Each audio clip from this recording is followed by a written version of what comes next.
Good morning and welcome. We are here for the 2025 Optima Batteries King of the Hammers, presented by Ford Performance. I am Miles Hasquist and thank you for tuning in.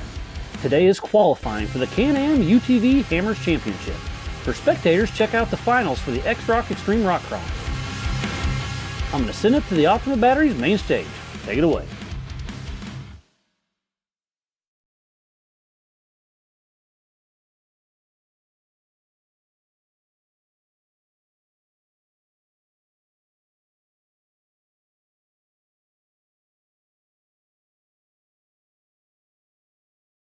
I count down the days every year. It's the start of Rock Week. On the stage with me, Mark and John. John, this is the UTV qualifying that Miles talked about. Who do we need to watch out for today, John? Who are we keeping an eye on? Well, the top of the list is Kyle Cheney, obviously. He's won it 4 years straight, and the year before that he got second place, so 5 years of domination by Kyle Cheney. You've got the Miller brothers, Hunter and Cody. Hunter won it in 2020, but Polaris is coming on hard. I would keep my eyes on Brock Hager. He just won the Desert Challenge on Saturday, and of course he won Dakar, however you want to say it. We'll say it like that. That works for me. All right, now, Mark, you said you're normally out there racing out there. Have you spent any time out there looking at this qualifying course? Have you spent any seat time out there or talked to anybody who has pre-run this course? Well, it's funny you said that because yesterday, I talked to Phil Burton. I talked to the Miller brothers. I seen all the new cars they've been coming out with. I talked to Can-Am, factory Can-Am. I talked to a lot of people out there, and they're coming and they're swinging, and they know that Polaris is coming on board here, and they got some hot stuff too. Like you said, Brock is going to definitely be one of the hot guys out there for sure. And man, that kid is a machine, and he just goes out and wins. And he won the Baja 1000, and he got 7th overall. And so he's definitely a threat, and they know it.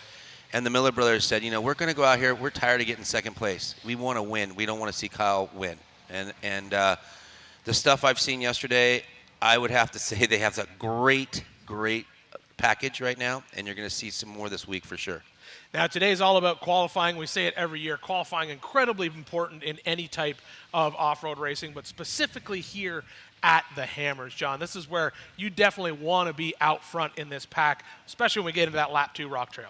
Well, especially this year, I've checked out a bunch of the course, and there's going to be a bunch of bottlenecks. So you have to be top 10 minimum, realistically top 5, or you're going to get in a bottleneck and it's going to screw your race. Yeah. So qualifying is super important this year. All right, so let's take a quick look at today's schedule. So this is what we're going to be looking at today. So we've got qualifying, Can-Am UTV Hammers Championship qualifying from 8 a.m. to 4 p.m. today. This is going to be setting our stage for our race later this week here in Johnson Valley. Have either of you guys been out on the qualifying course? Because there's a new qualifying course this year. Who's spent some time out there? I just looked at it yesterday. I have not been on it, but I just only seen the guys practicing, and they've been practicing a lot. Don't you say, John? Yeah, I climbed to the top on foot and all the way up to the top where Bryce Menzies almost tipped the other day. He posted a video. I posted a video this morning on my channel of Mitch Guthrie Jr. Coming down. He's super fast and smooth. Yeah, there is that weird cross sections that's all new this year, right? It's kind of cool to see when everyone at the Hammers gets out and plans out these qualifying courses, because it's like a snapshot of race day. It's like we don't want just desert. We want some desert, we want some rocks. And this year, there's not, I wouldn't call them big, giant rocks, but there's definitely some gotchas out there on that qualifying course. There definitely is, John. You can see it out there. I mean, it's going to be crazy. I mean, we forgot, he mentioned it right now, Mitch Guthrie Jr. You can't forget that guy. That guy is a champion here too. He got second last year too. Yeah, and he's well, and his father, is like a 6 or 7 time champion out here. 6? Yeah, 6-time champion, and you can't underestimate the guys like him, Phil Burton, and the other Polaris and other people out there for sure. Yeah, well, what's different with the qualifying course this year is we're not going all the way around the mountain like we did last year. It's a shorter course, so it's maybe a mile, where last year I want to say it was more like 7, something like that, 5. So it's smaller, tighter, a little bit more emphasis on rocks, less on desert. There's not really big whoops to go through or big G-outs, but it's a little bit more technical. The question would be, what's going to be our you guys being the UTV guys, what kind of time are we going to see these guys clock in at on this qualifying course? Any guesses that we're going to see? Well, I don't know yet until we see the first guys go out. I can give you an estimate, but Yeah. I mean, those guys are going to be going at a good click. These guys right here, this is not power hour. You're going to see most of those guys go big, but there's some guys out here that might hit it hard, and they've been practicing over and over and over. So you never know. You might see some of these guys right here qualify pretty big. Yeah, and I don't think there's any hero spot like last year's backdoor flying off of Kyle Cheney that would be a game changer. I didn't see anything like that.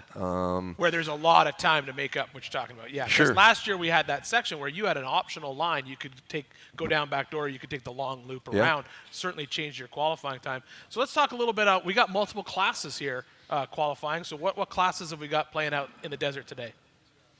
A lot. There's always a lot. There's always a lot of classes in UTV. I'm going to save my comments to that for till race day. I mean, there's so many different classes. I mean, there's stock, there's there's turbo. I don't even know all the classes out there. Oh, you got sportsman stock, Yeah. you got stock NA, pro stock turbo, pro mod UTV, pro open UTV. It's a lot. And for me, it's all about overall. It's the winner. Yeah. Yeah, it's just like The manufacturers might not like that. They each like to say who wins whatever class, but if you're not looking at the top three overall, It's the That's big what winner. matters. That's how John looks at it. You're like the Australian breakdancing team, right? And you got to just because you made the team doesn't mean you're any good. You got to win the gold. That's how it works. I'm definitely not breakdancing. All right, so let's take a look at who have we got in our first 8 o'clock hour when we plan to start here. We're going to have a few people leaving off the line. Any names in there that jump out at you guys that we need to sort of keep an eye out for? And if they are, who are we looking at? Well, number 7 off the line is Jeremy Showtime McGrath. I like how that's in his actual description right here. They didn't even put quotes on it. Has Right? he legally changed his name at this point? So let me ask you this. This is a question, right? Like, so when they're qualifying, we see it in some of the other classes as well. Some guys, they want to be in power hour. They want to see guys run it.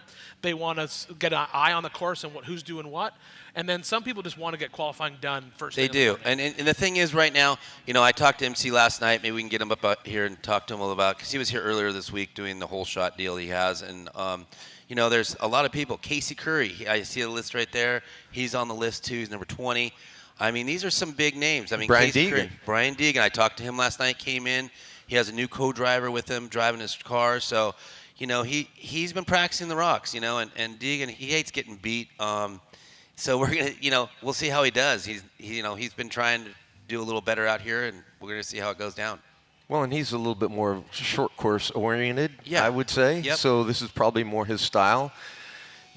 We've got a jump pretty close off the start with a gap jump. I've renamed that. That's now officially the Gladiator Gap. Gladiator Did gap. you guys see the crashes there? Yes. I mean, Yeah, that there's some was- good ones, man. Yeah, Really good ones. Yeah, so I've officially renamed that. All right. And whenever I'm on the mic, I'll be calling that the Gladiator Gap for the rest of the week. So if anyone hasn't seen that, you need to go head on over to the YouTube channel and check it out and see what's going on. But yeah, so qualifying today will be starting right at 8 o'clock. And then how many have we got in this? There's a lot in this class, isn't there? Over 100. Yeah, it's gonna be a while here. That's for sure. Well, and some of them, you can choose not to qualify. Yeah. I don't So- know if that's a good thing. What do you think, John? I wouldn't It's say not, but like Hubert Rowland, I mean, he's I talked just to him out last night, here. too. He just wants a finish, and Yeah. he's all part of the experience. So he's like, I'm going to start in the back. And sometimes the pressure's off you when you start in the back. What about Terry Madden? He's in there. He's like on- 15th or so. 29th, it says right here. Okay. Yeah, there you go. I knew I saw him. And we haven't seen what we see play out sometimes in the 4,400 cars. We haven't seen that from the back win yet in a UTV. It just doesn't seem to be, I don't know if it's not a feasible thing or what, but we've seen it multiple times out here in Johnson Valley where someone who starts dead last either wins it or finishes at least top 3. Yeah, not for but I don't think UTVs. we see that in You're not UTVs, do we? UTVs. Yeah, it's Yeah, gonna be. you get more of a bottleneck situation with the UTVs. And also 2 laps. I think sometimes that third Yep. lap allows those guys time to catch up in those rock sections Yep. as well. They got it, like I said, the new Can-Am. They got settings. They put different settings in the brain and stuff, so the car is going to shift differently. They got a little bit lower gear now with the automatic transmission. There's a lot of stuff they did, and they're coming out here. I'm telling you, it's going to be a game changer what they've done last night. I talked to the engineers and stuff, and they're out here to kick ass and win the race for sure. So we'll see. Because that's probably the biggest advancement, I would say, aside from in the suspension world where we've seen the live valve technology and all that kind of stuff transition into some of the race cars and now down to the UTVs. But that new transmission that's in the Can-Am, that no more belts. Oh, it's awesome. That's definitely awesome, and they can pop it. The And they can pop it right now. They have a special program now that they can let out it's kind of like a clutch, kind of. They put it in like neutral and let the thing go, and it just goes right into gear. It's like a neutral holding switch, and it just goes. I was watching it last night, and amazing what the technology of what you can do to the brain and change things and refigure the gearing and refigure the tuning, and they're out there right now doing all that stuff. That's amazing. And John, you were saying that we're even going to see some of those cars show up on the big race on Saturday too. Yeah, the Miller brothers, Cody and Hunter and Kyle, they've all got, and CJ Greaves have the Fox Eastways on there. It's a QSE link, and you can switch on and off your sway bars. So it's which is great awesome for the rocks. Yeah, awesome. That's a game changer in the rocks. Yeah, I mean, normally we're always getting out of our car, disconnecting the sway bar. Jeep came out with an electronic sway bar years ago, and the Broncos have it now as well. But to be able to take that technology and slide it into a UTV, that's going to be a huge game changer in that car. To me, it's just the size of those cars. I mean, they're getting bigger and heavier, but if you actually do the math on the power to weight, they're like it's legit. I mean, it is legit. I mean, when you're talking about, you're like, oh, it's 200 horsepower, but it's 200 horsepower in like what, 2,700 pounds, 3,000 pounds? Yeah, I know the 4400, that new one that they're going to race in the 4400 class is 3,000. So I'm guessing these are turning around 27, like you said. Yeah, so 2,700 pounds at 200 and some odd horsepower.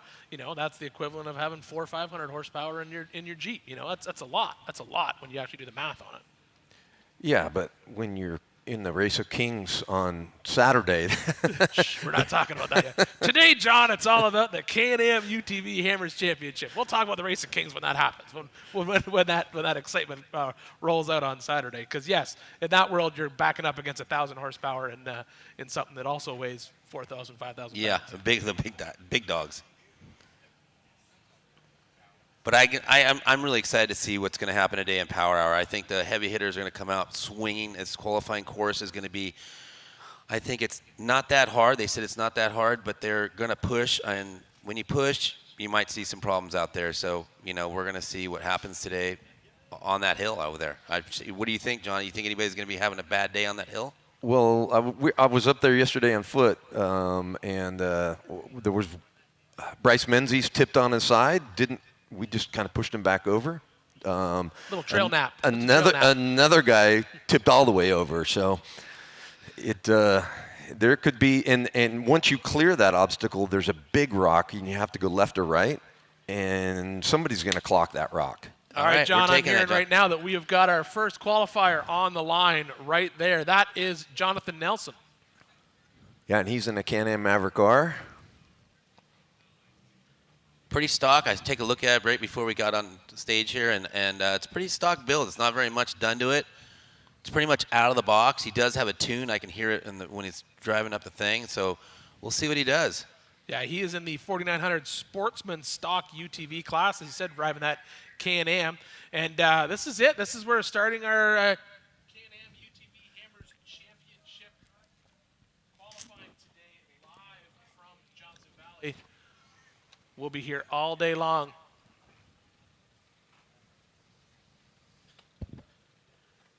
All right, so don't forget, if you are on watching us live on YouTube, you can jump into the chat. We can actually see it up here this time, live from the stage. If we see your comments, got any questions, throw them out there. We'll answer them if we can.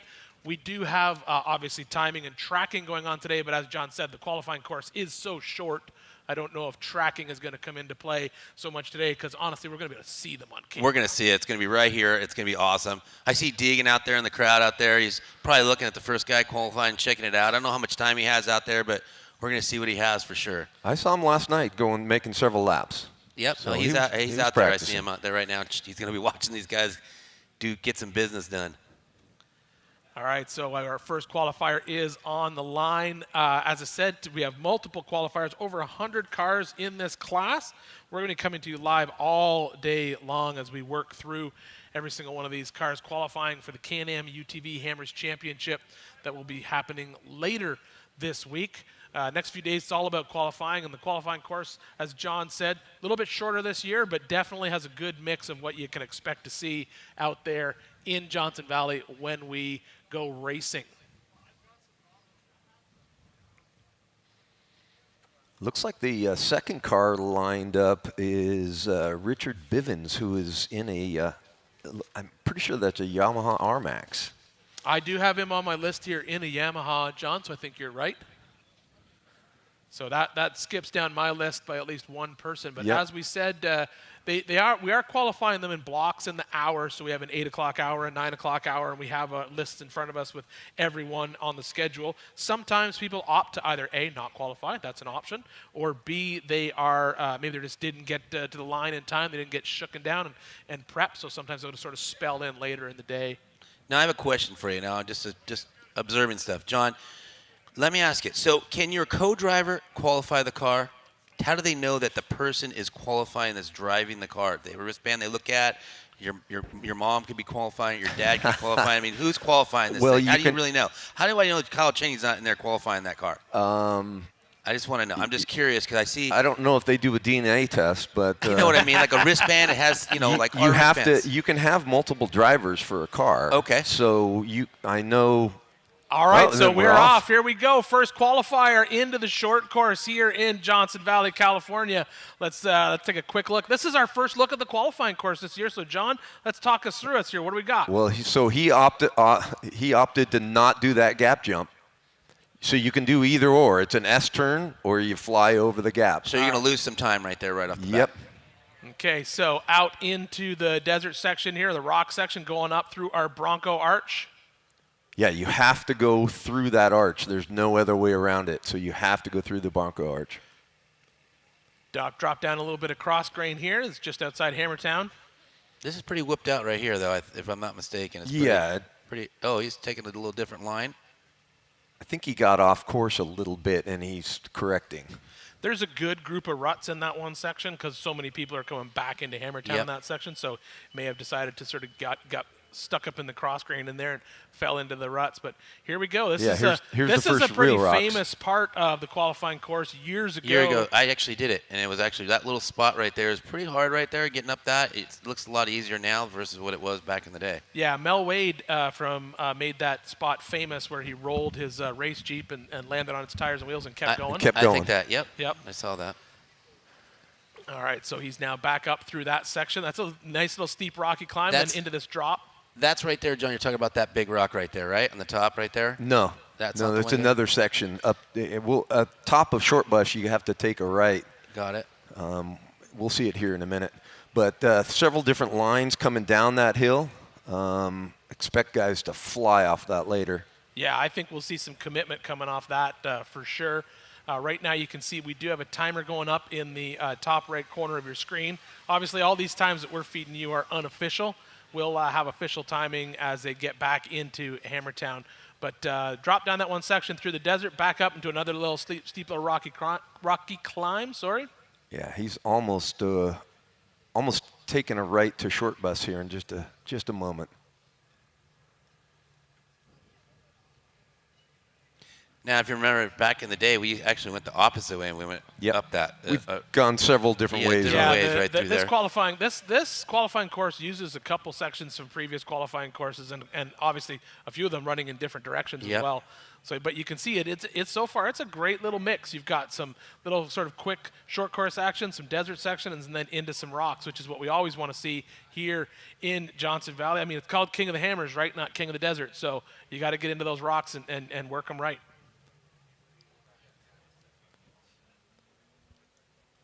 Yeah, and that Short Bus right there. Normally you go up and over. And up and over that little spot. This is the first time qualifying's done anything there in this area. Yeah, and this is the first sort of like rocky sort of like climbing section. You see he went to the left there. There is sort of like a couple flags, little hero climb right there to go up over through the rocks. But we're coming up onto that turn, aren't we, John, that we've been kind of keeping our eyes out for? Yeah, he's almost there. Yeah, he's got to drop off here. And Drop down, and then he's kind of coming back up and through a little bit of a pinch rock spot and then down a really steep hill. Yeah, you can see that trail obviously isn't as burned in as some of the other stuff that we see in the qualifying course, and that's just because it hasn't been used over the years. This is where John was talking about where we've seen some really interesting videos be posted online from fans and racers coming across this section.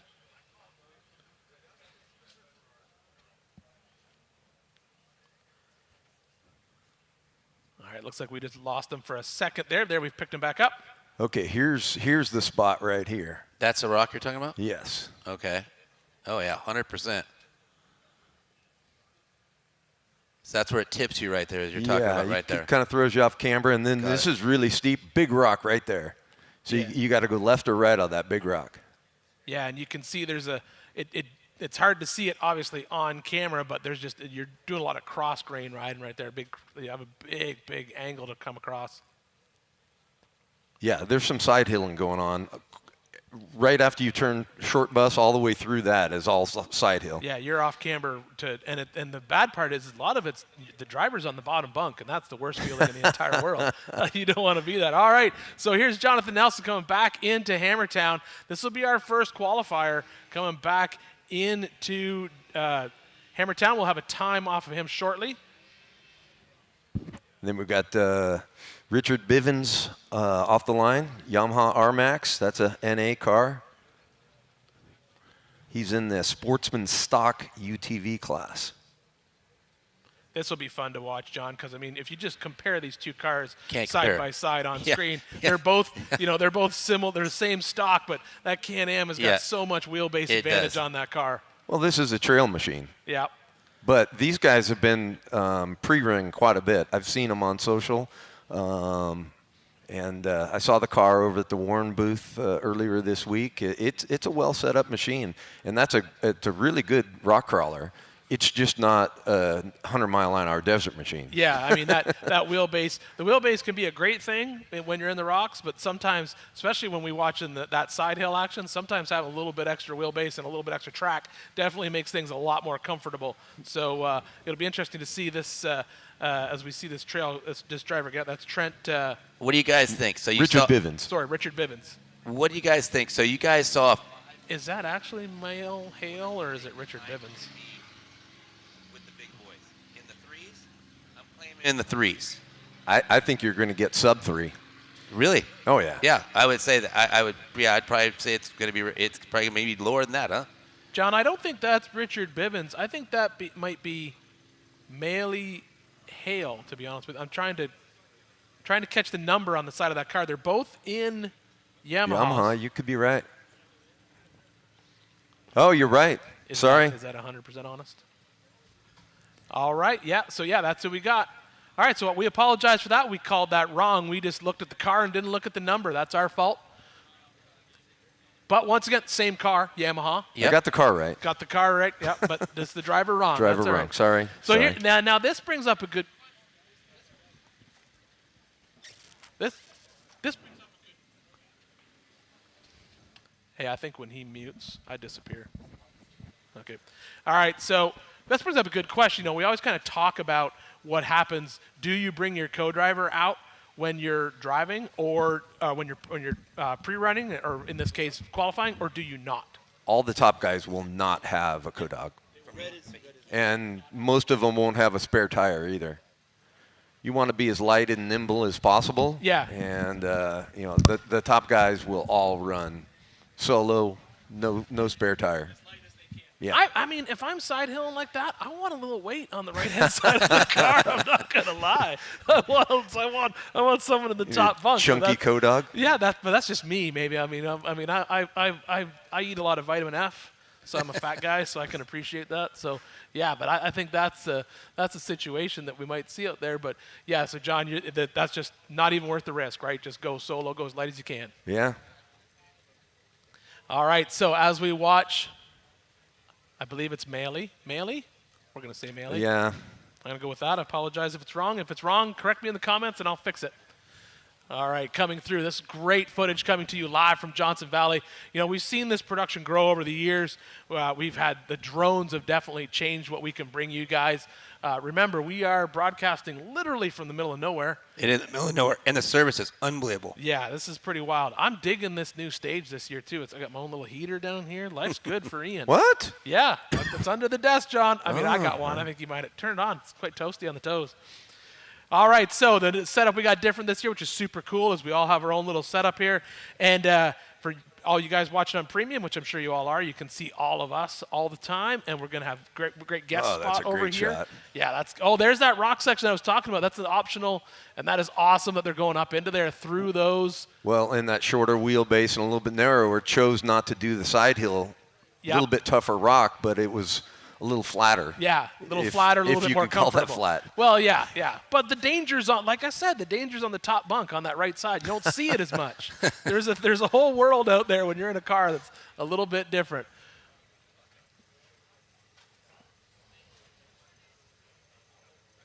But there's going to be a lot of places on race day where this car is going to do pretty well because it is much smaller and can sneak through some of the stuff these bigger cars can't do. Well, and that speaks to what you were talking about earlier, John. We're talking about the bottlenecks. When you get into a bottleneck situation, sometimes having this smaller car plays to your advantage because you have so many more optional lines out there inside these rock trails.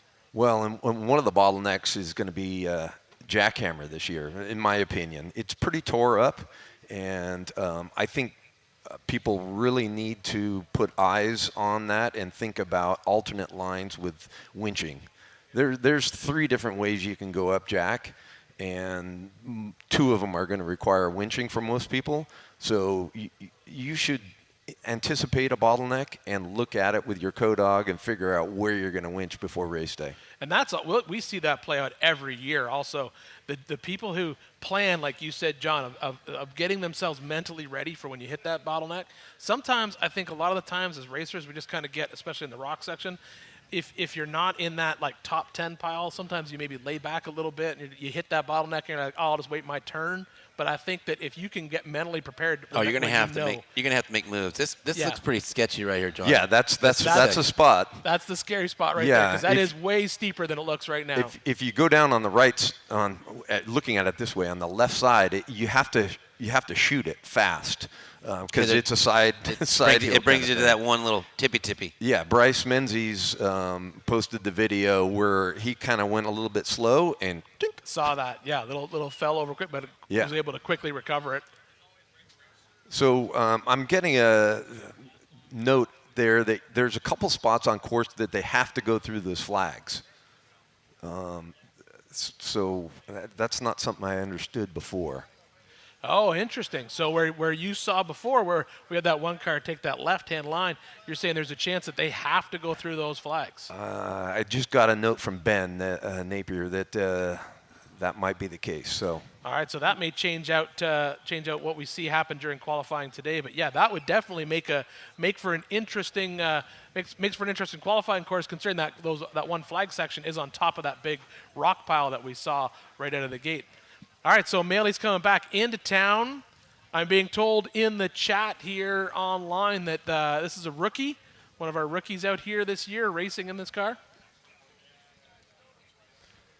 Yeah, and that Yamaha R-Max is a really solid platform, great rock crawler, good trail machine. It's just not a super fast desert car. So I've raced King of the Hammers in a car like that before, in a Razor S900, and it was painful in the desert, but it was great in the rocks.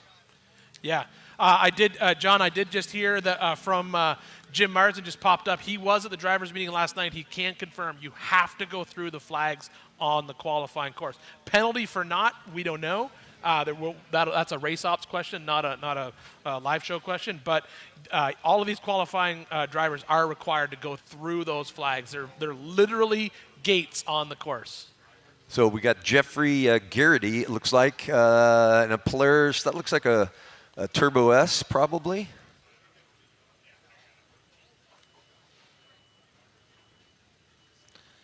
Now, Now, John,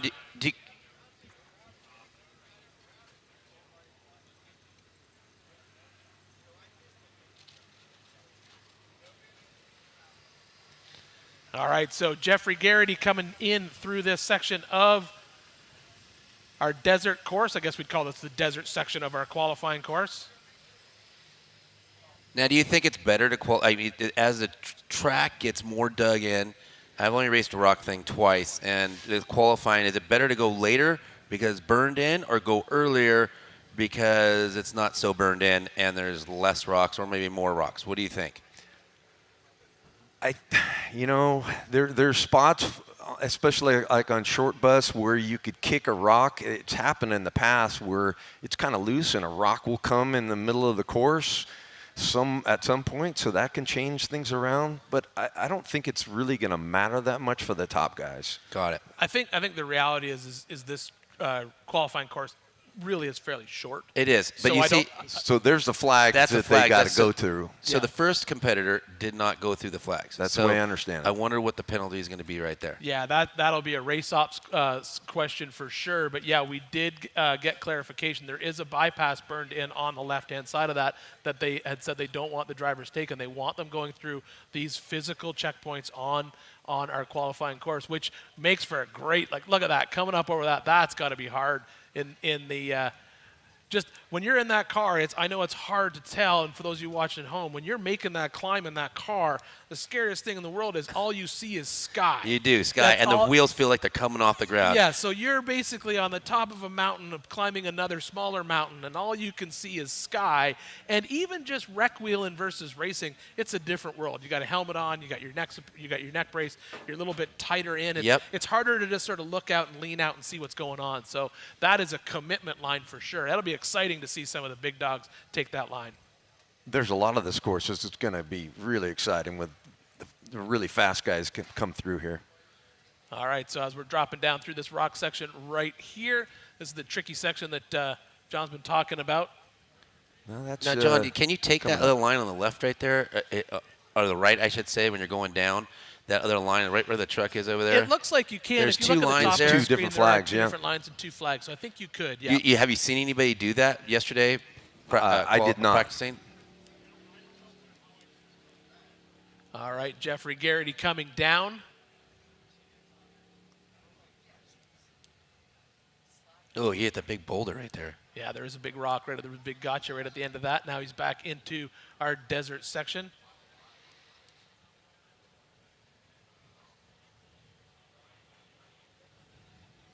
We actually haven't seen nobody take that big jump yet. All right, back into Hammertown. No, we haven't seen a gap I jump. don't see the gap jump. Gap jump, yeah. And it's going the opposite way, so. All right, back into Hammertown. We'll have that's our third qualifier. Jeffrey Garrity coming back into town.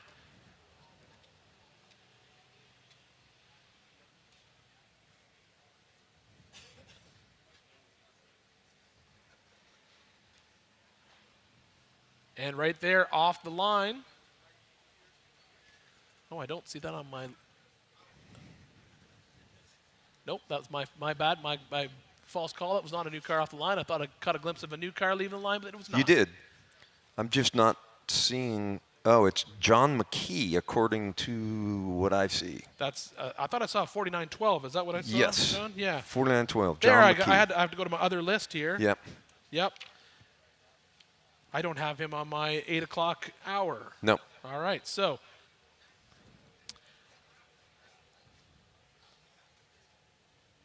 John McGee on course right now as Jeffrey Garrity comes back into town.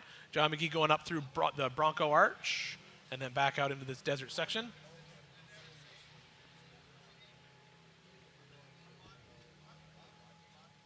What class is he in, John? We got a new class yet, or are we still in? Just looking at my list. Sportsman. So it looks like everyone we've seen so far left the line has been a 4900 car, so that's our sportsman class. Making the way up through this rock. That was a great shot right there. You can get an idea of exactly how steep that rock section is. That is a big, big climb. That is nothing that you can take lightly, and then you got to turn around and drop right off the opposite side of it.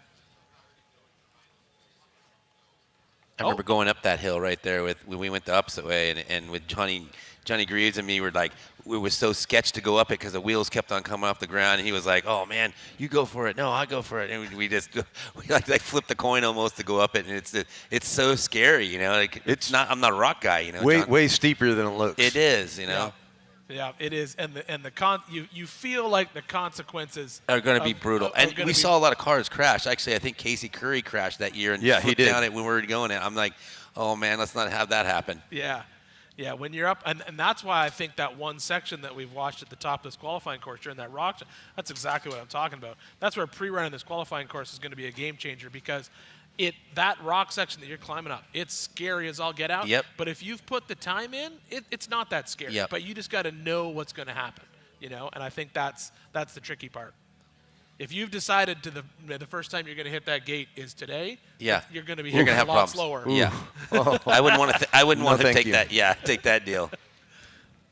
But, you know, for some of the racers, you know, like we talk about all the time, there's so many different classes and so many. We have, you know, legitimate professional racers out. This is their job. And then we have people, this is a hobby. And do you really want to beat up the car that bad before race day? You know, every part's got its time. You know, you've only got so much time in a part, and you put it out on the race course more than it needs to be.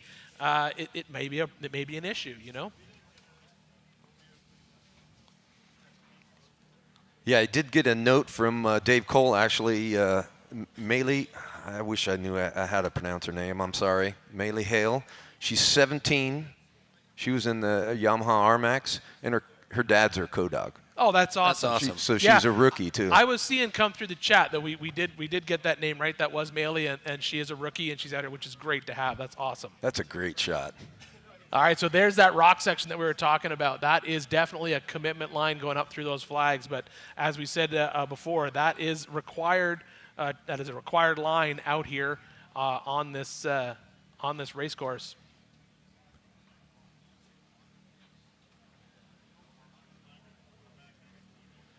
Yeah, so last year's qualifying, you know, they came down backdoor, backdoor and resolution.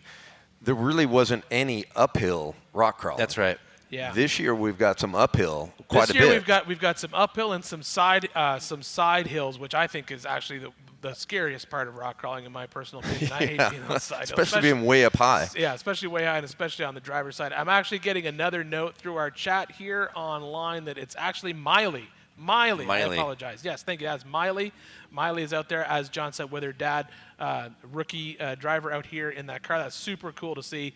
We always great to see. You know, we always say off-roading is such a family sport. It is. It's good to see, you know, family racing like that. But right now, it is all about John McGee out on course right now, as we just talked about some side hilling, and we see some side hilling going on right now. That's a tricky section right there. Definitely. That is a great That's angle it of that. right there. Yeah. Looks like he's dragging some skid plate there. Oh yeah, 100%. All right, and that is that big rock that you talked about, Yeah. John. You got to come up and pick a side on that. I don't think you're going to see very many people going to the right there. I think it's all going to be the left, don't you think, John? The one I posted this morning of Mitch Guthrie Jr. He was going to the right. Wow. And he was moving. Yeah, well, he's no slouch. Okay, that guy's he's multi-champion here, so. He's won it twice, 2018, 2019, and last year got second place overall. Yep. So I definitely have eyes on Mitch Guthrie Jr. this year.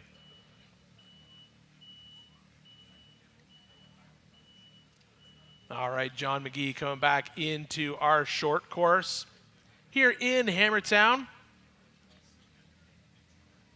I was talking to Robby. Robby's definitely want to come out here and do well in the speed cars. He's changed a lot of stuff, and Max is definitely want to be up with the top guys for sure. So Robby got 17th last year. Yep. So let's see what he does this year. 17th, and what was that in class? Oh, that was 17th overall? I thought he said he got John second. doesn't care about classes. He was saying he got second. I don't remember. It's hard to keep track of all the classes. Yeah. I don't know. Yeah. Look at this. He was in Pro Stock Turbo last year. Got it.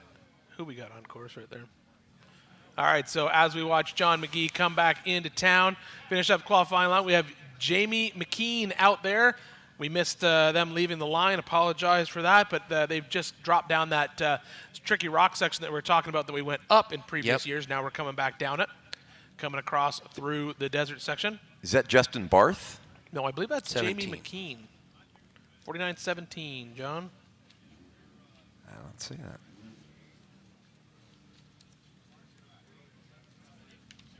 It's not on our list there, it looks like.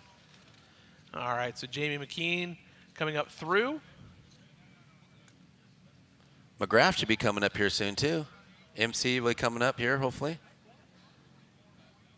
He's definitely got some time in that Kawasaki.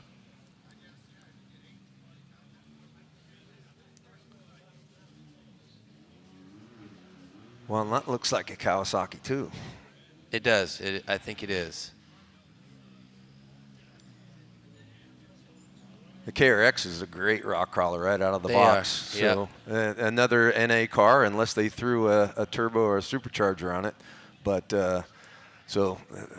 I know Showtime put a supercharger on his, so able to compensate a bit for desert There's going to be some new cars coming out. You're going to see them in June. All right, we're seeing Jamie coming up to this Rocky. Have we named this yet? I think it needs a name at some point in time. Yeah, that's definitely a good little crawl right there.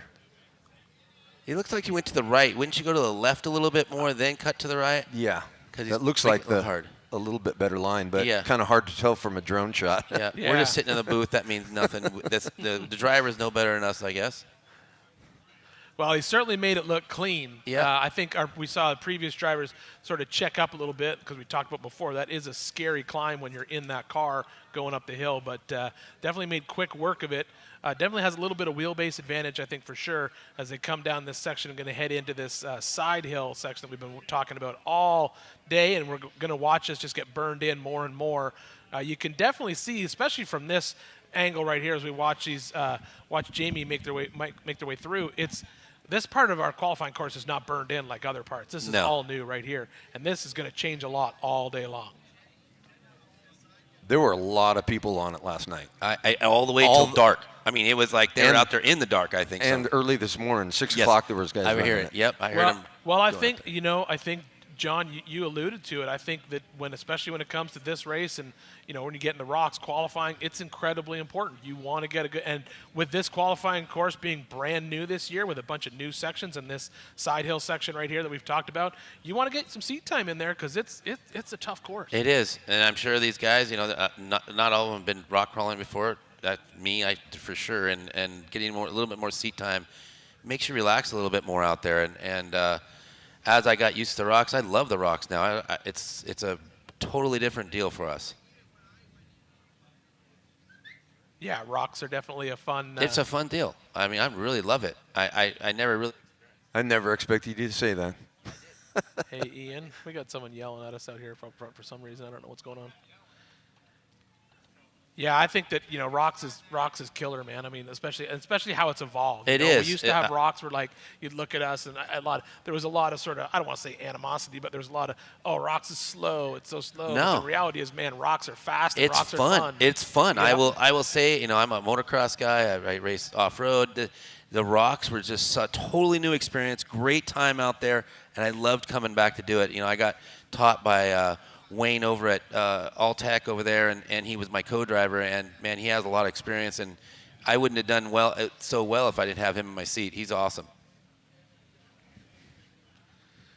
All right, so here we go. We got Jamie McKean coming back into town.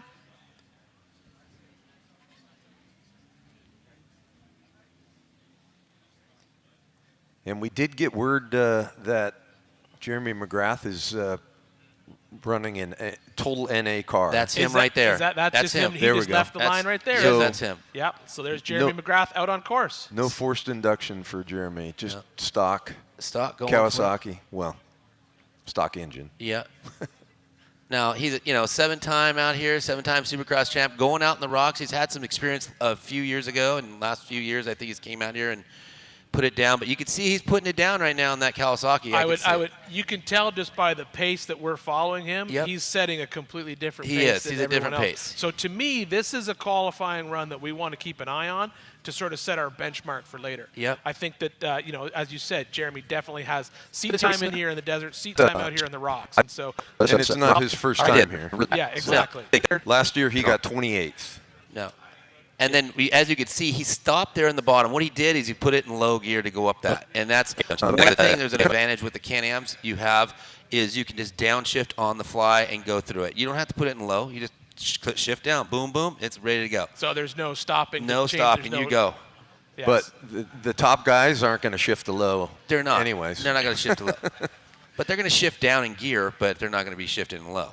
Well, the Pro R guys, I think they're going to be in high agree. the whole time. I agree because we did that one hill, that same thing, and we found out that we can do it in high gear.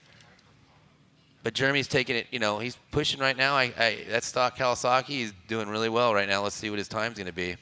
Yeah, it definitely feels like we got a more aggressive pace on this particular qualifying run with Jeremy. So it's good to see this. This will be an interesting sort of like benchmark. You can see we should probably start coming up with some split times out here that we can look at. I think a great spot to sort of pick a good split time is going to be those two flags at the top of that climb, because that's going to be a really sort of like a good sort of like midpoint. We can see where our leaders sit at. Well, you're going to see right here, it's coming up, and like Jeremy has a lot of time in that car. He's been doing a lot of pre-running, goes on a lot of rides with his friends, and he has a lot of time in that car. So I can see his driving style right now. It's a lot different than it was previous years. Yeah, I think that's just it's like you said, experience in the rocks changes your opinion of rocks. And I think that once you understand how fast you can hit some of these rock trails, you just get faster and faster and faster. And I think we see that all the time. Look, there's great, like the commitment to come up through that section right there. No checkup, just one little bounce off line, but doesn't matter. Just stay in it. Stay in it. That's right. Yep. So I've got Jeremy right there. He came through those flags right at the 245, 250 mark. So that's definitely a fast pace that we've seen so far. It is. Now, John, I'm not familiar with this. So the stock class, what size tires? Because when I went to from a 33 to a 35, it made the world of difference on the car. What size do you have to be in the stock class? I don't know that there is a limit on that. Is there not? I'm pretty sure he's running 35s. Really? You can run 35s on a Kawasaki, no problem. Yep. Gearing wise. Oh, he's pushing down that hill right there, hitting the rocks and stuff. That is a fast pace coming through that side hill section right there. That's the one that it's hard to tell from this drone shot right here. This is pretty gnarly right here. But this is, you are side hilled on one side, you are off camber, you are facing downhill and from the driver's seat, which is not fun, and then you got to shoot through that gap right there. But he definitely had a fast pace coming through there. Yeah, so we're coming up on 4 minutes. It's going to be interesting to see if what I said earlier about 3 minutes, under 3 is possible. So I agree. I think it is. I think it is, too. I think it is.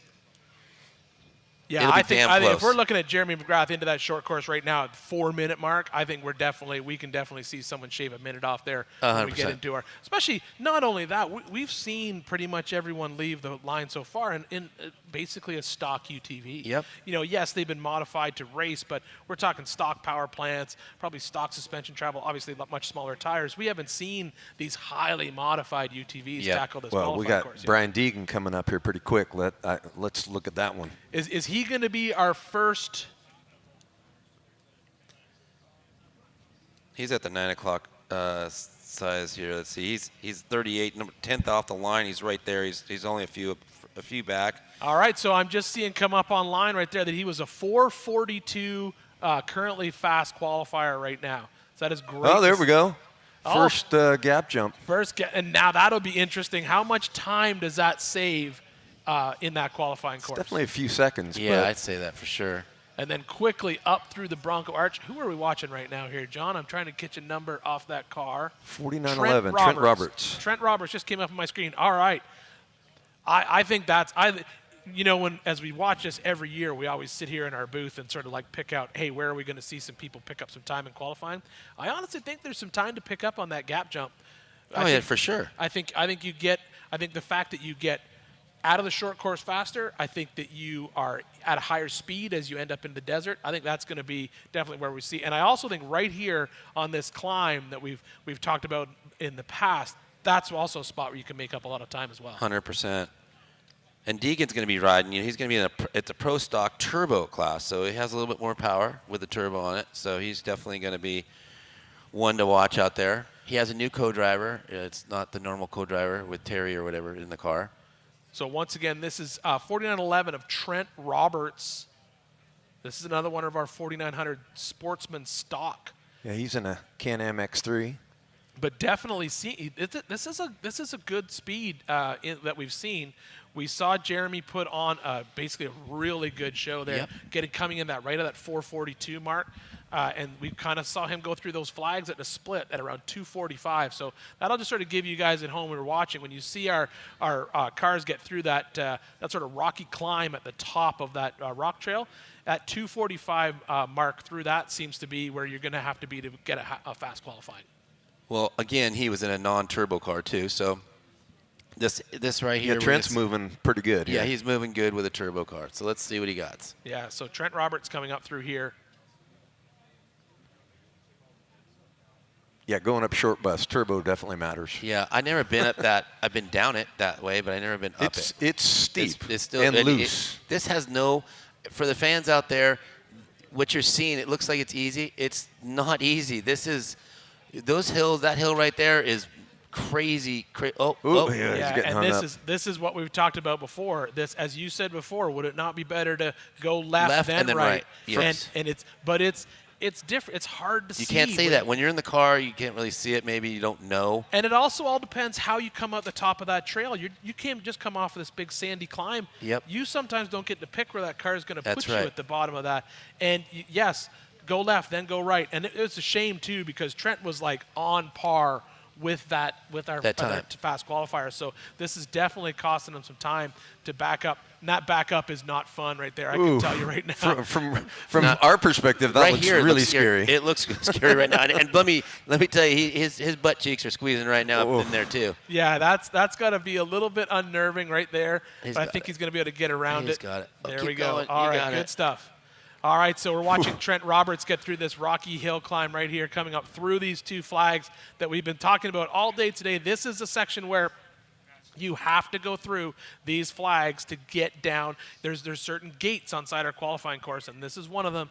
You got to get through here. Looks like he when he got hung up, maybe he finally shifted into low range to sort of get himself out of it. to get down the hill, yeah. Yeah, and that's just one of those things. But yeah, now he's out of it. Now he's coming back down. Such a shame for Trent. He was on fire. That run was fast. It was a good run. It is sad that he didn't get to finish that run off with a good time. But that's as we say all the time, qualifying, it's a snapshot of race day, and that's exactly what your race day here in the Hammers can be like. We see it all the time in all the classes. You can be running away with the race, and one little mistake in the rocks can put you in the back quickly. Back. Yep. And you don't want to be in the back here. That's for sure. Yeah, and so I think this is great. We just saw that exact same thing come out. Unbelievable footage from the crew here. They have great footage. That's the best of anywhere I've ever seen any footage. Hammers has the best footage ever. Yeah, the production quality just goes up and up and up every single year. Yep. And just the technology of that as we progress. We've Starlinks. got live streaming from inside the cars. It's amazing to see what happens. And all week, we're going to be here all week. This is what we call Rock Week here in Johnson Valley. We have multiple classes racing. Can-Am UTV Hammers Championship, Yokohama Everyman Challenge, the 4400 Race of Kings. It is going to be a wild week, so make sure that you're with us all week long here, coming to you from Johnson Valley. This is, you might as well just get another monitor for your work computer and just look like you're working, and just strap in, because we're going to be here all week long, bringing you some of the best action coming to you live from Johnson Valley. And if you haven't signed up for the premium channel on YouTube, you get so much more. No commercials and tons of different screens to watch all the action.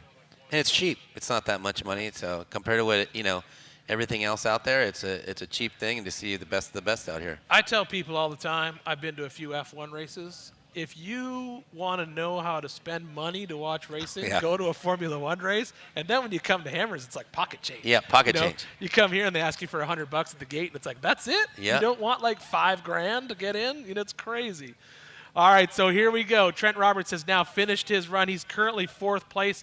Man, that says a lot because he had a lot of trouble at the top of the. All right, so we're going to, as we get ready for our next group of qualifiers, let's talk a little bit about what we've seen so far. So any surprises out there on that qualifying course? John, anything that you didn't think you'd see? Not really. I'm pretty much as expected, maybe a little bit slower than I anticipated.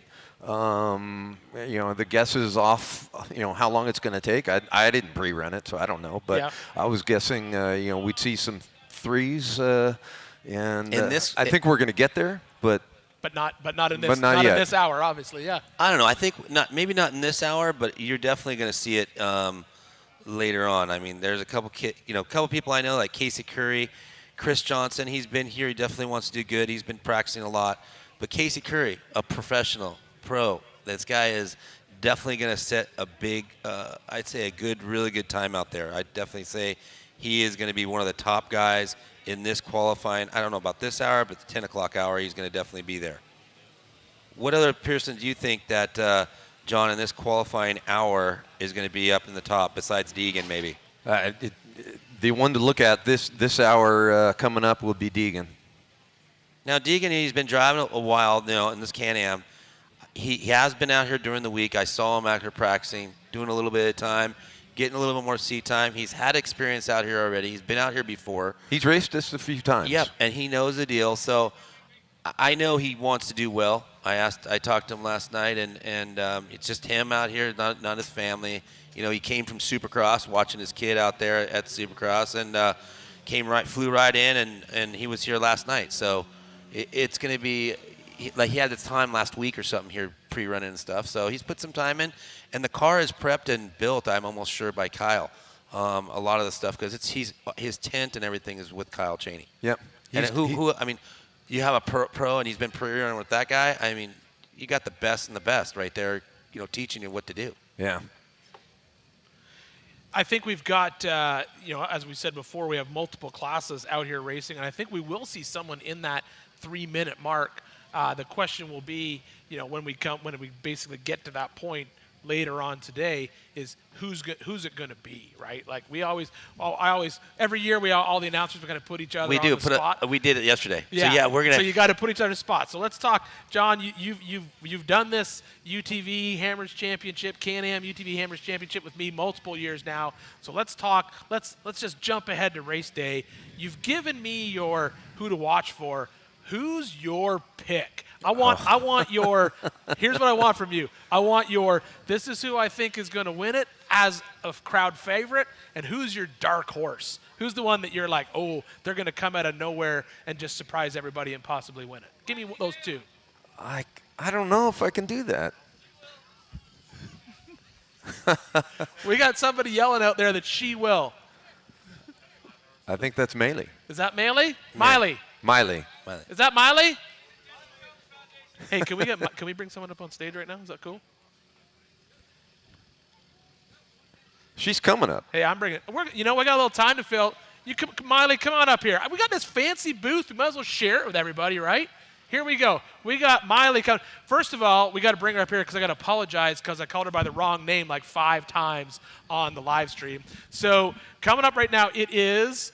Let's get a name. I think she's 17 years old, right? 17 years old. 17, Dad is Co-Dog. I love that. All right, she's racing Dad must be into this deal a lot. She's been probably racing Yamaha R-Max. All right, so we got Miley. Miley, can you hear us? Put the mic over here a little closer. Okay, a little closer. Here? All right, so first of all, Miley, I apologize. I called you by the wrong name like 9 times, and I should be more conscious of that since I'm from the South and no one in the South can pronounce Ian. Everyone calls me Ain or Ian. I'm going to call Ian now. I thought the Florida storm would solve that. So Miley, let's talk about. Tell us who you are, where you're from. Let's talk a little bit about your race car. My name is Miley Hale. I'm from Fallbrook, and I'm racing. This is my first year ever. I'm racing with my dad.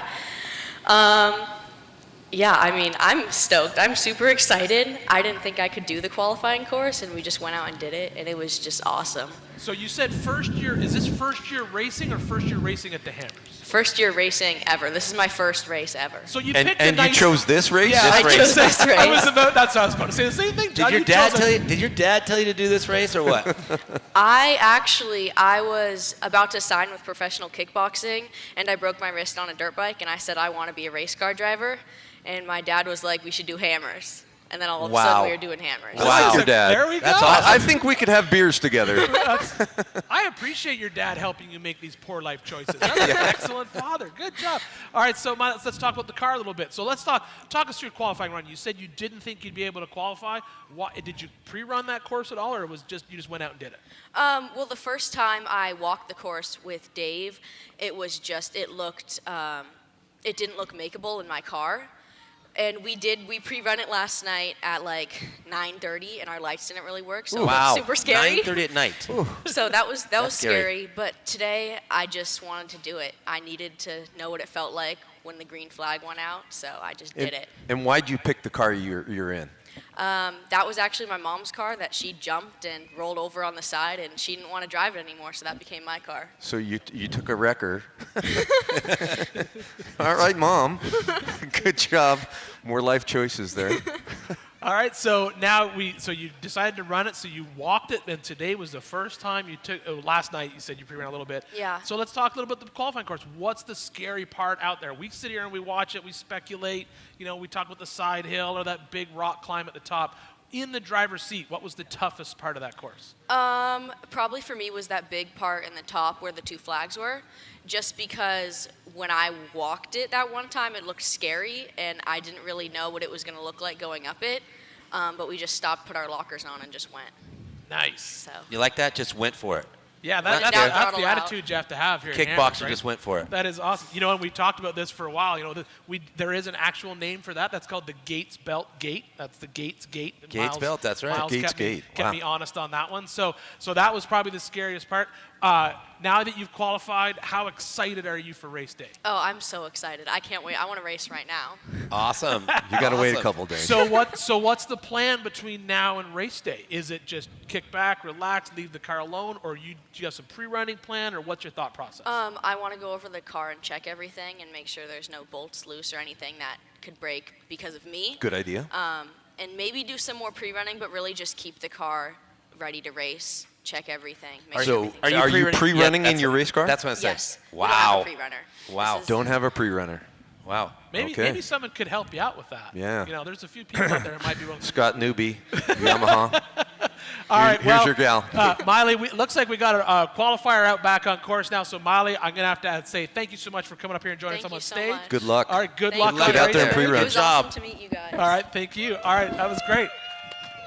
Hey, Miley was our first guest. It was. This and is she did a awesome. great job. Thank you, job Miley. qualifying. All First right, time out. and on screen, so Miley's now stepping off stage, and right now we are watching, this is Anthony Thomas, who has just left the line out of Hammertown, headed into the rock section. Looks like a Can-Am X3. I could probably find that out for you on my little list Yeah, here.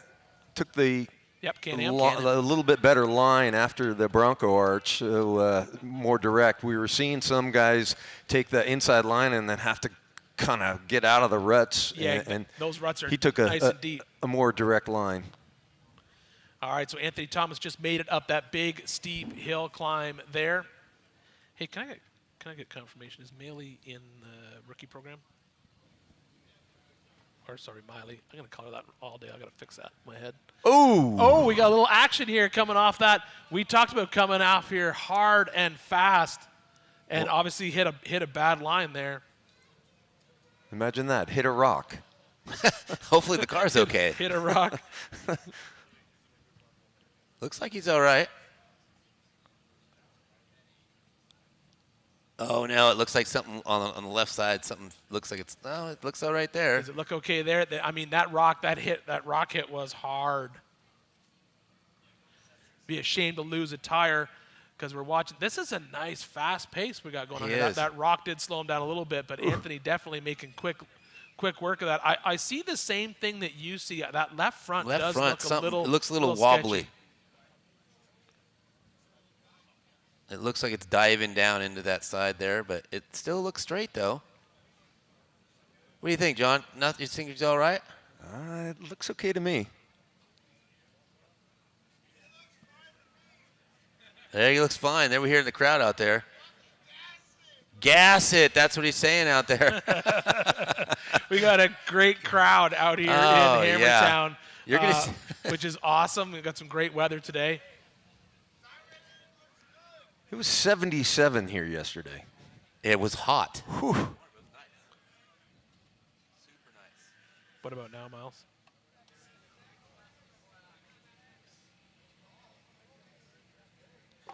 All right, so Anthony Thomas made it through the Gates Gate up there. Was that the Gates Gate that we just saw? No, that's Optimum Battery. It looked like right there, the flags and Ford. That wasn't the big. I was Optimum, looking yeah. at. I was looking Gates at some belts. notes here. They're the best out there. This guy's probably using the Gates belts out there for sure. Almost looks like he's got a flat. He does have That left front, we've been watching it for a while there, John. And when he hit that rock, it looked. It's flat. Yeah. Yeah, It that is looks flat. like a flat tire for sure. For sure. Yeah, look at it. It's going. It's not gone, The but crowd here is telling him that it looks good, so he should just keep Send it, going. Right, Yeah. just send it. Get it done. I mean, they make tires every day, right? So Oh, look at that. I always say it, and people get mad at me when I say it, but I say at a certain speed, those flat tires do self-inflate. Nobody likes when I point that out, but until they come apart, they will self-inflate at a certain speed. Well, this one's going to be a little tricky right here. That flat This is tire. this will be a tough drop at that left front. But I mean, he looks like he made it through that side He hill did. section, and that would Yep. be the scary section for me if a left front flat and you're in that mess for sure. well, and that brings up you can't have tire balls, tire blocks, anything like That's that. There are some things like tire spline you can do. I heard a lot of people running those. But what they do is they test at the finish line, let all the air out of the tire, and it has to measure as a certain height. 27-inch tire max. Gotcha. Or Okay, minimum. interesting. Sorry, yeah, minimum. so Minimum. you can have something of a liner in there, Liner, but it can't keeps it fill going. the whole tire. So Yep. it'll give you some amount, but not Yeah. the whole thing. Yeah. All right, so here comes Anthony Thomas back into town. This is a good qualifying run, Yep. even with that mistake. So imagine it would be even better if we didn't have that issue at the top. But Anthony's coming in good. I believe our fast qualifier is still Jeremy McGrath at that 4:40 time. I have a computer. I can look that up for us. Hold on. Yeah, Showtime is in first. He's at 4:42. And that could be Brian Deegan taking off right now from the line. I don't know. No, it's Can-Am. Yeah, Jeremy is 6:30. still at a 4:42. Anthony Thomas is going to come in at a Currently 4:51, second. so that's second Yeah, place. that is Brian Deegan. No, Anthony, that's No, Oh, right it's here. there. It's Brian yeah, Deegan. Yeah, right here on screen is Brian Deegan. That's Yep. number 38 up through that Bronco arch. So here we go. Is this our first 3-minuter? No, John? he will qualify first right now. Right Oh. now in this time slot right as He now. long just as he called doesn't- it. He as- literally just called just it. did it. This early He's in going the to be ball. sub. He'll He's be going to be there. sub 4. Yeah. Sub 4, so 3 something. Yeah. Definitely, he's calling it. This will Yeah, be. no, he's going to beat the time right now. He's going to take MC off the top box here. So right now, as we said, we're watching for our current fast qualifier, Jeremy Showtime McGrath at a 4:42. But on screen, Brian Deegan right now making fast work of it. So we'll really keep an eye on him when he gets up to that rock section. We got sort of like an unofficial split time up at that Gates Belt Gate, which is that rocky section on top of the quote-unquote mountain. And 2:45 is where you got to get through there if you want to be a fast And he's qualifier. sending it down that hill. That's probably the fastest we've seen all day. He's driving the Monster Energy Bilstein shocks on that Can-Am right there. Yeah, this is definitely a fast run, as you can see, working his way through big that rock. sort of cross grain. There's a big rock to get around and then a climb to come up. And like we were talking about, John, you guys, he's been practicing with the best guy in the world. I mean, Kyle Cheney preps the car, I think, and does it all. And what better way to come out and practice this stuff with the best in the world? I mean, he's the best guy out there, so I'm sure he's got a lot of time, seat time with them, and as you can see here, he's definitely making work of that hill. Yeah, right now we're watching Brian, and this is the section where we talk about you're going to come up this sandy hill climb and take a hard right Yeah, at the that's top of this. top of short bus right there. Yeah, and then those 2 flags up there, that is the Gates Belt Gate where we're watching. And this is, I mean, he's 40, he's going to be 30 seconds faster right now. Let's see which way. Look at it. Went right up that. Those Can-Ams just make it look so easy. He's 30 seconds ahead of our leader right now, Yeah. minimum. So right there, that would put him but John's calling it a sub 4, right, John? You're going to say we're going to see a 3. So he's still got to make up some time on the back half of this qualifying course. All right, so we see Brian. But you can see with that wider stance, a little bit longer wheelbase, you can handle the side hill stuff without slowing down. Yep. It's also just, it's just the commitment to it, the expertise in the rocks, the pre-running, everything comes into play there as well. Being confident. He's getting more confidence there. I'm sure he's feeling a lot better than he was, months ago. This is it right here. Ooh. Yep, coming through there fast. Good job. Yeah, most guys take that left side around that big rock. All right, so there he's right at the 3-minute mark. As he came up over that section. Now he just basically, that's sort of the end of the rock trails. Now it's just all desert and then back into the short course. Yeah, he'll be in the 3. Like you said, he'll be high 3s. Yeah, he'll be there. He's definitely knocking MC off the podium right there. All right, so as we watch him come into the short course section here in town. There's Brian Deegan. Man, that's fast. He's working that car through the short course. That 330, still got a couple turns to go.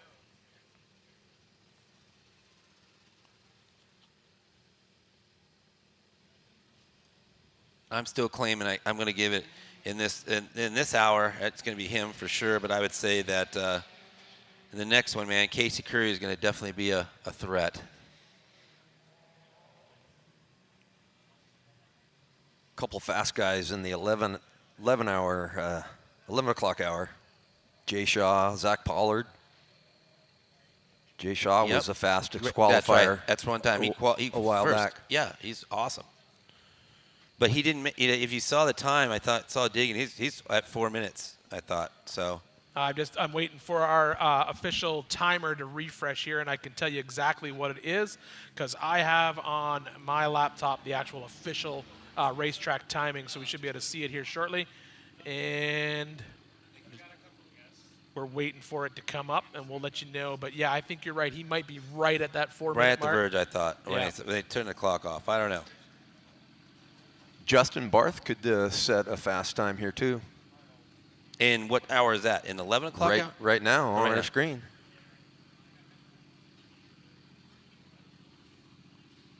All right, so Justin is making his way through. This is where we saw a little bit of a hang-up earlier, but he's made quick work of it. But definitely, I would say, if we're going to compare just the visuals of this run and Jeremy's run, Jeremy's appeared to be much faster for sure. Yeah. You mean Deegan? Sorry, Deegan's, yes. Jeremy was fast too. He was fast. I'm not going to take that away from him. So I could have covered myself and said that's what I meant. And you got to remember, he's in a non-turbo car, so he looked comfortable driving though. He looked really good driving. He's definitely going to do well in the stock class. All right, as Justin makes his way through this cross-grain section here and then heads up this big sandy hill climb. A couple of rocks there that could give you a flat. I'm still waiting for my timer to refresh so we can see if we have a new fast qualifier right now. We're just sort of waiting for that on our end. But there's Justin coming up to the top of short bus here where he makes that right and heads over to the Gates Belt Gate. Yeah, if he's got a smooth run, he might be able to beat Jeremy's time through this.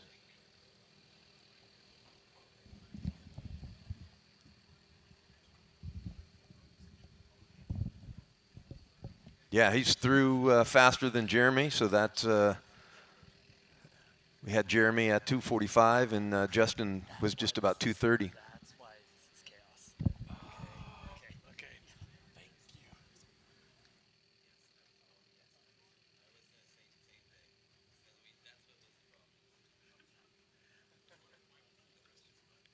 Justin making quick time the course so far here. And then we've got our overall scoring. You see Deegan up there at top, Jeremy McGrath in second, A. Thomas in third. Look at that. Look at Anthony. that time, John. We looked at that. That's Brian Deegan. You said it. He came in 3:47. Sub 4. Yeah, sub 4. Not just sub 4. That's 13 seconds sub 4. That's a Yeah. good number for sure. Looking at his run, it's hard to believe that anybody's going to be able to shave 47 seconds off of that. Yeah, to get down to that 2, like I don't think we're going to see a 2. I think no. So every year we do this. We sit up here, John. We speculate. We look. We sort of guess. But we really don't know until we see tires on the rocks. And now we've seen an incredibly fast car on the rocks. I think fast qualifier today. My guess is going to be 320. I'm going to go with a 320, 325, somewhere in there. I think we're going to see some of these guys be able to make up 20 seconds, but I don't think we're going to see them make up 50 seconds. I think they might surprise us. They You always- always do. You always hedge your bets like that, John. I like that about you. That's good. That's good stuff. All right, Justin Barth coming in here, pretty respectable time. He might knock. Whoa, that was an exciting way to finish Nice your qualifying run. There we go. Yep, Yeah, there you go. 4:16. Second. So we'll have him come in here as another qualifier. And we got a car on the line. I'm just waiting to get number off that so we can see who it is.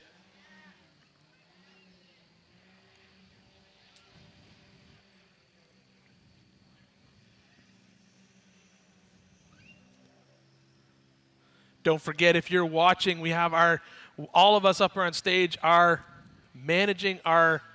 watching out all the chats that are going on online. So if you got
Forest land, feet twice the size of Penny's man, rising from the ground, smacking dust in the seat with a great big smile.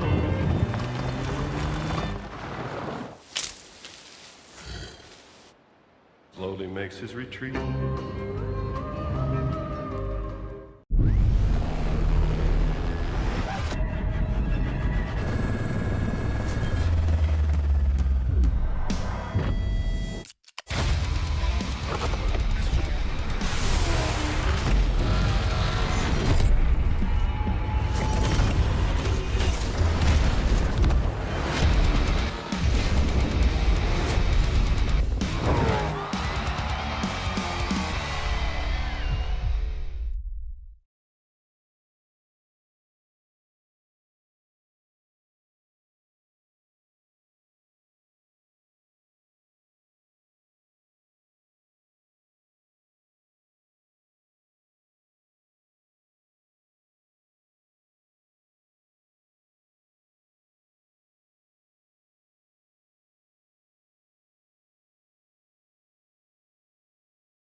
for our UTV Hammers Championship. And right here, we're watching Miller Richmond come in. Looks like he had like a 404 is what he came in. We're going to get that up in just 1 second. All right, so here we go. We got a guest on stage with us. Let's talk a little bit about the qualifying. Let's go. Come on, how'd it go? It went good. You never know. Like, I still get nervous, as you're getting ready to start, and I'm like, I haven't hit this jump yet, and this car is a tank. Now I put all this weight in it, and I always bring my co-pilot because we're here for fun. Like, let's enjoy this together. We're gonna win and lose together, right? This is like the game. I haven't yet got serious yet, so I'm still like having fun with it. You're serious. Yeah, I was talking about it earlier that you've been pre-running with Kyle. Yeah. Kyle's helped you out tremendously, I'm sure. You could see your skills have progressed throughout the years, and you could see right there it showed that you definitely getting used to the car. Yeah, I'm going to have to get a picture of that quick before it changes. That top of the board deal. That's a good media thing right there. You want to be up near that top right there? You still want to, before that one goes out of there? Yeah. He's on the floor. I'll get a picture right there for you. Yeah, and last time I was in Power Hour, and the track gets rough. It's rougher, So I think this morning's a good thing. And they changed the top of the hill there right after short bus, and they put those flags up there. I'm like, do you have to go through this? Because it looks like guys are really struggling to get through that rock section.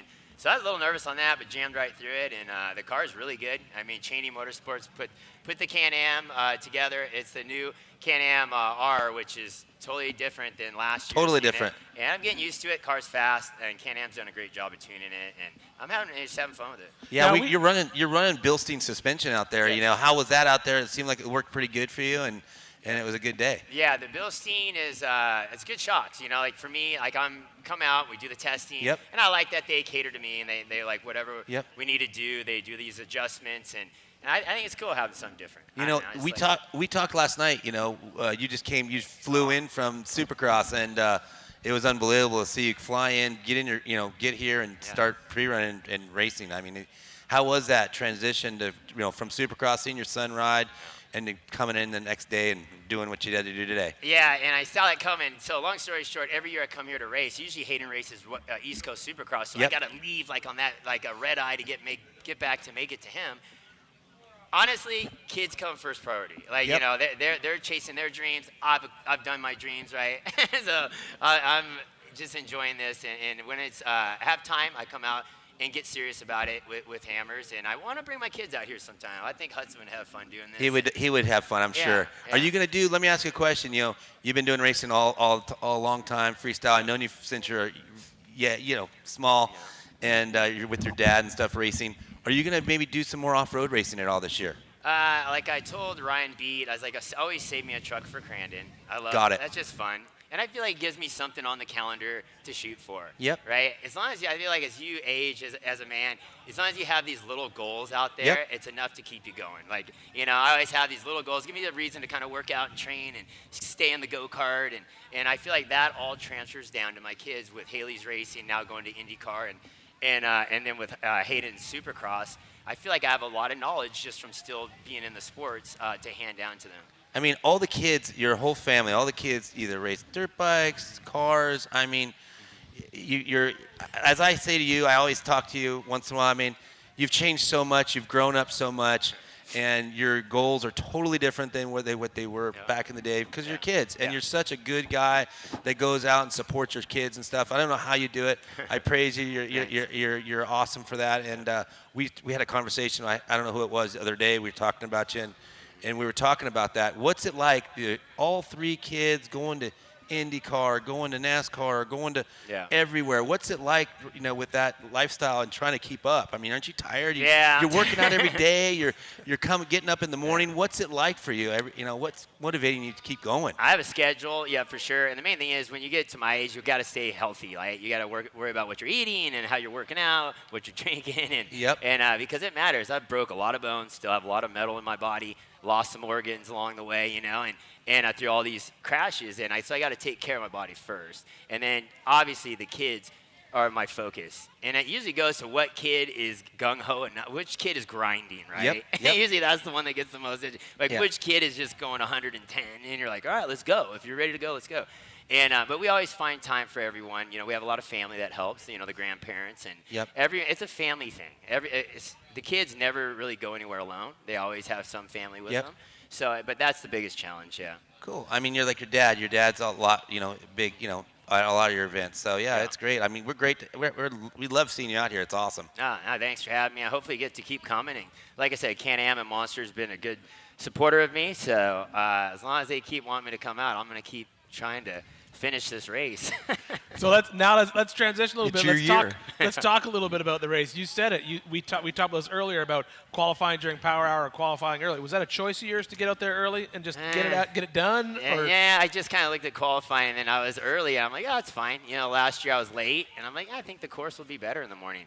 And for me, that gives me more time to go pre-run and go look at the course, and instead of sitting around all day waiting for qualifying and kind of being nervous, like, how's this gonna go?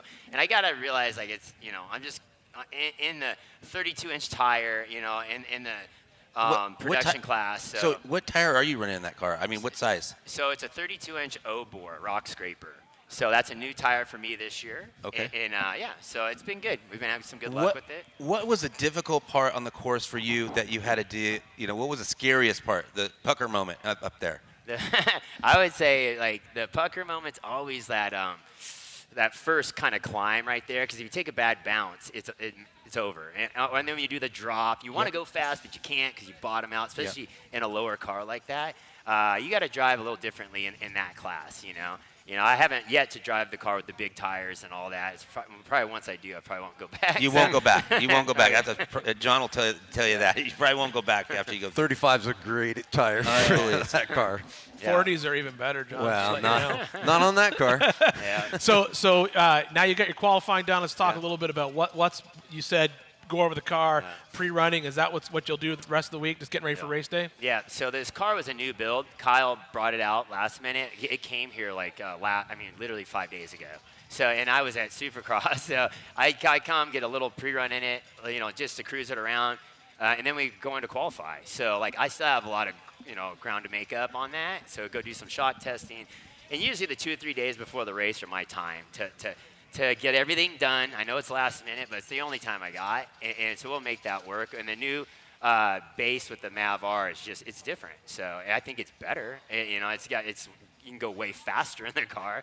So now I'm just trying to figure out the shifting and basically where to be in what gear. It is a different car, but I like it. I feel like the limits are much higher. Are you going to pre-run in an R? Yes. Too? You have an R too? So yes. pre-runner. I went all in and got a pre-runner R and a race car R. Got it. Which hopefully lasts me for 2 or 3 years.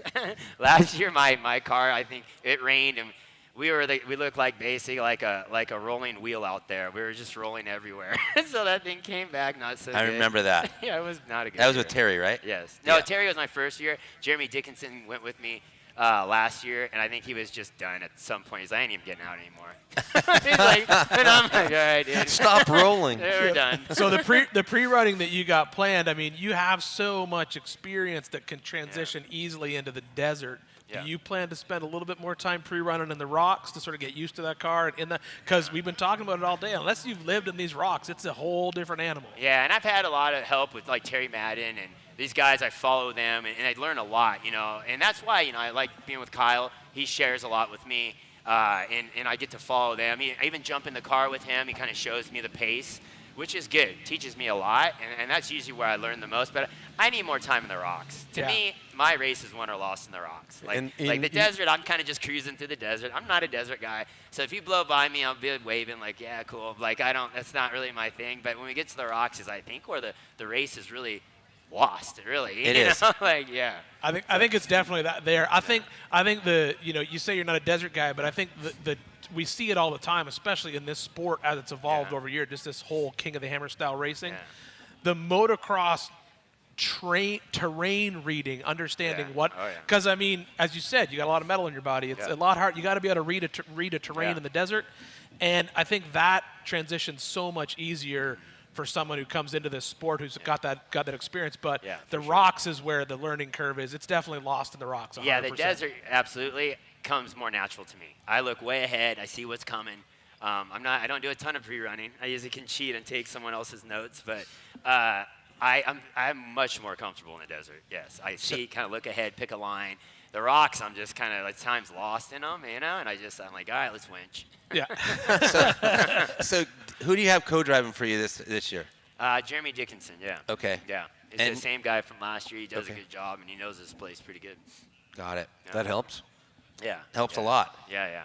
I mean, you could easily, I feel like you can get lost, you can go the wrong way. Like, it does happen, and I feel like that you really do need a guy that knows where he's at, It does help, yeah. Because, I mean, the reality is you get in these rock trails, especially when we're talking about multiple lap races in here. Yeah. You got guys, to have that local knowledge can be a huge difference for sure. Because some of the lines, I bring people out here all the time who haven't just trail ridden out these rocks, and you take them into these canyons, and they're just look at you like, we're not driving in there. Oh, yeah, I've been there. When I first started, I was like, we're going to make it up that rock. I'm sure when you first did it, like, there's no way we're getting over that. Yeah. And that's how it was. Scared. When I first came here, I'm like, there's no way that we're going up that. Yep. And at first, my first thing I went up was right here. That's the first climb in qualifying, but we went backwards up. That's what I was talking about, yep. And I got sideways on it, and I started almost rolling from the top, and that, spooked me. That was my first intro to, the rock climbing. And Terry had to winch me out of it. I was like, That's funny. That's bad.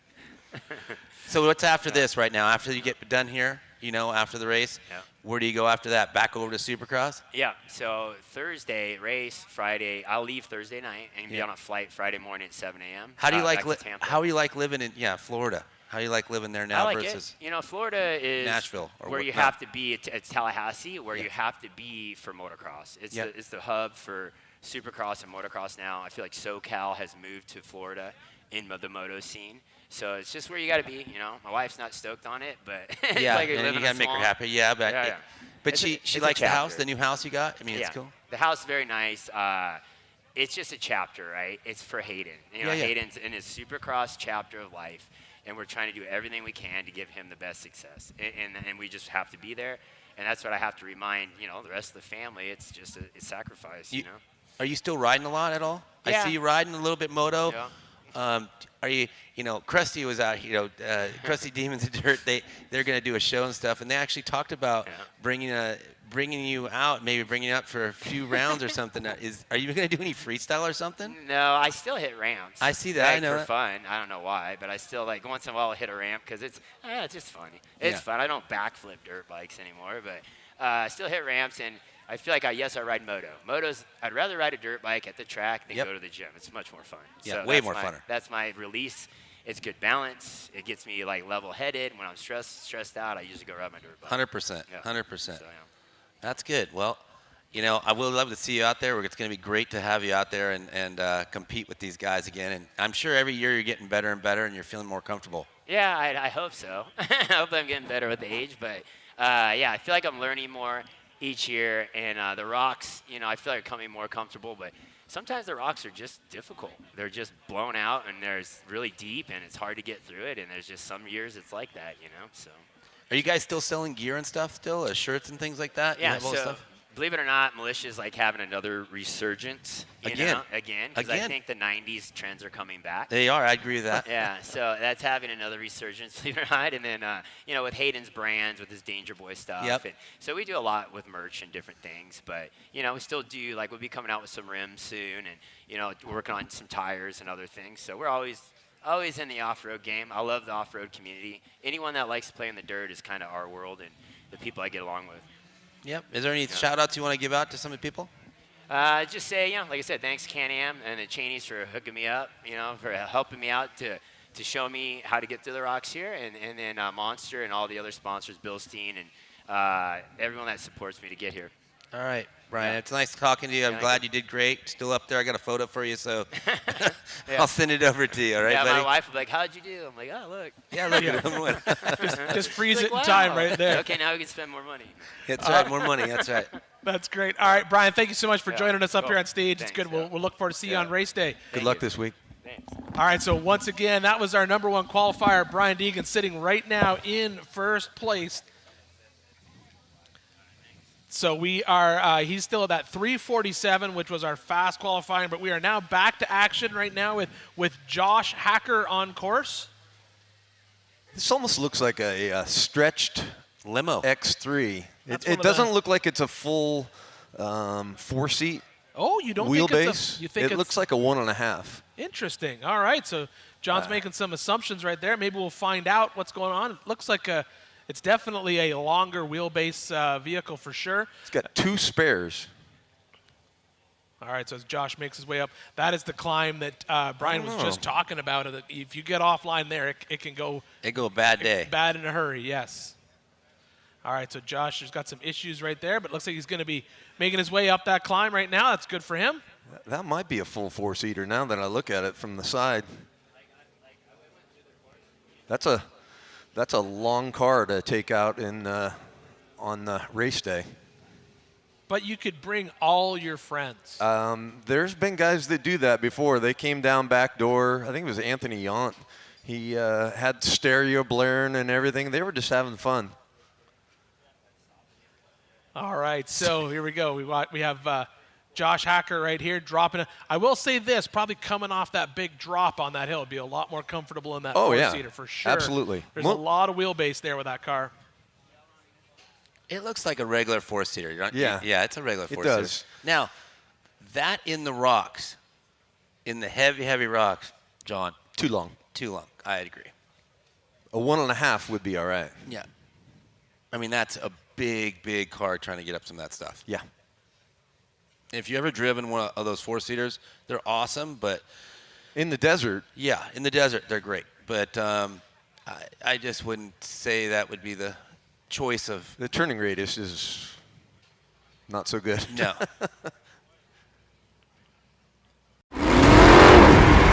Over 25 years of off-road racing dominance. Proprietary patented race technology. Proudly made in the USA. Unparalleled customer service and support. The choice of champions. King Shocks. The leader in off-road shock technology.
PCI Race Radios, the leader in off-road communications since 1972.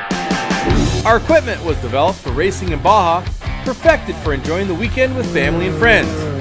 PCI has the highest quality communications, navigation, and safety equipment, backed by the best support in the industry.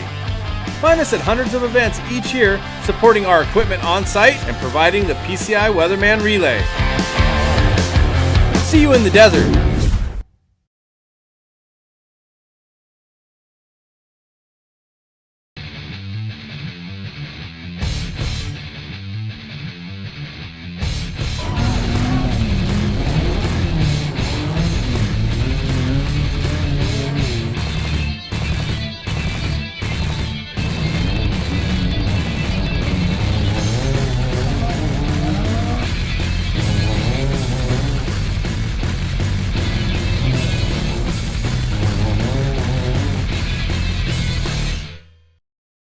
with a 347. And I think that we've convinced another guest to come up onto stage with us. This is fun. I like having this little. You like this? I don't know if anybody's going to know this guy. I don't know. He's nobody. This is going to be kind of fun just to sort of chill up here and have these desks and we can talk and invite random people up here to talk. This has been great so far. All right, Josh Hacker back into town with a 6:17.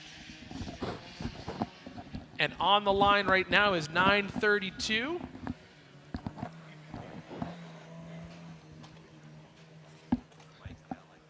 Ruslan Yankovic. Yeah, Ruslan, he could Ruslan be fast. He made the big gap jump there as we head into town. All right, I'll let you throw to our new guest. Well, right now we got 7-time champ. Let me tell you, he's in the house right now. Jeremy McGrath's here. Jeremy, how are you, buddy? Oh, what's up, guys? I'm doing well. Yeah, just early morning out in the qualifying lab is pretty fun. How did you sneak out a power hour? Well, I heard Brian talking about it a minute ago, and the same thing, you know, like we're in like pro stock NA, right? Yeah. 32-inch tires. The track gets so hammered after there's 115 UTVs or whatever. So I have done the power hour in the past, but always the sun's always in your eyes and all this stuff. So I kind of just tried to just abandon the power hour. You just kind of turned away? Yeah, I'm like, please get me out of the power hour. All right. But I think as a penalty, they gave me the first 5. I went out 7th, so they gave me the 8 o'clock hour. You know. So you got to wake up at 6. You got to get up 7, early. Yeah. They said you want at a power hour, you're gonna have to wake up early and deal with the cold. Yeah, exactly. But you know what? Thankfully, the weather's great out here. It is. I mean, it's been amazing. We were here last week for the King of the Motos also. We wanted to ask you about that. I wanted to ask you about that, texting and stuff. How'd that go for you? Yeah, it was well. You know, we started this little thing called Jeremy McGrath's Hole Shot King, and we set up a cool event out here, and we do a little bracket racing, like pretty much like drag racing on dirt bikes, you know? Was that with Lou? Lou and I. Lou was helping me put it together. Yep. Lou was helping me put it together, so yeah. We had a good time. We had 30-something guys, ran about a 2-hour show, had a blast. And Are you going to do that anywhere else in the United States right now? We are. Look, it's sort of it's in development, you know what I mean? It's one of those things we started having an idea about probably 6 months ago. We ran a couple of them. We ran one at Day in the Dirt. We ran one here at King of the Motos. And we're talking about taking it on the road. We want to run it at Motocross of Nations this year, which would be cool. Wow. At Ironman later in the year. All right, so let's talk a little bit about your qualifying run. You know, so did you pre-run that course at all? Did you get a bunch of seat time in, or did you just go out and just try it? No, so I had not seen the course until last night before the drivers' meeting. We went out and did about 3 laps, and then this morning when they threw the flags up on the rocks, for whatever reason last night my tracking wasn't working right, so I got it fixed now. So last night we were trying to figure out where the course went just by kind of following everyone. And as you can see at the top, through the flags on the left, there's a road. That's kind of where everyone was going. Yeah. So this morning, thank goodness, they said, hey, you got to go between the flags. So when I came up the top, I went straight at it. I'm like, oh, no. I got to back up a little bit because you kind of have to swing a little left. It seems where the line is. Yep. And so I lost a few seconds there. But overall, the course is pretty good. There's a little tricky spine, you know, kind of you got to get over that spine there. But, yeah, it's pretty fun. The KRX handles it pretty good. And, you know, we're not going like massive speed, so it's pretty good. So you're racing Oh, we got to roll over at that pinch rock. Get on the wheels.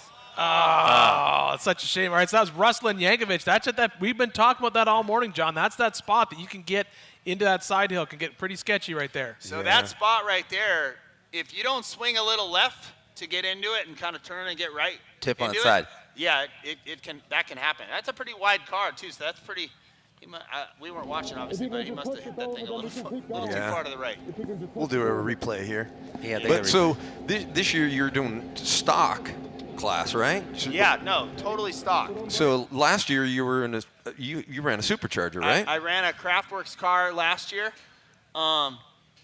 Craftworks engine. So I went for the unlimited class last year, and I was building another car this year for the same class, but unfortunately I just didn't get it done in time. It was too ambitious to have that kind of project. So I had a car that was about 80% done. Started working on that, put all my efforts into that, and then And then, here we are. So it's basically, it's bone stock clutch, stock ECU, stock axles. But it's pretty fun. The KRX. All right, so here's a right replay here. of what we got. Is what we see. So we're not just like you said, you got a little bit too far to the right. That's a shame right there. Looks like that left tire got caught on an undercut on that rock and almost pulled him over. Yeah. Save the Starlink, though. He saved something. MC. Hey, I consider that a win. Look at where he would have went if he would have Oh, yeah. He would have been ugly. left. Whoa, pony. Oh, shit. Yeah, so if you go on the right side, you got to move. You got to go fast. You got to go down there. Commit and go You got to fast. commit with some speed coming down that right side. That's what you've been talking about all morning, John. MC, we're gonna, you're running Maxxis tires on that. So let me ask you a question. So, Kawasaki, in June, July, are they coming out with a new car? That's kind of the word on the street. That's the word on the street, right? I mean, everyone's asking me about it. I have not driven it. Okay. He's been sworn to secrecy. Secrecy. So, I'm claiming you have driven it. That's what I'm claiming. No, I honest. I have Really? not. Honest, Okay. I have not. Okay, but No. are you happy to see something Kawasaki coming out with something new? Yeah, I'm really happy about it. Raced my whole life. Yep, I want to get in the game with these guys. Yeah. You know what I mean? Yep. And up to this point, just like Brian said, this is a hobby. Me and my daughters do this together. Yep. Is your daughter going to race with you? Let me ask you that question. She's That's a big not question. this year. She's actually in college, so she's in her first semester of college. Wow, time flies. We're getting old. Unfortunately, I lost my little my driver and my co-driver. Yeah. But I have a junior in high school, another daughter, so she's not quite as into it. But sometimes we get out together. We have a bunch of KRXs. So I know you've been doing a lot with Carl and everybody out there. Yeah, Go I ride do a couple Baja. runs a year in Baja with my group of guys that we drive with. And man, I just loving the Cowie. So yeah, I'm excited for something new. Well, it's great to see you out here and having a good time. And you're going to be out here the whole week, or are you going back home? What are you doing? Yeah, no, I'm gonna stay. All my buddies are out here, so I'm just gonna kind of hang out. And we got it's a little weird how they spread this whole thing out. You qualify Monday and race on Thursday, but yeah. Have you pre-run any of the race course yet? No, I was talking with Brock Hager yesterday, and I think we're gonna go out in the rocks either later today or tomorrow. Go out and check out some sections, but. For the most part, I've been through a lot of it. Well, there's a couple new spots. So I'm probably going to head out there and check those out. It's always fun. I'll take my other car with 35s on it, make it go up everything. That's not right. I don't know. You better practice with the 32s on there. Yeah, It's going to be a big difference. 32s. And I don't want to beat up my race car too much. I know that. Just but take I the can wheels. take the wheels. And Tell Maxxis to give you a set of 32s. Throw them on there. Tell Rosie to get over here and get that stuff done. Yeah, no, I'm super thankful. Like Maxxis dials me in. Really enjoy it. We come out and hang out with Maxxis every year. It's so fun. And Chris and the boys over here, they give me a lot of. They pit support me here on their first lap after the desert loop. So get some gas from them, and then. Who's your co-driver today? My co-driver is my nephew Jaron. So he's just been my co-driver the last couple of years. I think last year at the end of the race it started raining, right? So poor kid had to get out and just put a line out so much because even with whatever tire you had, it was slippery, super slippery out there. So the ending of the race was pretty challenging last year. Let's hope that doesn't happen again. But for the most part, look, we're in the Pro Stock NA. We just try to get out there. We try to keep the car moving, get to the finish line, have some fun, and just kind of enjoy the adventure. Well, it's great. You have time to come up here and talk to us and stuff. So we appreciate that, and we look to see you. I look to see you doing well on. I think it's Thursday, right? Thursday race day. Thursday morning. Yeah. Appreciate you guys having me up. Hammers is always fun. Dave puts on a good show here. There's a lot of friendly people, which is important. I think a lot of like-minded people, they love the dirt like we do. And every time I come here, I'm still amazed at how many people are here. So it's pretty neat. There's a lot of people out there. Great experience. Yeah. Great experience. Nighttime experience. I'm sure you've been up to Chocolate Thunder. I haven't. You didn't go up there? I go scope it out, and I cruise right back. That's probably the best decision you've made all week. It is pretty crazy. It gets pretty wild out there. It's pretty cool. But anyway, great experience. This time of year, it's fun watching Supercross on the weekends. I watch too out here. I'm not traveling so much to the races, so what better place to come? Are you doing announcing with them too? No, I don't do any of that. I do.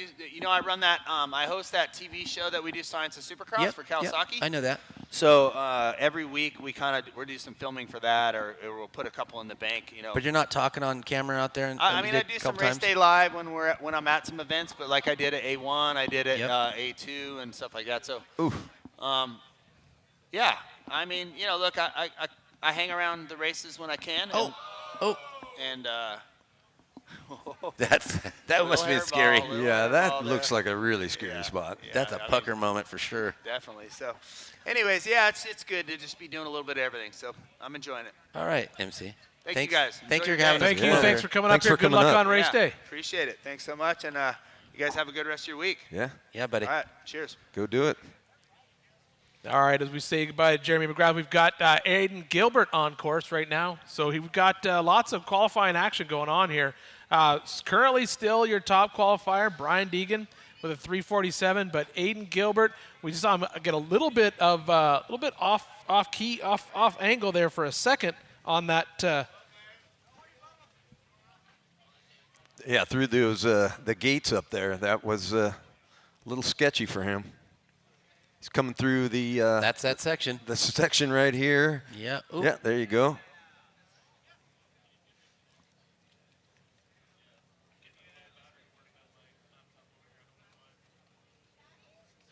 All right, so we saw him get a little bit offline at the top of that by the Gates gate there. It looked like he didn't swing hard left. It looks like he kind of stuck a little bit and ended up in the right. Looks like when you come to the top of that climb, you definitely have to basically go left before you start climbing that climb for sure.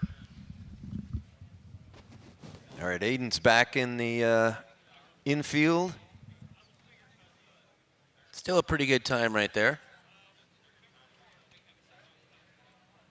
Yeah, he'll probably be top 5. Yeah, he'll be a top 5 probably. I can't tell if that's a Turbo R or a Long Travel Pro XP.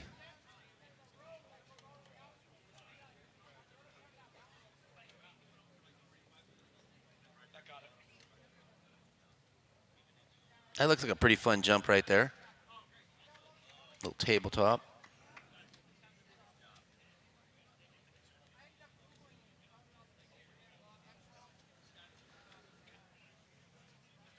It was pretty awesome to have Brian Deegan, Jeremy McGrath up here today. It was cool to talk to those guys and see what they've been up to. And they're just out here having fun and having a good time.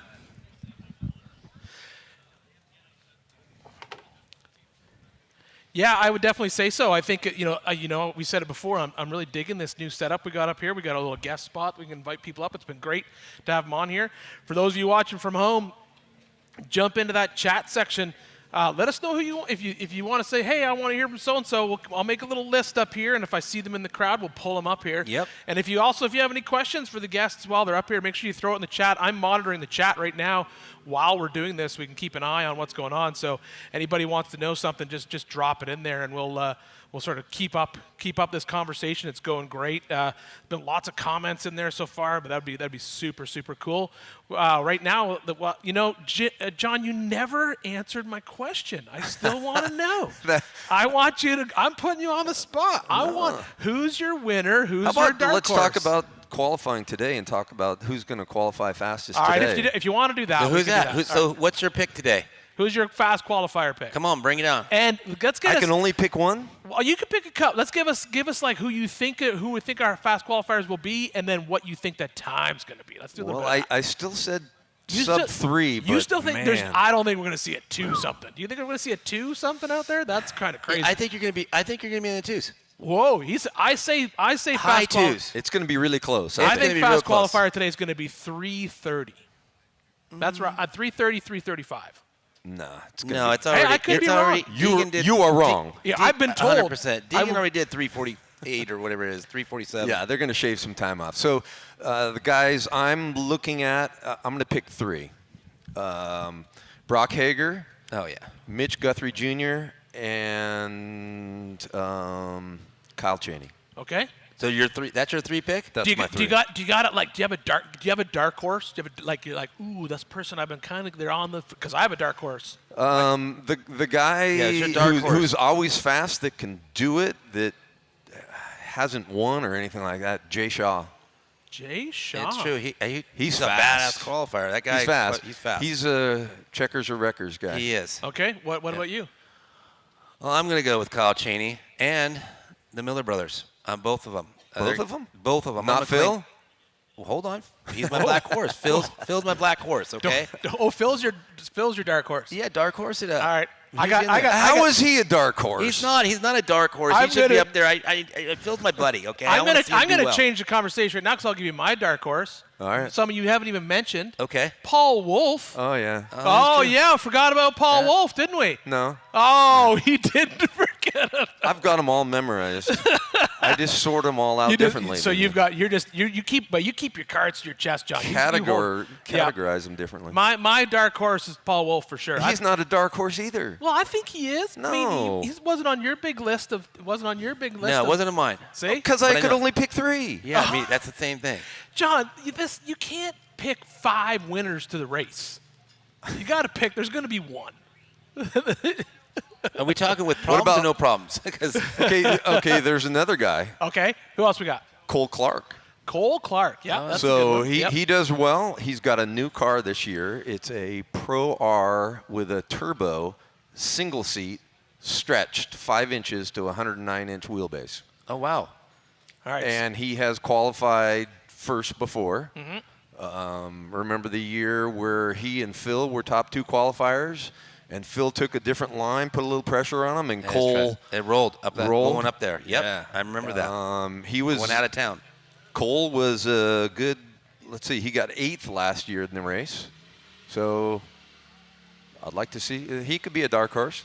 I think he's dark horse qualified. Grayish. Okay, you have a gray horse. All right. You could have like a. Okay, we picked ones we have a dark horse, and we picked our 3. Yeah. Now we got 10 o'clock to 11 o'clock. I want to know your pick in that group right there. Oh, in the groupings. In Okay, the I got to group. look to see who's in the group here. Okay. All right. All right. So we got. Let's give Terry us who's Madden, in the group. Casey Currie. Okay. You had to pick 2. I'm gonna go with. It's popular choice. I'm going to go with Casey Currie. I'm going to go with that. I think he's going to, and I think Terry Madden. I think Terry Madden is. Terry Madden's been known forever as the right seat guy, right? He's always been, He's raced this before too. He has raced it before, but he's, in the past few years, he's the right seat guy to basically to get you. He's the guy, in my opinion, who if you want to finish this race, you basically put Terry in the passenger seat and let him be your co-dog because of all the local knowledge and stuff. I think Terry is going to co-dog for Kyle in the 4400. In the 4400, that would be a great spot. But having Terry in the driver's seat, I think you got that local knowledge. So yeah, my pick in these 2 is going to be Casey Currie, Terry Matt. Okay. So and then you've got Polaris versus Can-Am right there. Oh, so Casey Currie is going to be in a Pro R, and I don't know if he's in one of the factory cars or not. Who? Casey Currie? Casey Currie. He's in a Polaris, isn't he now? Yeah, that's what I'm talking about. Okay. The factory car, or if he's in one that he's built. I want to say he's probably in a factory car. I don't know. That's a good question. We'll see here soon, hopefully. And then Terry Madden's in a Maverick car. So. Well, you guys picked that. I'm going to actually go for somebody that actually goes and does motocross. And this kid, he's a checker of records too. He's going to go out there, and I'm going to go with Chris Johnson out there. He's somebody I know. He's been doing a little bit of time out here qualifying, and he is a motocross guy. And he'll put it down qualifying, I guarantee it. And he doesn't have a brand new car, but we'll see how I think he's running an old X3. And he's in Pro Stock Turbo, so does he have a disadvantage running 32s on the qualifying course? I don't know. That's a big one right there. We're going to see. I don't know that the 32s are really an issue on the qualifying course. They will be out on race day. 100%. I think you're right. I think qualifying, as we always see every year with this qualifying course, it's kind of a snapshot. But I think it's very interesting that we had 2 people that I would consider heavy hitters in the sport chose to stay out of the afternoon, get their qualifying done. Yeah, that's early. a heavy hitter. I would. Terry and I'm surprised they let him do that. maybe it was. Usually you don't have a choice. Do you think that was them deciding they wanted to do that and said, look, we want to go early in the morning versus that? What do you think Casey did? He's a professional. He's been here a lot of times. He does every event out here. Usually Casey Currie is in Power Hour. So why would he want to do this? Daylight, sun, like MC said?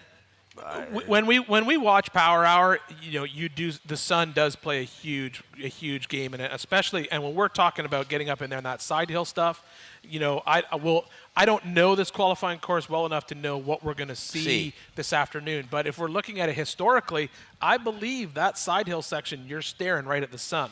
So you guys saw it, okay? And you guys saw the top Power Hour guys were all practicing yesterday at the time when they're going to go out and Power Hour. That would be the smart thing to do for sure. It was almost dark. It was a lot later.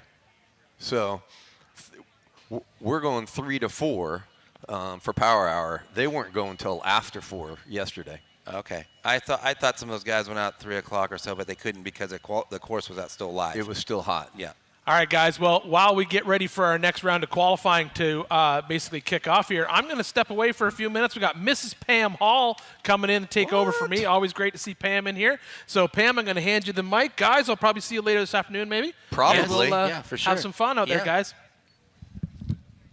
He's already getting a break, John. You see that? Right? Yeah, he's special. Slackers from Tennessee. He has enough hair gel on his hair right there. He's got it going on. It looks like me in the morning time.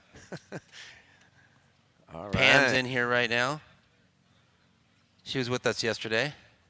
How are you, Pam? I am doing wonderful. How are you guys doing this morning? Excellent. We're just doing wonderful. I've been in my motorhome actually listening to the show all morning long, waiting for my turn to come up and hang out with you guys. But what a great morning so far. It has been. We had some superstars up here already. We had Deegan and we had Jeremy McGrath. It was pretty cool. Yeah, I was watching that. It's so cool to get those guys up here, and getting them qualified earlier outside of that Power Hour too is something that's kind of not normal. Normally those larger named drivers usually go later on in the day, but it was interesting to hear Deegan's side of going earlier. Yeah, it was. Well, in years past, they haven't had a choice. Right. It was like, you're in Power Hour. And it's like, I don't want to be. So they have it. Sorry, you're going to be in Power Hour. So that's a good question. So what they tell them to do, they have to do that. I mean, they can't stay up to say they're here early in the morning. They did it early. I think it's happened before in the past to where they have had a driver that has said, I don't want to go in Power Hour. Can I just go in a normal hour? Got it. But normally they try to stick with the schedule of the qualifying hours. All right. There you go. go. So Brian Deegan's still out in that number 1 spot with that 3:47. I see. That's pretty cool. And then Justin Barth in the 4:17 in that number 2 spot still. Wow, that's pretty awesome. Justin Barth will actually be qualifying later on in the week too, because he also races in our EMC class. Oh, okay. I knew he did another class. I just couldn't remember what it was. Yes, exactly, and that is it. So we're into our 10 o'clock hour now, correct? That's what we're doing. All right. Oh, we got some good names in this 10 o'clock hour. We do. I know you guys were going through them earlier on, so that is really cool to see. And I did see that the 4290 was sitting there on the line waiting to take that green flag of Robert Reno in our 4900 Pro Stock Turbo class. So that is good to see. But guys, I mean, what a beautiful day for it is. qualifying the sun's not too wind. much right now. It's not much wind, but it's a nice day. It is a beautiful day. Yesterday was warm. I heard Super you warm. say it was 77 yesterday. I knew it was warm, but I didn't know the temperature. Oof. It was a little too warm for me yesterday. I didn't bring shorts, but shorts would have been good. Yes, I definitely agree with you on that. It's also been a great couple weeks of racing already so far. We had our King of the Motos a couple weeks ago, and then just finished up our Desert Challenge yesterday. That was another great race watching, and Christopher Pavardi, getting that top spot 2 years in a row. Oh, he's a guy that you're going to definitely see a lot of down, later on in his career. He's going to be definitely somebody to be a professional badass, Yeah, exactly. He's like already a Robby Gordon or somebody, or Rob Mack, or he's definitely one of the guys. Exactly. He's making quite the name for himself. He is. And, we were talking yesterday. Actually, you were talking with, I can't remember who you were talking with. But, it was when B.J. Baldwin was up here. And, you talk about. When I was giving B.J. a hard time? Yes, exactly. Okay. But, talking with B.J. like you were yesterday about, promoting and getting the sport out there. And that's one thing that Christopher is doing very well with his social media. Social media. And that's marketing. where all the kids are at, versus old people like myself. I'm not a fan of social media. And these guys have great video guys and social media. My son does it, for me. And, to have that is a big thing now. Social media, Exactly. that's where it's at. If you don't have social media, look right now, we're on YouTube. Exactly. You know? We're out here, and it's live, it's awesome. Exactly. Yeah, And we got Robert Reno on course right now. And I heard you guys talking about doing time splits. I did, as I was watching, I did notice with Brian Deegan being that #1 qualifier right now, whenever he got up to that Gates gate, I noticed that he was at roughly a 2:15 is where he was at. So that will be a good marker to see if anybody else will be, within that range. But I know you guys all have your picks. Well, Yep, we have it. What's your pick? You know what? I'm going to have to say, Cheney being, a 4-time winner already, he's got a great chance at it. Yep. But I'm going to, the one that I'm going to say it doesn't surprise me, but is the young Nathan Parker. Nathan Parker is going to be one to reckon with. He's a part of the Kyle Cheney crew. Yep. He's only 16 years old. He actually just turned 16 a couple days ago out here. But I have a great feeling that he is going to be one we're going to be watching at the top this year. All right. So there you for go. qualifying or for the race? For both. Okay. Look Wow, at you're really that. going out there in the qualifying. I am. I was am. too pushing chicken it. to talk about the race yet. Well, Alex Reed is co-driving with him too, and Alex Reed actually is Mr. CT Raceworks. So Alex Reed co-driving with Nathan Parker. It's definitely one of those. He's a very well-seasoned. Obviously, he builds these amazing cars. He does. And they were together last year too, right? Yes. I went and talked to him. They were out pre-running, I guess, together last night. But Alex, man, the new cars he has built, I mean, they're unbelievable. CT Raceworks car with Daniel over there building the cars, his crew, and everybody else. It's amazing. I talked to him about buying one of those cars. Did you? Yeah, it's definitely going to be something we're going to look at today. They're pretty awesome, but I have to say he'll be up there. But we got another young buck up there, the 618 of Aiden Gilbert, sitting in that #4 spot right now, qualifying. His dad, Casey Gilbert, races in our 4400 class, so another young kid up there in our top 5, which is awesome to see. And so Robert Reno, just at the gate at top there, he was at 245, just the same as Jeremy McGrath. Yep. So not on Deegan speed, but at McGrath speed at the top there. But you know what they say, smooth is fast, and sometimes slow and steady will win the race. But right now, qualifying, getting that good qualifying spot is what everybody's wanting to get, because we don't know if we don't get any moisture coming down on us in the next few days. Of course, we will all be battling dust. I heard that is there going to be some rain at all this week? I don't know. Somebody was saying that Wednesday or something. I thought maybe there might be some. I didn't see anything, but no, that doesn't mean anything. I'm sure you've been out here before. I've been out here when it's rained before, and it's a different challenge. Yes. Well, last year, I believe it was on the Desert Challenge day, the limited race. I think it was that day. It rained pretty much all day, out doing interviews like I do. Yep. In my rain gear all day long. Wow. Oof. Yeah. Well, the UTV Hammers Championship last year, it rained in the afternoon. Okay, maybe that's the race it was. I'm Yeah. getting them confused, but I do remember standing in my rain gear doing the interviews at the end of the day, and Yeah.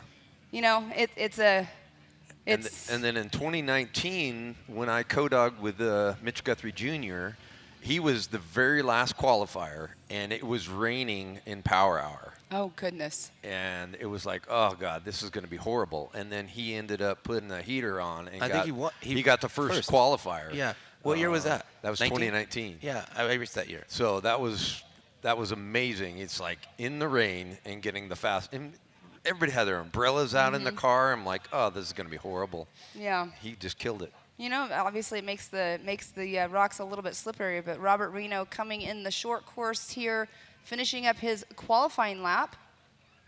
Right now sitting at a 4:55, not the fastest, obviously.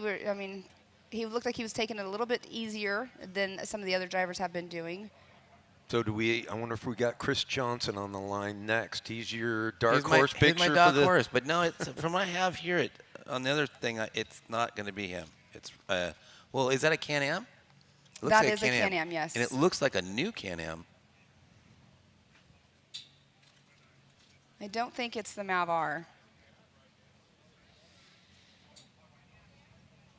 No, it is him. That's Christopher right there for sure. Now we're going to see if he's learned a little bit. He's had some issues sometimes, but he is a motocross guy. He's raced Supercross before. He has no spare tire. He's run nothing on the back of that thing. So, John, running a spare tire, having it on, having it off, what's the benefit? He's pro stock class, so that's a 32-inch tire. You're probably looking at 65 pounds sitting back there, right? Yep. Well, he's going to check. It's going to be checker records for this guy right here. Let me tell you, he definitely pushes. He definitely wants that spot, and we're going to see here soon what he's made of here because he's had some time. He's been out here for a while practicing. Well, and he's in an X3, right? Not a Maverick R? He's in an X3. That's correct. And, his family owns San Diego Powder Coating and does all our powder coating for us out there and helps us out tremendously. So he's in that San Diego Powder Coating vehicle right there. So let's talk about this really quick. I want to get your guys' opinion on this because it's always a discussion whenever qualifying is going on. Obviously, your car is set up, your shocks are set up a certain way with weight, certain weight, having your spare tire or your co-driver in there with you. So once you go out to qualify, obviously you want to be lighter, but you're also now messing with the springs and the way the shocks are set up and everything. What are your takes on that? Well, on this course, you don't have a bunch of G-outs and whoops that you're contending with. So I don't think it's going to make as big of a difference losing your passenger and the spare tire on the back. Because my feeling is the G-outs and the whoops are the biggest deal with messing around with your weight of your car. Here you want to be as nimble and fast as possible, so getting rid of that weight is the thing to do. Okay. What do you think about that? I would say the same thing. For me, I like to sometimes have a little bit of weight. I'm used to it. I don't want to get out of the realm because we're qualifying in off-road races too. So I'm used to that, right there. And sometimes I just run a spare, when I do qualifying. Ooh. He just made a mistake right there. Just killed him. He should have went to the left a little bit. Come on, Chris, get that thing up there. He was actually running a great time. Yeah. He was at a 2:05, I believe, yeah, whenever that happened. and he was doing great. Now he's in a boat right now. He's not even backing up. He doesn't even know. He's like, I'm sure he's scared right here a little bit. Yeah, no backup camera on an X3, so you're kind of like, oh, God. He's running Maxxis tires. He got 32s, like you said. Those things are gripping right there. Come on, Chris, get through there. He's going to be able to scoot to the left. That's just killing him right here. He just killed his time. He was on pace to beat Deegan's pace right there, and now he's having that issue right now. And he doesn't have anything special on that car. There's no special diff. He has the stock stuff on that car. He didn't go out and buy a halo locker or anything on there. It's just basically stock stuff. And as you can see right now, he's having issues getting over it. It looks like the thing's not even full drive right there, John. What do you think? Tire's not really going that well. I just think he's in a tough spot. Yeah, and he's got to get to the left there. There he's you got go. it. Go to the right. Go to the right. Okay. Oh. And the cameras do no justice. Shoot. He's going to get docked for that. And now he's thinking about it going, oh, I should have went through there. Those are the flags they mentioned. Yep, Yes. you have to go through the flag. The gate's gate. I'm definitely going to give him a hard time right now for sure. Well, and that's the same area that Trent Roberts was stuck in earlier, too. Correct. So it's a little bit of a tricky spot. And I was listening to you earlier, too, where you were saying, it might be better to enter it left. Yeah. Left. He was on pace. From our helicopter view, it looks like you should jog left and then come back up to the right. Yep.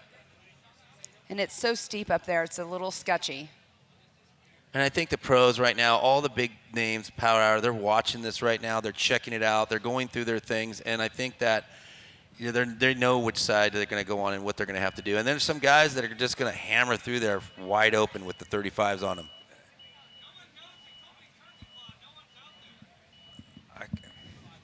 All right, Chris Johnson making his way down. That's another area that's super steep right there as well. Again, he's driving the San Diego powder coating car right there with a Can-Am X3 right there. And like I said, he's a motocross guy, and he is somebody that loves to push out there. He's been in the Supercrosses. He's, and rock crawling is something new for him. So he's getting better every year, but he's always seemed to make a mistake right in the qualifying time. He's had problems, and he was on par to, do well. As you could see, his times, he's going to be way back in the pack right there. I always have to say, I think that the ones that come from two-wheel, and you can contest to this, I mean, the ones that come from two-wheel from motos always do such a great job when they transition into four-wheel vehicles because you're so used to looking ahead. You are. You're looking ahead, especially in the dirt. Reading the stuff. terrain. It is. That's what it is. You know, that's where I came from, motocross and desert. So, and to get in the car, it was a lot easier. Like, you know, Toby, you know, from driving the Red Bull truck and stuff like that. Toby Price, and he's one of the prime examples of somebody that comes out there and whoops on people right there. He's qualifies good all the time. Yeah, I mean, it's definitely a bonus to the ones transitioning from two-wheel to four-wheel. Now, Number I'm 14. not sure who that is. Casey Currie right there. Now, we talked about it, John. Pam, this guy right here is, you know, he's a champion. He's done stuff before. Let's see him out here. You know, I think he's going to put a great time down. What do you think, John? Well, I don't know that he's ever been the super fast guy, but I think he's going to put down one of the top times that we've seen so far. You think he's going to? Yeah, so far, right now at least. Yeah. Yeah, he's going to. I think he's going to. I think he's a top 20 qualifier. Yeah. But not a top 10 for the day. No, I don't. I agree with that. well, and he does come out and he does his homework, and that's what you see, these racers that come out and keep pre-running, doing the lap over and over and over, and do their homework well. Those are the ones that are usually the ones up, obviously, in like the top 10, as long as they have no issues. I mean, earlier on with Brian Deegan, I mean, Jeremy Dickinson, he's also co-driving with Von Gittin Jr. So, and we always talk about the co-driver is definitely key in the car. It is. So let's look at his split time right here. He is almost, okay, Deegan was at 2:15, so he's basically the same thing. Yep. He's right there. He's on par. And he's in pro stock turbo. All right, so let's see what Casey Currie will be doing. If he has a flawless rest of the run, he'll be right up there more than likely with Deegan. I mean, Deegan has such a lead right now on the qualifying time. Yeah, but this is early on. It is. He's still, definitely he's gotten a lot better. But these guys are going to put some world of hurt. You know, I agree with John. I think they're going to be under the threes. You think so? I'm claiming it. I'm going to claim that. Ooh. He said it's really close. I think they can do it. I really think so. Okay. I'm going to give that because he started that thing. I'm going to go with it. It's hard to believe looking at Deegan going, where could they shave off that 45 much time? seconds. Yeah. That's a lot. That's a lot. But the top guys are going to shave time off. It's just whether they can do that much time. Yep. See, and I was thinking roughly like maybe a 3:25-ish maybe. Oh, they're going to get that. We're going to see that within the next hour or so. I guarantee that. All right. I think so. I'm not always right, and we all can't always be right. I'm claiming that too. Yeah.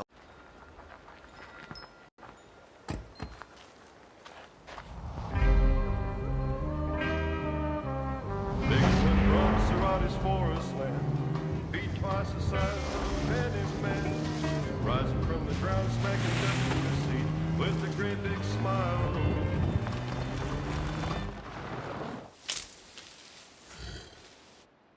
Slowly makes his retreat.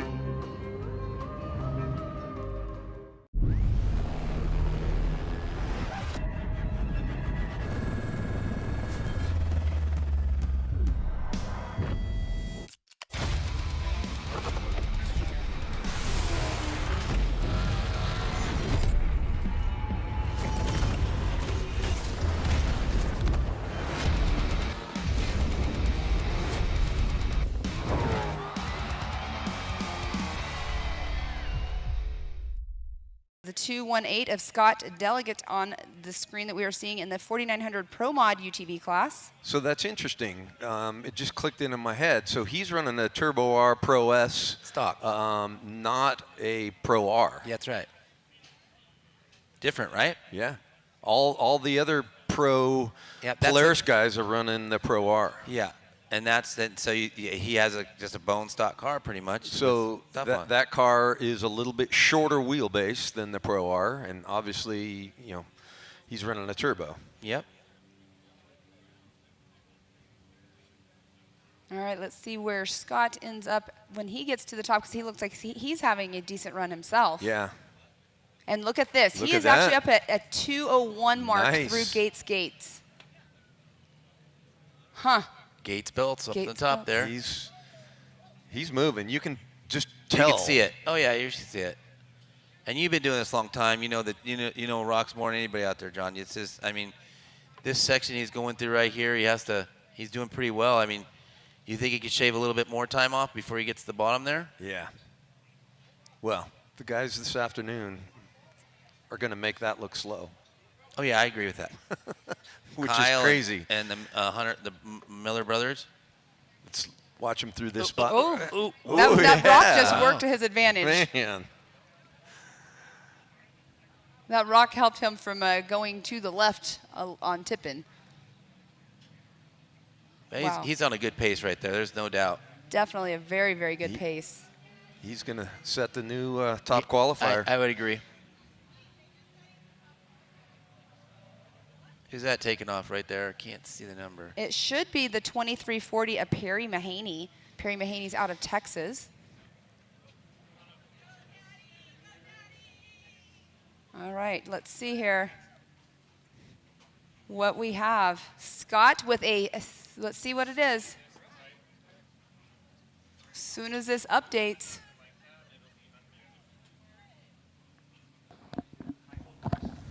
Look who we have up here, ladies and gentlemen, right now. Casey Currie in the house. There we are, Monster how's it Energy. going? How are you, bud? I think I'm good now. Hey, how was it? Was it a little scary? I was worried about that jump. Oh, really? You landed the jump great. Oh, Great. you mean the gap jump? Yeah. Yeah, well, you weren't in a gladiator. Just don't so. let off.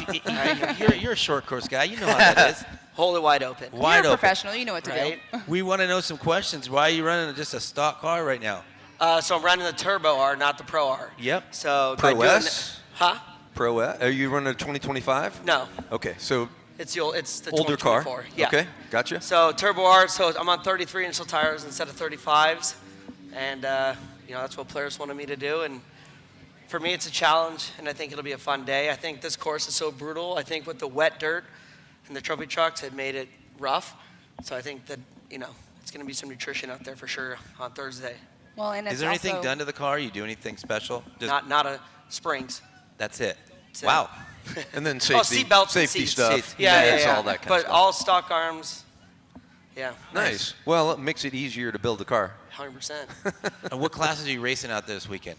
I'm racing the UTV and then the 4400. All right. Yeah, so So- this UTV is a great pre-run for you, basically. That's 100%. So with the way they did the race, I like it, and I think seeing the rocks twice before we get to the 4400 will be good. So it should be fun. I think it's gonna be good.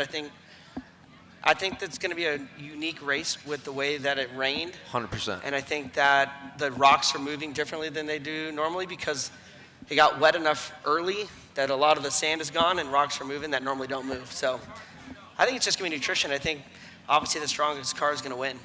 Yeah, you've been out here for ever and ever. Your whole family, everybody out here. So your 4400 car, are you, anything specially done different? You're Yep. leading the race one year and Heartbreaking. Heartbreaking. Yep, we put Deegan's big block in it. Wow. And we changed all the drivetrain.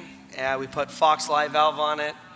And I'm going all in. I want to win. Well, So- you've got to do the work to the vehicle to make sure it gets you to that finish line for Yeah. that win. No, for sure. Have you pre-run much?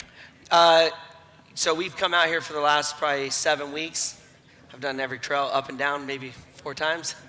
Every trail that we know of, right? I know that Dave throws in the hidden ones, but So my- what do you think of the course this year? I think it's going to be tough. I think going up jackhammer is going to create a bottleneck. So Yep. obviously you want to be there before the bottleneck starts. It's just very difficult the way that the pinch is laying out right now with Yep. all that rocks moving. It's going to be tough. But I think overall it's going to be, the rest of it I think is going to be really good. I just think that's going to be a little bit of a disappointment if that bottleneck becomes real big. Because now it's not only that it's just the one ledge, like 30 feet above it is another ledge. It's just as bad. Oh, and that is Perry Mahaney. He was having some problems as you were speaking, and now obviously we have him on his side. Very unfortunate. That's a tough spot. That little stop, it's right before the ledge. It's actually worse than the ledge. It has like a pocket that literally puts your left front in and makes it feel super uncomfortable. So It looks sketchy. I was up there watching everybody go through last night, and it was interesting watching all the different cars come through, and it's like, whoa. Yeah, and that's the hard part. You think it's that V-notch, but it's actually right before. It's a setup for that if you get that wrong, the V-notch just kicks you all ugly, as you can see right there. And all that off camber of you guys being up there, man, I overheard the announcers earlier talking about, being on the low end side of it, and it's sometimes it's super sketchy. But really quick, did you have your co-driver in with you whenever you were? I did not. Okay. So what is your reasoning behind doing that? Is it weight, or is it just, so you can push it harder? They're all pre-running. Oh, so there you go. Send your co-dog out to pre-run. My I like guys, it. Perfect. I share with right now. Bryce and I share some guys out here, and he's pre-running because he doesn't go till 2. So you we're know what the big thing this year is that some of the new VCPs, RCPs, and your co-dog's going to be incredibly important, keeping you in the rocks in those spots. I think there's going to be some unique areas. I really think that the VCP thing. Oh. That was another one. That's earlier. Oh, I'm like, that was earlier. Dude, what is going on right now? That's really. They're showing us the replay right now. Replay of people on that section. Just right ran that wall too high. You have to hug it a little bit. You gotta want to put your rock rail on the rock on the left. If you think you don't want to do that, but if you just rub that the wall, it won't flip over. Yeah. But. Well. I guess that's where the pre-running of the qualifying course comes in play, right? Nope, should be good. And we also have a new top qualifier, you guys. Scott Delegate came through. He's at a 331.907. So. Wow. Now, Kate, we were talking earlier here. You're professionally been doing this all your life. You know this whole thing. Do you think they're going to be under the threes? The top guys? Oh, for sure. That's if what it's we're already saying. at 330, 100%. Yeah, I would say. Yeah, I mean, literally, all I wanted to do was not roll over. I don't know if last time I drove a car like this, I flipped it over backwards. I was there. Yeah, we remember. Going up the hill. Terrible. I raced that race, actually. So, this year I was like, all I want to do is get to the finish line without a broken car. There you go. Still drive, so I'm okay now. Good job. Check. So, You're good to go. Good morning already. Yeah. So, race day, as far as the course goes, you've already mentioned Jack as being a potential issue. What other trails do you see as the big contenders for tough spots? I mean, obviously all the other rock trails are tough, but I think strategy, there's enough go-rounds in the gnarly bad spots. What about Spooners? You have to stay in the rocks in Spooners. Yeah, but remember, it's a 50-foot, you got to read the rules. Yeah. It's still 50 feet from center VCP. So you have, there's room. Even if you're in the rock, there's still ways around. It's going to be sketchier, but there's at least ways. I think, and we're going, going down. The way we're doing it, I think it's the right way to do it. But we'll see. But like you said, I think at the top of Spooners, there is 2 ways through it. Just if you winch it, you can get right through it. There is 2 ways. At least there's 2 ways. That jack, there is only one way. Well, you can winch to the right, but you're not crawling up. No, you're winching. But at least it's moment. You can try and move. Yep. Where jack, it's so tight that you have to sit in line and wait your turn. Yeah. So we'll see. I think overall, I think the UTVs are becoming so capable now that it's no different than a 4400. It's just being at the right place at the right time. I think drivetrain, this is where, getting excited instead of, not letting the tires spin a bunch. And if knowing when to pull the winch, knowing when to stop, knowing when to back up and reset. Obviously you know about driving in the rocks a bunch, knowing when to reset and getting a new line rather than just sitting there spinning the tires. Yep. So what do you think? What do you think about that, Casey? We talked about that 4400 class. What do you think about the UTVs in that class? I don't care either way. The only thing for me that gets a little scary is I can do 135 miles an hour blind in the dust, and it gets scary when you're coming up in a car that doesn't go that fast. Yeah. So, and I'm almost 7,000 pounds. Yeah, I'd be scared for that. Yeah, that's the fear that I would never want to hurt anybody, right? And I don't ever want to get hurt either. But the scary part for me would be driving. There's only one way to pass, and you got to drive up to them to get around them, and it's sketchy. And I don't like it, but if you come up on a car that small, it's dangerous. But I think rather than that, I think they're fast. I think everything. I've seen those new Can-Ams that they built for the rocks that are freaking wild. I think it's going to be interesting to see how they do. But still nutrition. I think doing the full desert loop twice, I think that's going to make it exciting. So what do you think on the 4400 day where you don't know what lap 3 is? That's a nice game changer, right? Oh, the last lap? Yes. Oh. That was not a good look on your Dave. face. Yeah, Dave put it to you. I'm going to put, All of us that aren't racing really love it. All the racers are like, Yeah, oh, I'm going to God. be watching you here, okay? 3 spare winch lines in the car, 10 straps. Because you never know. You never know. You don't know. And I think that's where just being prepared. I think he wants everybody to winch. I think. So that my thought would be he's going to figure out a way that it'll make it difficult. It's going to be. And who's your co-driver, by the way? Oren Okay. Anderson. Same. It's the same. Same person, yeah. Right Kind of a Bryce. newbie, huh? Huh? Kind of a newbie? Yeah. Yeah, he's new, yeah, right? Yeah. Kind of real new. Been around here a little bit. So no, he does a great job. We mesh together very well. And in the 4400 race, it's all about when you're out of the car and working, delegating. When we talk about out of the car, a lot of people do you have a Bluetooth on your helmet so you can talk to everybody? You have to. Yeah, Now I do. That's why I used to yell a lot. People used to think I was all hyper, but I was just trying to talk to my co-driver. Right. Yeah. So hard. After they it's got impossible that piece, to hear outside the car like that. Yeah, when you have that Bluetooth piece, it's a game changer for your guy. Well, and then having the remote for the winch and everything now too is Inside completely the car. different than from earlier on. Yeah. Which is really cool. There's a couple, Jim here, he makes those things and makes the winches and has all those special controls. Exactly. Yeah. It makes it nice. I think all that, everything's making it better. The car, all the cars are getting crazy better. Crazy. The amount of technology I hear, I'll give it, I just put Fox Live Valve on my car and Big change. Oh my gosh. Yep. I was in the desert, it's, I've seen guys run it, but I've never felt it. And then you put it in the rock mode and you're unbelievable. I mean, it's on our Pro Rs and Turbo Rs, you can go into the settings on the shocks. It's like that, but just more advanced because we have, sensors on all 4 corners and Fox has a great stuff and they have the new technology for, the trophy trucks. That's what they have now in the trophy trucks. It's unbelievable. Yeah. Same setup you have. Same. It's pretty wild. You got buttons on the steering wheel so I can adjust everything. Get compression and rebound. It's pretty. I haven't been in one with it yet. It's wild. Yeah. It changes the game. So. Wow. All right. Well, I better get back. I guys are all waiting. Go pre-run. Yes, get thank you. Got 2 Casey, more nice laps to seeing go. you. Thanks for coming up. Hey, great seeing you guys. We'll And see you right guys now soon. you're setting second in luck. class, 3rd overall. All in right, I'll qualifying. take it. Is where you're at. All right, you guys have a great day. All right. You too. Thank you. All right, we just saw Perry Mahaney going off of course under his own power, but next up on the line should be Ed Moran on the 902, should be taking the green flag here in just a moment.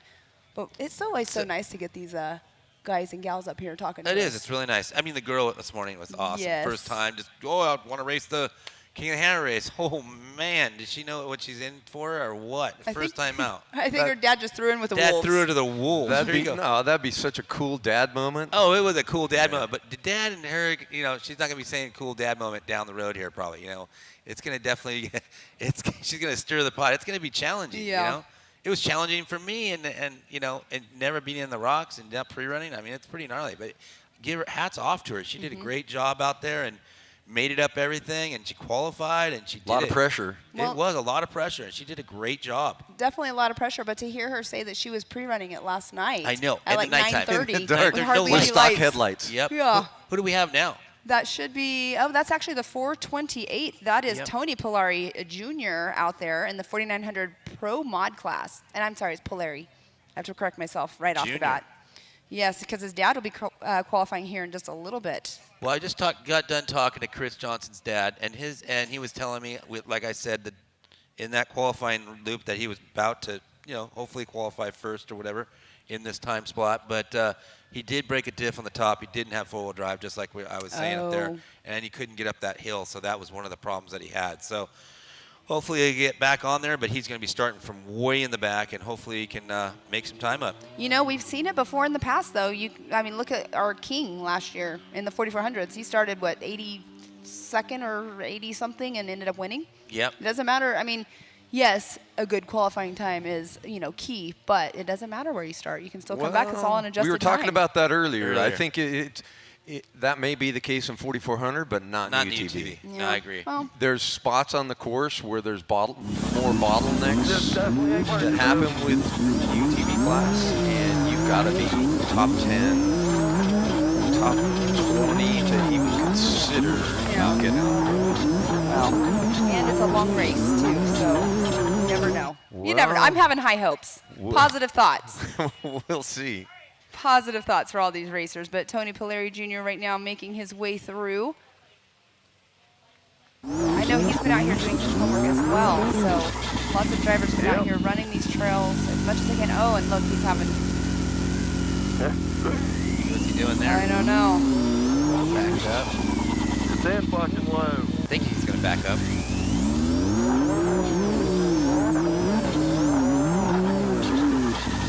Oh my God.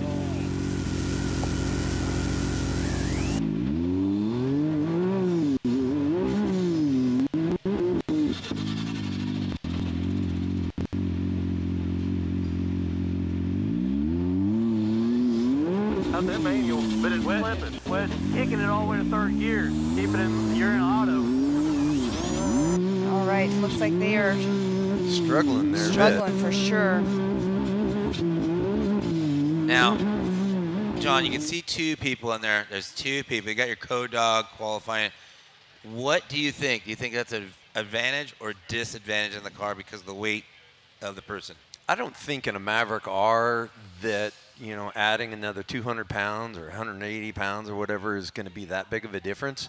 I think it might help with a driver that might not have as much experience on the qualifying course, help settle you down a little bit, help direct you if something goes wrong.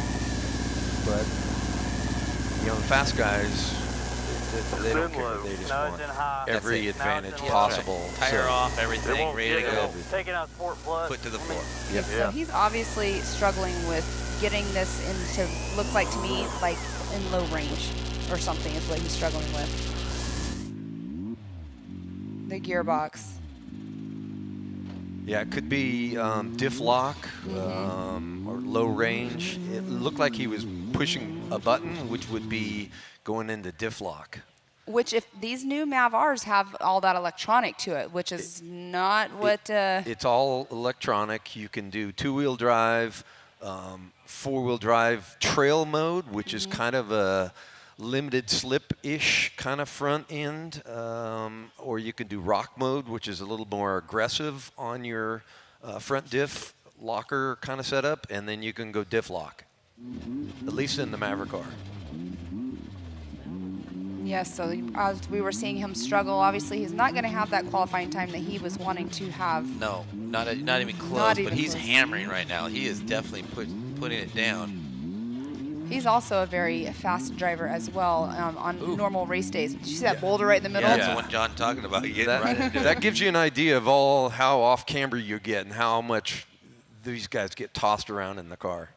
Yeah, I'm sure he's not happy right now. He's definitely pushing the car right there. He's not a happy camper. He knows he qualified lame. And I think he left a lot on the table right there.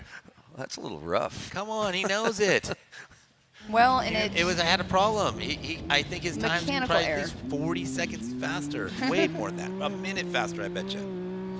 But, I mean, one thing about it, at least it wasn't driver error, it was mechanical error. Oh, no, mechanical. It wasn't driver. You could see he was driving great. Exactly. Yeah, it wasn't a driver. He was telling it in the car. He's a very fast driver normally out on course.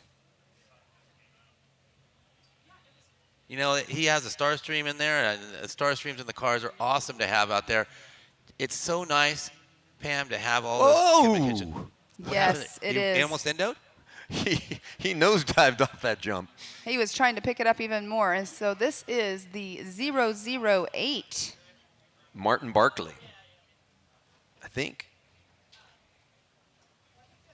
It's an MBRP car. Okay. I'm just guessing. The number doesn't match exactly. Yeah, it doesn't match, but more than likely that's what it is. But yes, the Starstream is really, it's a game changer. Exactly. Game changer. I love it. The Starstream amazing. systems, all those guys working hard over there and actually having all that footage is unbelievable. Well, and also, like what's really awesome about it too is, Starstream gives the links to us, and that allows us to get to chime in into their cameras. It's nice. It is very nice, and we can't hear the in-car audio, but our producers can. The producers can. Mm-hmm. Which probably is a good idea that we can't hear it. Oh, the people at home can hear it. Supposedly, we're getting word that the people at home can hear it. Oh, that's interesting. I wonder what they're saying on that thing. I don't know. Wow, I'm sure. Probably not all PG. No, it's not PG, I'm sure. I don't think Tony's probably would not have been PG. I'm not sure if he. No, he's pissed. I guarantee it, because Exactly. you could see he could drive. It was a mechanical problem, and definitely left a lot on the table. I feel bad for him.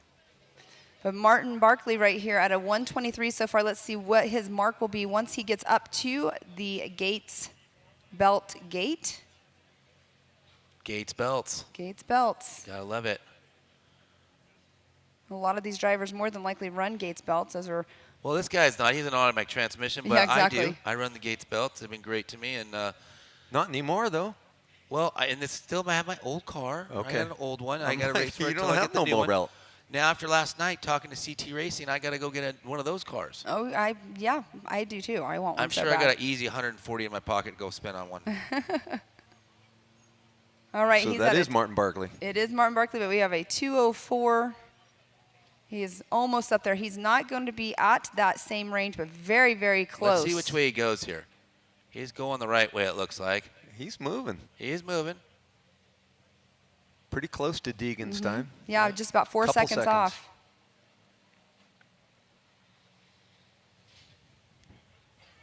But you guys, I mean, we have that 3:31 as our top time. That's the 2:18 of Scott Delegate. I mean, that's an amazing time. You guys, I'm already saying I'm way off on my timing. You guys saying it's going to be in the sub threes? It will be. That was our early It is. guess. It's early. So. No, he's right. 100%.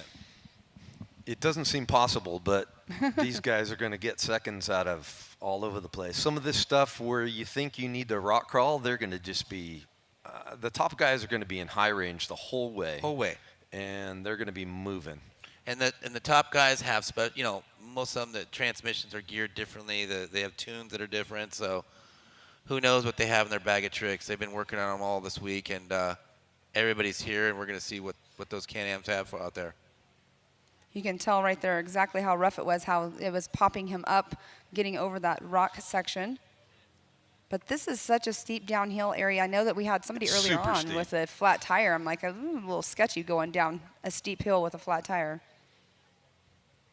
As you can see, that guy, Martin has a Starlink on top of his car. Yeah, it's such a game changer, 100% having Starstream.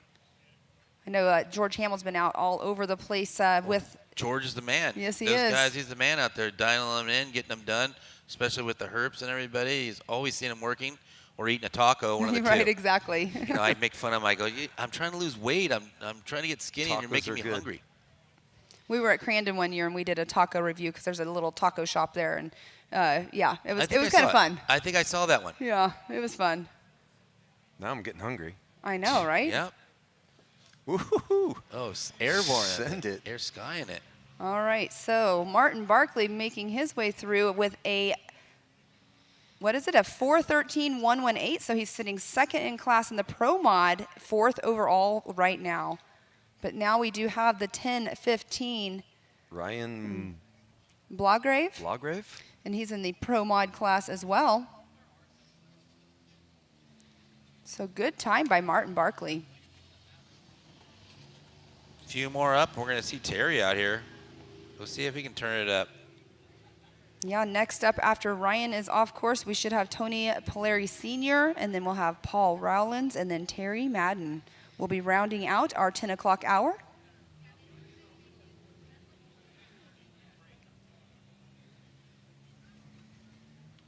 And we'll see, Ryan's not quite on it as much as all of our other drivers have been, but then again, if you have not been out, pre-running this course or walking this course and not familiar with it, it's definitely not going to be an easy qualifying course for you. No, but I'm saying 11 o'clock hour, last up, as John was talking, and I think it is it Jay Shaw? Jay Shaw is the next hour. Yeah, he is, I think he's going to be under 3 minutes. He's very fast. He's fast. He's fast. He's qualified first, I think, last year, the year before, wasn't it? It was probably 3 or 4 years ago. Oh, really? Yeah. He's a checker record, too. The year that Casey Oh, that was it. Flopped. I'm pretty sure it was that year. Okay. I don't know. He's in that area of qualifying. He's yeah. I think he's gonna be a fast qualifier. One of them. Yeah, there's a lot of them in that hour that will be fast. And looking at that list. I mean, we have how Zach many? Pollard isn't another fast guy. So we have 107. It looks like competitors for our 4900 Can-Am UTV Hammers race that should be qualifying today. Looks like we have a few that will not be qualifying. And then we have our 4900s Futures Youth also. So that brings it out to 131 4900 entries. Wow. And that Futures Youth class is just growing more and more every single year as well. But they're not qualifying on this course, right? I don't think so. Maybe we can get confirmation of that, seeing if they're going to qualify on that course. That's pretty gnarly for the kids. I talked to a kid last night. He was 12 years old. He's in the big cars, and I'm like, wow, you're going out there qualifying. And he told me yes, so that's what I was told last night. Oh. Yeah, we'll get confirmation on what the youth class will be doing. And then on Tuesday night, we'll have our 170 cars going too. That's one of my favorite classes, the future of our sport. Yes, that is. That is definitely it.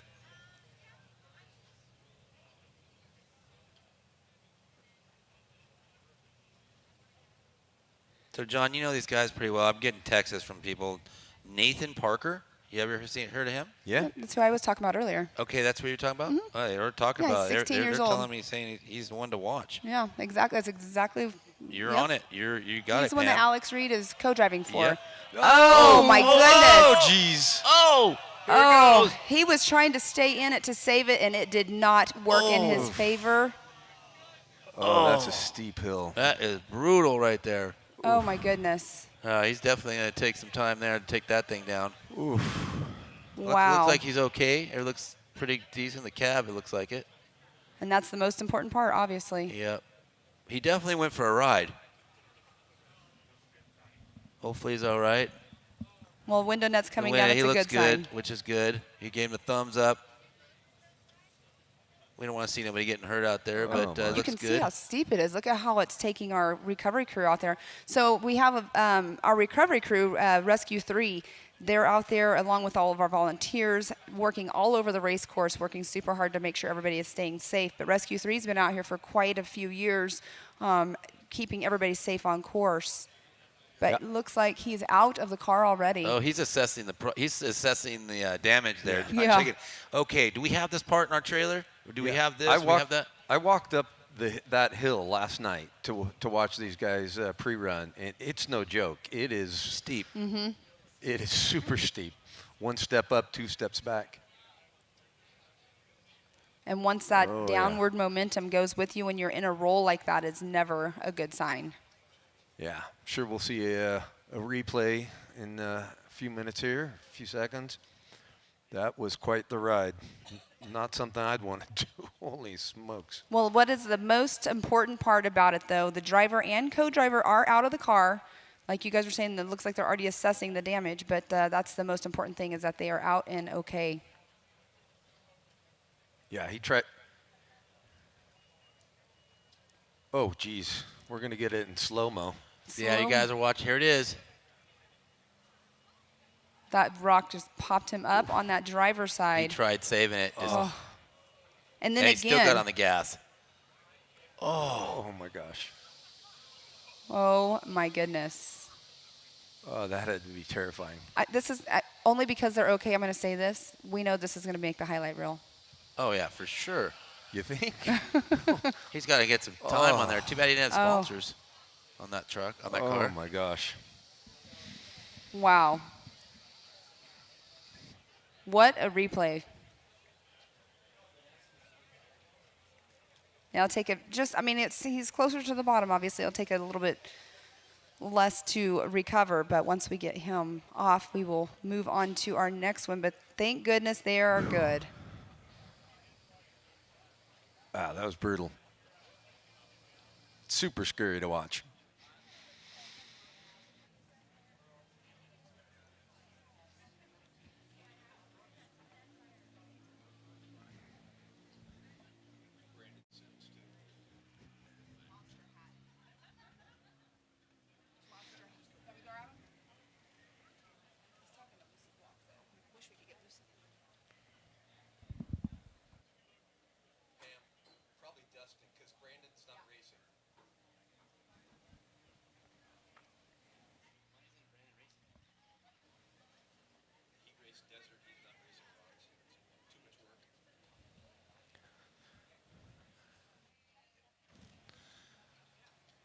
All right, it looks like these guys are still assessing the damage on there. They didn't get the tow truck up there. And it's still a tough spot to get Can they get up there and get a recovery vehicle up there? Well, there's a recovery vehicle at the very top. Yep. But that's not going to help much. Wow, they're going to be dragging that thing They're going to be dragging it backwards. Yeah. And it's going to take a minute to get a vehicle up to be able to winch him backwards. Now, can the guy from the top come down and still pull? Oof. I don't know what good it would do to pull him up. We got Mr. Lip Mullet in the house. Lip Mullet. Lip Mullet, that's exactly. Dude, this is my first run in a mustache, and Oh, I just looked my at God. pictures of you and Mark and had them hung up on my wall. Yeah. All right, that's it. I was like, man, as cool as this looks, I got to make a run at this. Yeah, you can I'm see just it happy going to be on. your hero. Well, Party Mr. in the front, party in the back. It's all together, Dude, man. it's party everywhere now. Everywhere. Yeah. Well, Dustin Jones, how you doing? I'm doing good. It's been a crazy King of the Hammers, which it always is, right? Yes, You never yes. just get a smooth, easy King of the Hammers. So crazy one for us. We missed the desert race yesterday, which was a heartbreaker. You know, we have a brand new car, brand new chassis, and you know, just after qualifying, we had a nick in the harness, and so a couple of wires were touching, and the car would go into gear sometimes, but it wouldn't consistently stay in gear. So wiggled wires, messed with stuff until we finally felt the car start lurching and locking into gear, and we're like, okay, it's in this section. Found it, soldered it, perfect, but we were 45 minutes behind, so we didn't get to start. Gotcha. I was wondering what happened because I knew I saw you on the list, obviously, and I knew you were here, but I just did not know exactly what was going on. Yeah, just a simple thing, you know, working on the car, wrenching on stuff, getting it ready, and we just pinched a couple of wires. So unfortunate, but a lot of effort put in. But fortunately, it was no factory stuff. It was a mistake on our part that Drilling too deep? Yes. How did you know? Did you talk to somebody? I don't know. I wasn't going to mention anything. I'm going to keep my mouth shut. It literally was drilling out a rivet. I've got my spies out there, all right? Yeah, I'm going to keep my mouth shut on anything. Eyes and ears everywhere. Yeah, So It was sad not to see you out there. We wanted to see you kick butt out there, and I was pretty bummed not to see you out there.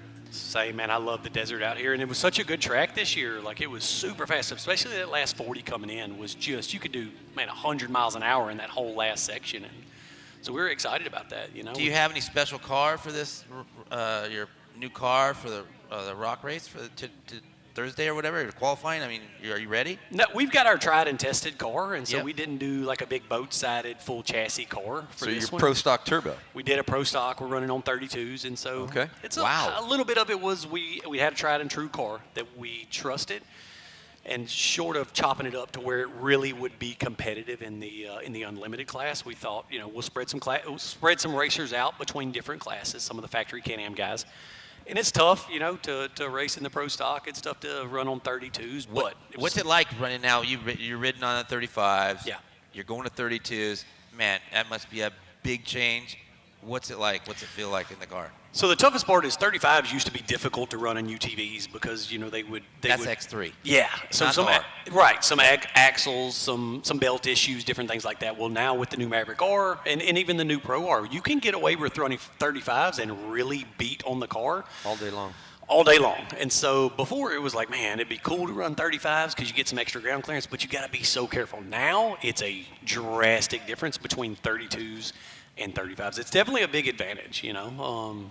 I remember switching from a 33 to the 35 was tremendous, but going down to a 32, Yeah.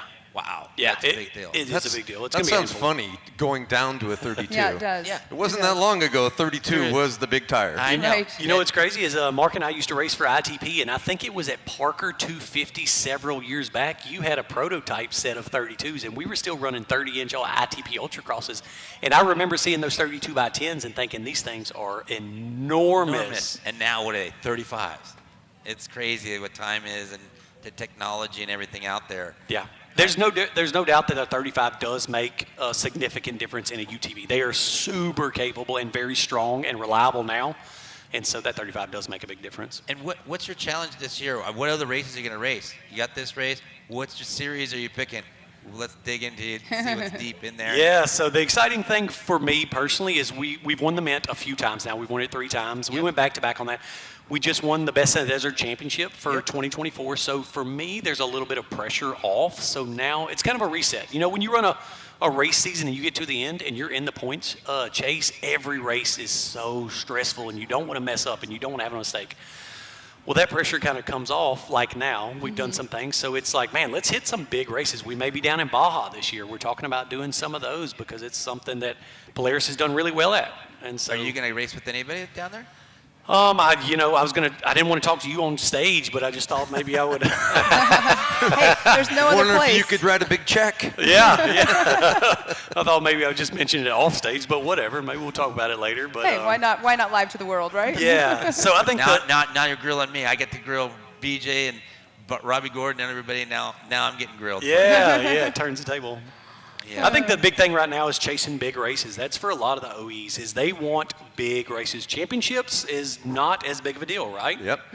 And they're like, man, we want to win the 500, the 1,000. We want to win King of the Hammers. We want to win Vegas to Reno. And so it's gone back to like, dude, let's go hang it out there at all big races and just try to win big. Right. Yeah, because this season doesn't matter as much. Yes. That's right. Yes. That's right. And I talked to some of the Can-Am people, who's here, and we talked about the 1,000, racing the open class, racing, to be competitive with the Polaris team. They've been dominating down there, and they Can-Am definitely wants to bring a dominating force and ruin their parade. So, Can-Am has the vehicle, just have to tie in all the things, the drivers and everybody, because they have the drivers too. It's just having a great team, pre-running, people that know Baja and stuff. It takes a little bit of time to learn Baja.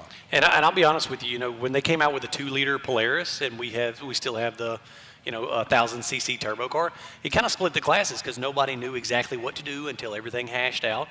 And for me personally, I want to be running against the fastest guys, and I want the best OE vehicle running the best OE vehicle. Like, bring your biggest gun to the game, put it on the table, show everybody what you got, and let's run heads up. So I'm happy that a couple of series are starting to merge everything back together, and it's like, boys, you're the factory OE best car that this company's got, and you guys are the factory OE best car this company's got, and you got to race each other. Let's see what it's got. I love it. Yeah.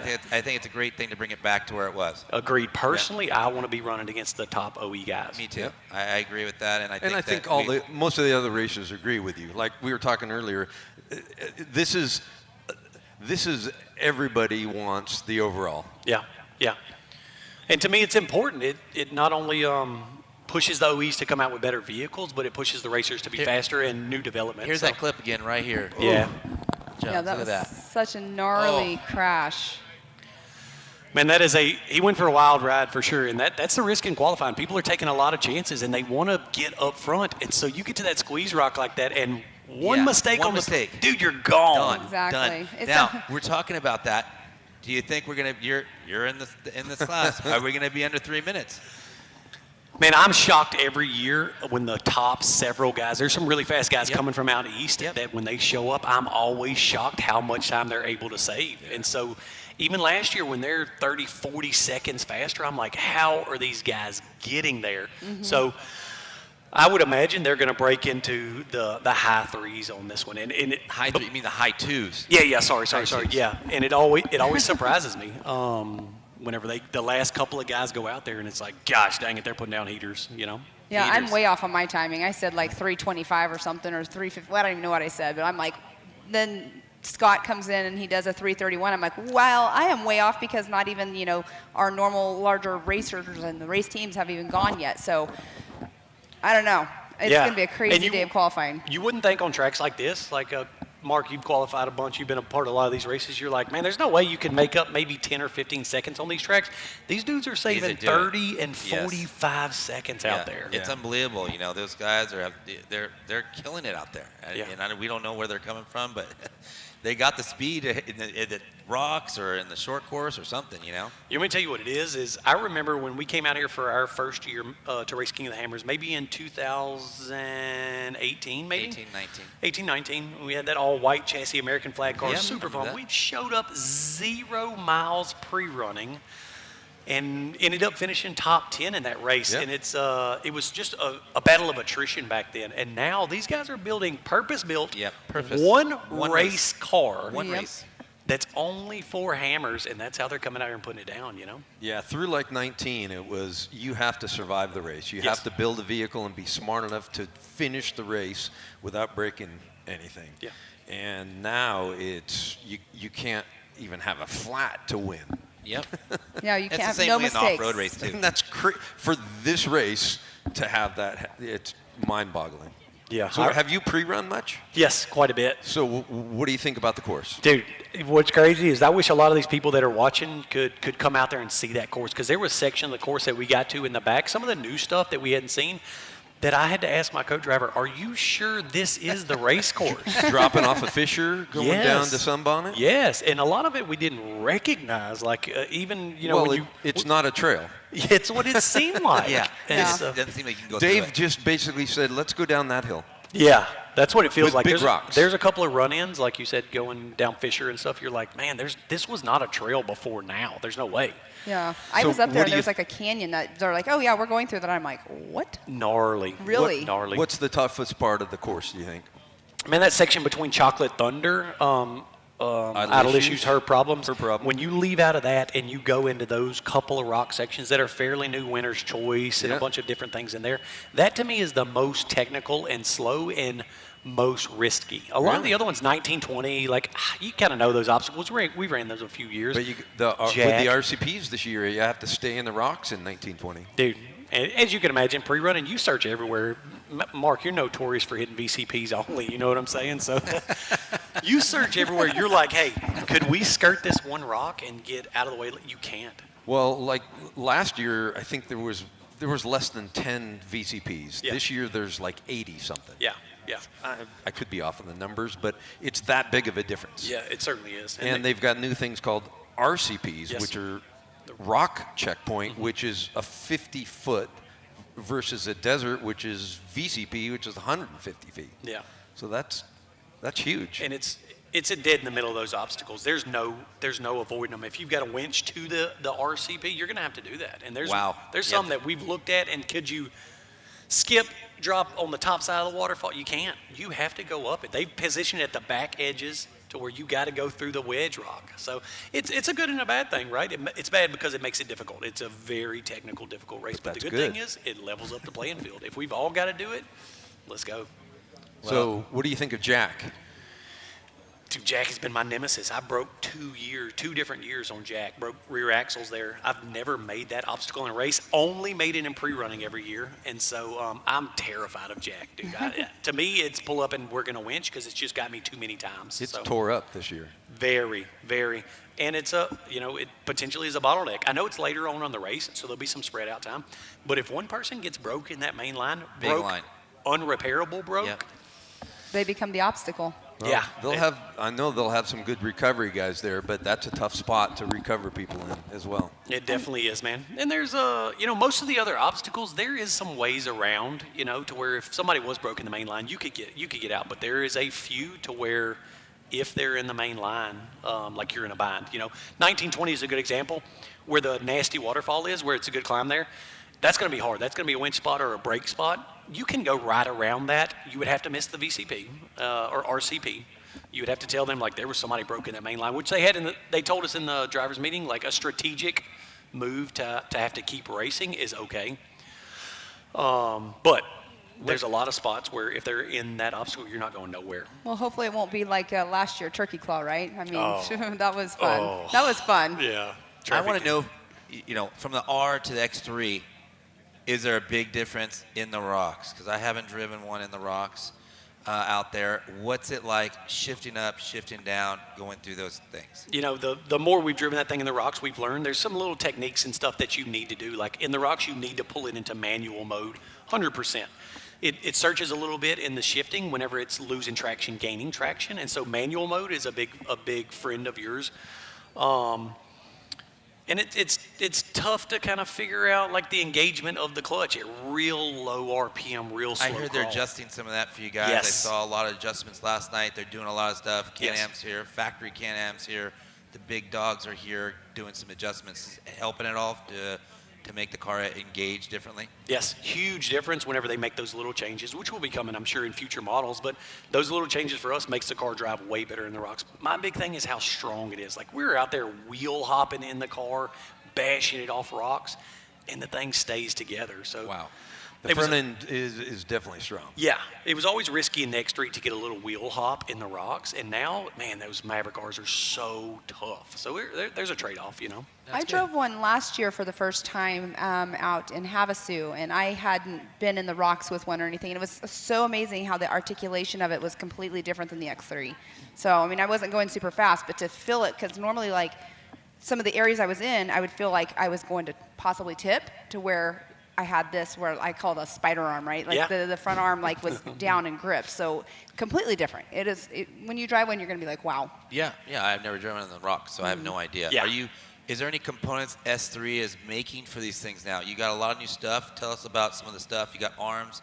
What other stuff you got going on? Yeah, naturally, you know, since we're racers at heart, S3, which is our little company in Louisiana that builds custom parts for little UTVs. company, right? I know. When you said little, I was like, it's not a little company. I know. But we build the parts for the UTVs, and so fortunately for us, we use and race those parts. So anything that we've come across that can prevent, you know, axle boots from getting torn, we've got mud flap guards for that. If you know, we've been a radius rod. We've got heavy-duty 70, 75 radius rods. And so a lot of the stuff that we built is because we've tested, got information. You tested it, and if it goes through your test, let me tell you, you know it's good because, I mean, it's checkers or records, buddy. It's what it is. There's only one person that can tear more parts up than me, and they're sitting at this table. Yeah, thank Mark. you. Yes, thanks. Easy, John. Not me. I'm not save the car guy. That's that guy over there. You're a finesse driver. Mark has tested everything that you put on his vehicle. Yes, so. I've tested it over and over, and I have broken some stuff, let's say, and I have some of the stuff's been great. You know? Yeah. They are making the vehicles really strong right out of the box. A lot of good stuff, but people like to customize things. And you have all the customized stuff. And we do. There's a lot of cool stuff you guys have. I saw a lot of stuff for the new R, and it's over 25 years of off-road racing dominance. Proprietary patented race technology. Proudly made in the USA. Unparalleled customer service and support.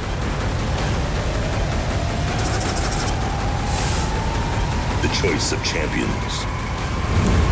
King Shocks. The leader in off-road shock technology.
PCI Race Radios, the leader in off-road communications since 1972.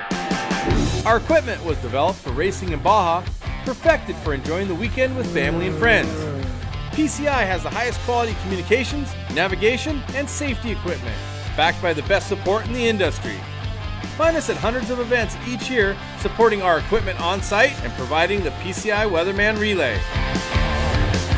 See you in the desert.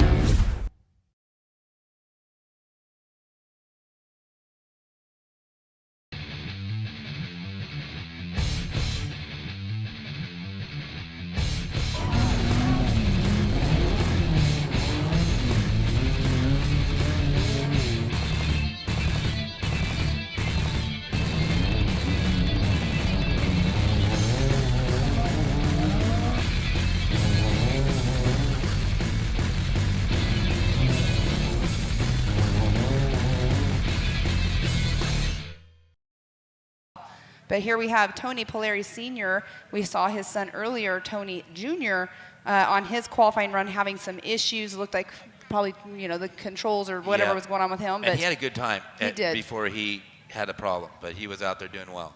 He did. So now Dad out on course. We're gonna see you at Power Hour, right? Yes, sir. 3 o'clock this afternoon. That's awesome. Party in the front, party in the back, buddy. House right here. And it's going to be, Are you going to be sub 3? No, I won't be. I know what my limitations are. I'm not going to be sub 3. All right. I'm trying to get a car to the race. You're going to be real close to it, I have to say. If you're not, you're going to be right there. You say that, but until you put that brain bucket on, it's a whole other story. We know that. That's the struggle for me is when I put that helmet on, it goes live. Yes. And so fortunately for us, there's 2 laps out through the desert. And so that's where I'm going to try to make it. Man, that's what I'm going to try to do my work. Well, good luck to you. Thank you. And your boy out there, Mr. Stud Muffin. Thank you guys very much. I'll see you. Thanks. Thank you, Dustin. Good luck out there. Thank you. Keep that lip mullet looking good. Lip mullet. I've never heard it called a lip mullet. Lip mullet. That's a good one right there. Hey, I didn't make it up. He did. Yeah. So funny. So funny. But no, Tony Polari Sr. making his way through. We will see, obviously, what his time split will be once he gets up to the top. But that gnarly crash took quite a while to get all cleared up. So we are back at live qualifying action. That's great in-car right there. Co-Dog's hanging on for dear life. That would be me. Oh, on you the have a lot of camera. experience. You've done a lot. That's why we have you here. You know more than anything on the rocks. This is your area right here. Now, is there I didn't see the co-driver. Was there a co-driver in that car? Right there? Yeah. Oh, I'm sorry. So we have a multi-screen up here. So what There you're we seeing go. at home is the drone shot, but we have That's the what you multi-screen pay up there. here of the That's what in-car. you pay If you're that on service. premium, you're seeing all these. Exactly. Premium, you get seeing everything.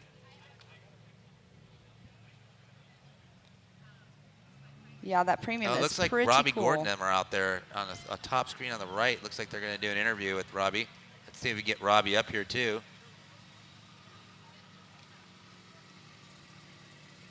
So Tony just hit just over 230, so he's About slightly 50, off yeah. pace from our leaders.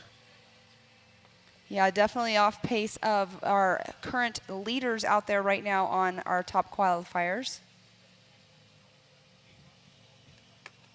But we should have a few more that will be taking the green flag here in the 10 o'clock hour. With Tony Polari Sr. on course now in the number 785. And this is that area. Isn't this the area where the gentleman just Almost took a tumble? He's got to get down here and then side hill a little bit, and then he's to that rock. All these rocks start looking the same. Yep, there it's coming right Okay. there. Right there. No. So he just hit right that here. rock a little too hard, and it's like a pinch rock. You know, Casey was talking about that.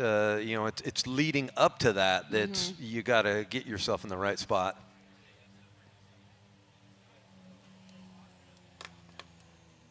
All right.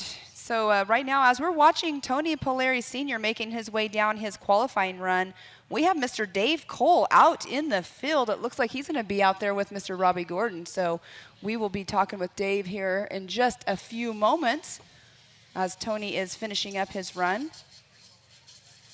Here we are. We're out here at the X-Rock competition. I'm here with Kevin Reardon from the 40 and Robby Gordon from, Planet Robby. And Robby, this is your first rock crawling you've seen, right? Up close and personal? Yeah, so as soon as we walked up, they were dropping off that ledge over here, and guy stood it right up on the nose. I'm like, how would you get out of that? And because it was so vertical, and it's gnarly what these cars do. That's a lot of fun. Hey, we're out here. We're here just past South Park on the front side, facing 247 in the big dunes, almost to the, yeah, out here someplace. Come find us. We're rock crawling. Kevin, how's the 40 been going? 40's been going great. Been doing real good, and bar's been fun. Food's been good, and that's been it. But What do you have upcoming attraction going on this week? caught me by surprise. I know we got bands Thursday, Friday, Saturday, and I believe Sunday, and just good food, good drinks, warm fires, and good times. Thank you, Kevin. Thank you for. This crawling competition is insane. I mean, when you watch what they're doing and what they're going through, it's incredible. I mean, these guys are crazy. Yeah, it's for me. Oh, he dropped off it. All right. Oh, That was a ledge I was just talking about, and I was surprised that they could even drop off it and pull it off, and bang, he just dropped right off it, no problem whatsoever. Right on. Well, we are trying to both give you some action, give you some information. X-Rocks out here, absolutely best. Han Shear, Quarter out here doing their job and providing a great event. There's 10 rows of cars out here watching this competition, so come on out. Have a great event. Be safe. Cheers. All right, there we heard it from Mr. Dave Cole out there at X-Rocks, but right now we are watching Terry Madden having a little bit of issues there. He's not in a good spot at all. I'm guessing something happened with full drive because he made a mistake right there and it didn't look like he could get up. Well, it's working. It looks like on the front right's pulling, but the front left does not look like it's pulling. Yeah, locker's not working right, or he doesn't have the right button pushed. But Dave out there at X-Rock, I'm talking with Kevin at the 40. The 40 has some amazing food out there. All beef is out there. You can go get some steaks, some tri-tips, some hamburgers, and some good drinks. That's what I heard. A big party out there. Yes, if you it is. haven't checked it out, make sure you go out to the 40 and check it out. Well, it looks like he's definitely having issues. And so Terry's racing an X3. Yeah, an older one.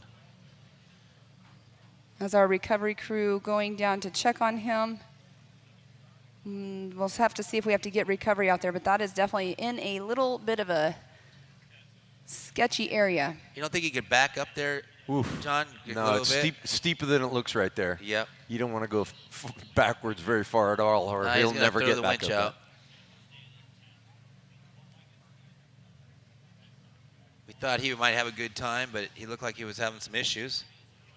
They've got a recovery vehicle there on the left. All right, so Terry Madden was the last racer in our 10 o'clock hour. As we can see, they are getting the recovery vehicle out for him right now. But let's go ahead, you guys. Let's go through our qualifiers. Let's see how he actually ended up getting stuck right here. I mean, he was on a good run right there, making his way through, and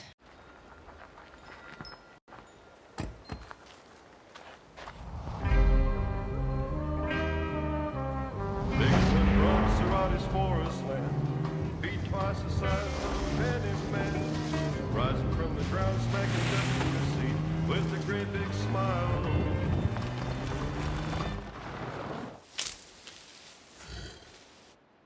Slowly makes his retreat.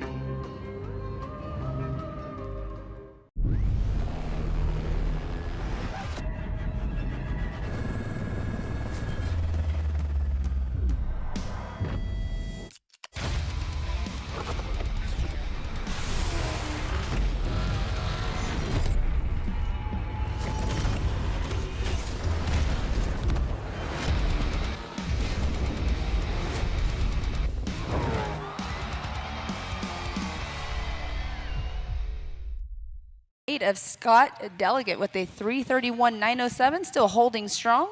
Brian Deegan in that number 1 spot in the Pro Stock Turbo, but second overall with a 347.564. Casey Currie in that number 3 spot overall, but second in class in the Pro Stock Turbo, number 14 with a 352.370. So that is our top 3 still sitting there on our qualifying. But moving into the 11 o'clock hour here, we're going to have first off the line should be the number 247 of Matt Zeiler. Matt Zeiler raced last year, was our 3rd place finisher in our Pro Mod UTV class. So he should be sitting at the line waiting for his qualifying run. He was 7th overall last year. 7th overall and 3rd in class, yes. Yeah, and one thing to note, you were talking about different classes on qualifying. It doesn't matter what class you're in, that's your starting order. Exactly. So it's all overall for starting order. It doesn't matter what class you're in. Right, exactly. So you can be Pro Stock NA and start first. Yeah, if you get if you laid down a heater. But I believe you get extra qualifying points for being top qualifier in your class, I believe. So that's the only thing that would be a bonus to in your class. But Matt Zeiler also, you guys, I don't know if you know this, he is in a single seat. He does not have a co-driver whatsoever. Well, I can tell you this, he's looking pretty fast right now. Yes, he is definitely one fast racer out there. He is in it to win it, as all these racers are. But Matt Zeiler already making a quick time. But again, like I said, he's a single driver out there. It is a single-seat car. So Matt Zeiler, our first car off the line for our 11 o'clock hour for our 2025 UTV Hammers qualifying. Can you tell, Mark, is he in an X3 or is that an R? It's an X3. X3. X3, yeah. Just tell by the arms. It's an older car, but he's putting down some times right now. He's another one that is very well versed on two wheels as well. Rides a little moto, huh? Mm-hmm. Well, you can see he he also has some builds. skill. He helps build short courses and stuff too as well all over. So right on. He's got a lot of time under his belt in vehicles as well. Yeah, so he's on short bus now, 137. He's going to make the 2-minute marker on the top of that thing. I'm claiming it now. He's moving. Let's see if he goes to the left a little bit, not to the right. Let's see. Oh, he took that line no, that it's right here. Madden. Right. Oh, he got it. No, he's doing it right. He did. He went to that little left jog like you were talking. There you go. 157. That's our fastest split time yet. 15 seconds faster than Deegan at that point. Yep, and he's moving. Let's see if he gets through all this other stuff here. He's getting hammered in that X3, huh? Yeah. Making quick time. You can see he's running a spare tire. So you're saying that's a single-seater. Mm-hmm. So he's going to go out there and race this race, no co-driver in the big rocks. Correct. He did it last year, too, and got third place. Wow. Yes. Wow, okay. Yes. Hats off to him. Iron Man in it. Maybe we could get him up here to talk about being a single seat. I think he's one of the only single seat UTV racers. That's impressive. We got Cole Clark, too. Cole Clark, that's right. He is Yep. and then Travis Zollinger as well. Or is Travis in a two-seater? No, he's in a single. Okay. He's a single guy. Because I know he has both. I think he has a two-seater for 4,400, I think, is what Travis has. I don't know. He has both. I don't know what he has a lot of stuff. Yes, he makes does. DRP. Yes, he does. So Matt Zeiler just now getting ready to come off course for his qualifying run. So it'd be really awesome if we were able to get him up here. But look at this. He's at a 3:13 right now. Couple more turns to go. He is not out there to have no play whatsoever. It's all business. Oh, it's going to be close. Let's see. 3:31.907 is the fastest time right now. He didn't get it. Oh my goodness, Matt Zeiler, #1 qualifier with a 3:35.68. Good for him. Nice. Just barely. Nice, and that's the 924 now on course of Dylan Heiser. Our 31st car to qualify, second car in the 11 o'clock hour. Wow. That's impressive. Very impressive. He has some skills out there. He's, man, it's going to be, I don't know, 30 seconds, cutting off that time. Man, it looked like he was going pretty fast. Yeah, it is one of those. Just wait. I know. I get it. It is one of those things to where, we know it. You guys know it. We keep talking about it. There's going to be so much time to shave off there, but wow.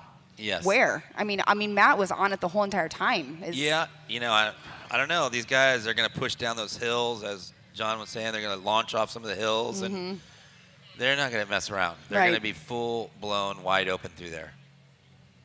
Exactly. But Dylan Heiser.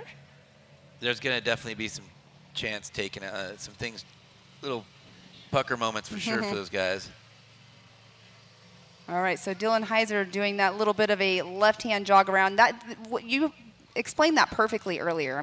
That's the smartest way to do it, it looks like, is take that little left hand, but until you crest up on there, you're not really sure where you're going to go. Well, you get the two lines right there. The other one's a lot more rockier. It takes a little bit more time to get up. The other one's a little bit smoother.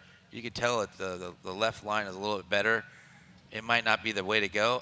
You might see the guys, the big guys at Power Hour just fly up the main thing. John, what do you think? Going up that? Well, what's a little tricky with that is those flags weren't there yesterday. Okay. So all they had was the GPS course. Yep. So that little spot is new to some of these guys because there was a burned-in spot to the left. They didn't know or realize that they had to go through that spot to the right. As you saw at 6 in the morning, I heard cars going on in there. You think some of those top guys were out there checking that out? I wouldn't doubt it. Yep. There he is. All right, Dylan Heiser making his way down that super steep hill that we keep talking about. Right now he's sitting at a 332, but we are bringing in to us right now our top qualifier with a 3:35.68, Mr. Matt Zeiler. How are you today? I'm doing really good now. I know. I mean, amazing. You are our top qualifier right now with a 3. You have it by basically a second. Well, I'm honored to be able to do that for you guys today. I mean, all those cars rolling over down that hill in front of me, I was nervous. Yeah. And then what's it like? You know, it's a single seater. Is that you're not going to have nobody in there? No. That's it. You're done. I love single seat. I've raced 9 years now, and I've had co-drivers. And for some reason, I just feel like I drive cautious when there's somebody else in the car. Yeah. So I'm always worried about the other person. Yeah. It's just not worth it. I'd pre-run like a crazy person. I could pretty much run this course without a GPS at this point. And what about getting up the hills?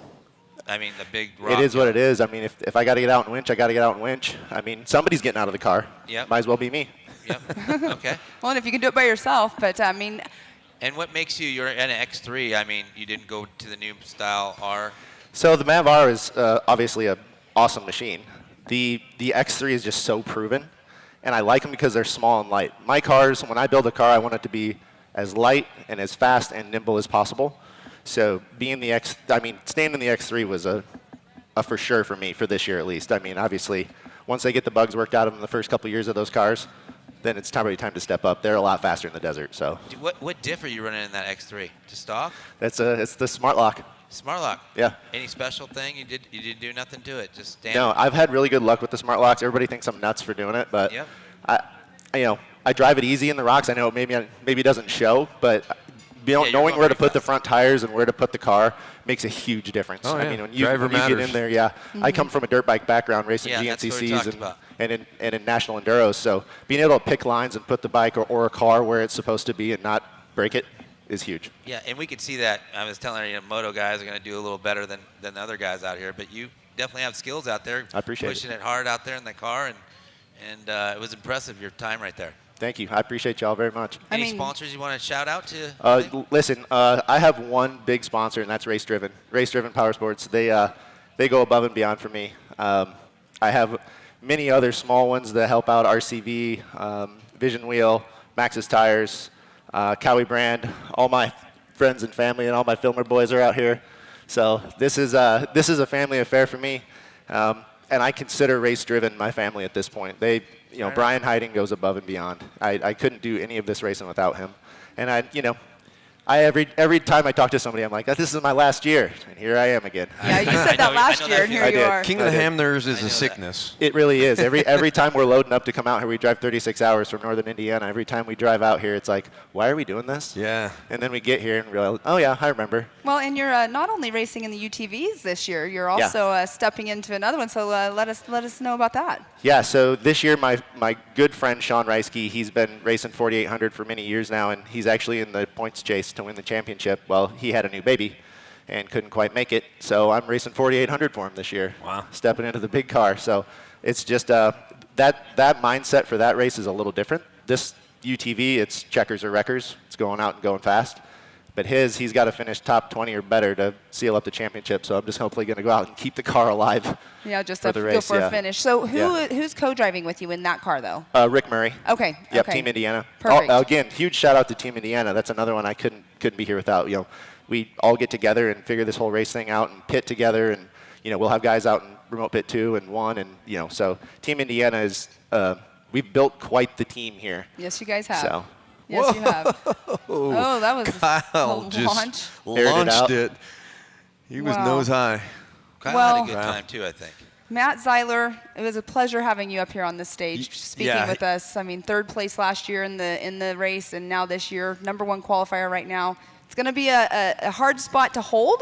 Yeah, I think it's going to be tough. Trying to figure out. I mean, they think it's going to be under 3 minutes for top qualifier. I would say so. I left some time out there on the track. I know where I messed up, and there's some spots that can be much faster. So I won't be the top spot for long, but I mean, I'll take it while I'm there. Good while it lasts. Yeah, I'll take it while I'm there. You did a great job. You did awesome. Well, I Like appreciate Deegan said it. Thank you. earlier, take a picture of it while it's right there. Yeah, there you go. That's Exactly. what Deegan did earlier today. No, that's what I'm doing. I'm going to post it. And Post it say, up on "Do you your want-" thing. Your first place. There you go. Exactly. Well, thanks for having me up here, you guys. It's Yeah. been an absolute blast. All right, good luck. Good luck Yeah, this thank you. week, okay? Thank you. Matt. Thanks, bud. All right, so we've had a few racers go while we were sitting here with Matt Zeiler. Right now we are watching Keith Beam out on course. Keith Beam is in the number 308. But it looks like we had, did we have Colin Erkstrom go, Kyle Sturkey, which we just saw him launch. Yeah, and Kyle missed the gates at the top. So Oh, he did. He's going to have Okay. a penalty there, I think. Okay. And what do you think that penalty is if we can get? I don't know. Because there's a few people out there. Maybe they can give us a heads up on the penalty. Somebody will tell us. How many seconds it is. So Keith looks like he's in Phil Blurton's old car. I was thinking it looked like it was very familiar looking. It's boat-sided as well. I would so. definitely say that's Phil Burton's car right Yeah, there. Phil's car had a certain Unique. look, and that's it. Sure looks like it. And that's a top 3 car. It was at one time, I think. Last year. Yep. Probably in that car. Phil got Phil was third Third, I think. overall. I Yeah. don't know in class, but third overall. Yeah. Well, he's making it look super easy out there for himself. I know it probably doesn't feel that way, but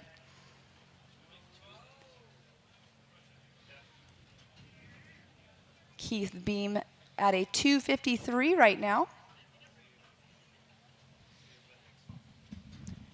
We still haven't talked to the Monster Girls yet about, they're walking by. We're thinking about them right there, racing out here in the off-road race. We got to get them on stage. We do. I was Talk thinking to that them. the other day. We should Yeah, have got them we up. should have talk about it. Something new.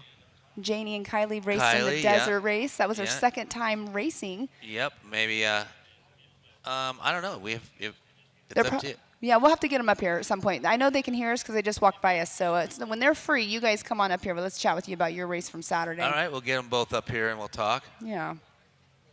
And actually, I will move and I'll have her here and there. We're good. Yeah, whenever. What's going on here, Mr. Miles has given us some Oh, I think it's the information here. I times. love it because I know that all of these obstacles are named and they're all sponsored named. And so Miles just brought us over his Thank you, Miles. Miles his is the map. man. He knows it all. What do you think of his map? You see everything. You got the Yukon on there. You I got, love it. You got the split Yokohama deal. I just have to give him a hard time. You know who's going to be the best on that? The start That finish. man right there. He knows every single turn. No. Yes, sir. Not on qualifying. You are qualified out for in the that. rocks, I no, do. this is it right here. This is a little pretty. I know this course too here. So Okay, you yeah, got it too? yeah, we got it. We got it. All right. Well, you're an expert of it. You're good. You Well- know everybody here. Well, here we are. We have. Do what? I'm sorry. You know everybody here. Oh well, I've been around it for a little while you have. too. Way longer than I have. Well, and it's fun working this the whole stuff. whole series too. Working the Ultra 4 USA series obviously has been a lot of fun. I've gone into my 5th year of it now. So, Wow. yeah, 5th year actually working at King of the Hammers for Hammer King Production, and I get to work with amazing people like you guys. So, here we do have Jim Flory on the course, the number 999. He's also in a Can-Am, and he's coming to a stop right there too. We saw. Well, he's stopping right now to shift into gear. He probably was in a low and probably was going to high, but no, he's sitting there for a while now. So if it takes that long to shift, John, I don't know, that might be an issue, Yeah. right? He lost some seconds there for sure. Yeah. And you guys, we have a new third place overall. Kyle Sturkey in that third place right now with a 3:32.963. So Matt Zeiler sitting first place, Scott Delegate second, Kyle Sturkey in third.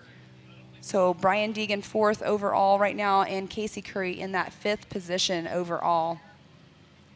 But Jim Flory making his way through, not quite pushing. It looks like he is slowing down once again. Not sure what is going on with Jim, but he's obviously having some kind of issues.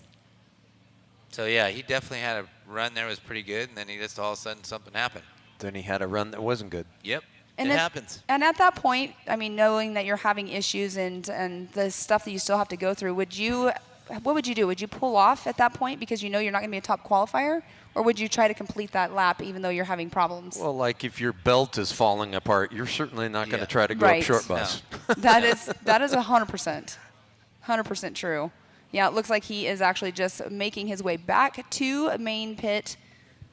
So Jim Flory going right on through.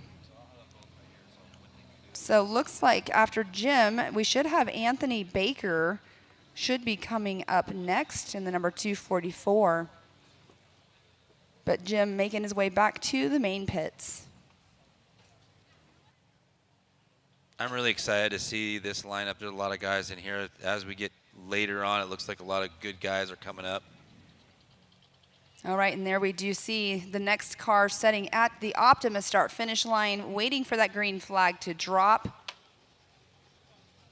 And I believe that is the number 244 of Anthony Baker.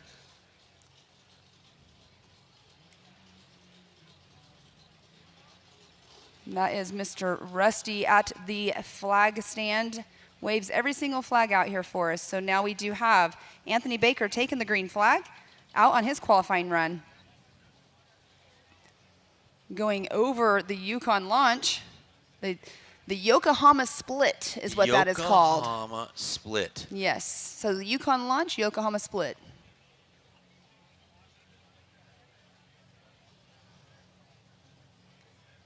And looks like Anthony is also in a Can-Am. Lots of Can-Ams out here. I mean, it's a mixture, but I have to say Can-Ams dominate. He's an X3 right there. It's not the R, but he's an X3. And as you saw already, the X3s are still doing it down right now. Matt was out there leading it. He's still leading it. Still competitive. Those are very competitive out there.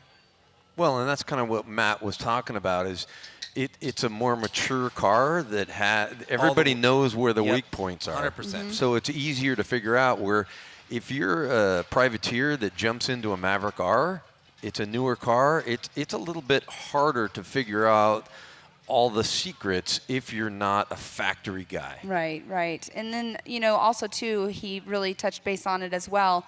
It takes a little bit to get all the new car bugs worked out. He knows that car has all those new car bugs worked out. So it's a proven car to him. So, and it's the whole saying, if it's not broke, don't fix it, right? Yeah.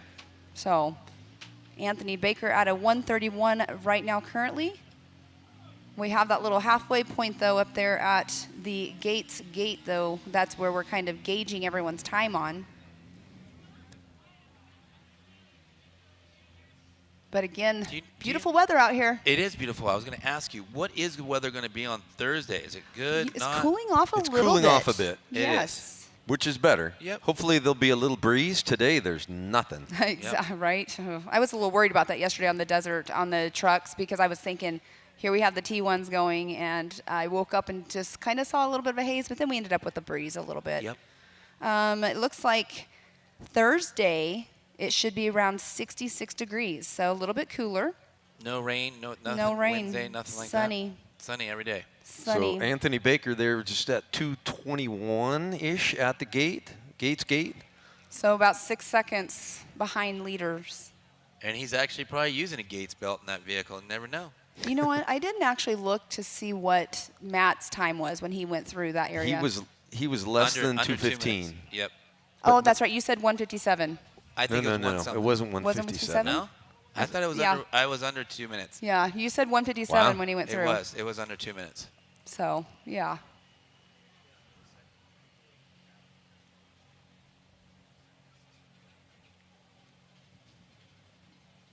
All right, Anthony Baker at a 3:03 right now. This is that nice little area that we saw the tumble earlier on, which... That was a gnarly tumble. Definitely gnarly tumble. It was ugly. All right, let's go through the lineup, you guys. Let's let everybody that's just tuning in, we're going to give you guys a little rundown of where we are standing. And right now we have, again, Matt Zeiler still sitting in that number 1 spot overall. And then the number 2 position, the 218 of Scott Delegate. In that 3rd position, the 129 of Kyle Sturkay. In 4th position, the 38 of Brian Deegan. The 5th position of Casey Currie in the number 14. So that is our top 5 right now, how we are standing. Yep, and right now, as John, and before your time was here, we're still, 30 seconds to knock off 30 seconds time. Man, that's going to be pretty challenging to do. But it is. as It's going to be fun to watch. It's going to be fun to watch, and I want to see it because I think it's going to happen. All right, lots of people chiming in also on the YouTube comments.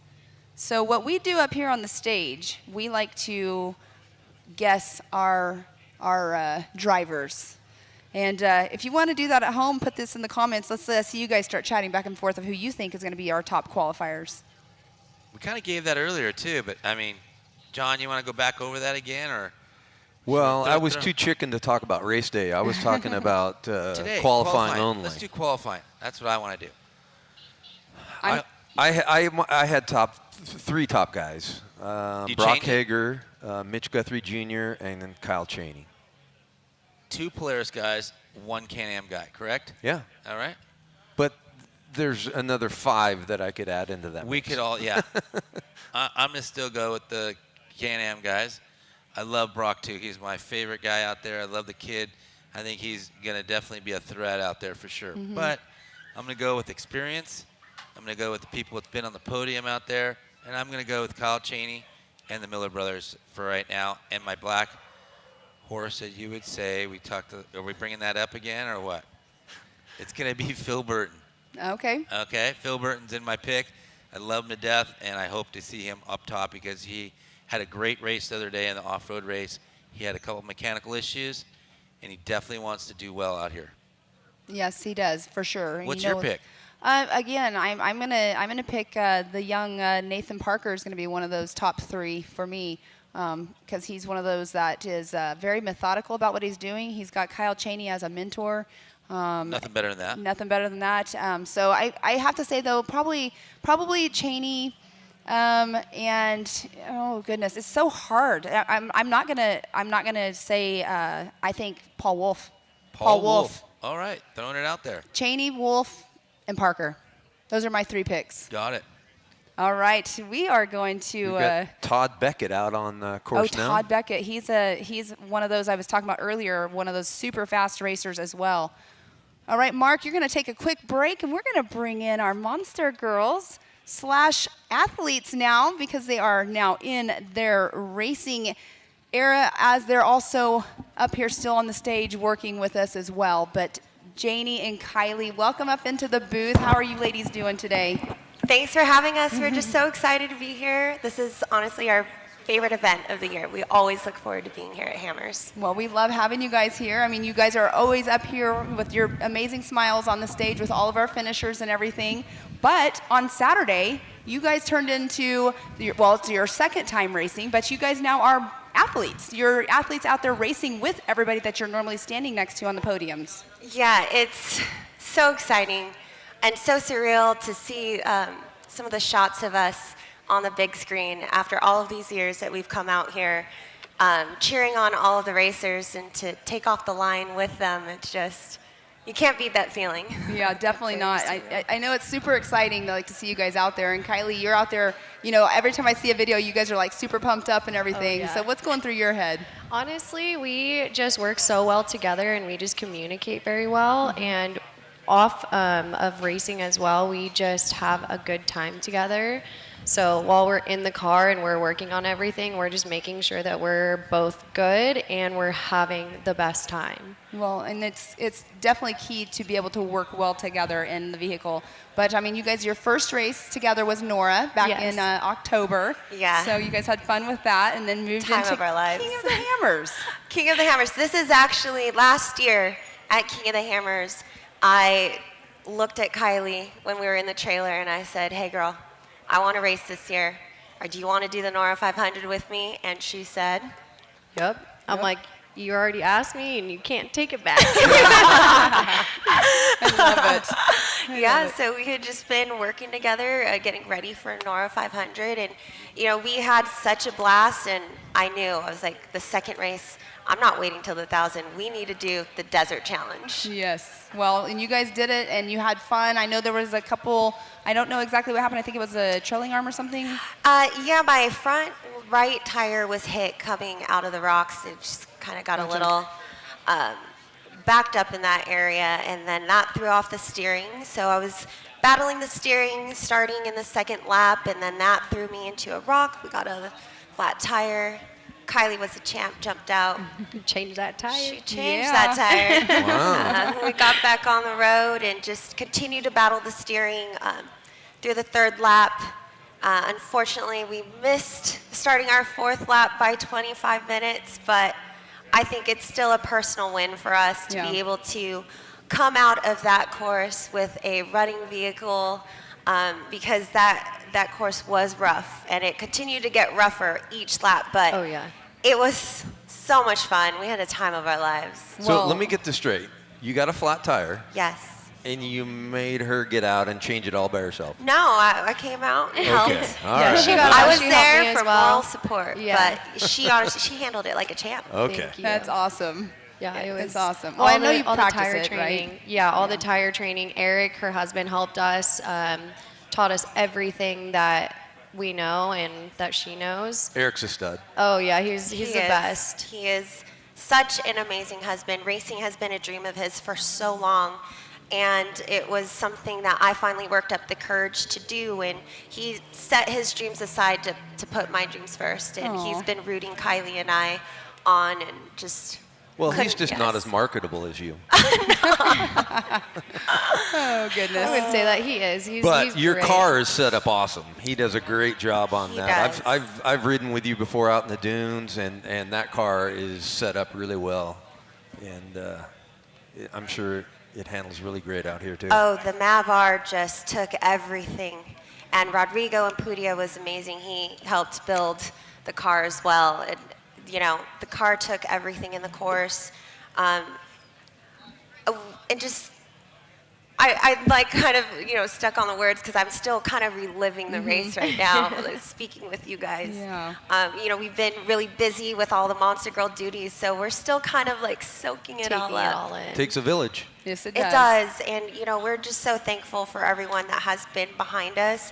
The whole Impudia family has been amazing. They were actually giving us tips and amping us up before we took off the line. Good. Yeah, and they, you know, I've never jumped a 40-foot gap before, so to do that for the first time here in a race setting as well, you know, the boys just coached us through it. That's and rough.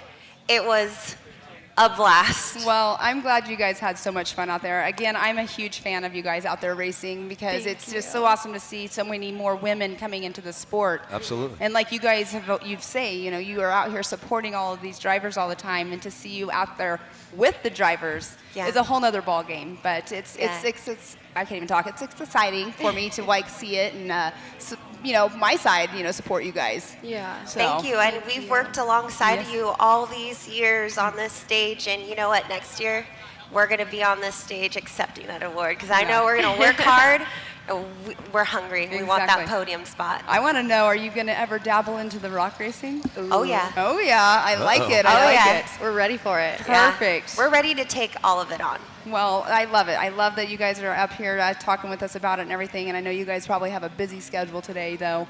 But thank you guys so much for coming up and talking with John and I. And congratulations, though, out Thank here you. racing this horribly tough race course, right?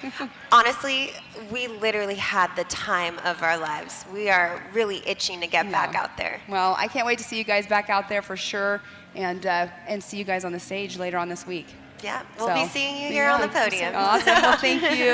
Let's give it up here for Thank you so Kylie and much. Janie up here Thank talking with us you. and Thanks, enduring gals. into their racing career, I should say. But we're going to get back to our qualifying and see what's going on here. But thank you, good. guys. All right, we have Matt Wilson on the course right now. Looks like he is making his way through, almost coming through to complete his qualifying lap, but we have a new third place qualifier, Todd Beckett. Nice. I told you he was going to be one of those fast ones for sure, but Todd Beckett with a 3:38.103, so he is in that number 3 spot right now. But we have Mr. Ben Napier coming in. Ben Napier will be coming in whenever he has a chance to keep all of us on our toes of what's going on, all the happenings. We've got all the specifics. Exactly. Mr. Ben Napier, welcome. Thank you, guys. Thank you. It's a great morning here at qualifying, and we've had some great action already. A couple of rollovers, pretty spectacular, Yeah. and some fast times. It's Very. really, that course is coming alive. Yeah. Yes, it's definitely been something to watch right here. We do have Scott Lesage is on. He's another single-seater. I forgot about Scott Lesage. We're talking about single-seaters earlier on and how it is for them out there on the course. But, Ben, what do you got for us?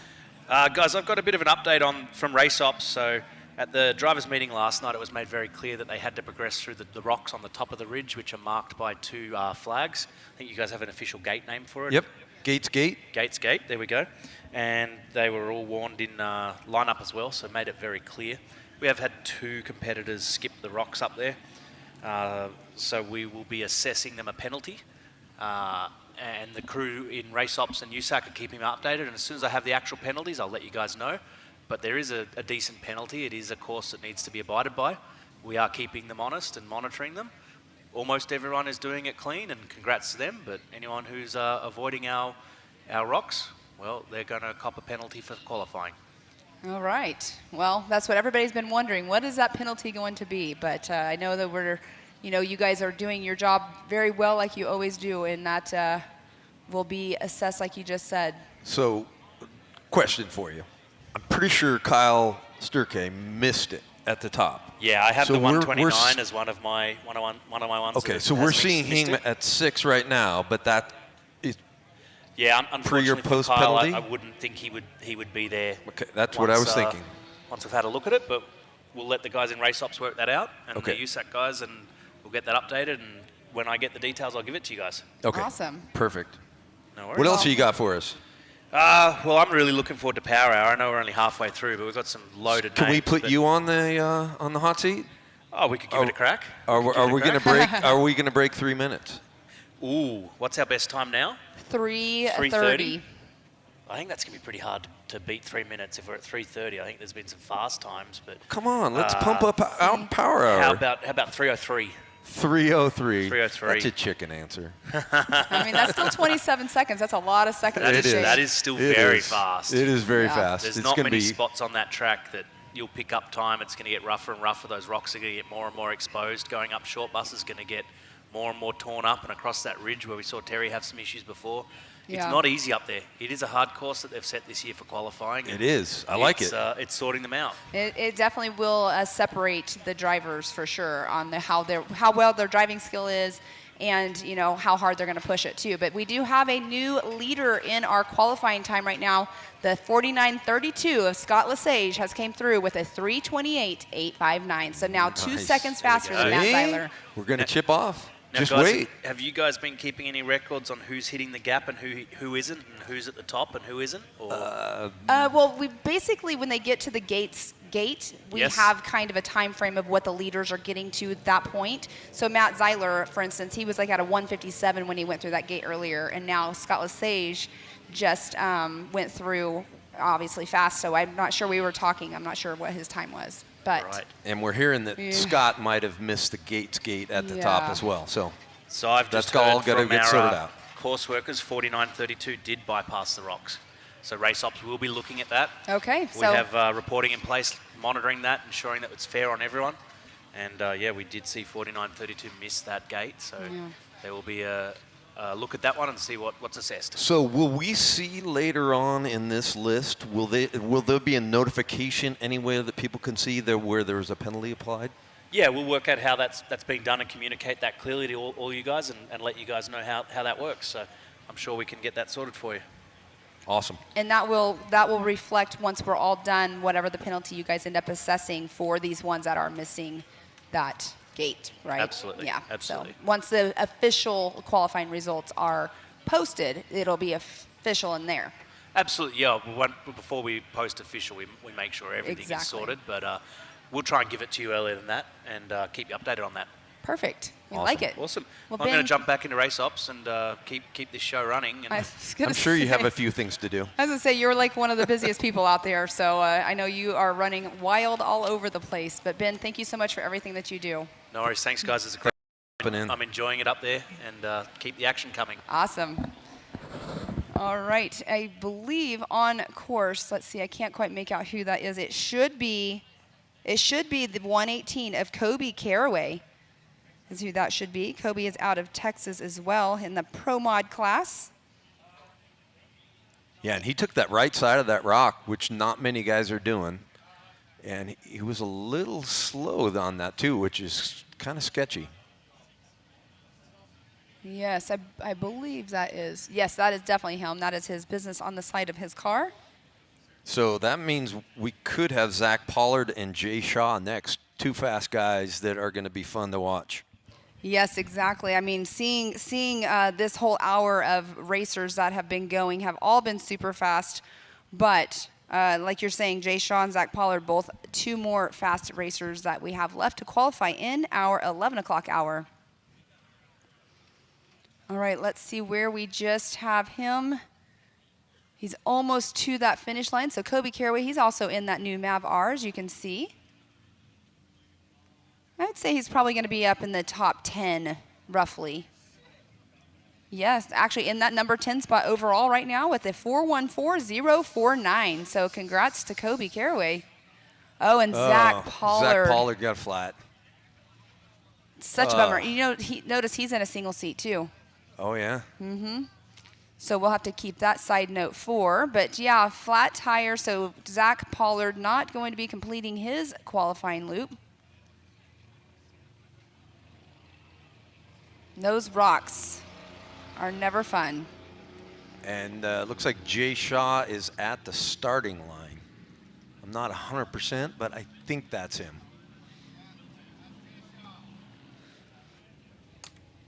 Yes, it is Jay Shaw. We got them out there telling us. For sure it is. All right, so Jay Shaw at the Optima start finish, waiting for his green flag start for his qualifying run to round out our 11 o'clock qualifying hour. And we've got Zach Pollard out there still. Real frustrating for him. Very, very frustrating. Flat tires are never fun. Yeah, well, that puts him in the back of starting position, and that's a tough one to overcome on race day. Yes, it is.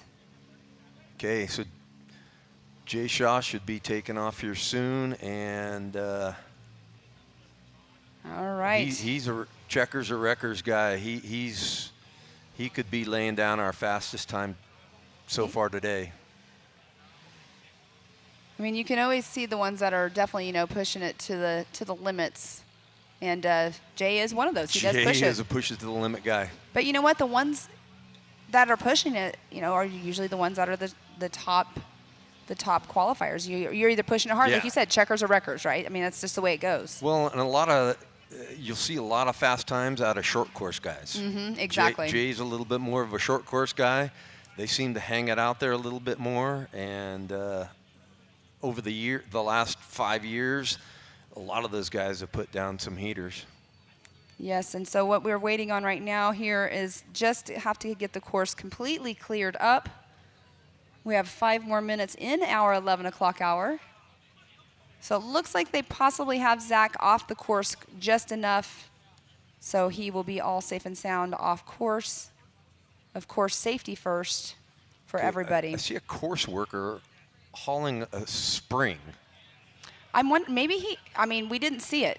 We didn't see what happened to him, but with that flat tire like that, and if he's got a spring right there, who knows? He could have broke off the front right. Did he break a shock and that flattened the tire? I mean, look at the way it's setting, right? But then again, look at the left tire sitting higher, so it looks like it could be possibly the left side that the damage is done on with the right side flat. Okay. All right, so it is that left side. Okay, Jay Shaw is off the line. Yeah, look at it. Look at it already. He's on it. Yes, he is. So this will be a great way to see our time splits because, like we know, Matt Zeiler still sitting. Well, it says Scott Lesage. We do know that he'd missed the gate, so that is going to be assessed later on. But Matt Zeiler, we did see he went through earlier at a 157 in the gate area, so we shall find out how Jay Shaw is going to. Yeah, you can just tell he's on it. And he's in the new Mav R too. Yep. Right there, getting that momentum back and that sliding, all those rocks and the dirt right there is so steep. Well, and we talked about it earlier. The top guys are just going high range the whole way. Yes. Yeah, and look, he flew down those rocks. All right, that tight right. Then that's like kind of a little off-camber feeling right-hand turn. Oh, the ruts are huge. Yes, they are. All right, so Jay Shaw sitting right now at a 114. Doing a little hop, skip, and a jump there. Yeah, he's starting up short bus right here. I love this drone footage. If we can follow them throughout the whole entire course, it's amazing. 129. Yeah, if he continues this, he's got the split beat for sure. Oh, yeah. I mean, he's at a 140 right now. And he did that a little bit of a left-hand jog, as you guys were talking about earlier on. Yeah, that's the better line. 148. Woo, he just kissed that flag. So 148, so that's 9 seconds faster than Matt Zeiler through Gates Gate. There's a lot of this side hill stuff, which is pretty sketchy, and the fast guys are just gonna blast through that. Whenever on the pre-show and Dave was showing this on the simulator, oh my goodness, it was so insane just to see it there, but to see it actually in person, you know, live with the actual race cars is... Well, and it's hard to feel with the drone shots. Yeah. Even as good as they are, you don't get a sense for how side hill scary it is. Oh, and he did a little quick pop up there, but he's at a 229 right now. You can see that he was on the brakes right there for just a second, pushing that dirt down. Which is rare for him. He had gravity in his favor helping him down on that one for sure. All right, so now he's entering back into the short course. 249. Oh, wow. He's going to be about 310 maybe? I mean, if he continues at where the pace he's at right now and doesn't blow any of these corners by trying to take him too hard, this might be, well, he's at a 304 right now, so it's probably a 315 maybe, right? Because this is the last turn before the finish line. So and 312. The finish line is actually earlier than what the clock is showing. Exactly. So it almost looks like it goes backwards, and it doesn't. Jay Shaw right now in the number 1 spot with a 3:15.508. And he made all the right stuff. He did. Gates Gate. He made that. That's what's really awesome about all of this camera footage that we have is like we can see it. Yeah. We know exactly what's going on at the time. Yeah, so you don't need a VCP. Exactly. we have drones. Exactly. So true. And next off the line, this is our first car for our 12 o'clock hour. This is the young 150 of Nathan Parker. Oh, This your is guy. my pick. This is my pick right here. All right. Nathan Parker usually has Alex Reed. I'm not sure if Alex is in the I doubt co-driver it. seat. Alex is a big guy. Alex is very tall. I don't think I would take that penalty. All right, of so Nathan having him in there. Right, Nathan Parker going through the Bronco Arch.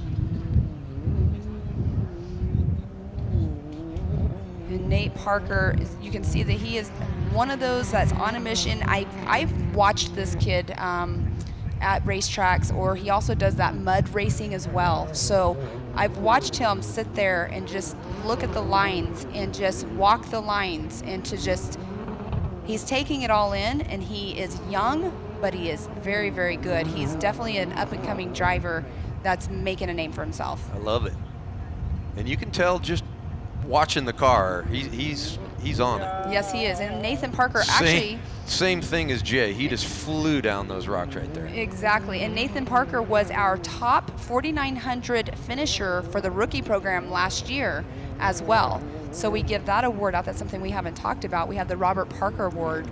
Robert Parker, Nathan's father, I believe he was our top finisher in 2023 for our first rookie class. And unfortunately passed away shortly after King of the Hammers of 23. So we do now have that Robert Parker Rookie Award for our 4,900 class. And I want to say he's a little bit ahead of where Jay was. Yeah, well, Jay was at 148 going through the Gates Gate. And he is basically right on, there. Spot on. They're at the same time frame right now. Yeah, he's looking good. So Nathan Parker out on course. Welcome back, Mark. Nathan over here, he's right there. He is.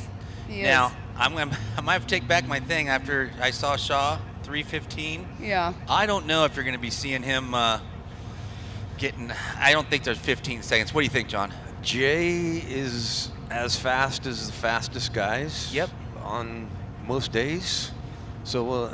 And he hit all his marks. I don't know that there's another 15 seconds off of Jay's. All I right. could see 5, but I don't think 15. 15's going to be rough. Okay, so Jay Shaw, in this area where Nathan Parker is right now, Jay Shaw, you could see he hit the brakes a little bit because you could see him pushing the dirt. Ooh. As Nathan hits that. Clobbered a nice rock. This is a brand new car, too. This is a brand new CT Raceworks built car as well. But Nathan Parker has no fear. We can see that. There's no fear there. Thing's got some ground clearance. Yes, it does. Yeah, he's on it. And it's a blacked out car, but all the logos and everything, all the sponsors are like smoke on the sides. It's really cool. Oh! Just bicycled it. Got it though. Pulling it off. This is going to be a second place right here. Yep, Nathan Parker with a 3:16.291. That little bobble. He might have had first. He would have had first. That Bicycle cost him at least a second there. Exactly. Absolutely. All right. You're right there. He's on it. All right, guys. I'm going to step away from the booth for a little bit, and somebody you might know. We don't know this guy. is taking over I for just me. met him yesterday. We just met him. We don't know that guy. From across the pond, Mr. Jim Martison coming on in here to the booth. Thank you, John, so much. It's been a great morning here with you. Oh, and we have somebody here. Oh, that's Zach Pollard. He was pulling off with the flat. He went out on his qualifying run. Also, the recovery crew gave Zach Pollard a spring, so we're not sure what happened. You see the shock broke. Yep. The shock was broke. The shaft was there. I saw it hanging out on the ground there, and it was definitely broken. So, yeah, he had some issues. Yeah, we're not sure exactly what happened to him, but this is the 2812 of, it looks like Crazy Germans must be his nickname. So, Bernd Schaefer. Let me tell you a little bit about Bernd Schaffer. Bernd Schaffer comes from Germany. Okay. He's been racing over here for a couple of years now, and he's a big name in Ultra 4 Europe. He's over here with the Crazy Germans, and the Crazy Germans are literally that, crazy Germans. So it's great to see them out here, and I'm sure there's people all over Europe who are watching this right now. Now, Bernd Schaffer normally drives a 4400 car. Now, do you remember Bill Baird? I do. Do you remember his Campbell car? Mm-hmm. Well, that car went through a few different ownerships, and now Bernd owns that car and races it in Europe. Okay, well, that's awesome. See, this is what I love about having everybody from all over here, and the knowledge that you have, Jim, obviously. I mean, you're like Miles' knowledge, and but yeah, having all this knowledge of everybody from all over the world, because like I don't watch the Ultra 4 Europe stuff, so I wasn't sure. That's okay, because that's why we're all very different in what we know and why we're all here, because we have wonderful knowledge bases. But let's talk about Bernd. Bernd's doing a great job here. Now, it's not easy for a European to come over here and shine, and at home, Bernd is very, very fast indeed. He has won the occasional race, and he's usually at the pointy end of the race, but he's a proper checkers or wreckers kind of driver. So it's usually guns and glory or spectacular failure, but it looks like he's keeping it together right now. Okay, so what? So obviously he's in a Polaris. So does he have that car shipped over, or is he renting that car? No, that's a car that he has over here. As I say, he's been over here for, I think he's owned this one for about 3 years now. Okay. But as I say, he's more used to sort of 600-700 horsepower rather than sort of 100 horsepower. And UTVs aren't his thing. And he's not looking to do guns and glory here, as we can see from the time. What he's looking to do is put into a solid spot, put some mid to late table, and so he can get out there and enjoy these hammer trials. Well, it's awesome to see a lot of these drivers that do drive in multiple style vehicles. He's taking it a little bit slow coming out of his qualifying loop. It looks like he's not even... No, I think he's got a problem. He has a problem. Yeah, he's not going to finish out his qualifying loop. But no, that's a real tough love there for Bernd Schaffer. Now, he does have a fantastic team with him out here, and they will be making sure that he is back on track and ready for race day. So it's not all over yet, and we've got more Europeans joining us this afternoon. I believe at 2 o'clock this afternoon, or in the 2 o'clock group, we've got Shabs Piercy going out from TSR Racing, so really looking forward to seeing him out there as well. But come on, Pam, what's been happening in this? Oh. I'm looking at the scores, and I'm looking here. I mean, give me a recap. What's happening? So much stuff is happening. I mean, we had a gnarly rollover earlier on. I'm not sure if you saw that. We did have Brian Deegan. He was our top qualifier this morning. We were thinking a 3:47 was fast, but Jay Shaw just came through with a 3:15, and the young Nathan Parker, 16 years old, at a 3:16, sitting in that number 2 spot. And he probably would have been on the top of the box, but he came a little wide in the turn, bicycled it up, lost a few seconds, I'm sure, just to do that, and it cost him the top spot. Now, Nathan Parker never fails to impress. Right. I mean, the last few years, we've been watching him, and we've been watching his growth through.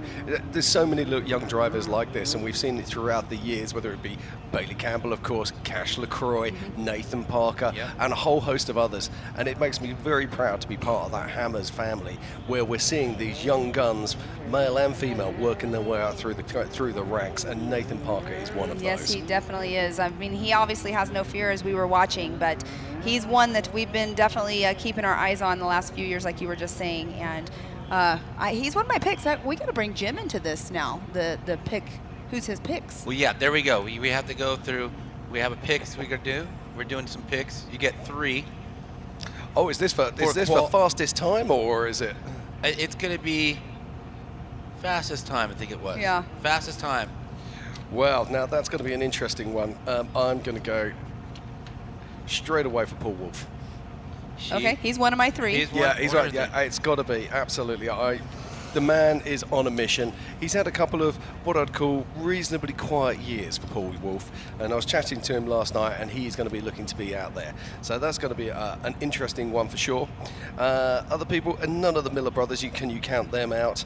You only get 3. You only get 3. Yeah, you're at 3, and you get a dark horse. Putting me on the spot here. Putting me on the spot. Right. Okay. I'm going to go for it. It's going to be Carl Cheney. It's going to be Brock Hager or Paul Wolf. Okay, he's going for Brock Hager. Brock Hager, yeah. Well, we know he's obviously fast, but we were talking about the experience, right? The experience in the rocks. Yeah. On this kind of course, I think it's not so much about the rock experience. It's about how big those things are and how fast you're prepared to drive. Finishing too is definitely something. Okay, so on course right now, that is the T89 of Tommy Thompson that we are watching. So Tommy Thompson making his way through to the finish line for our Optima start finish. A couple more turns to go. Yeah, we've got a lot of cars out there to qualify today.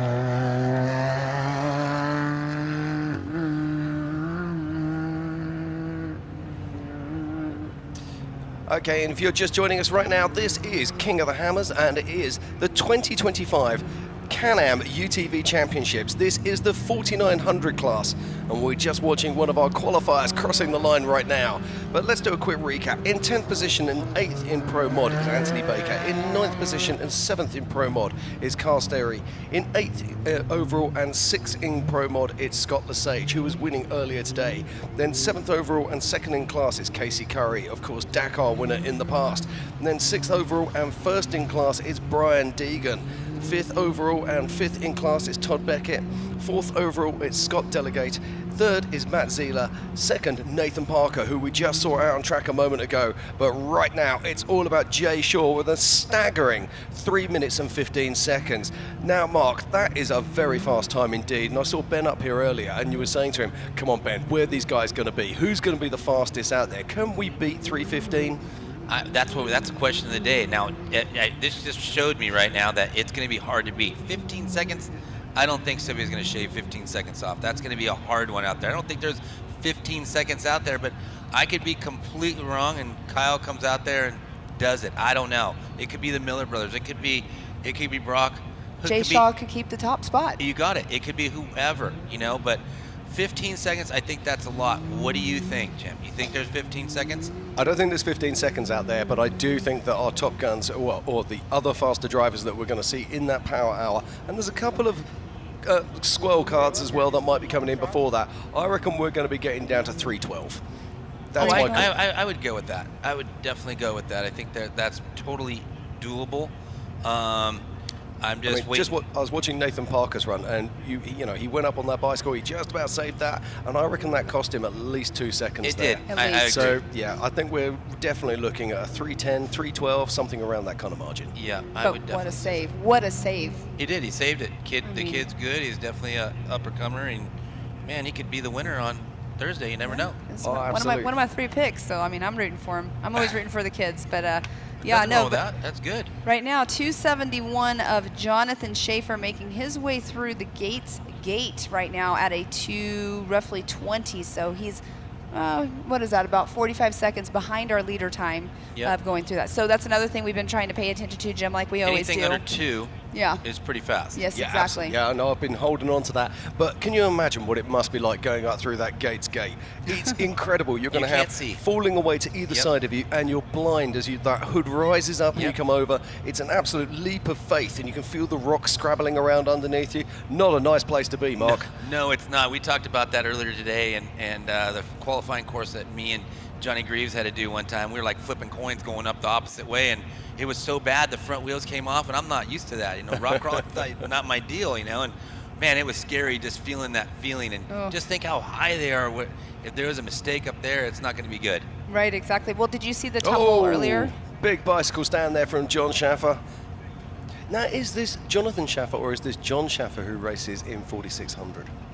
There's a question. That is a question. I'm wondering if Miles will chime in on Yeah, that. at the Miles moment, will probably tell you. Miles is sitting in Miles VIP will at know. the moment, screaming at the TV, I can assure you. I know, right? I'm waiting for my phone to go off.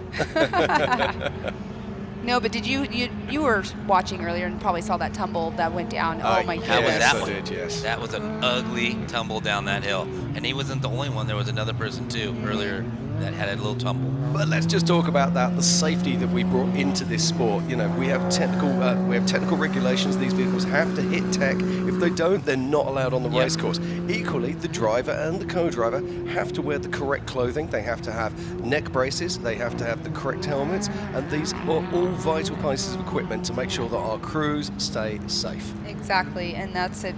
What you're saying, take your gear through tech as well, because there's also expiration dates on them as helmets and everything has all that too. Yeah, so. absolutely. These days our seatbelts, they'll only last for 2 years before we have to time expire them, and our helmets as well. I think it's a maximum of 4 years on helmets. But the window nets too, you have to have those on current date too. I think that's they're only 2 a year years as now. well. Yep. So right, we've got another car out on course right now. I'm not 100%. It should be the 1133 of Eric Gilbert, but I cannot quite make out if that is Eric or not. That car right there looks like a Miller brother car That's still. what I was. Oh, there we go. There's Eric Gilbert right there. Yeah, it does look. So many of these Can-Ams with that fantastic yellow livery.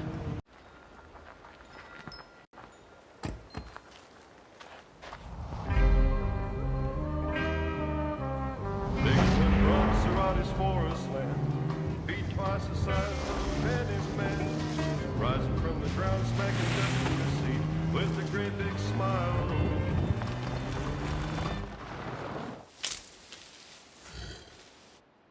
Slowly makes his retreat.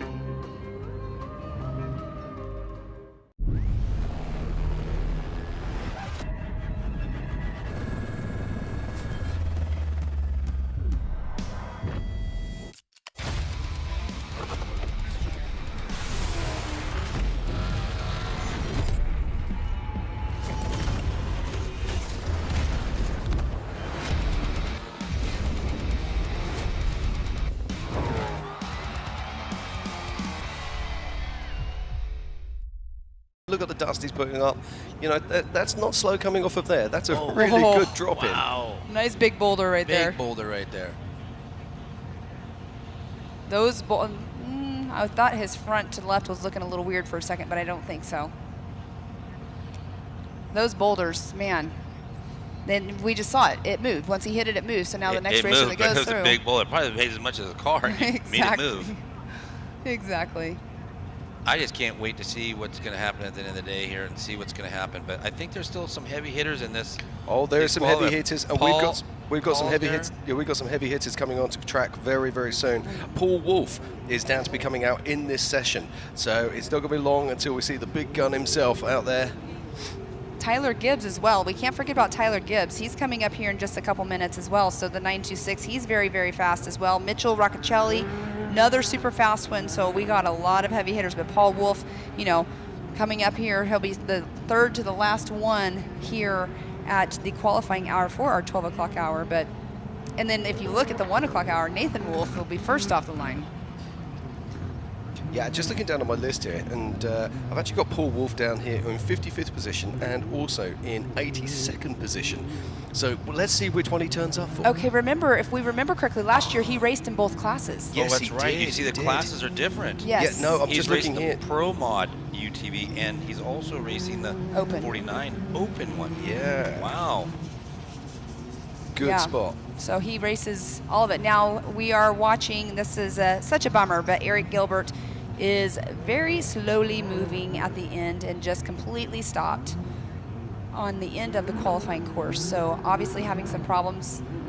Hopefully it wasn't due to that big old boulder he hit, but we will see here in just a minute if he will be able to move off of course. Oh, it looks like he had to just do a reset, which happens in these cars sometimes. You have to Sometimes you got to take key out and start it again, but there's probably some issue. Maybe got hit by the rock or hit a wire or did something, but sometimes you reset the car, turn it off, turn it back on, it'll go away for hopefully for a long time, but most of the time it just comes back. Yeah. So, you know, until he finds a problem, I'm sure he's going to go back and check things out. We had a racer actually in the Desert Challenge on Saturday. I can't remember which brand of car they were in. They were saying that they were losing their power steering and it just wasn't, it was not wanting to work for them, and they ended up just hitting the steering wheel area, or not the steering wheel area, but hitting where you can switch the power steering to a different mode, hit it, and then it just came back on. Okay. I was like, okay, that's one way of doing it. All right, now we do have on course, I believe that's the 391. Yeah, that is the 391. And I'm just looking on my notes to see where that is as well. Not finding that name on here. It's right here. It's Joshua Barkley? Oh, Josh Barkley, okay. Yeah. Oh, we have it as 33 on here by accident, more than likely. Making his way at the 219 mark, making his way through Gates Gate. So he's a little down on time right there, Yeah. but still going a clean run there, still getting him out there. Man, that's such a rough section once they get up and over that. And with it being off cambers, definitely got to be a weird feeling in the car. But this qualifying course, definitely. I mean, it's a hard course. Yeah. It might look easy on the camera right there, but definitely you get up there and you have to walk that or go up it. You're definitely going, wow, this is crazy. Yeah, exactly. So, Jim, I mean, last year you raced in this race and you went through the qualifying course and everything. What do you think about this course that they put together qualifying this year? Well, I didn't race in 4900. I Right, raced correct. in 4500. Correct. But the qualifying course was a very different course last year. We were around about, I think it was about the 12 miles or something like that. It was a very long course. But this is a classic KOH qualifying course, and I'm absolutely loving it. We've got the brutal rocks, we've got some nice short blasts of acceleration, and we've got the technicality. It's also, it's a course that is going to allow the big cars to shine, but also allow these 4900s to show how quick they are as well. Now, I was chatting to some of the drivers earlier, and they were saying,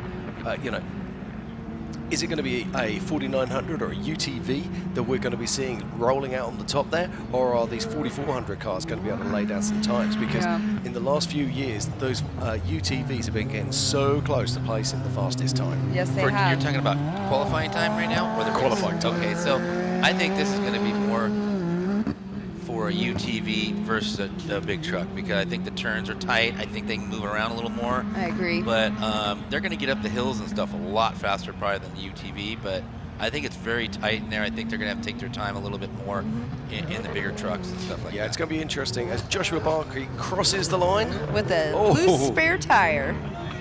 It held on tight, but Josh Barkley with looks like it was about a 412. Whoa.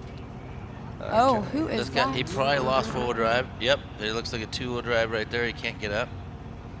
Lost the four-wheel drive in the front there. Something's wrong. Can't quite make out the number of that vehicle. 926. 920. Oh, that's his Tyler Gibbs. Yeah. He was one I was saying is a super fast racer as well. He probably would have been, but right now the four-wheel drive's not working, that's for sure. Yeah, definitely not. This is a fantastic view, actually. You get to understand just the severity of the terrain and how steep these hills are.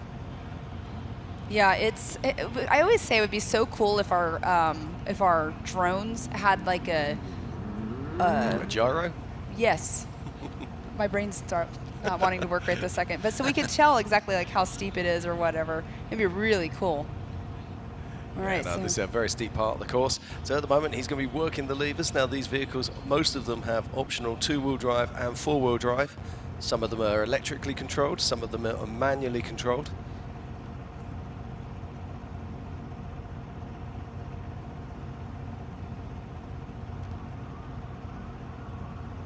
So we're just watching now just to see.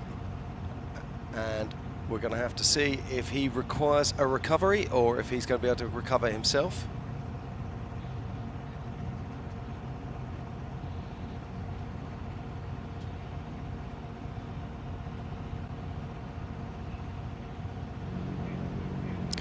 So if you're just joining us, you're welcome to the 4900 qualifying for the 2025 UTV's Hammer Championships. All right, and we are on board with Tyler Gibbs. You can see that he does not have his navigator with him on qualifying, but such a bummer that he is stuck and not moving on course, so he will have to be taking a rear start as well. We've had a few drivers today have some issues, either flat tires, breaking something, or whatnot, but few of them have had to go to the rear start already. I mean, to see right there, he's so bummed out right there. He lost the four-wheel drive in the front. That's exactly what happened, or a switch, or some issue right there. But he doesn't have four-wheel drive, so you're not going to go very far, as you can see right there. Exactly. That's it. He's going to have to back down or get a ride up with something, and he's frustrated in the car right now. I can just you can feel have that problem, man. You're just so pissed off at yourself or bummed that you had a bad qualifying, because now he's going to have to start from the back, and he's not going to have the best of times starting from the back. Yes. Now, well, let's talk about that starting from the back, because sometimes rear starts. I mean, let's talk about JP Gomez. He started from the back last year in 4400 and took the big win. So if that rear start, if you get a little bit of luck, if you can actually roll through the traffic, what tends to happen, you run your pace, and that often means that you don't break your car, you keep things together, and then all of a sudden, boom, you find yourself near the pointy end of the race going, well, how did that happen? But you got to take into consideration 4,400 cars, okay, you said, okay? Mm-hmm. They're all pretty much the same. Now, in UTVs, they're going to be stock UTVs. Mm-hmm. There are cars that have 32s on them. You're going to be back past those guys that haven't had the experience to get up the hills. And there's going to be a bottleneck, and you're going to sit there and you're going to pull your hair out because you're sitting in line for an hour trying to get by somebody, and there's certain areas that you can't get by, as you know. Well, I'll give you the first lap on that one, because you've got 65 miles of desert to try and pick off as many of those guys as you can. Now, we saw the course yesterday.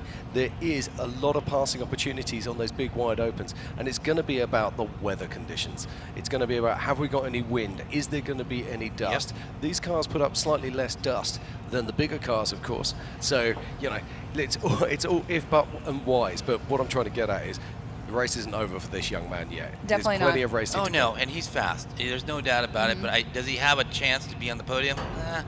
I don't know about that. That's a hard one. There's a lot of great competition out there, as you know, in this class, and it's going to be hard to be up there with those guys. That's for sure. I always have to say positive thoughts. Positive thoughts. They have to be positive, but reality is. I know. The reality is. Sometimes reality and positive. The top 10 guys in that class are heavy hitters. From Polaris to Can-Am to whatever it might be, speed, whatever, they are some guys that are going to be hitting hard out there. Right, exactly. All right, you can see Tyler's just still sitting there, completely bummed out, just waiting for recovery. Now, this is an interesting recovery, because I don't think he can actually go backwards. It looks like there's a jut rock that was sitting out from the back. If he tries to go back, he's going to get hooked on. So I wonder if they're just going to pull him uphill for the time That's being. what it looks like. I think they're going to pull him uphill. They're waiting for somebody right now, and he's just sitting there going, man, I'm going to have to start in the back. And he's not a happy camper right now.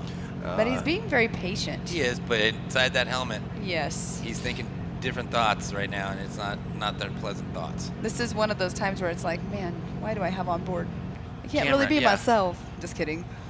Well, no, he's calm, cool. He's thinking right now what to do, what not to do. He's thinking, have I got a spare differential in my That's RV? exactly it. Yeah, what dealership has that front diff or Oh, and- whatever it might be. It could be a switch. We don't know. He more than likely has the spare parts for sure.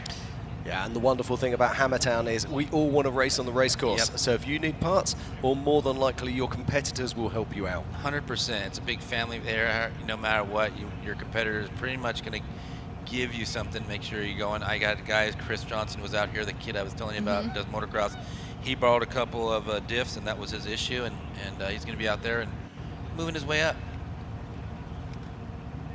Yeah, that was definitely a bummer earlier though, having an issue because he had a great time. He had a great going. time. I think he would have been up there and in that stock class, and he would have did well. But it's the luck of the draw. It happens. We've all been there and seen it all, and just like right now, they're towing him up. It looks like they're towing him up. It looks like got a strap on him right now. I can see something dangling down there. Oh yeah, there's the recovery vehicle. Recovery guy's right there. He's going to pull him up, and he's going to have to go down the other side. So as we're waiting for Tyler Gibbs to be recovered, let's have a look forward to what we can be expecting later on this week. So today it's all about the Can-Am UTV Handlers Championship qualifying. Tomorrow it will be the Yokohama Everyman Challenge qualifying, where we'll see 3 classes going for it: the 4500s, the 4800s, and the 4600s. Then on Wednesdays, the big guns. It's the 4400s. We'll be out for the Racer Kings qualifying. Then each of those 3 days at 4 p.m. we will have Power Hour. That's where the biggest names of our sport come out and try and lay down the fastest time in the qualifying sessions. Pam, that is probably my favourite part of the week, if I'm completely honest. Yeah. It's absolutely crazy. It's awesome to watch for sure, but hearing you and Miles out there doing Power Hour is definitely a energy level like no other. I can say that much right now. But it is definitely probably one of my favorites as well to sit and watch. I mean, I love it all. I love all of it. Every single event out here is my favorite. And then, you brought up the kids, the KOH Kids 170 class. That's, the future of our sport. I love those kids. Absolutely. Well, let's look forward to a Power Hour, which is at 3 p.m. today. And we've got some massive big hitters in there. CJ Greaves, Brock Hager off of the back of his Dakar win, and of course his win here on Saturday. Then Ronnie Anderson, Johnny Greaves, Dustin Battleaxe Jones, and he's going to have a point to prove as he didn't start the race the other day. And we talked to him too. He was up here on stage, just so you know. Yeah, so he's actually still out here watching. He's doing his homework on everybody on the course. So. Well, he's a consummate professional, which is why he'll be doing that. Then we've got Mike McClary, Matthew Walraven, Dustin Robbins, then Cody Willenberg, Cole Clark. Cole Clark is superbly fast on these short-hitting fast courses. Then Phil Blurton, Mitch Guthrie Jr., Hunter Miller, and of course, the man to beat at the moment, which is Mr. Carl Cheney.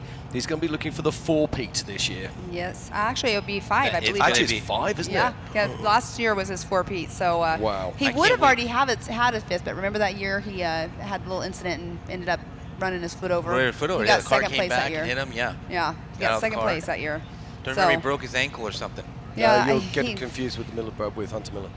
No, Was it Hunter Miller? Kyle Cheney. You sure? Kyle Cheney's car. Yeah, he came into, that's when I was working in media. That was before I was doing this job. And he came in, his toes were like all weird. It was bad. It was bad. He was limping. Mr. Weird Toes. But he still got second place. Yeah, and he got lucky. He got very lucky. Very lucky. Well, what happened there that time, and he got lucky. Yeah, for sure. But he's definitely one but out I can't here. wait. 3 o'clock is going to be it's going to be on like Donkey Kong right here. Yeah, absolutely. And I can't wait for it to see it and watch it on TV. Yeah, and we've got so many big hitters there, but what I really like is that we've got specialists from different areas of the sport. Yep. So we've got specialists in desert racing, specialists in rocks. We've got guys there who are King of the Hammer specialists, like Mitch Guthrie Jr., been there, seen it, done it. Done it, champion. Exactly. Yep. And also, he's about someone, and dare I say this, he's been a bit quiet for the last couple of years at King of the Hammers. Is it time to see him shine once again? So I'm really looking forward to that. No, he's a badass. His dad's a badass, and he's been doing it forever.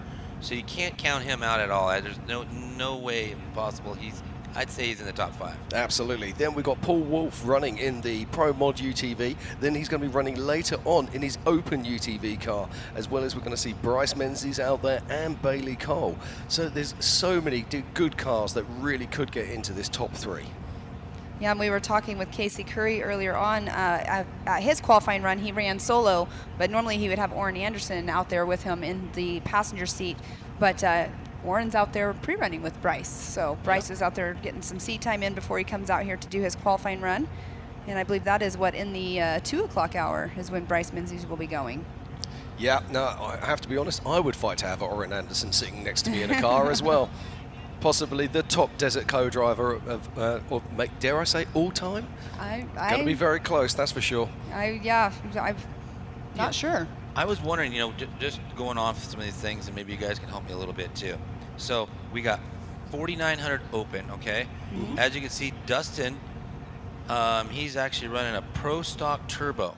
What's the difference between the open versus that? The third tire size? That is a very good Well, the question. Pro Stock Turbo. Yep, you have it booked Okay, out. so I love it. stock turbo, 1,000cc max engine, 33-inch max tire, OEM chassis, must use stock suspension, reinforcing is allowed, must run front body and side plastics, and rear bed can be trimmed to fit spare tires. The open class, 2,000cc max engine, that includes the Pro R, and so that's basically what the open. And then the Pro Mod, okay. And the Pro Mod is hydraulic steering and aftermarket turbos are allowed. You can do an aftermarket chassis and both sides are allowed.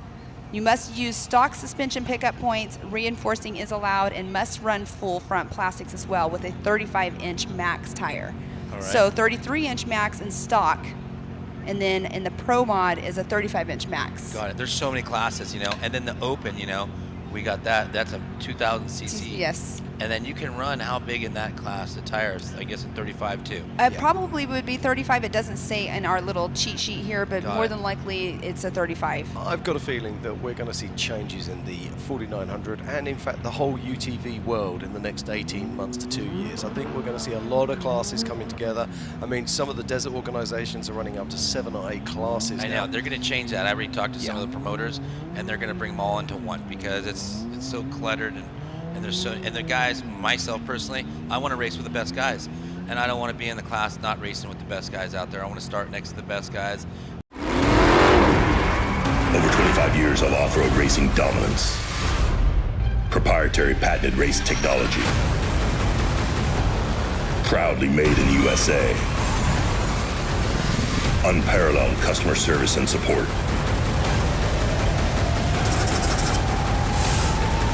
The choice of champions. King Shocks, the leader in off-road shock technology.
PCI Race Radios, the leader in off-road communications since 1972. Our equipment was developed for racing in Baja, perfected for enjoying the weekend with family and friends.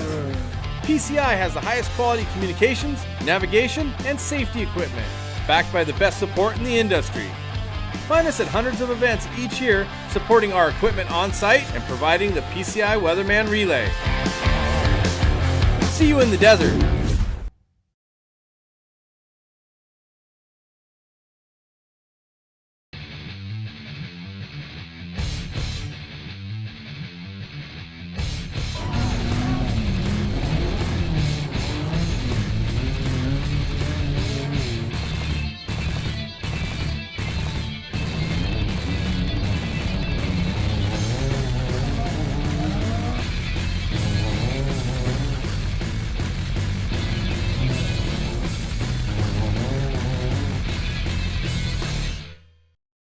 Of that here in just a little bit because it was a hard hit.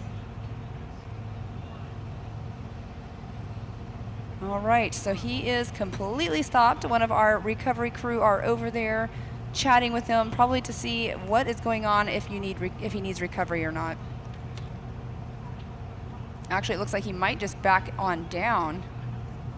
He's in an area where he could actually back down and just get himself back here into the short course area really easy.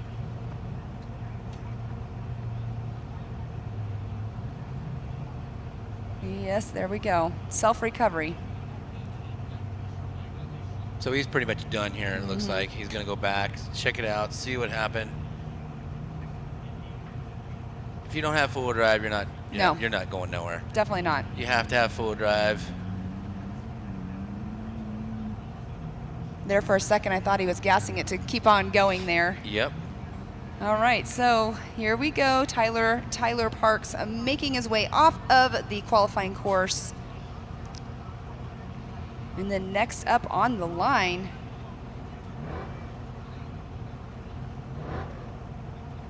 it might be the 4962 of Gavin Smith.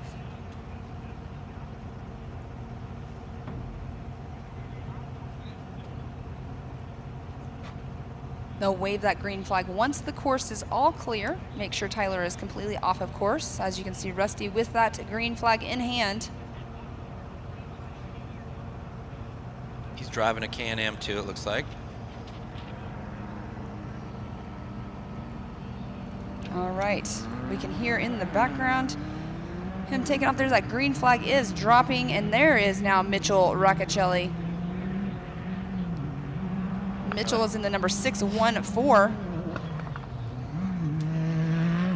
Let's see what Mitchell can do. He absolutely flies over the gap jump there. He's definitely pushing right there, it looks like. He's in one of the new Maverick R's. Yeah, he's really putting this car to work and all through its paces. Now I believe we're looking for, what is it, around about 148 as they go through the gate. Gates Gate. Yes. Gate. There we go. The Gates We're all Belts getting Mountain tongue-tied. Gates Belts. We have a long week. Oh, Mitchell is also now coming to a stop. Too. Is he just changing to low? It's not that hard. He should have just kept on going. He just didn't probably have it in the right gear. I don't know. No, it's He definitely has a looking problem. like he has a problem. Yep. So this is really tough luck Oh. for our last three. Go back and redo it. Sliding the wrong way there. Now he's going to hit it one more time. Let's see. Now, Pam, do you remember this little part of the course was made famous a few years ago by none other than Mel Wade when we were running the course the other way? He actually came up there in a Jeep, spun it up, rolled it back down the hill, On its landed wheels. on its wheels, went back up and shot it again. Yeah. I did see that. Oh, goodness. Yeah, that was a little bit of Hammer's history.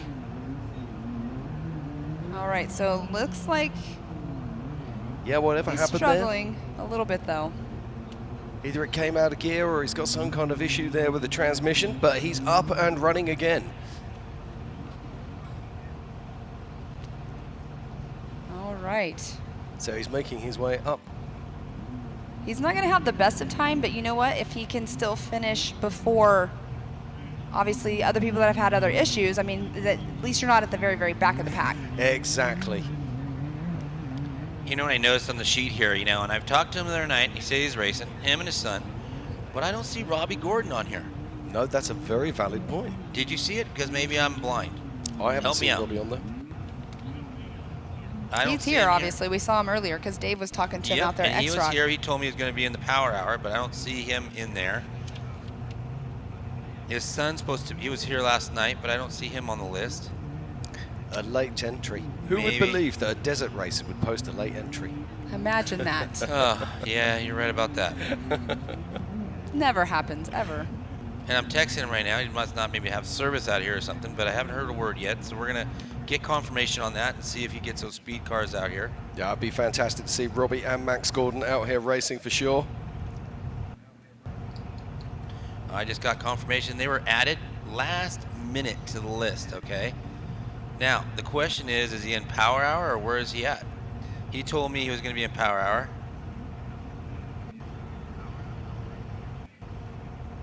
Well, let's hope he is. I'd love to see Robby Gordon racing in power hour, going up against those big guns. In a speed car? In a speed UTV.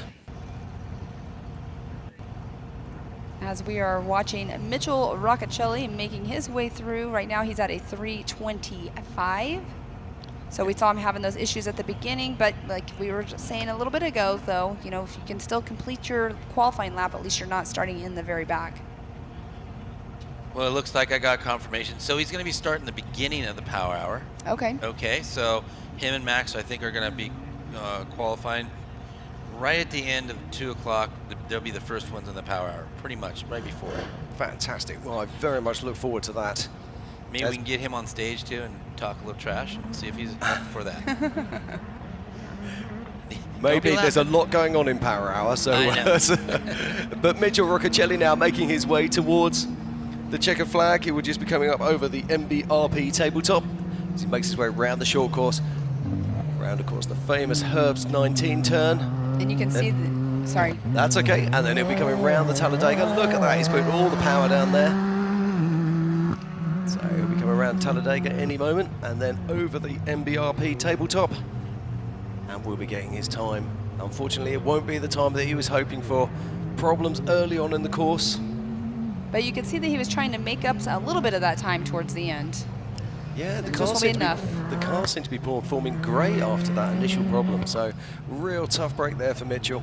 Well, he just finished 21st overall, 18th in the Pro Mod class with a 4:38.089. So that's not too bad for being having the issues that he did at the beginning.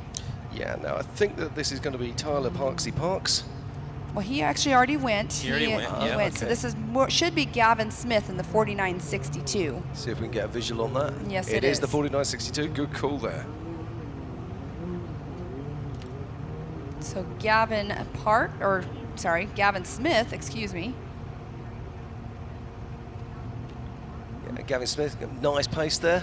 You can see how steep that is right there from the angle this camera is at. Absolutely. Still gives no justice until you get on it and have to climb that thing. It's completely different. It doesn't look that bad on TV, but man, when you get on that, it's bad. Yeah, it definitely, it doesn't do any justice. No You're justice. absolutely correct. And the same with this downhill as well. It's the same thing, yeah. I remember stood there. This was part of the qualifying course way back in sort of 2015. You're going to see a lot of those big dogs jumping down that thing. Oh, yeah, you will do. You're going to see them hitting it hard. Oh, and he's coming to a stop. Probably switching out of low gear. And look how deep those ruts are getting already. I was talking to some of the big guns that were going to be racing in Power Hour later today, and they were saying that one of the things that they're going to have to be fighting is the sun dropping down. They talked about that today. Brian Deegan talked about it. They talked about the sun being a factor, and he said he'd rather be in the morning versus at night. Absolutely. Or But later we in the are day. bringing Power Hour is an hour earlier today at 3 p.m. So it's not going to be quite so bad. And these guys, let's not forget, they are the best of the best. They are. So it'll be interesting to see what they can do as the shadows start to lengthen here in Hammertown. And just look how that car's trying to break away on that side slope. And we just have a few more cars left in the 12 o'clock hour. We still have Paul Wolf to come up here in just a moment, and Colin Wagner. Paul's going Josh. to put down some time. Yeah. What do you think? I'm gonna say, let's see, let me look here. I gotta refresh my brain. I'm going to look and see which car it is he's going to be in. I was going to suggest that if he's in an older car, that potentially he will be faster because he puts that car on like he puts on a glove. Now, here we go. We've got a problem here. You just saw a big hard hit on the front of Gavin's car. Let's hope everything's okay as he makes his way up across the top of the Gates Belt mountain gate. Well, it didn't hurt him, thank goodness, because that's a very tough area right there that some people have struggled with. Yeah, now that's a proper breathe-in moment. Oh, what a wonderful view here from our drone. You really get an idea of the severity. And people say to me, why aren't they driving off the middle? Well, you can see why they're not driving off the middle. Yeah. Right? It's a near vertical cliff. Yep. I mean, that's good for the bikes, you know, single track, but not four-wheel drives. I've seen mountain goats that wouldn't want to be up there, Pam. I wouldn't want to be up there. I'm afraid of heights. You just keep looking forward. Or close your eyes. You'll be fine. Close your eyes and just, you know, go by feel, right? No, I wouldn't want to do that. I'm going to guess 318 318. for Okay. Paul Wolf. If he has a clean run, 318. Okay. Now you see, I'm going to have to say different to that. I really think But he'll he won't give us his be time. sub 350. If the car doesn't break, I think he will be 312.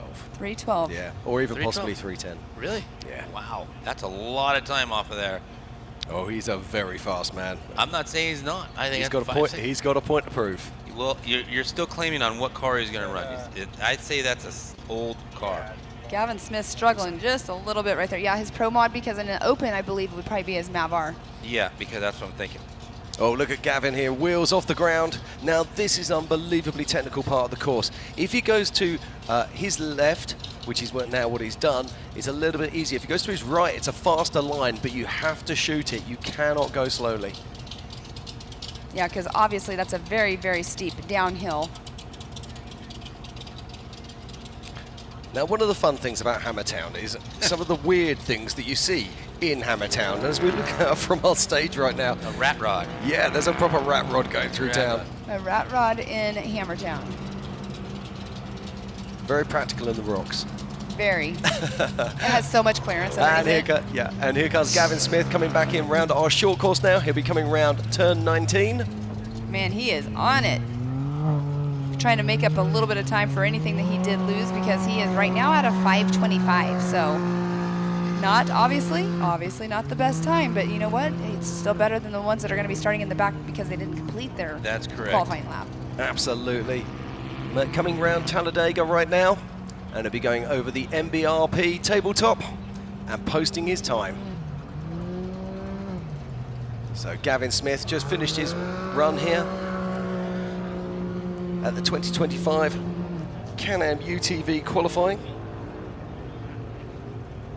All right, next up, I'm not sure, yep, he did already start. That should be the 2377 of Luis Leon Gonzalez. It is indeed. Nicely done. Making his way through on that little fun side hill there that would probably not be so fun for me on that driver's side. Low side down is never fun. We're going to have to get you around this qualifying course, Pam. Oh, I would do it in a heartbeat. Definitely would. Just with your eyes closed on most of it.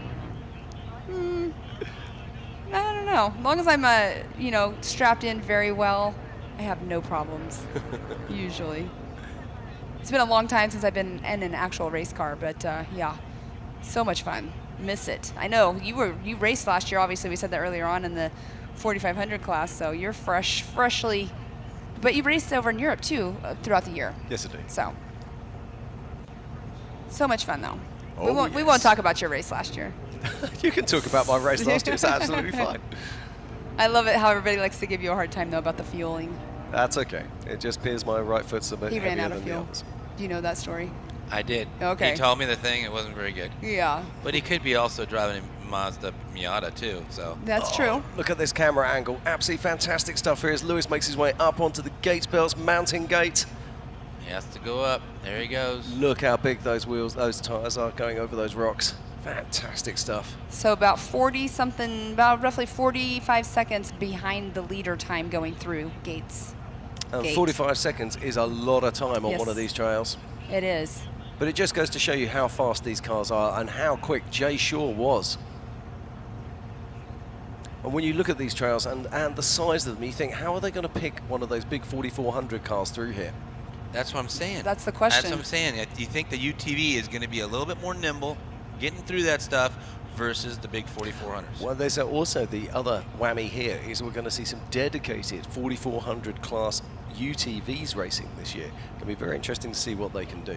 Yep, and I checked them out last night. We talked about it earlier in the show, and they are impressive. That's all I'm going to say, and you guys will see them out here. Oh, Lewis goes right up onto 2 wheels there. It made it. Such a, right there, for instance, the 4400's going through that. It's going to be a lot of fun to watch. The 4400s They'll go right over as he that. cruise through Yeah, there. Longer I would say. wheelbases, more wheel travel. Yeah. Yep. They're going to push through there super fast, and they're going to go up the hills faster than the UTV will. All right, so next we should hear after Luis Leon Gonzalez is all complete. We should have Paul Wolf taking the green flag, so we'll see here in just a minute. But right now, it's all about Luis finishing up his qualifying lap. So Lewis just picking his way around turn 19. See how loose the dirt is there. Big shout out to our course workers who are out there with the graders and the diggers, putting this track back together after our desert classes were racing on Saturday and Sunday. And remember, they had to reverse the jump as well. Yes. So Yeah, they and had, it looks pretty steep now. yeah, lots of work. It looks steeper. It looks better. You know, I'm looking at the course right now. You know, as the day progresses, you think a course is getting better or worse right now? Meaning like pushing out the rocks. Sometimes when you get a lot of cars out there, they're pushing out the rocks a little bit more. Okay, let's look at this. Right, cut to. This is Paul Wolf by the looks of the pace we're seeing here. That looks like he's in the Mavar though. Yeah, it does indeed. He is an R. Yep, he's an R. Okay, just trying to get confirmation. Okay, I said 100%. 318. Would I say 318 or 315? You said 318. 318. Yeah, this is Paul Wolf now, and he is driving his Pro Mod vehicle, and that is the new Can-Am Maverick R. New to the Paul Wolf stable. I was talking to him last night, and he was saying, yeah, it's a hell of a machine, but he still misses his X3. Yeah, he's having a problem right there. He's Yeah. not gonna beat the time. That's for He's- sure. No, he's He has a coming to a problem. halt. Definitely not on Oh, pace no. for my 318. I think he's got a transmission issue there. It did look like one of the wheels just wasn't pulling. Oh, Oh, such a heartbreaker. not more heartbreak for Paul Wolf. This is a man who's always at the top of his game normally, but Hammers is so cruel to him. Wasn't it last year that every car he was qualifying in, he rolled in qualifying? Yeah, he did definitely roll twice. I think, yeah. yeah. Did he really? Yes. Okay, here he goes again. Now, it looked like whatever happened there, he was trying to change into a gear or change out of a gear, but it's cost him dearly. He's at least, well, going to be 30 seconds down now on the fastest time. Yeah, he's definitely, well, 225 through there, and 148's the fastest time. Yeah, so now, this is going to be a pre-run for Paul Wolf. For the next time he qualifies, a little bit Absolutely, later. yes. Right before Power Hour. Right? I Good don't seat think time. he's going to make that mistake again. If No. there's any problems, he's going to clean that up and make it happen. Yeah, just watch his pace now. Just watch his wheel placement. Watch how he does this. This guy is one of the best wheelmen out here. He is sensational to watch. You learn so much just watching the way he hits these trails. And the way people go through that, the rocks right there, they always, it seems like they keep using that rock on the left-hand side to kind of bump him over too. Like he did whenever he came through it. So there he goes, making his way out into the desert. Man, it's just skipping. It looks like it's just skipping on top. It's going so fast. I mean, even though he had that problem, he's still making a good time. I mean, he's at a 328 right now. Yeah, he's going to be about a minute off pace. So around turn 19 for Paul Wolf, heading out towards the Talladega. Ruining what might have been, but he's still got another shot. He's going to be back out here later on in his open class UTV. He'll be coming over the MBRP tabletop. There he goes. Huge jump there from Paul Wolf. Definitely launched super far. So Paul Wolf still in the number 7 position overall right now with having the mishap with a 351.295. So He's wow. Absolutely incredible. You could never write off Paul Wolf. Wow. We've got another car out on track right now, and I believe this is that going to be? It's a 375 of Josh Owen. Owen, yes. We've got a few There you fans go, got out some here. Fans out there. That is our South Carolina crew over there. Get her done. Yep. Love it. So let's see what Josh has got for us. Come on, Josh. Skinny pedal to the metal and see what you can do. Certainly taking it a lot steadier than Paul was coming down through here. And Paul just gave us a taste of what we can expect later on in Power Hour when we see the big guns hit the track.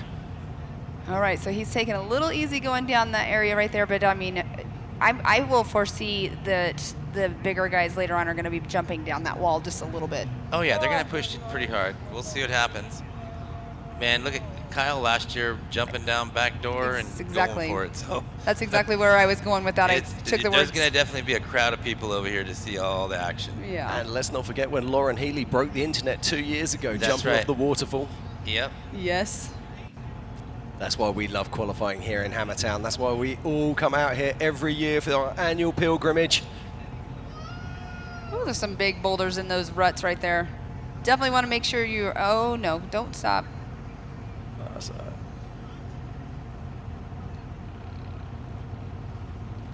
All right, so we just got word that we have had drivers throughout the day that missed going through the gates gate. So now on our timing and scoring, everything that is on there is time corrected with the penalties in it. So as we see, that's where they're sitting now. As we did see, like Scott Lesage, for instance, sitting in 9th position. He was our top qualifier, but he did miss that gate. So put him down in 9th. So that's just an example. So all of our timing right now is on there as corrected time with penalties assessed. And if you're at home watching this and wondering how we are watching the live timing and you do not know, you can go to live.ultra4racing.com/live/scoring and you'll be able to see all of our live timing throughout the week of our qualifying and during the race as well.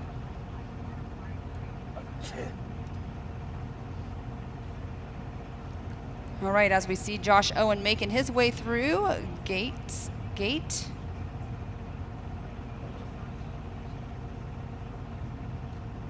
All right, so Josh Owen right now at a 3:31, but again, talking about the drivers that are having some issues or going a little bit slower, it's better to still finish out the qualifying course so you don't end up in that rear start. Now, is it going to be, Jim, just tire pressure make a big key in this right here? Because if it's too low, you're going to get flat. If it's too much, you're not going to get traction. What's the key thing Now, to do? this is really interesting. We always talk about the manufacturer's battle, and we always go Can-Am, we always go Polaris, we always talk about Kawasaki, but there's another battle between the manufacturers out there, and that's the battle between the tire manufacturers. So we've got Nitto, we've got Maxxis, we've got Obar, we've got BFG, of course, and they're all looking to make the best tires they can for these race vehicles. And the battle for UTV supremacy is a really fiercely fought one that people don't really talk about. You know yourself about different tire compounds, also how different patterns work in different places better than others. Yep. And it's going to be interesting to watch this and to see. Equally, it used to be used to walk around these pits and say, hey bud, what tire pressure you're running? And they used to go, oh yeah man, I got like 25 PSI in the front and I got 30 in the back. You go around and ask the big guns now what they're running in their tires and they're like, oh, I've got some air in there. Yeah. They're not going to tell you. Yeah, they're not going to tell you. But most of these drivers are going to be running somewhere between 25 and 35 PSI. Wow, and then on the that much. UTVs, you're going to be seeing down to around about sort of 15 to sort of that 25 mark. But I wouldn't be surprised if some of the top guys are running over 30. Got it. And then tire side, on the, especially on rocks, you got tires that have a lot of tread on the side of the tires. Yes. Tell the fans out there, what's that do? For me, it made a big difference to have that when you have to push up onto a rock, get on the side of it, and it has that traction on the side of the tire. Totally. And the other thing is the technology of the tyre is changing as well now. So it's all about the technology, not just of the front plate, so i.e. the bit that hits the ground, where we're looking to use that to give us the grip to get over because we're running quite high pressures, as you say. And people go, well, why are you running high pressures? And we'll just quickly grab on that. Because if you drop off a rock and you're running a low pressure, that tyre is going to absorb and put you in a really nasty situation where your center of gravity is going to be reduced and you might roll.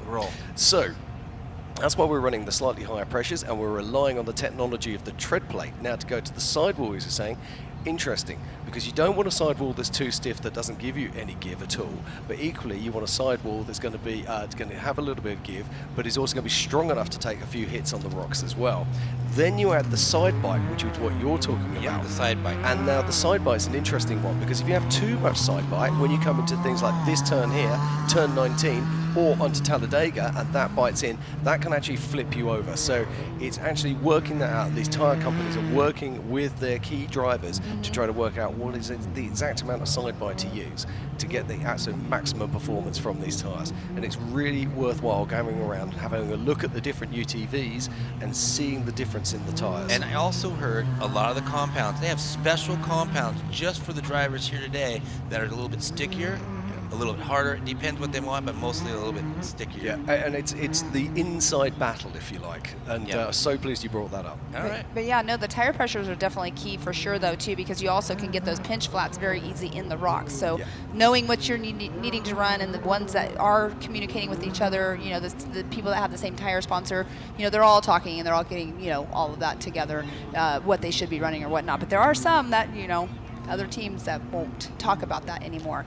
But I am going to exit myself out. It's been a great day out here qualifying with you guys. It's been great being with you there, Pam. Yes, it's been amazing. It's been fun. But Mr. Miles Hasselquist is going to come on in here. And yeah, but anyways, you guys have a great afternoon. I'll be watching from afar. And enjoy. We'll see you later. All right. Thank you very much, Pam. And right now it's all about Colin Wagner, who's on course in his Maverick R, putting it to work. Looks like he's going pretty good right now, too. Yeah, that looks like a good pace going on here as he makes his way up short bus. So let's see what he's got for us. He's pushing definitely hard. We'll see. He's probably going to be one of the top guys out there. Let's see. He's a little bit off pace at the moment. He's, around That's true. He has to get to the hill before 2 at least. Yep. But he's doing okay now, making a good climb here. But that just shows the pace. I mean, we're watching Colin at the moment, and we're sitting there going, yeah, this is a really great pace. Then you look at the time, and you find, actually, he's around about 15 to 20 seconds off our top guys. Just shows you how fast that they were going. So here we go, Colin Wagner working his way up to the Gates Belt mounting gate. Got to cross through those flags, and he does so with ease. Now he's taking, is he going to look at left line? No, he takes that higher line. Yep. Oh, straight off the middle, look at that. Oh, fantastic, that was brutal stuff there, Mark. He hit hard right there. And joining us in the booth now is none other than Mr. Miles Hasselquist, the voice of KOH. Good afternoon, Miles. How we doing? Miles. It's been a great day of watching. I've been kind of chilling out this morning, just staying tuned in. You guys have done a great job calling the show so far. Seen some pretty gnarly crashes. Ryan Blagrave took that pretty good tumble. But up there, man, the fast guys are fast out there. They're fast. 315, I don't know if that's going to get beat. I think we're going to be, 308-ish. We'll see how it shakes out. Nothing under 3. I don't think it's going to happen. I don't think so. I said earlier it would happen. I don't think it's going to happen. Yeah, I'm reckoning today in the UTVs we might get down to a 310, but I don't see we're going to get faster than that. Right, here we go. Colin Wagner making his way back out into the short course now. Number 53 out of Kearney, Nebraska with Wagner Motorsports and his Can-Am and that Kyle Cheney car. With Rock Jock, Fun Haver Off-Road, Jeep Jewelers, Maxxis, and Raceline wheels. Look at that. He comes on, he has a special thing. We don't even have one of those. You know, they're printed up here somewhere. They're my cheat sheets. Jeez, you printed up or they did? They got them up here. Got it. Well, you have to remember, in the off-season, this is Miles' life, so he does all of I this information for us. spent a lot of time doing the homework, that's for sure. Oh, yeah. And we thank you for doing it, Miles. As we watch Colin Wagner making his way around Talladega, just got to make his way up over the MBRP tabletop. It's going to be a big flyer. Here he goes. Look at that fantastic lead there for Colin Wagner. And he crosses the line in a 3:48, which puts him 6th in class and 7th overall. Very so solid really run. Solid run. Oh, little bicycle there. They're carrying some wheels up here. Now, I think that might be, looking at machine, just trying to see his number. That might be Nathan Wolf. It is. The number 71 of Nathan Wolf out of Illinois with Wolf Racing in his Can-Am with MRT, Raceline wheels, and Double E. That's Paul Wolf's brother. He's comes from the rock bouncing world, but he's raced with us a few times and has done well. Yeah, he has indeed. Well, let's not forget, Paul Wolf was a rock bouncer back in the day. That's where he got his start, but he is definitely full tilt with Ultra 4. He races short course up there with the Champ guys, and great to see the Wolf family out here racing with us. Indeed, so Nathan Wolf making his way around these rocks. Now, Miles, we've been out on this course many times before. It's gnarly out there, isn't it? It's wild. And I just was in the Warren VIP just now and drove this qualifying course in the Beam MG, and it's fairly realistic that the gates gate on top's there. Did you roll it? Oh, yeah, more than once. Oh, but it's got okay. a button where you just hit it and it resets. It's sweet. Cheap, easy. Okay, let's just check this out. Oh, no, now Nathan Wolf, he's actually missed the gate. So, And I know Ben Napier's going to come up here shortly and kind of give us a little bit more of a rundown on what's going on with that. Yeah, no, that's definitely going to be penalties involved for that one, unfortunately. So that's tough for Nathan Wolf, but you have to go through the Gates Belts mounting gate. That's the 2 flags at the top, and if you don't go through those, you are going to get course penalties. Yeah, right there in the rocks. Again, thank you everybody for tuning in to the 2025 Optima Batteries King of the Hammers, presented by Ford Performance. Today is the UTV Can-Am Hammers Championship qualifying.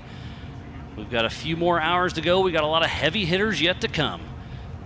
But Jay Shaw is in that pole position as of now. Yeah, he is indeed. Did you see Nathan Parker's run earlier? That young man absolutely smashed it out the park. He would have had the fastest run, but he had that bicycle there going into the MBRP straightaway, and he was able to save it, but he lost a full second. Yeah, now look at this. Now, Nathan Wolf is on an absolute charge here. He's at the 3-minute mark already.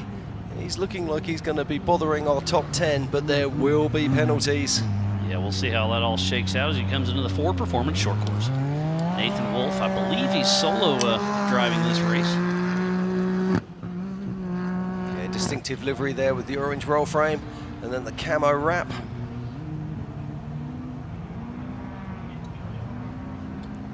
Comes on around Talladega, straightens up, comes onto the MBRP tabletop. Big leap across the line. Too much. Ooh, Wow. I thought he was going to hit the bumper. That was close. That was close. That was a butt clincher. Yeah. All right, guys. Looks like I'm out of here. We get John in here right now. It's been a pleasure working with you guys. Miles, it was a couple minutes I got to work with you, but you got the cheat sheet there. I got it here. You got all the deal going on there. Thanks, guys. Thank you, Mark. Always good a pleasure. to see you. Now, just see, Nathan Wolf has moved into 5th overall and 1st in Open UTV, but as we said before, there is going to be penalties. We're going to have to rate for race ops to keep us honest on that and see what they apply, and we'll keep you fully informed as we get that information. On screen now is Michael Lee with Chris Armstrong riding shotgun out of Hurricane, Utah, with Michael Lee racing in the open class in his Polaris Pro R with MRT, DRT Motorsports, Shock Therapy, and Super ATV. So But it looks like Michael he's pulled Lee, off. Yeah, he's got a broken rear arm there. So, Well, Michael raced the Desert Challenge, and over Heartbreak Ridge, he rolled, and then course workers pushed him back over, and then he rolled a couple more times, and he spent the last couple days rebuilding that car. And didn't rebuild it quite enough, huh? Fab School did a whole thing with Brace. a new tube in there and a bunch of new arms and ball joints and all kinds of stuff. well, it looks like they missed one, unfortunately. So, yeah, tough break there for Michael Lee. And he's going to have to pop back to the pits and see if he can get that car back together. So, good to have you back in the booth, John. Yeah. First time working together this week. Did I miss anything? Nothing Looks terribly like our top 6 exciting. is the same. Yeah, unfortunately we saw Paul Wolf having problems out on track. We also saw Nathan Wolf missing a gate out on track. But apart from that, it's been we've had quite a few breakages since you've been gone. And going through the Bronco Arch right now is Nick Anderson and Anthony Denay out of Canton, Georgia, with Anderson racing in a Can-Am Maverick R with Metal FX wheels, Evo, Infinite Off-Road, MRT, and Southern Eastern side-by-side. He was a King of the Hammers rookie last year and stepped up to the Ultra 4 class and has done some great things with us. Yeah, as we watch Nick Anderson going through, let's have a quick update on our top 10. In 10th position overall and 8th in class is Scott Lesage. In 9th overall and 2nd in class is Casey Currie. In 8th overall and 7th in class is Paul Wolf. And Paul was having problems. That just goes to show you the pace he was on. Then 7th overall and 6th in class is Colin Wagner. Then 6th overall and 1st in class is Brian Deegan. Then 5th overall is Todd Beckett. 4th overall, Scott Delegate. 3rd is Matt Zieler. 2nd is Nathan Parker. But right now, our pole setter is none other than Jay Shaw. What a great run Nick Anderson is having right now in that Maverick car. Yeah, he's putting together a really nice time, and what beautiful weather we've got here in Johnson Valley. let's not forget, less than 10 days ago, we had 3 inches of snow out here.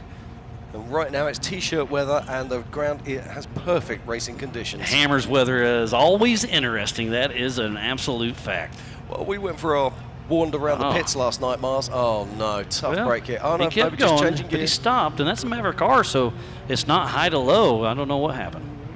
Yeah, well, in the Maverick R, you don't have to stop. Yeah.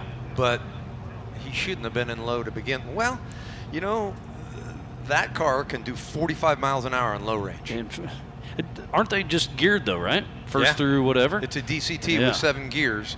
You can do 62 miles an hour in low. That's crazy. Wow. So they could legitimately do this whole course in low in a Maverick R. Nick Anderson through the Gates gate on top of short bus. The Gates Belts Mountain Gate.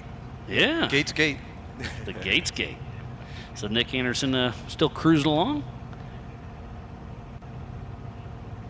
So Nick picking his way through here. Now just pay attention to the rocks as he makes his way through. There's a real axle twister down here. It's caught out a few people. I've been watching. Yeah, it's really off camber. Then that rock afterwards, it's definitely bit some people, and it's very interesting. Nick just took the right line there that hardly anybody has been taking. Everybody's been taking the left line back there. I'm going to be interested to see some of the stock class cars go through this tomorrow during the Yokohama Everyman Challenge. That's going to be very interesting for some of those guys and gals. Yeah, I was chatting to some of the 4600 class drivers earlier in the week, and it's fair to say they were like, really? They expect us to go down that? And it's like, yes, welcome to King of the Hammers. So Nick Anderson making his way onto the short course now. Over the first jump, and they'll be coming into turn 19. Nick Anderson has a pretty good pace going on with that Maverick R. Catches a rut just a tick there, swings a little wide, but keeps her forward momentum. Almost hung a tire off that corner. He's going to hit the Talladega sweeper and then hit the MBRP straightaway. Get a time for him. Should be, I'm going to say 15th to 20th. I think he's going to be better than that, Miles. Solid timings here. Oh, a 336. I was way off top 5. Yeah, so Nick Anderson goes into first in the Open UTV and 5th overall. So a fantastic run there from Nick Anderson. But let's just look at that. He's running a 336, and our fastest car at the moment with a 315, a full 16 seconds ahead of him, is Jay Shaw. Just goes to show how fast Jay Shaw was. And off the line now is Jake Godfrey with Peyton Isbell riding shotgun out of Tulsa, Oklahoma with Godfrey Fabworks. And a Godfrey Fabworks Can-Am Maverick R with MTS Off-Road, Maxxis, Rugged, Baja Designs, and PRP. He's been racing with us at Ultra 4 since 2022.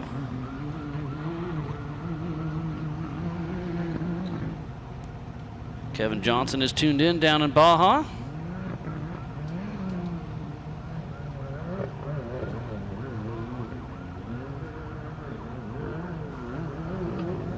Godfrey making his way up, spinning the tires pretty hard, carrying a wheel up here. It's a tough little section right here. I love this qualifying course. I love that you can see most of it from Hammertown. It's a great course. The only thing it's missing is a little bit of whoops and G-outs. Yeah, a little bit more go fast, but the Ford Performance short course is a lot of fun to watch.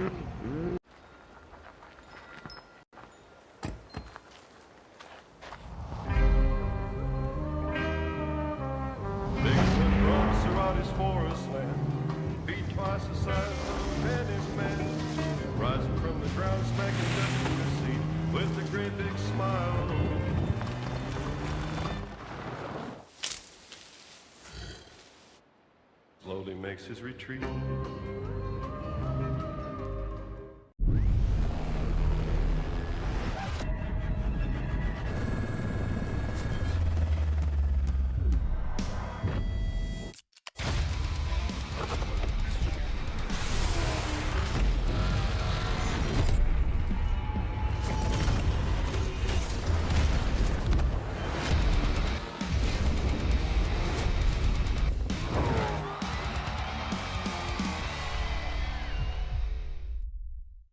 It is indeed. And Dave really does put in the hours. He goes wheeling more than anybody I know out here. That is for sure. He almost clipped that flag. He kissed it. He kissed it. Yep. Pretty hard. Right at the Gates gate, but he made up straight up and over. I liked his line. Some of these lines are getting really burnt in now, but when you look He's at got the a pretty mask, good time. You look at this and you think to yourself, how are we going to feed 4,400 cars through there? But watching them You're gonna qualifying force yesterday. Yeah, exactly.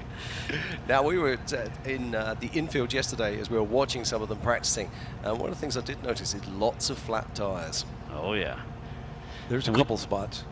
We have multiple classes racing today. The stock production, NA and Turbo, and the stock Sportsman and the Youth 1000 all run similar rules with an OEM chassis. Have to have stock suspension pickup points, a maximum of a 33-inch tire. It almost looks like his front end's not working 100%. I was going to say, that looks to me like he's... Ooh. Oh, my word. Oh, dear. He is teetering right there. Yeah, don't go any further, please. I don't know. I think I'd turn left and back up a little bit more. Is that See, front watch that front end. Yeah. It doesn't look like it's pulling 100%. No, he arrived there, and you're absolutely right. That what we would call the offside front, your near side front, just wasn't pulling at all. Oh, tough break here for Jake Godfrey.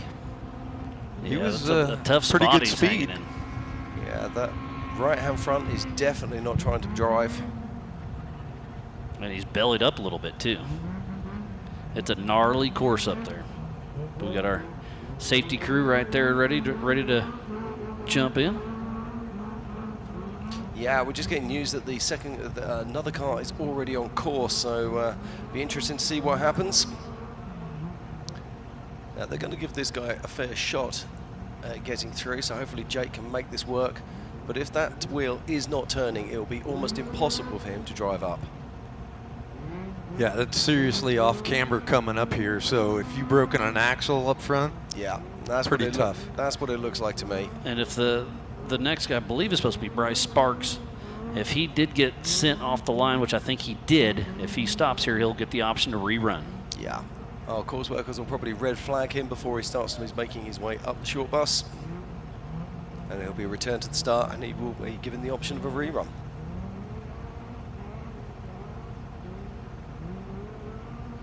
We also have the Pro Modified classes that'll be racing off and on all day. They can have hydraulic steering, aftermarket turbos, based on an OEM chassis, but aftermarket chassis are allowed.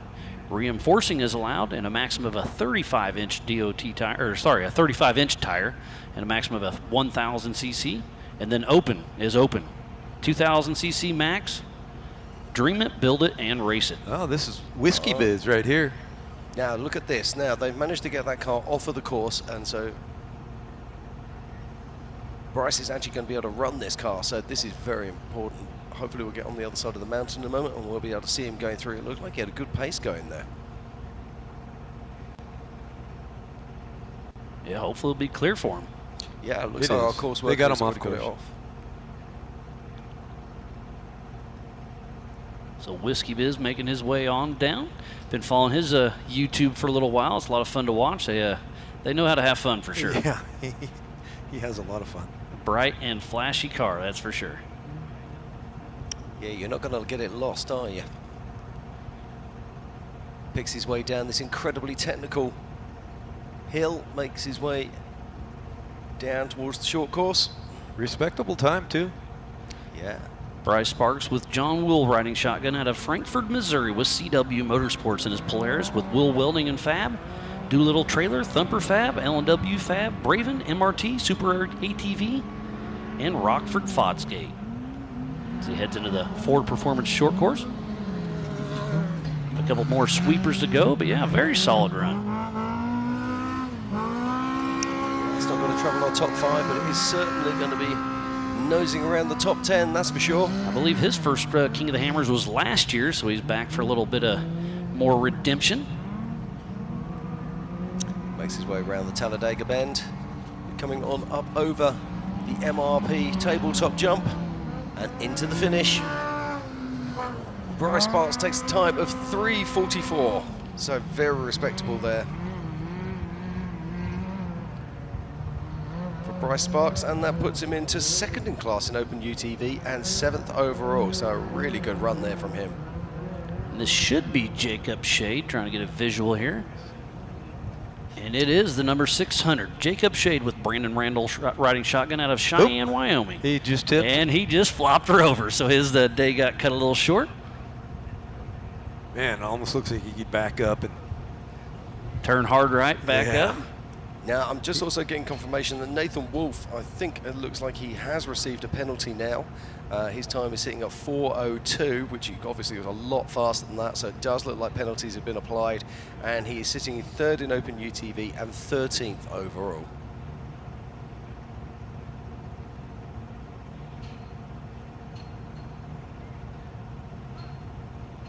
Thank you if you're just joining us. We are in Johnson Valley, California for the 2025 King of the Hammers, powered by Ford Performance. And today it is all about the Can-Am UTV Championships. We are qualifying, and we've already seen so many fantastic runners and riders out there. But right now, it is all about Jay Shaw sitting in the pole spot with Nathan Parker just behind him. It's a tight split there, and they are both in the Pro Mod. And then Matt Zeiler in that 3rd position. Scott Delegate, Nick Anderson, Todd Beckett, Bryce Sparks, Brian Deegan, Colin Wagner, and Paul Wolf, your top 10 overall. Yeah, let's not forget we're going to see Paul Wolf running again in a different UTV later this afternoon. James Cantrell will be driving for him. We're looking forward to that. Because you have to start or finish the race. Yep, then we've also got Bryce Menzies we're going to see out there on track, and Bailey Cole. Then let's not forget we've got Power Hour at 3 p.m. this afternoon. That's got to be our favorite, isn't it, Miles? Oh, yeah. Robby and Max Gordon were late entries last night. I was talking to them a couple weeks ago, and they said they were planning on making it. It was going to be a tight fit for them, but they're here. They're going to make it. And are they in Power Hour? Yeah, they're going to, I believe, be right around that 2 o'clock. We're going to start them right at the beginning, is what I've heard. All right. We'll see how it shakes out, but... Yeah, let's just look at some of the runners and riders we've got in that Power Hour. So we've got Max Gordon, we've got Robby Gordon, we've got CJ Greaves, Brock Hager, fresh off his win in Dakar and also here in the Desert Challenge. Then Ronnie Anderson, Johnny Greaves, Dustin Battleaxe Jones, Cody Miller, Mark McCleary, Matthew Woolraven, Dustin Robbins, Cody Williberg, Cole Clark, Phil Blurton, Mitch Guthrie Jr., Hunter Miller, and of course the man himself, Mr. Kyle Cheney. Who has won 4 times in a row. Absolutely insane. Kyle Cheney is definitely the one to beat. Yeah, now let's just talk about the manufacturers here, John, because in the last few years, it's been a Can-Am washout out here. They're just smashing it completely. Is this the year we're going to see Polaris and these Pro Rs starting to make their way onto the podium? Well, you guys weren't here, but I had to kind of pick my top 3-ish I for heard qualifying. Mm-hmm. Kind of rolls over to the big race, too. And I've got my eyes on Brock Hager and Mitch Guthrie Jr. Well, they definitely have a shot for sure. Definitely. The car itself, I mean, I'm sure you guys have seen, Polaris has released their factory race car. They're selling 30 of them, yep. 140 grand. Yeah, and you can buy them right from the factory. It's pretty wild. The factory team has got a lot of things figured out with that race car, and you get a good, solid car. That's a huge advantage. Now, I was chatting to Ryan Thomas, who's obviously the team principal at Polaris Factory Racing, and I said to him, you know, what are you doing? He said, you know what, this car is so good anyway. He said, but what we do is we just take it to a next level. He said, we just really bring it on. He said, and the great thing is now, people think that the ones we're selling are different to the ones we're racing. They're not. Yeah. They're absolutely identical cars. So you can go out there and be Brock Hager. Yeah. That's awesome. It's incredible. Maybe not Brock Hager, but... Okay. You can try to. You can drive the same car he's got. Yeah. You have an opportunity to there shine. You go. Yeah, I was talking to Ryan Thomas about that exact thing, and they have all the factory Polaris engineers all under the same house, and everything's very impressive what they do. Yeah, and it also bodes well for the future of our motorsport. When we've got OEMs coming into it and they're putting so much resource into it, it's going to make for better and better racing. This might be why he kind of flopped. Yeah, the right rear tire's a little angled off there. Might have broke a ball joint somewhere, maybe? Or a hub. Yeah, something over there ain't right. So we'll have to get Jacob Shade recovered before we send out Robert Liebel. Should be our next competitor out on course.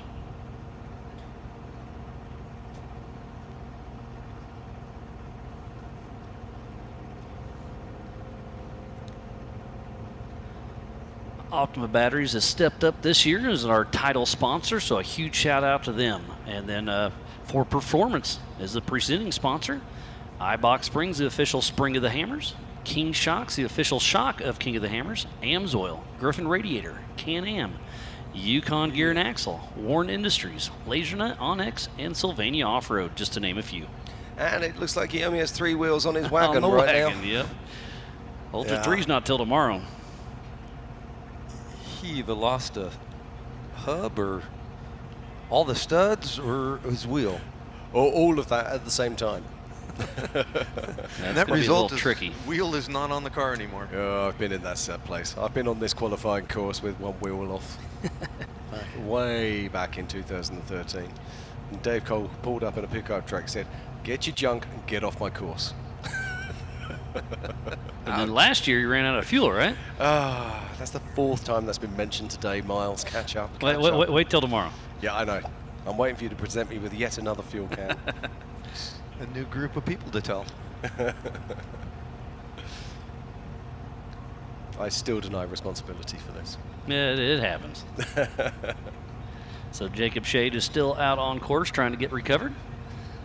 Thanks again for tuning in to the Can-Am Hammers Championship.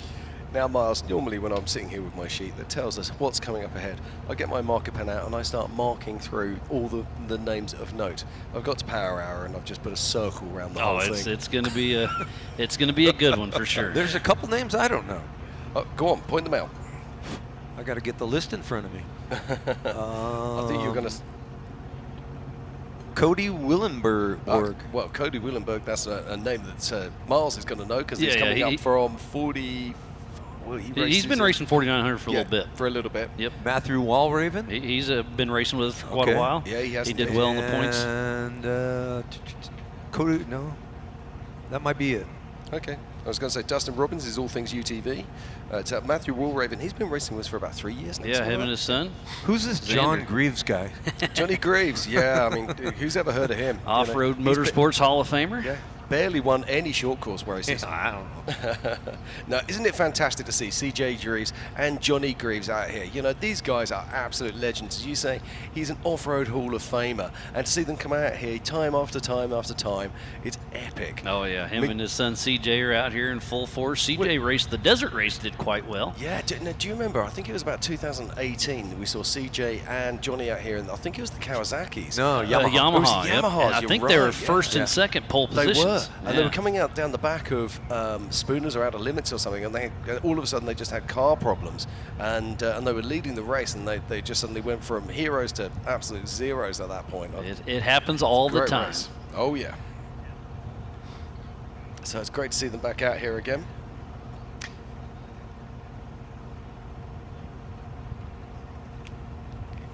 Ooh. All right, guys. So we're gonna rewatch the big rollover from earlier, and also a little treat. We've got in-car of the whole thing. Yeah, I think this is gonna be Ryan Belgrave.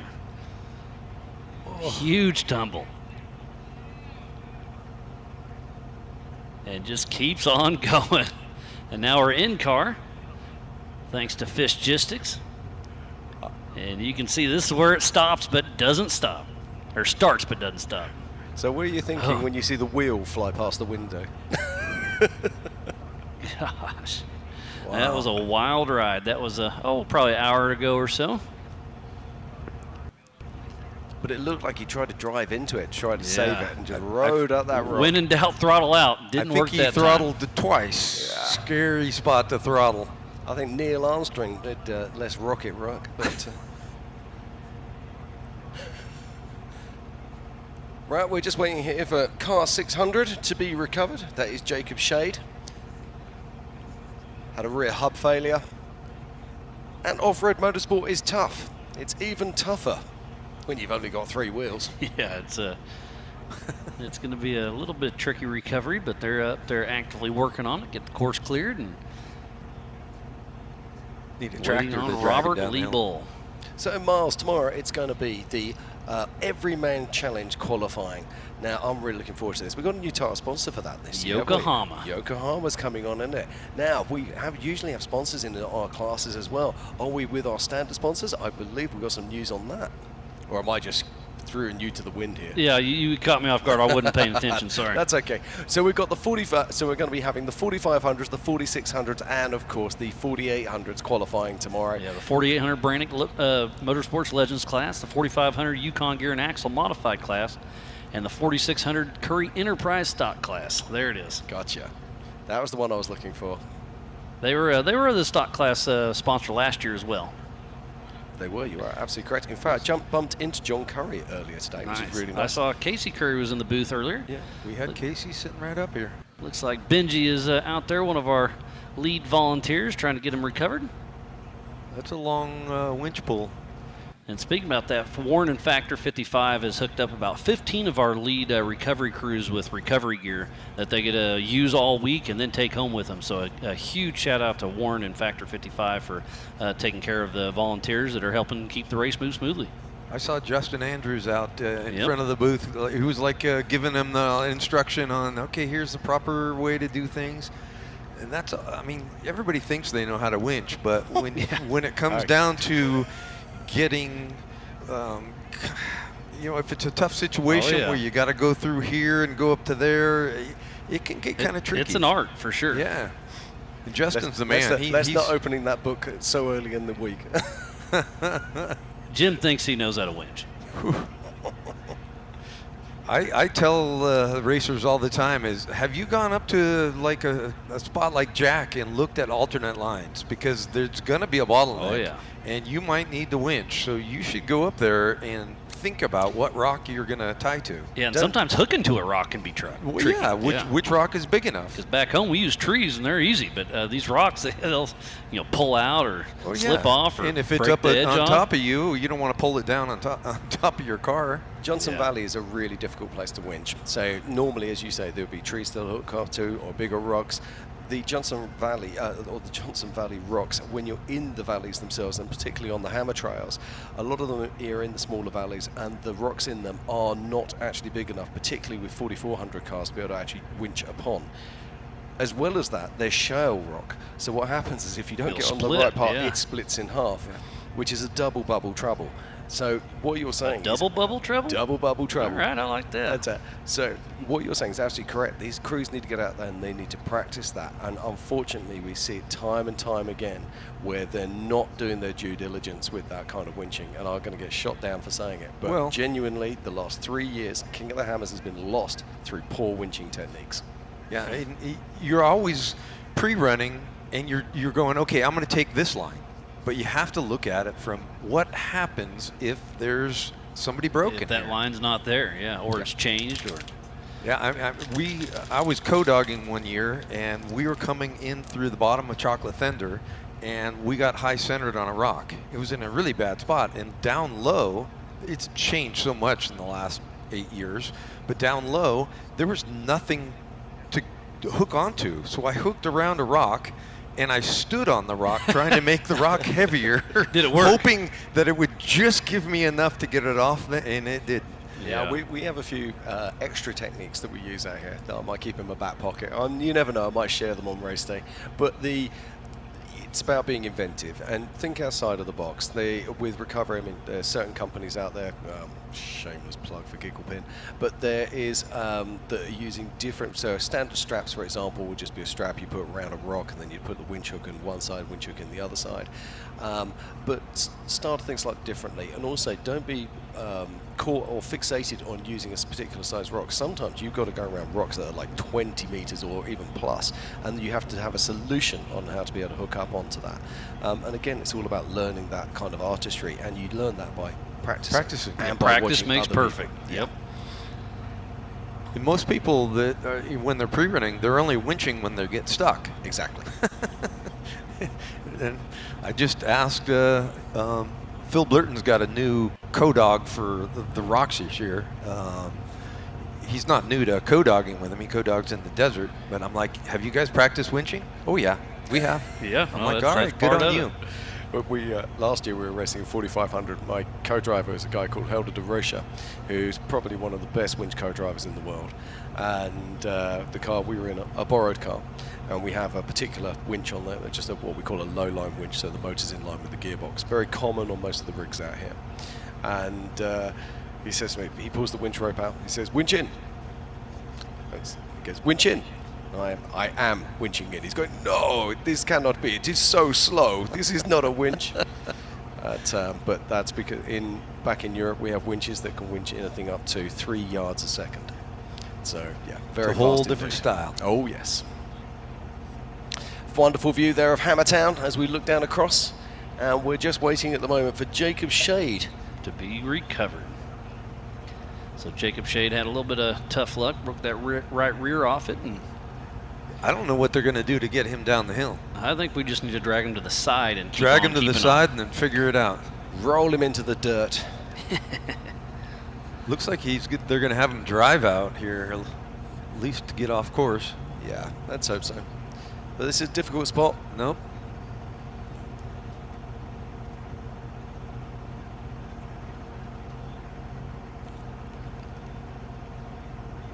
But they are going to have to come up with a solution so we can get this show back on the road. Tomorrow we'll be qualifying for the Yokohama Everyman Challenge, and then into the 4400 Unlimited, the Race of Kings qualifying on Wednesday. And then Thursday will be the Can-Am UTV Hammers Championship race, right into the Yokohama Everyman Challenge race. And then on Saturday, the 4400 Race of Kings. So we got a lot more racing action yet to come this week. So be sure to tune into that YouTube. Get that premium subscription. Rock Week.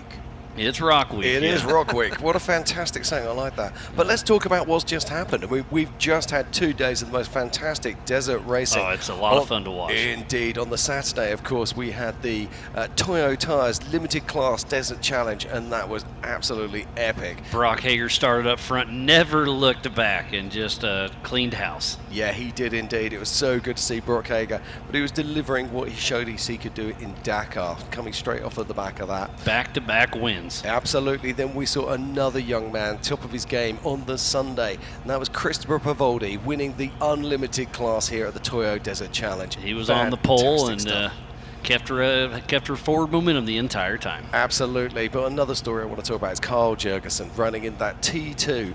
Incredible stuff. Less than a minute and a half behind a flying Christopher Pavoldi, using almost half the horsepower. What a machine that guy is. Yeah, that was very impressive. And then Gabrowski got the Class 1, the B1. Yeah, with bragging rights over his brother Dustin. So always good to see. And the desert classes have definitely added something to Hammers Week here in Johnson Valley. As we watch Jacob Shade, just making his way up now. I think they're just trying to turn him up onto that ridge. Yeah, once get we him get off him course. off course just a little bit, we'll be clear enough to send the next car, and we'll get him fixed up later on in the afternoon.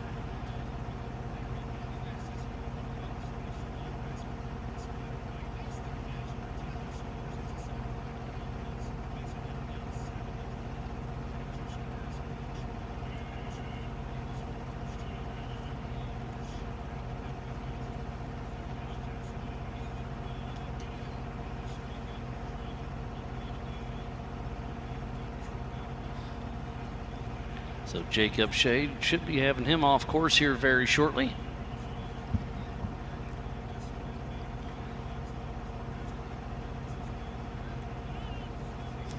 There's a lot of Australians out there helping us volunteer, a lot of New Zealanders. It's been a great help. Saw a couple Storyteller RVs cruising through Hammertown just a little bit ago.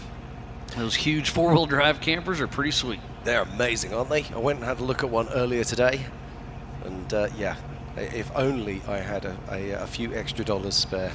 And make sure you go see Roxy. She's got all the merchandise. They've got all the hats, the shirts, the hoodies, and everything else. And then right here in front of us is the Jegs KOH General Store presented by AccuAir. We've got King Shocks, PCI race radios, Bomber eyeglasses, Shock Therapy, BFG, Yokohama. I mean, there's so many great people down here to go check out. Yeah, there is indeed. And even if you just come for a wander through the pits, you get to see all these incredible vehicles and also talk to most of the drivers and the teams themselves. Always very welcoming. Want to talk about their cars and tell you about their experiences. And so many of them have such a rich history here at King of the Hammers. That arm looks fully together. It's almost like he sheared the hub, I think, is what the lugs off of there. Yeah, that's what I'm thinking. I'm just wondering if maybe that's some loose lug nuts and just tore the studs off.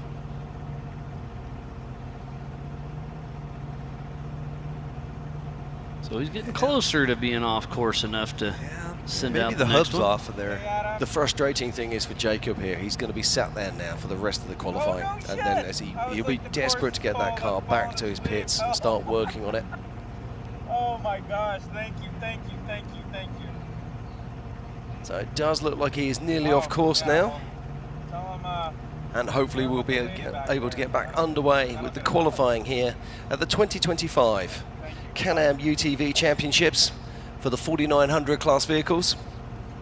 Looks like they gave him the thumbs up there that he was far enough off. I think we're going to go racing again, John. All right. So let's just have a quick recap. If you are just joining us, welcome to Johnson Valley, California. You are here for the 2025 King of the Hammers. And right now it is all about the Can-Am UTV Championship qualifying for the UTV class. Right now sitting in pole position is Jay Shaw with 3 minutes and 15 seconds. In second is Nathan Parker with a 3:16. In third is Scott Lesage with a 3:28. In fourth is Matt Zieler with a 3:30. In fifth, it's Scott Delegate with a 3:31, and we've got some massive big hitters coming on up. We're hoping to bring you Power Hour at 3 p.m. today.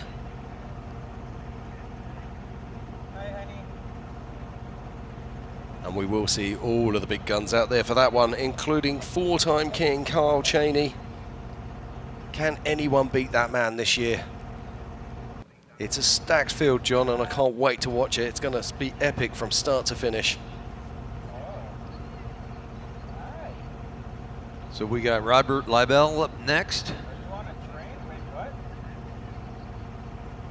He's raced this a few times. I think he also took on the 4400 race one time.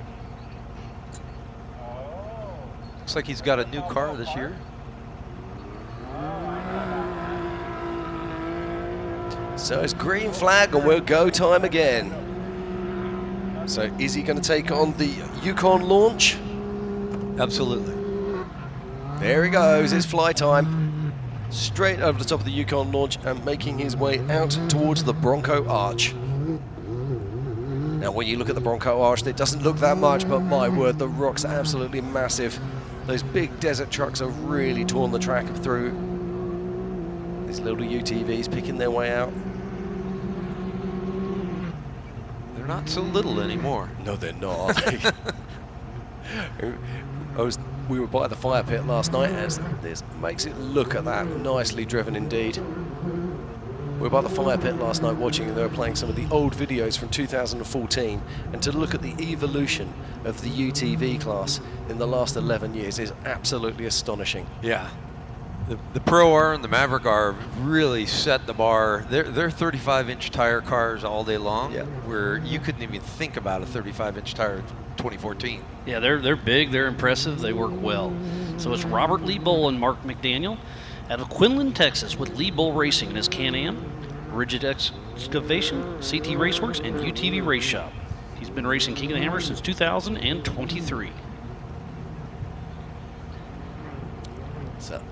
And he's pushing pretty hard. Yeah, look at all those rocks right through there on that. Those are all, a bunch of those are new. Yeah, they're getting torn down onto the course. Yeah, the course is getting pretty beat up. Yeah, you keep seeing more and more rocks that weren't there an hour or two ago. And we're running this same exact short course for the rest of today and 2 more days in a row. It's going to be definitely burnt in. Yeah, he's making his way up onto the Gates Belts mounting gate. He has to go between the flags. Gates Gate. And he makes Top her of the mountain. through there. Gates Gate. Well, it's the Gates Belts mounting gate. Okay. Oh, he took that a little bit of a hard hit. Hopefully the left front's okay. Yeah, you could watch that driver or the passenger rear tires off the ground a whole bunch. It shows you how off-camber it actually really is. It's side hill a lot more than it looks. So Robert Lee Bull up there pushing strong, trying to make it happen. And this is where it starts getting a little bit tricky on that downhill. Yeah, he's coming up to this little off-camber rock section right here. Looks like start left, turn right a little bit. And he smokes right through it. Yeah, no problems at all. Picks his way down. Very technical line here as he makes his way off the top. Almost everybody's taking that left line. Yeah, I've noticed that. But last night I was watching him, and Mitch Guthrie and Bryce Menzies were both taking the right line, and Mitch was nailing it. Yeah, we saw Paul Worth earlier. He took that right-hand line, but left-hand line as we're looking at it. And they're really getting some speed up, that's for sure. Lee Bull entering the Ford Performance Short Course. And he has put all over the throttle in that X3. One more Talladega turn to go. Top 5. Yeah, it's looking pretty really quick. good. I don't see the time, but that's my guess. Top 5. Hitting the MBRP straightaway. And then the timer is right at the end of this MBRP tabletop. He's jumping a little nose heavy, these guys. Yeah, just looking to see where his name pops up. 5. Yeah, that's a solid run there for Robert Leibel. He is first in Open UTV and 5th overall with a 3:31. And off the line now is Rich Burse and Carter Peterson, number 4916, out of Castle Rock, Colorado, with Genesis Motorsports in the open class. And his Can-Am, Genesis Heating and Cooling, Maxxis Tires, KMC Wheels, Progressive Sign, HCR Racing, and Vinyl Motion Suspension.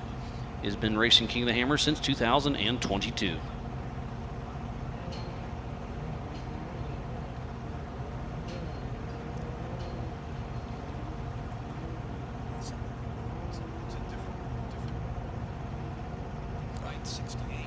All right, I'm actually wrong. This is actually Jeffrey Martin. I got a little off my list here.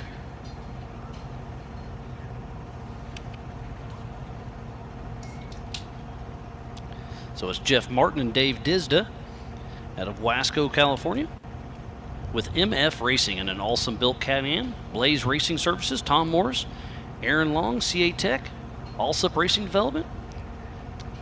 And we have a Jeff Martin, a different Jeff Martin racing in tomorrow's 4800 Brannick Motorsports Lessons class. So it's a little tricky. We have two separate Jeff Martins. So in my phone I have a Jeff Martin UTV and a Jeff Martin EMC.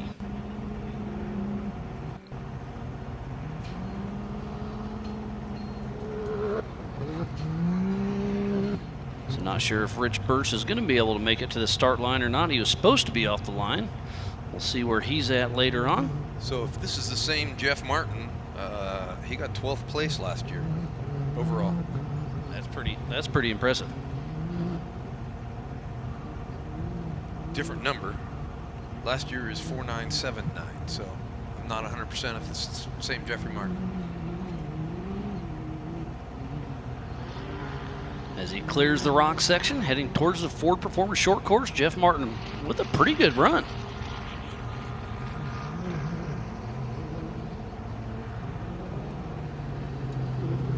He'll be about 15th or so if I had to guess. Should be in here about 3:45, crossing that line. So Jeff Martin and that Can-Am pushing strong.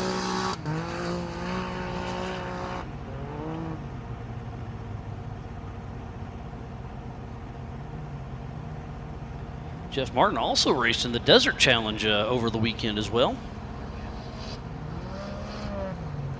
Should be getting a time for him in just a moment. Jeff Martin crossing over. Whoa, with a huge wheel stand. They've been kind of jumping nose low, but he almost looked like he had wheelied a big old up. headwind. Yeah. So 3:58, that's going to put him into 16th position and 5th in Open UTV. That looks like Rich Burse. They got just a little bit out of order. So that's Rich Burse and Carter Peterson with Genesis Motorsports out on track. Heading up the first little rock section. He's going up short bus now. Man, great drone flying. Yeah, the drones. We got the Dusty drone. We have the FPV guys out here flying around, doing some great things. Hammer King Production. We got a great team behind the scenes, making everything happen. Take It Live's just down the road, pushing out to the world. Great view right there. Yeah, see, look at that getting torn up. We have our great audio guys in the corner over here, making sure everything's going great. Ian and Nathan are standing here, giving us a good hand.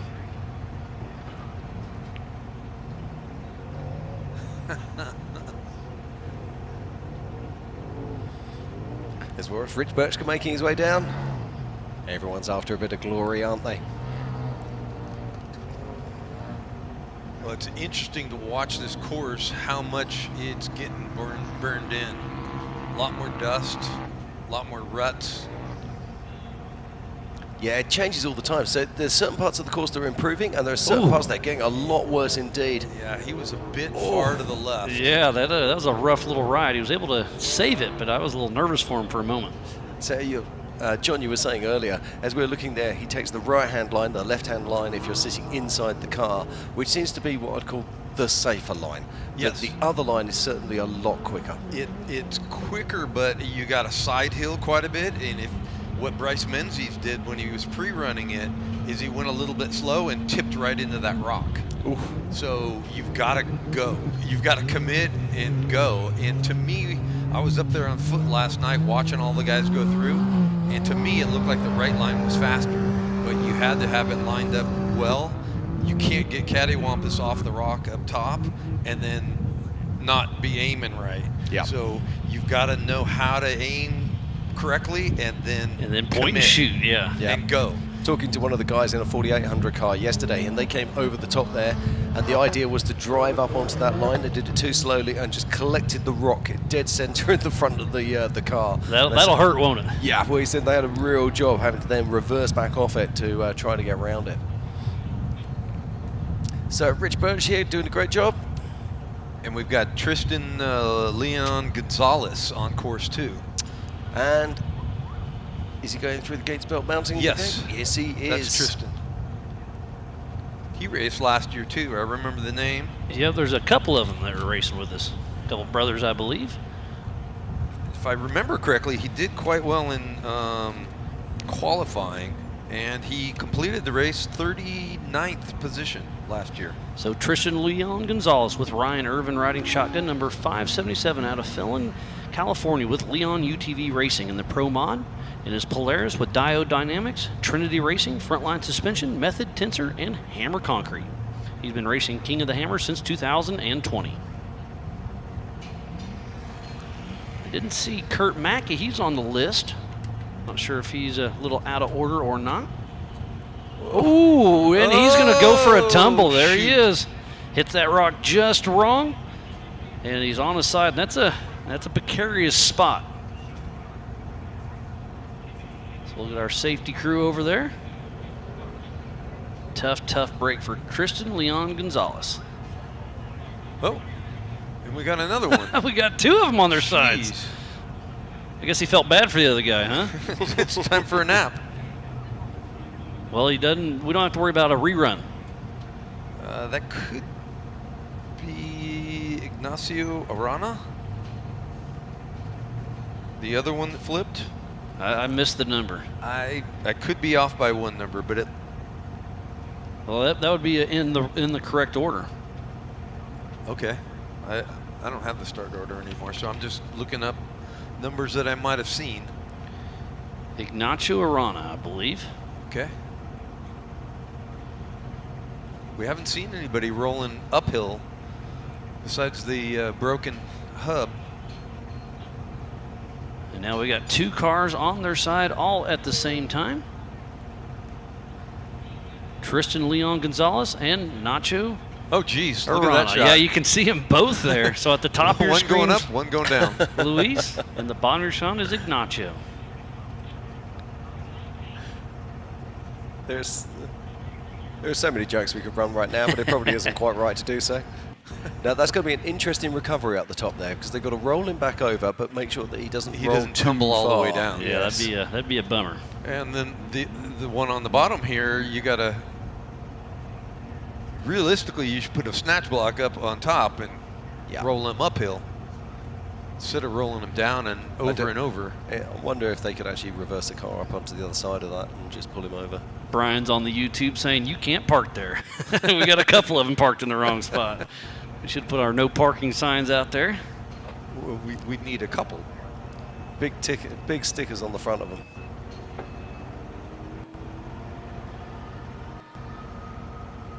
We've had a couple of breaks in the action in the last half an hour.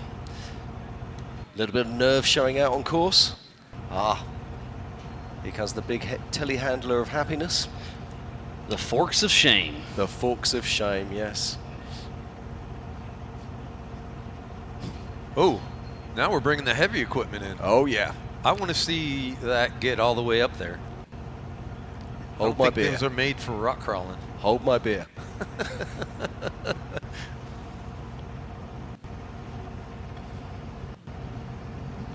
We used to race when we used to race with Reno for the national championships. That was the normal way to recover vehicles off course. Scoop them up with the telehandler, remove them to the side, and crack on. It's the right piece of equipment. I just don't know about getting it there.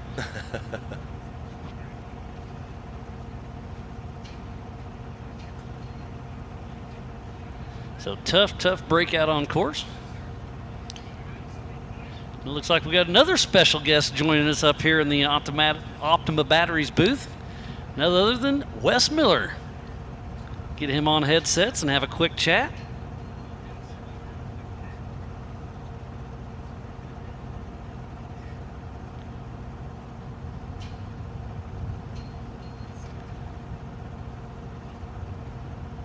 That's a great camera angle.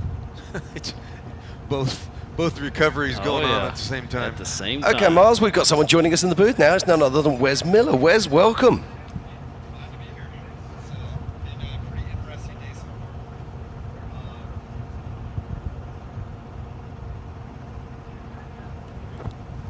All right, let's try that again. Wes Miller joined us in the booth. I haven't seen you since Vegas to Reno. How's it going, buddy? Good. That's better. We can hear you now. Yeah, it helps when the mic's on, right? It looks like it's been a pretty exciting day with qualifying. I saw a couple of those wrecks there. Looks like you guys put together quite a course. Oh, yeah. Dave dreamed us up a good one here. I guess we haven't really talked about mileage. I'm going to guess it's, 3 miles or so? I think it's maybe a mile. No, okay. Yeah, I think you're probably right there, John. It's certainly not the longest course. Short, yeah. I mean, last year we were seeing, what was last year's course? About 12 miles, wasn't it? It was a long one. Yeah, it was very long. It was around the mountain, so yeah. At least so, 7. Wes, are you enjoying yourself out here in King of the Hammers? Yeah, I've had a good time. Got an Airbnb over in Landers. So you're living that life, huh? So you're one of those guys who's got one of those hot showers and comfortable bed, yeah? While the rest of us slum it. I'm getting a little older now, and I kind of like the creature comfort. So I think staying in my race trailer out here isn't the best for over a week. So come on, tell us, what are you doing out here at King of the Hammers? Well, talking to a bunch of the different racers. I actually was just talking to Bryce Menzies right now. I think this is such a cool event with some of the guys that are racing UTVs in the rock crawl race. Bryce Menzies is one of the biggest names in Brian off-road. Deegan. There's a whole bunch of guys that don't normally race UTVs. Jeremy McGrath. So seeing those guys kind of cross over. And Bryce is in one of the factory Polaris cars now. So it's and the car he is in, it's repurposed. It's actually the one that Caden McCachran won the Baja 1000 in 2 years ago. Nice. So they're kind of bringing it back. Yeah, they made a couple changes. I think they said the lower control arms are a high clearance arm. And then they are running thicker skid plates, but other than that, it's real similar to their desert setup. So it's not identical to Brock Hager's car. It's just very similar. I'm sure there's a few differences there. And if it's a couple years old, it might have been a Gen 1. Yeah, it is definitely a Gen 1. So, I think Brock is in the latest, greatest. Yeah. I don't know how many, there's not a ton of differences between them, but, and I think performance-wise, they're pretty close. Yeah, they refined the platform pretty damn good now. Yeah. I mean, that's like, in speaking with Bryce, he was just saying how amazing it is that the things these UTVs can do now. They've came a long way since the old rhinos back in the day. For sure. I think like when John, you got second at this, I think, one 13. time, right? Yeah. So I think from those days till now, there's a big difference in these cars. There is indeed, and we're just watching. It looks like Robbie and Max Gordon in the house Robbie and Max now. Gordon have just suddenly joined the party. Three speed UTVs. He always likes to enter the party. I'm here. Yeah, exactly. Yeah, it's great to see him in town. You guys were talking about Brock Hager, the factory Polaris team. They were telling me too. Thursday, they're calling it the Dakar Party or the Party. I forget exactly how they said it. But from 6 to 8 at the 40. They're doing a big celebration for Brock winning the Dakar, which after the UTV cool. race, after the rock race. Yeah. Wow. We'll see what kind of party it is if he can do well on race day as well. I mean, he's been on quite the terror lately. So he's on a mission, that's for sure. Yeah, he's certainly one of the guys who's at the top of his game right now. You don't just turn up at Dakar, take a win. It takes months and years of preparation to do that, and see that factory Polaris team doing such a great job now, but not just in America, but worldwide. It's inspiring, and we were talking about this earlier. I hope we're going to see more factory programs coming through and competing with them head-to-head on that, rather than we're seeing these independent sort of Can-Am cars and teams coming through. So it's going to be an interesting couple of years, that's for sure. Yeah, it's pretty cool. All the we see Kawasaki. There's a few Yamahas, but obviously Speed UTVs here now. Can-Am, Polaris. I mean, they're all here. I'm really looking forward to seeing the new Can-Ams perform in the race on Saturday. Oh like Kyle's and the Miller brothers. I crawled all over the Miller brothers. Look amazing. Yeah, I crawled all over the Miller brothers car a couple days ago, and yeah, they're a real race car. There's not a whole lot of UTV. The frame is completely custom. It was very impressive what they've done. It's going to be, put some 37-inch tires. They had to build the new knuckles to be able to cover the 37s.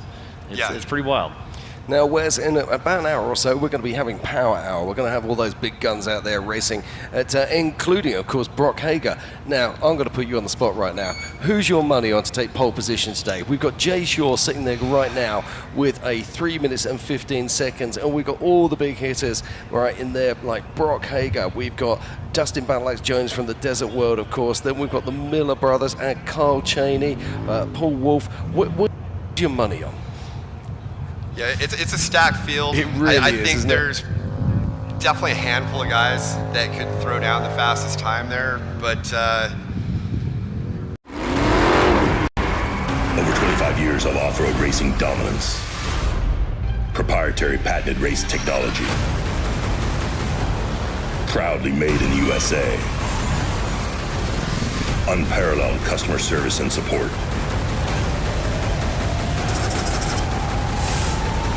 The choice of champions. King Shocks, the leader in off-road shock technology.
PCI Race Radios, the leader in off-road communications since 1972.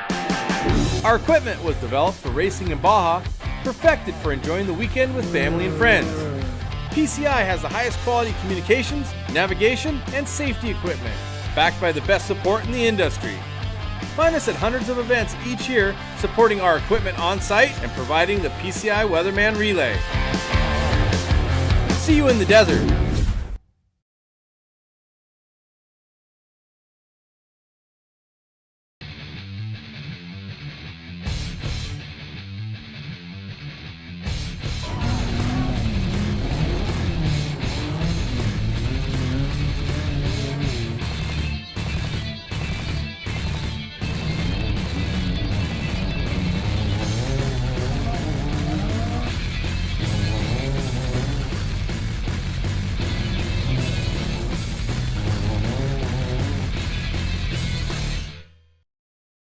I haven't seen Travis Zollinger's car. He runs some pretty exotic things sometimes. Yeah, I don't remember which way to put it. Yeah, he's to be fair, he's sneaking under the radar. There. He's a very fast car. Yeah. I think he's running a single-seater. I think. It says it's a Can-Am, so a single-seat Can-Am. Yeah. That's where in the last few years, he's run a single-seater. Yeah. Brandon Davis is one of the old Miller cars. He's been racing with us for a while. He's a rock bouncer. Be exciting to see what he can do. Yeah, let's talk about Josh Smith. He was a national champion a couple of years ago. And I don't understand. You guys, while I was at lunch, you said Paul Wolf ran. Yep. Yes. So how are we getting Paul Wolf? Well, again? Someone explain that. So he's racing Pro Mod and Open. You have to start or finish the race. So I think his idea is he's going to do well in the Pro Mod, finish, hop out, and then go find where his open car is and hopping in. So okay, Miles, we've got action back on track right now, and it's none other than young gun Bailey Cole. Is that a single-seater? Yes, it is. So Bailey Cole out of Temecula, California, with Bailey Cole Racing in an RS1 Razor with Jegs, FK, Ford Performance, Fox, Maxima Oils, Optima, Spider Tracks, Yokohama, Vision Wheels, Warn, Yukon, and ARB. He'll be racing UTV, EMC, and 4400 this week. Wait, hold on a second. His dad, Dave, ran the Baja 1000 in an that RS1. car. It's that car. I was just it's rebuilt. Say, is that car? It took a tumble earlier this week. I believe it had an engine let go. They've been fighting it, but freshen her up a little bit, huh? Yeah, put a new wrap on and rip her ready. What does he have going on with the flap off the back there? I believe that's like a trash sack. Trash bag. Yeah. Clean up as you race. Okay. Perhaps he's going to clean out some of the parts that have been spilt on this course so far. Oh, yep, My it's one of those question Yukon is, sacks. that almost looks like it's got a stretched wheelbase. Very possible. Am I seeing things? The narrowness of the single seater that's kind just of throwing throws me it off too a little bit. A lot of guys, I've got a place in Hurricane, Utah, and Sand Hollow. A bunch of the guys run stretched RS1s. They call them RS 1.5s. So maybe I'm just thinking that. Yeah, I saw him in line at staging. It was kind of tough to tell exactly what he had going on with that car from a distance. Now, Bailey Cole, of course, is no stranger to these rock trails. He's been racing here since he was a kid. Absolutely. The very first King of the Hammers, he was digging holes right next to the start-finish line. And to see him progress, starting in the stock, moving his way and now he's racing every single rock race we have. Now, this is interesting. He's going up over, look at that wheel stand as he makes his way through the Gates Belt mountain gates. And so he's in the open class. Yep. So that would almost lead me to believe I think you're right. It's probably either been he's stretched. choosing to run a larger tire than is allowed in the stock classes, or he's stretched the chassis. He'll be racing today in the Wilds. Would you be in open? UTV, tomorrow in his 4600 Bronco, and then on Wednesday he'll be qualifying the Monkey with the Knife Brave car. So solid axle machine. He'll be racing every single day. That's hard on the body. That's hard on the mind. It's also a fantastic opportunity to do as much wheeling as you possibly can here at King of the Hammers. And pre-running at race pace, you can't get any better than that. Oh, yeah. He's been racing the Beam MG on this qualifying course quite a bit as well. So I suspect he'll have a pretty good run. I believe that is an NA machine. And that's it. We pass it around all night in the morning. Comes factory. Yeah. NA. So, but again, why is he in the open class? Gone, medicine songs, and That's a question we're going to have to pose to him next time we see him. As he makes his way around turn 19. Somebody bring him in. Yeah, so Bailey Cole in the Ford Performance short course coming on through. Looking 13. Looking at this about now, I'm guessing that he's going to be sitting somewhere around about sort of that 15th position, something like that. I think you're going to be about spot on there, Jim. It's the MBRP tabletop. And he hits it, and there we take the time. 3:51, which is going to put him in 15th position. Look at you go. Nice call there. Yeah, I was going to say, if only I could get it right every time. If. We got Kurt Mackey on course now, I think. Okay, he was supposed to go just a moment ago, part of Rim Reed Racing out of Kearney, Nebraska. Kurt the Rocket Mackey. He's picking his way through. Now, we haven't had a really fast time for quite a while now. We've had a few rollovers, a few breakages. Is it the course coming apart, or is it just driver? Well, let's not forget, when you're sitting on that start line, you're waiting, there's a lot of nerves. Some of these guys might not have even had a chance to pre-run this course. What I like about this kind of time now is we start to see some of the Power Hour guys stand out there. A little while ago, Brock Hager was just there. Ronnie Anderson's out there now watching. It's cool to see the racers come in here because they get to pre-run the course by watching the Jumbotrons. Oh, there goes one of the flags on the Gatesburg's Mountain Gate. That's the first guy that's hit a Clips flag the today. Gates gate. There's a load of course marshals now going, thanks. What do I do with that? Got to What re-put it position up. was Shaw when he qualified? He's in the pole position. No, when he qualified? Oh, this has been pretty early on, right? He was right before noon, I think. Okay. Yeah, so he's been there for a couple hours now. Now, looking out across Johnson Valley at the moment, we've got a little bit of cloud cover coming. Now, you might think, oh, that's no issue, but actually it's a really good thing for the guys that are going to be running in Power Hour Yeah, later. the sun won't be in their eyes, hopefully. Exactly. And that means we're going to see some very fast times indeed. Kurt Mackey makes it through Ooh, this it's little a little tricky bit far section. to the left.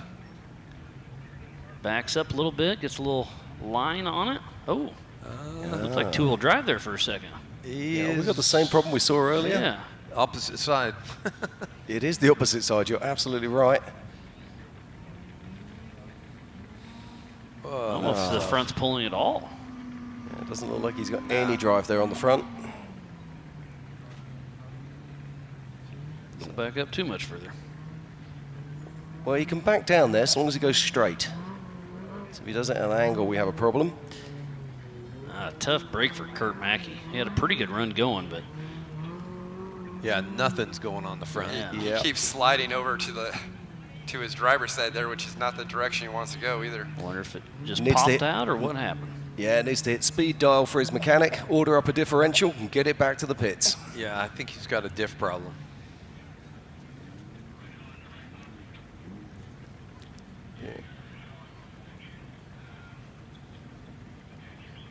So we're going to see a course worker come over there in a minute. Probably give him his...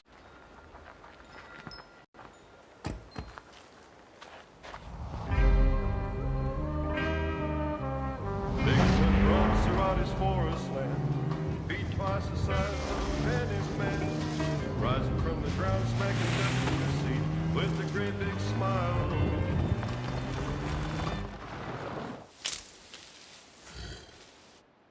Slowly makes his retreat.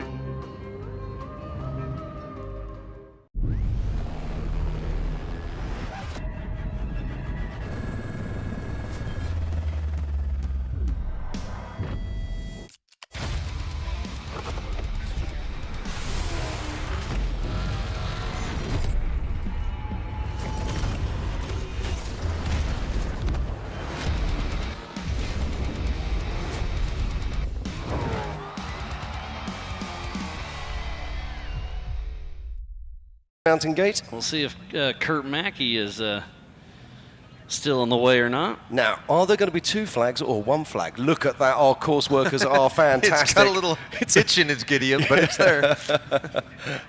Big shout out to our course workers. That was fast work indeed. Let's see if that other car is in the way still. Yeah, now, if Joe is held up on course, he can have the rerun. option of taking the rerun.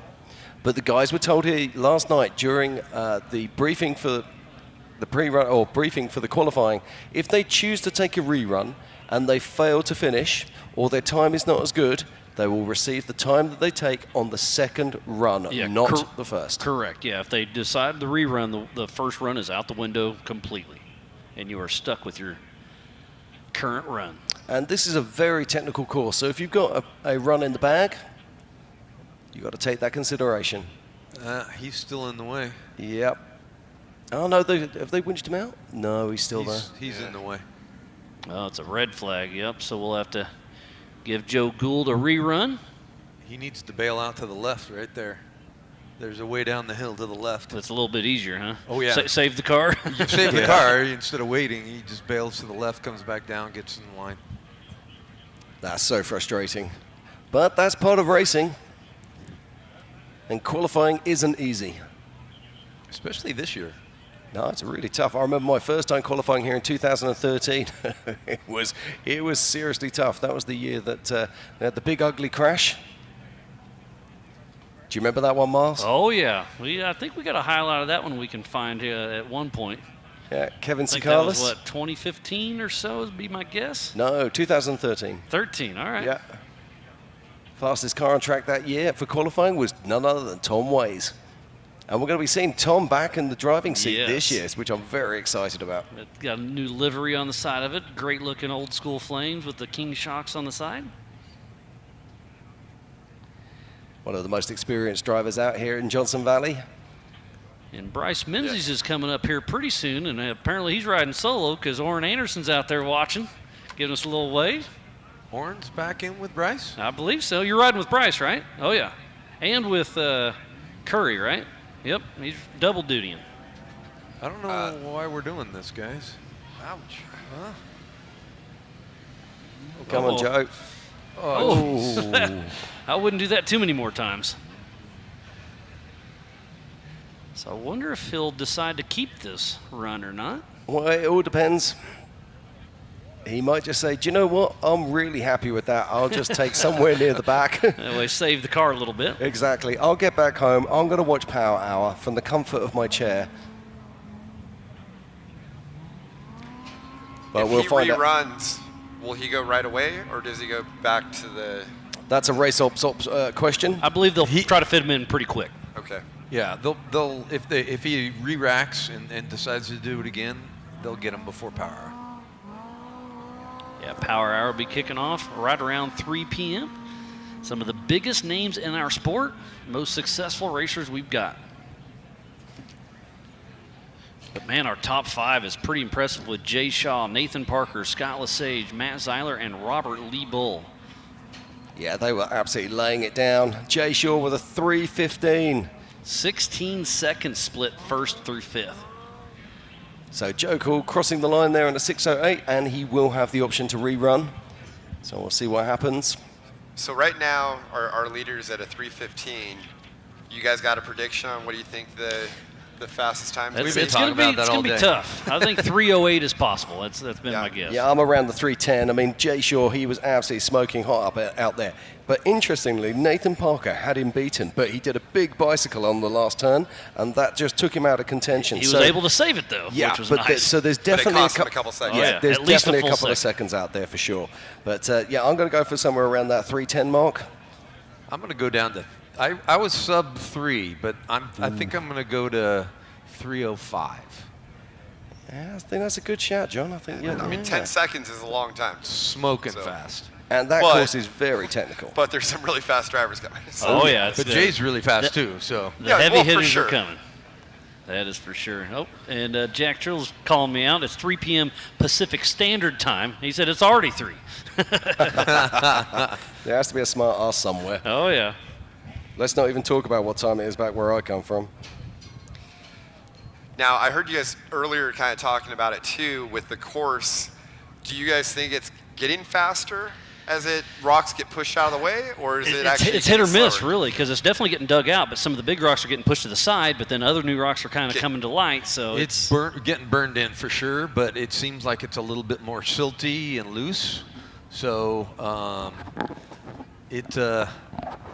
and some rocks are getting kicked in, right, especially right at where short bus starts and the little turn going in.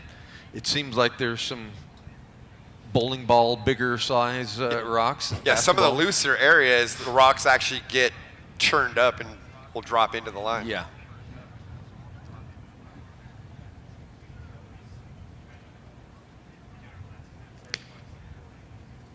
So we're still qualifying here at the 2025 Can-Am UTV Championships here at King of the Hammers in Johnson Valley. It's almost a perfect day for it. A little bit of light cloud cover, a good breeze blowing, and an absolutely awesome qualifying course. I'm Jim Marsden, and joining me in the booth are none other than Miles Hasselquist, John Crowley, and of course, we're going to call you Wes Miller this time. There you go. You nailed it. Third time's a charm. Good job, Jim. Earlier we were talking about Bryce's factory razor and Brock Hager's, and were they the same or different? And the Polaris guys actually messaged me, and they are the same. Okay, same car. So I think Brock's rock car is a Gen 1. It's not the newest version. But like Mitch Guthrie Jr. and C.J. Greaves have some differences. I know. Yeah.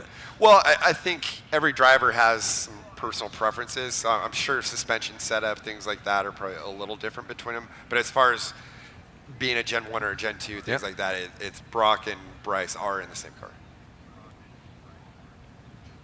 So we're just waiting for the action to continue here.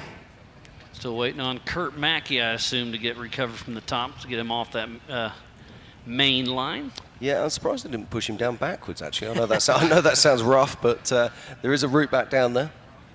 Well, as he kept working to the left there, he's getting Yeah, more and more in a precarious sketchy. spot. Yeah. I wouldn't want to be him, that's for sure.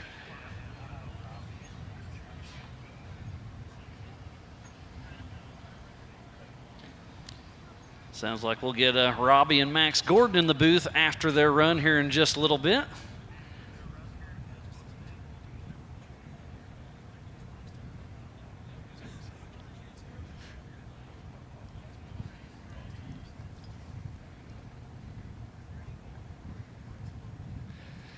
Thank you, everybody, for tuning in to the 2025 Optima Batteries King of the Hammers, presented by Ford Performance. Right now, it is the UTV Can-Am Hammers Championship qualifying.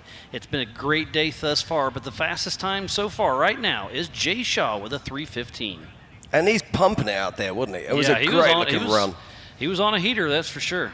But what I loved about watching him, you weren't thinking to yourself, he's throwing it all out there. It looked like he was controlled, looked like he was tidy. He wasn't collecting the rocks, John. And that made, and that's really important. Some of these guys you see go out and they go so fast, you're just thinking they're going to blow the tires off this thing at any moment. And Jay Shaw just didn't do that. He had control. We haven't really seen that many flats today, and that's kind of surprising to me. I was very surprised because we were out there yesterday during just practice, and we saw probably 5 crews by us while we were just at least hanging out. It was, I was surprised.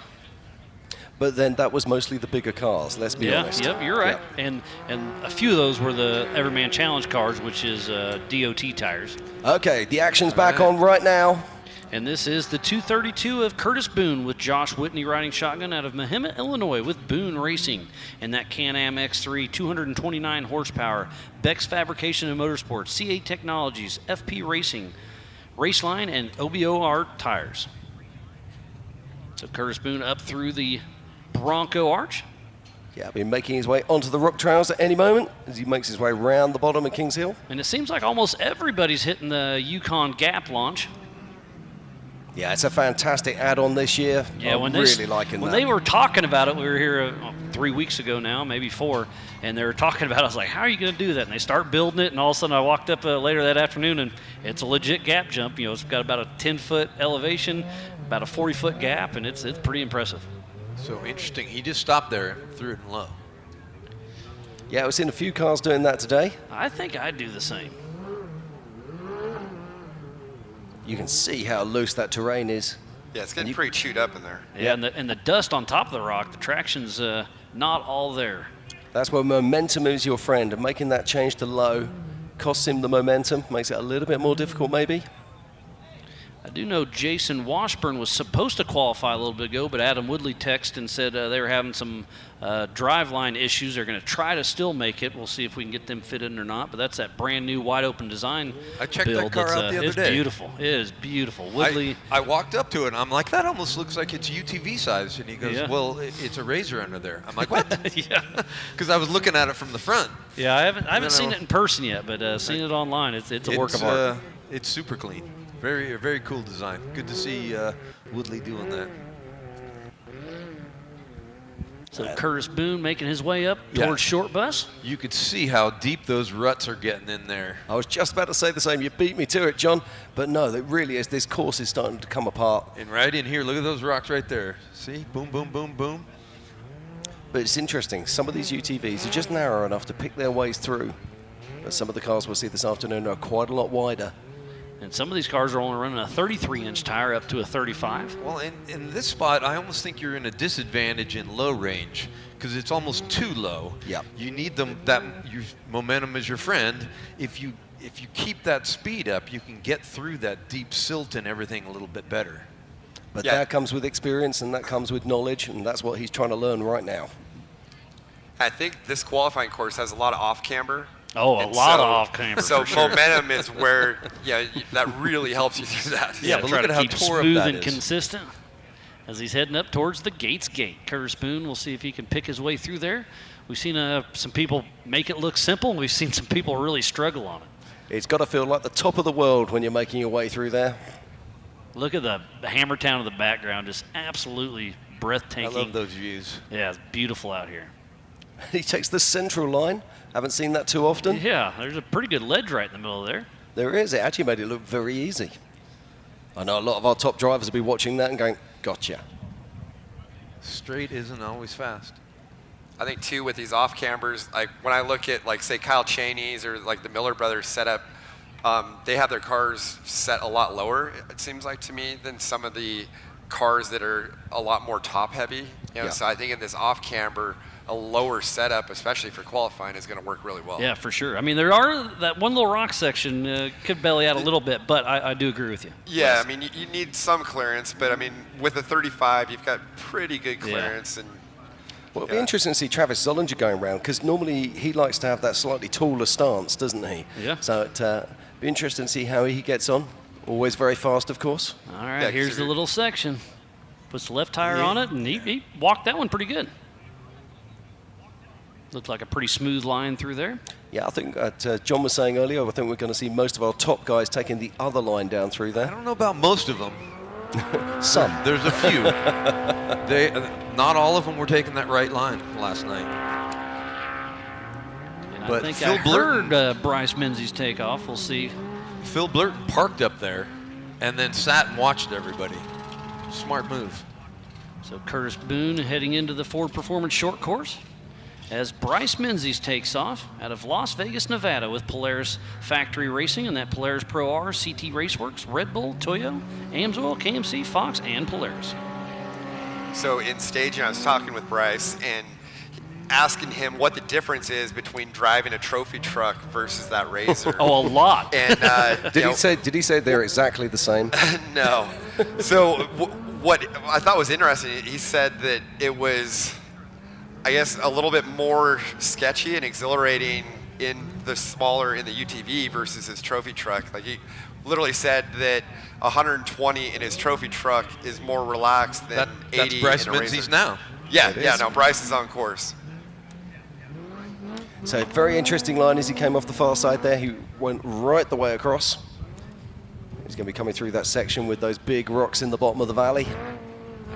I was talking to Ryan Thomas a few weeks ago, and they were kind of teasing a little bit. They were going to have a special guest in Caden's old car, and they said it was a desert racer of some sort, and Bryce Menzies was the pick. I love it.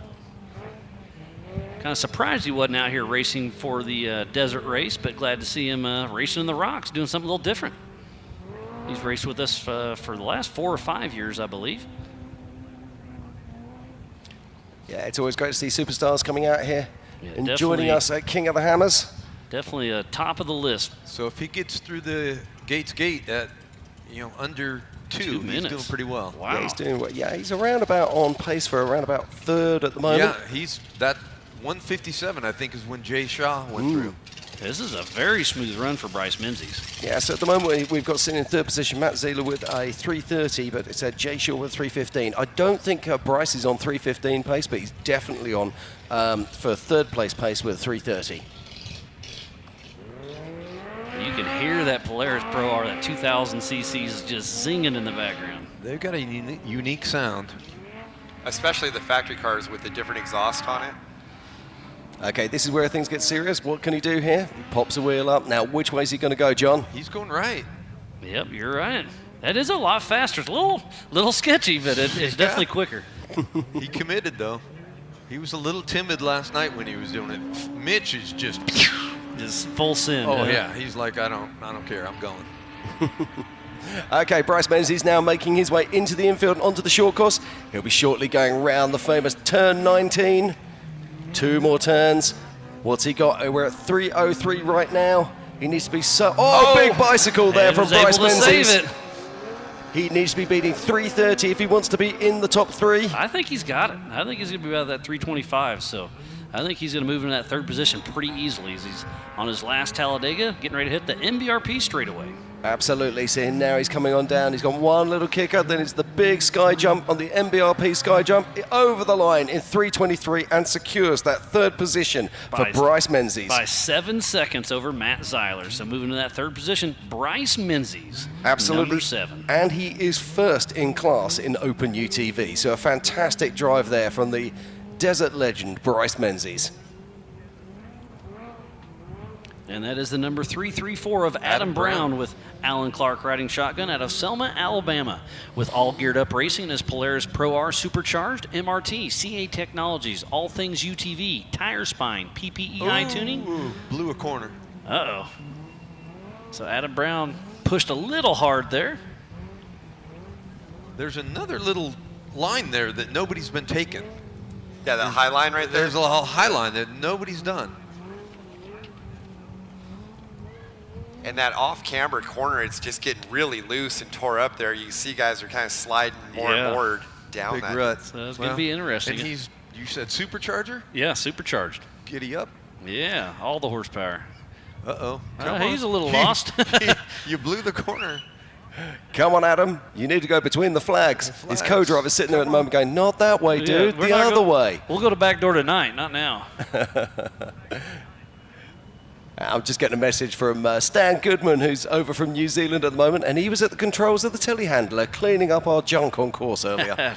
Keeping everybody in line. Huh? Yeah. I think we seem to have half the southern hemisphere here this year. I think we've got something like 17 or 18 guys and girls up from New Zealand, and I have no idea how many Australians. A load of them. A lot of them indeed. It's been a lot of fun hanging out and working side by side with all our volunteers. Yeah, I believe we'll have over 200 volunteers helping us out this year. Absolutely amazing. So thank you, every single one of them, for taking the trouble to come over here and join us. So good to see you here. Right, Adam Brown's making his way through, and I think that next on course is going to be Shabs Piercy. Yeah, it should be. We'll out see. of the UK. We'll see if our lineup is correct. But Adam Brown has a pretty smooth run going on. It's not blistering fast, but it's very solid. Yeah, he's going to be sort of mid-20s, maybe back into the 20s. He blew 2 corners, though. Yeah, yep. I think he just got lost a little bit, more than just blowing it. Too much boost? Yeah, possibly. It was amazing. That course closed this morning at 7 a.m. to people who wanted to do any pre-running, and there are guys and girls out there. Oh, no. Well, he's come to a stop once again. I wonder if he was shifting low to high, possibly? Oh, God, no. That's the wrong time to do that. As he enters the Ford Performance Short Course. Yeah, he's certainly going to drop out the top 30 now, I think. Checking out our times. Yeah, no, he should stay just inside that top 30 if he can bring it across the line. So Adam Brown is in town. We'll get a time for him here very shortly. Yeah, so he's just coming down the MBRP straight away over the MBRP launch. And we'll have a time for Adam Brown of 4:20, and that is going to put him into 24th position. No, 25th position. So a solid run there for Adam Brown. And that is Shabs Piercy with Chris Ray riding shotgun number 646 out of Great Britain with Team Synchro Racing. I'm going to stop you there, because that's actually Cy Sager who's in the passenger seat of that one right now. And Shabs Piercy from Team Synchro Racing. His wife Kim out here as well. They got married in Vegas last year when they came out to King of the Hammers. It was absolutely epic. They're on a new tyre sponsor for this. This is the Obor tyres. They're running Synchro gearboxes, which is Shabs' company. And then they've got CW Lights, Kirby Signs, Swepco Lubes UK, Par Homes, and the SSX Network UK. So got a lot of support here. Have a huge following on social media, and he's proved he's fast. He came over, raced in the USA late last year, and was actually putting it up against Paul Wolf. So that gives you an idea of the pace that he's got. It'd be great to see what he can deliver here. And I believe that's Corey Willis's old X3, isn't it?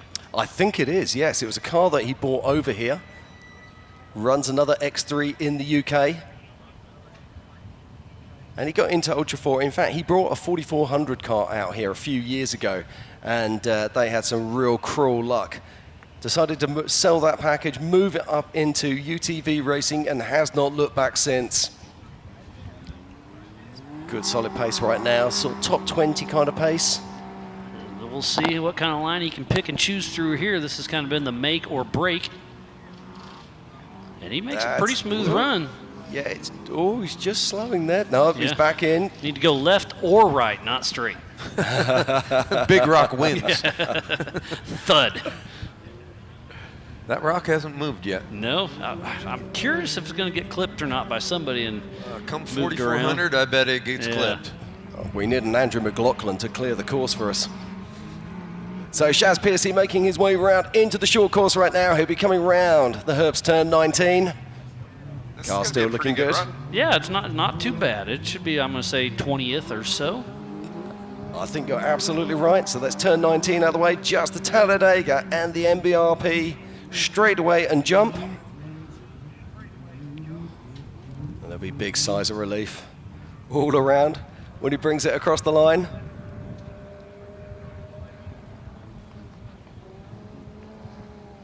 So right around that 4-minute mark. Yeah, so Shabs Piercy across the line in 16th position and 7th in class. So a great run there from Shabs. Good work, dude. Look forward to catching up with him in pits later. He was the second of the European entries that we've had today. And that's the number 1948 of Josh Smith with Corey Nasso riding shotgun out of Castle Rock, Colorado with Smith Brothers Racing in the open class. And his ZRP Can-Am KMC wheels, RCV, Skull Graphic, Warren, and Baja Designs. He's won the 2021 Nationals. He's won that at the Stampede. He's been a Western and National champion for Ultra 4.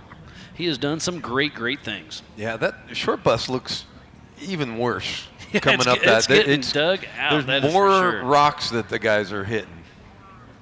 Oh, he clips the flag as well. Well, let's get that one restaked again. He was going a little hot. Yeah. He made it through there just over 2 minutes, so this is a top 5 run if he can keep it together.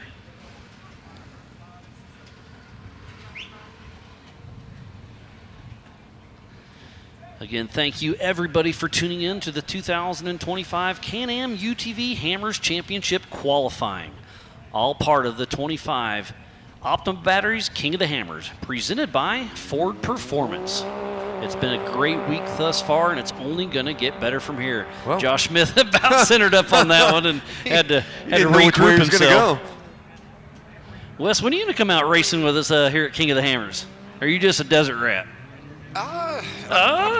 He's been to San Hollow a couple times, but yeah, I would love to get out here and do one of these. It's just I never wanted to bring my desert race car. I get that. I think you kind of need to have a specific car built for this. Well, you could race the Desert Challenge.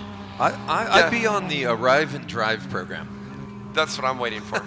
Oh, that's why you're still waiting. Yeah, exactly. Phone hasn't rang yet, huh? Yeah, I haven't had that call either. Josh Smith here in the Ford Performance short course.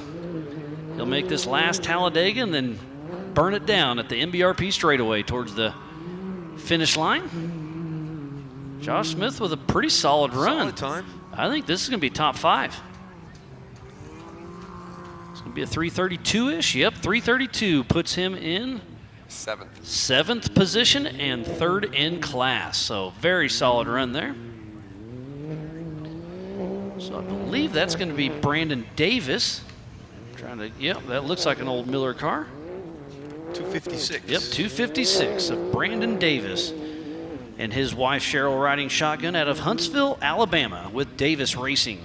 And that Miller Brothers built Can-Am X3 with an S3 chassis, race line, Mickey Thompson, and gear grabber. So in that corner right there, has anyone taken that inside line? I haven't seen anybody.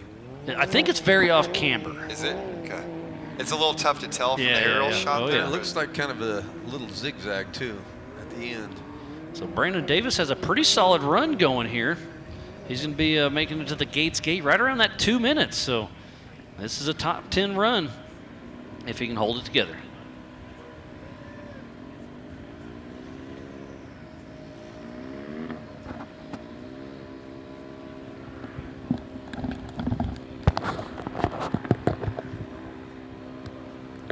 Yeah, so he's on a top 10 pace, not a top 5 pace so far.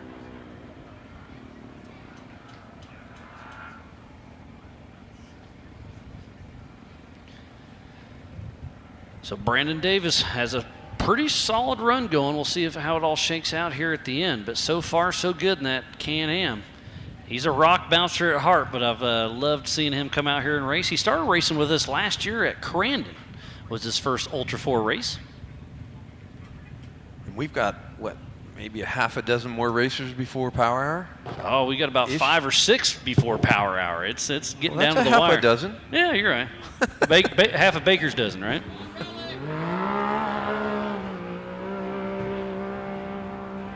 And he has made it down the hard section. So Brandon Davis is bringing it on into Hammertown. What's been your favorite thing you've seen so far, Wes? Is it something out in the crowd? Is it a build you saw driving by, a camper on fire, or what? Let's hope there's not any campers on fire. I saw one camper on fire.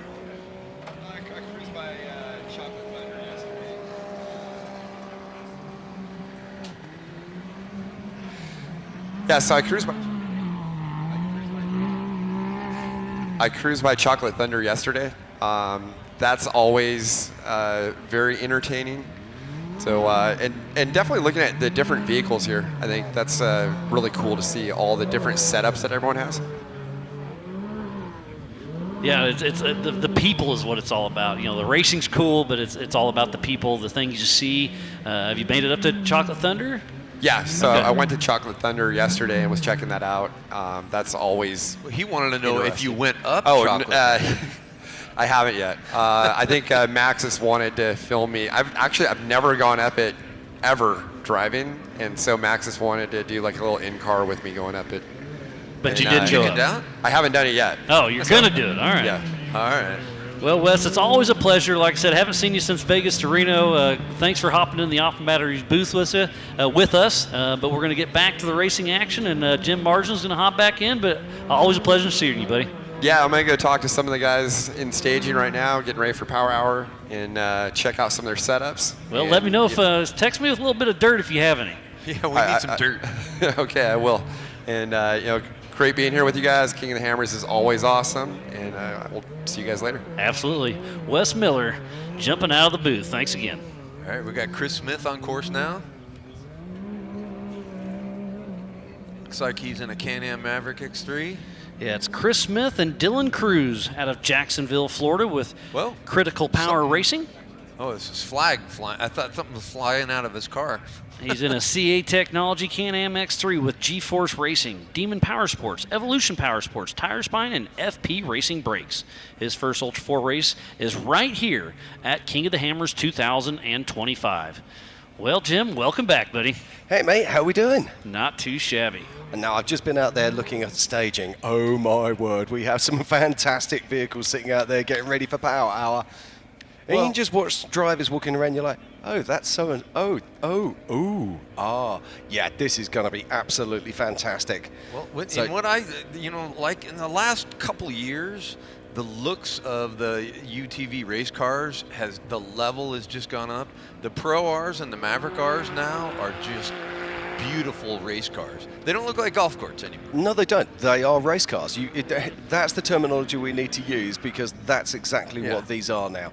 And you start to look around them, and some of these are taking on almost the dimensions of some of the bigger race cars that we see out here. Equally, we're seeing some of the bigger cars, the 4400s, now looking at the technology that we see in UTV, and they're shrinking down. Light and nimble is sometimes better. Absolutely. Yeah, it's very interesting indeed. Now, Chris Smith just taking it a bit easy coming off the back there. A little bit too easy. Yeah, whether he popped out of gear. Something was going on. Something's going on. It looks like he's going to be around that sort of mid 4.5 minutes, something around there, which will be putting him back into sort of like 25th, 26th, which is not shabby.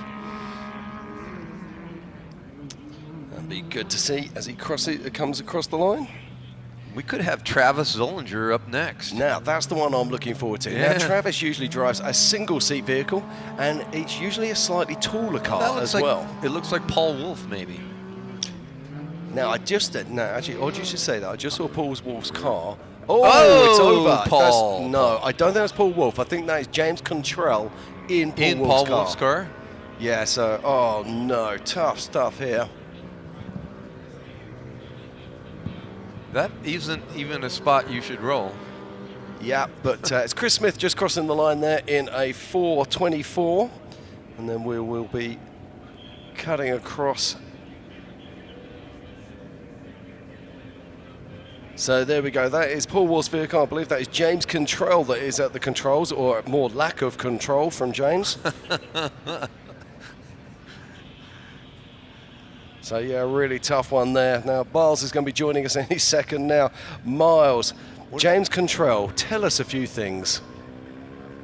Well, good thing Paul prepped his car, because he would probably still be in the pits working on it. But he had a tough break there, and yeah, I was stepped away, but on his side already, huh? So he'll be taking a rear start. That's tough. Yeah. Now does that make Paul Wolf's little scheme to race two cars easier? It probably makes it easier, because Paul Wolf is going to He'll start have time. 20th, and then if he does well. If he does well in the other car. And we got another guest hopping in the booth here. Our event director, Ben Napier. How we doing, buddy? Yeah, mate. Miles, I'm doing really well, eh? It's been a great day. A lot of qualifying. We've had a couple of spills. We're just cleaning up another one. The recovery crews are working. They're doing a great job working today. really hard today. And we're keeping them busy, but they're getting it cleaned off as quickly as possible. We've got this guy moving again. A couple tough recovers. Yeah, there was a couple on that big downhill slope that tested us. We had to lower the cars down carefully and keep everyone safe, but we got it done. You've got a lot of hats to wear this week, and you've been doing a great job. So just from behind the scenes, you've been doing a lot, and we all appreciate it. It would not be going near as smooth as it is without you. So thanks from at least myself. Not a problem. I have a really hard-working team as well. Yeah. All the guys in race ops and on the course, and all those guys out there putting this event on, they work really hard. They're out there long hours in the desert, and yeah, we have a great team here. We do indeed. Now, we're just coming up towards Power Hour right now, but let's have a quick flick through our top 10. In 10th position is Brandon Davis. In 9th is Todd Beckett. In 8th is Nick Anderson. In 7th is Josh Smith. In 6th is Scott Delegate. In 5th is Robert Leibel. In 4th is Matt Zieler. In 3rd is Bryce Menzies. In 2nd, and Bryce is also first in Open UTV, it's worth noting. In 2nd is Nathan Parker, but right now the pole set out with a 3:15 is Jay Shaw. Now, Miles, things is about to start getting serious very soon. It's getting we've got close. a Speed UTV on the line. Yeah, so I don't know if it's Max or Robbie. Their numbers They're not definitely on our don't. list, so we don't know their who's numbers who. definitely don't match what I've got. Now, Ben, talk to us about Power Hour and what we can expect coming up. Oh, mate, Power Hour, we've got some great competitors coming through. I put the Power Hour together each year, and I try and pick some key people to go in it. I pick all the kings, everyone who's won this race, won the class within the race and still racing, so we bring them in. I bring in guys who are winning the series, winning the national series, and guys who did really well last year at King of the Hammers. And then I bring in some industry stars and some cool people to spice up our Power Hour. Oh, I love We've got people like the Greaves and Brock Hager. What a Yeah, rock star how that can you guy not is. have him after winning the car? And Ronnie Anderson, also amazing driver in a lot of other genres as well. and cool to have him out here. There's an argument that Robby or Max might have made power, but they entered last night. So. Yeah, last night. Yeah. And speaking about Robby Gordon, he is on course out of Charlotte, North Carolina with Speed UTV, and he is out there running strong. Well, so this is the first Speed that I've seen take the course today, I do believe. It almost looked like he stopped and put it in low at the bottom. Yeah, it did indeed. Now, what kind of drive system do these run? Are these running a belt? Yes. Yeah, it's still belt-driven, 1,000cc turbo. No turbo. Unless he added a turbo. I believe. He's running in Pro Stock turbo, so that would indicate he probably has put a turbo on it. I'd have to check with the USAC guys on the class rules on that side of things. While he keeps coming around, I think it'd be interesting to watch. I don't think Robby's even seen our course or had a chance he just got here. Run it. He literally just been watching. He was pre-running while watching. Right. Yeah. He literally just rolled through tech just now. Maybe he's had a go on the computer game, but we have had some course issues today. We made it very clear about the rocks on the top of the hill. The drivers have had instruction at the drivers' meeting and then also on the start line. And USAC have come back. Our race director has come back, and there are a number of competitors that will get a 5-minute penalty. Oh, it's 5 minutes. 5-minute penalty. Yep. Wow. It's judged as a intentional or serious deviation from course, and it's a time penalty or DQ. Our rules allow. So they've opted to not DQ them, but the penalty is severe. Yeah. Yeah, now let's just see where Robby goes here. He's got to go between these two flags up on the Gates Mountain Gate, and he does indeed. Now it's a flag and a half. It's a flag and a half. It's been clipped a few times. twice. I'll be honest, I'm impressed that they even managed to fix it, never mind anything else. But Robby's running around about 20 seconds, 23 seconds off the lead pace at the moment, but this would still put him in the top 10. And again, we just talked about, he hadn't seen the course yet. Yeah, but this is Robby Gordon, okay? So if anybody doesn't know who Robby Gordon is, go and check him out on YouTube. Well, and he raced last year and got 17th. And yeah, let's not forget that. And there's a possibility he'll be hopping in a UFO also on race day. We'll see if there's any left after pre-running from the Gomez brothers. Knowing the Gordons, I'm sure we'll be processing some last-minute entries. Oh, yeah. But we do keep entries open to everyone for this event, so it's open and fair to everyone. I think I hear another Speed taking off. It could be Max Gordon. Yeah, but it's all about Robby right now as he makes his way down through the rocks, and he'll be coming back into the short course. Now, John, where did he shift into high? Because he's definitely in high box now. Oh, he is moving right now. Maybe. Well, if he was in low that whole time, he would shift right as he went through that off-camber rock. I agree. You can do it as you can shift from low to high. Oh, when you're rolling, but you have to time it right. Yeah, so Robby Gordon coming around now. It looks like he's going to be around that kind of 4-minute mark, we'll see. And I'm guessing that is going to put him somewhere, if I'm not mistaken, around about 17th, 18th. That's a pretty solid run. And Jared Gunter just said he's got a UFO for sale if anybody wants to come out and go racing. So Robby Gordon crosses the line with a 3:59 and puts him into 18th position and 3rd in the stock turbo class. So another race update for you guys. You would have seen earlier in the hour, in the 2 o'clock hour, the 49.55 of Joe Gould got impeded by the car rolled over on the top. So as our process is, we give them the opportunity to rerun. And if you take the opportunity to rerun here, your time is gone. Whatever you score in the rerun is your score. If you roll, crash, brake, you're going to start at the back instead of taking the look time. at Max launching that. Awesome, isn't it? So Joe actually elected to bank his time and take it. Just take it, yeah, and save the car. Getting his car ready. Save the car. I like that. I think that's a pretty safe choice by him. We were talking about that on stage earlier, but we really enjoyed the driver's briefing last night. Very clear, a lot of clarity there, so thank you for that. And we were discussing whether he would take that rerun, so thank you for keeping us honest and letting us know. And I am getting confirmation from a few people, these are turbos. Okay, right. Turbo. I'm going to cut in there. Just check this out. It's Max Gordon coming across there, and he is on a blistering time. This That's could be a new fast time. He's definitely going faster than his old man. Checkers or wreckers by Max. Mad Max Gordon with Cole riding shotgun.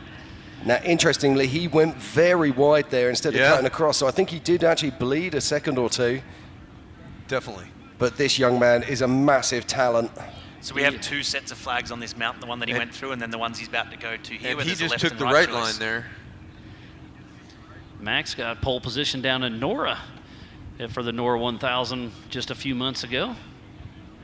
He definitely qualifies well. Full send mode through the rocks. Again, he's going into this fairly blind as well, so I'm very, very impressed by Mad Max Gordon right now. Just look at this time right now. We are sub 3 minutes as he makes his way into the infield. This is a fantastic run from Max Gordon in the Speed UTV. What's he got? He's going to come into turn 19. The time to beat right now of Jay Shaw is 3:15, and I think Max has it. This can be really close, within a couple seconds. Be close. Look at this. He Oh, a dives with bicycle. nose. Brings it round hard, makes his way up on towards the Talladega. Miles, this is a fantastic run. He has 10 seconds to bring it across the line. I'm not sure he's going to do it, but It's let's going to see. be down to the wire. No, it's going to be top 3 for sure. Yeah, Is he gonna Jay be able to Shaw's get that time is top definitely one? safe. As he's getting ready to hit the MBRP tabletop. Max Gordon, looks like it's going to be right around that 3:19. Yeah, 3:19, so third position. Nice run. And that Speed UTV. Man. Blew away his dad. Yeah, absolutely. So Max Gordon goes into third overall and first in class in the 4900 Pro Stock UTV. Nice run. We were supposed to see Travis Zollinger and Luke Horschel, so I'm not sure if we're going to get them out here before we kick off Power Hour or not. I know there's a couple of guys, Miles, that are in the pits madly wrenching on their cars, trying to get them out here. We will try and run them if we can. Obviously, we're pretty tight on Power Hour, but we try and give everyone the chance to do qualifying if we can do it. Now, Travis Zollinger, that would be a big name not to qualify. Yeah, that would be a real surprise. Very surprising. Yeah, no, Travis Zollinger, of course, he's won national races, and he's a big trier here, or a big scorer here at King of the Hammers. So it'd be interesting to keep us up with that. So Power Hour should be kicking off here in just a couple minutes. So the stragglers, will you run them after Power Hour or just kind of feed them in where they can? We won't run them in the middle of Power Hour. Okay, No. so that's either now or after. Yeah, or Okay. sometimes we've even run them at 8 o'clock the next morning if we have to. Okay. So we've got a few options to keep it fair, but we'll work it through. And I believe we're starting at 8 a.m. Again tomorrow We for are the on at 8 Yokohama. a.m. for the Yokohama EM's Everyman Challenge. It's going to be exciting. Guys, I'm going to go and get everything organized for Power Hour. I'm looking forward to seeing the coverage. All right, Ben Napier, always a pleasure, my man, and thanks for everything you do. Thank you very much once again, Ben. Now, Miles, John, we are gearing up ready for this Power Hour, and it's looking absolutely epic. But let's just do a quick run-through of our current top 10. So in 10th position, it's Todd Beckett. In 9th is Nick Anderson. In 8th is Josh Smith. In 7th, it's Scott Delgate. In 6th, it's Robert Lee Bull. In 5th, it's Matt Zeiler. In 4th, Bryce Menzies. In 3rd, Max Gordon. In 2nd, Nathan Parker. And in first place right now with that incredible time of 3:15, it is none other than Jay Shaw. But we got a couple of other things to talk about here. So Bryce Menzies is in 4th position overall, but first in Open UTV. Then we've also seen Max Gordon in 3rd position overall, but he is first in Pro Stock Turbo UTV. But so there's a why whole do you load of even action care? in there. Pardon? Yeah, Why do you want the care about overall the class win, football? Man? Bragging rights? Absolutely. That's it. There's people at home that like to know. All right. It's all about starting order for Thursday, though. Of course it is. No, Yeah, they will be intermixed but scored separately on Thursday. All right. I'm all about overall, guys. I get it. Hey, no, you're not hurting my feelings. No, I agree with you on that. Now we're lining up for Power Hour, and what a lineup it is. We're going to be seeing CJ Greaves, Brock Hager, Ronnie Anderson, Johnny Greaves, Dustin Battleaxe Jones, Cody Miller, Mark McCleary, Matthew Walraven, Dustin Robbins, Cody Willenberg, Cole Clark, Phil Blurton, Mitch Guthrie Jr., and Hunter Miller, and of course, 4-time king Carl. 4-time king. That's just incredible. He is definitely the one to beat right now. Yeah, at the Carl top of the Cheney. game. He's the top of the game. But there's so many people in there that can do incredible things. And the one young man we haven't actually spoken about too much is Cole Clark. Yeah, Cole Clark. He is was a pole setter. Was it last year or the year before? year before. And he, well, we got a couple of years ago. But he actually got a disqualification as well, didn't he, from getting a pole set, and then his car didn't meet technical regs for 4400. Do you remember? I don't remember that. Ah, there you go. Right, we're on course right now. And that's That's, number 33 CJ Greaves? of CJ Greaves with Dev Dog riding shotgun out of Green Bay, Wisconsin with Greaves Motorsports, and that Polaris Factory Racing Pro R with Monster Energy, Toyota, Toyo Tires, Vision Wheels, VP Fuel, Fox, Rugged, Victory Sign, Impact, and Beyond Redline. Yeah, CJ is a short course guy. He's going to lay it down. He's raced this several times.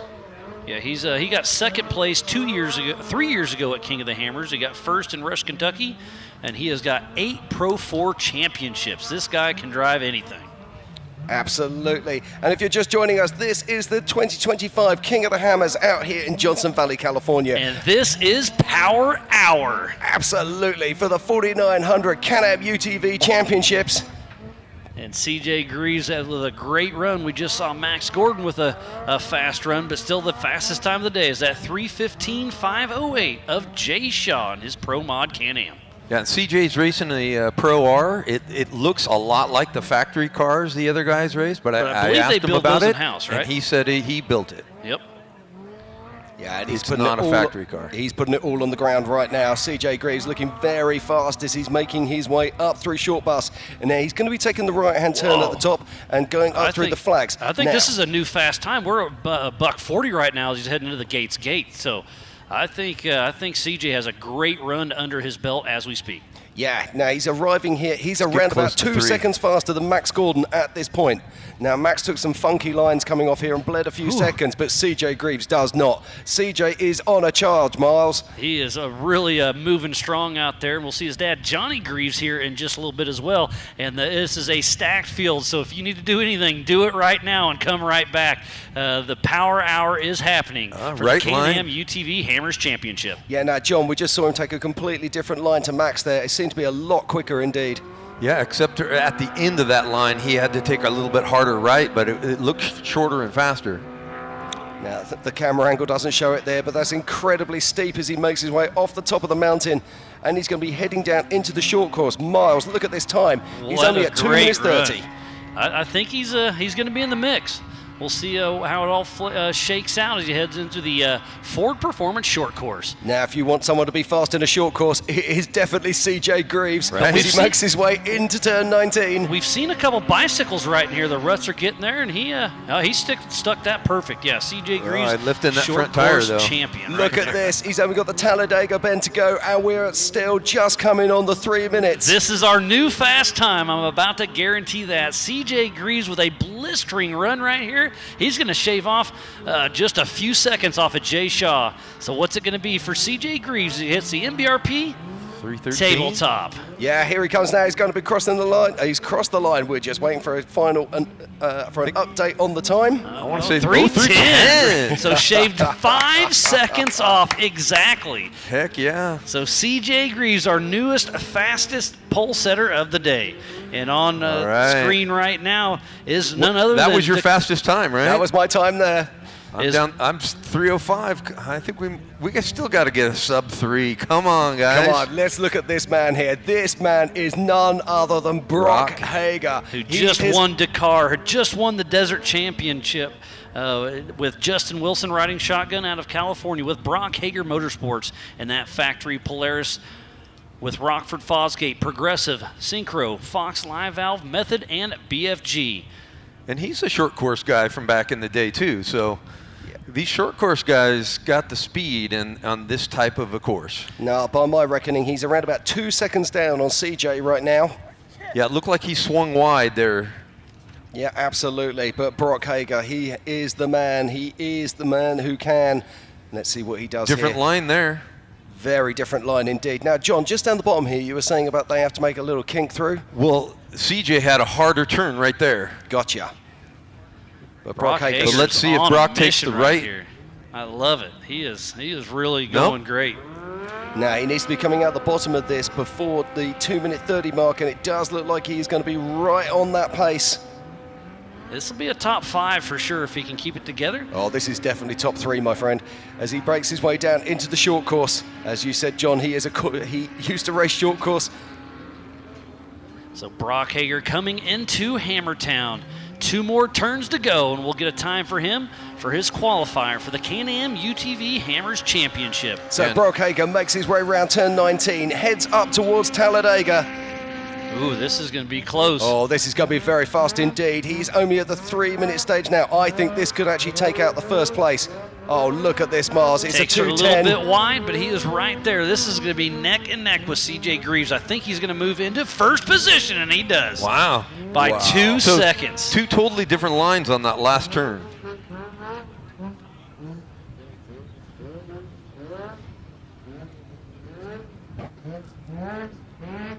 Okay, we got Ronnie Anderson on course right now. The number 52 of Ronnie Anderson with Cole Keats riding shotgun out of Riverside, California with Anderson Brothers Racing in his Polaris Pro R with NOS Energy, South Point and Hotel Casino, Optima, BFG, Walker Evans, Rigid, Hoonigan, VP, and K&N. His first King of the Hammers was 2019. I pre-rim with Ronnie a whole bunch back in 18-19. He learned a lot, took into the whole King of the Hammers thing. He latched onto it and just loved it. He's a short course guy, super fast. His dad used to own Walker Evans Racing. Okay, looking at Ronnie coming through here now, and he is on pace. In fact, I reckon that he's 2 seconds up on where Brock Hager was. This is why Power Hour is what it is. The biggest and baddest names in our sport are here, and they're throwing it down. We've already got 2 people who have beat Jay Shaw, who's been there sitting there for almost 3 hours now. But yeah, Brock Hager, CJ Greaves just bumped him from first to third. Yeah, Ronnie Anderson really laying it down out here. Little mistake right there. He went a little hot on that corner. So he picks his way through the... Oh, that was a big hit there as he makes his way through. So he's racing a Pro R as well. That's a Doug Matag build. Doug Matag, nice. Now it needs to be around about that 2 minutes 30. Oh, big bicycle, able to keep it under control. That was very close, but you saw him turn the wheel and put it right back on all 4. Now, Miles, I'm just doing some quick math here as he makes his way down towards turn 19, and I reckon that he could be up on Brock Hager at this moment. So quick math, you got to take your boots off? I'm counting toes right now, Miles, as we watch Ronnie Anderson round the turn 19. He's got Talladega, then the MRP straightaway and jump. What's he got for us? I think this is going to be big, Miles. I think this could be the new fastest time. It's going to be super close between him and Brock Hager. And Ronnie Anderson hitting the little roller before the MBRP tabletop. It's a full throttle assault for Ronnie Anderson, and I think this is going to be a new first place. Wow. We're just waiting for the time to come in.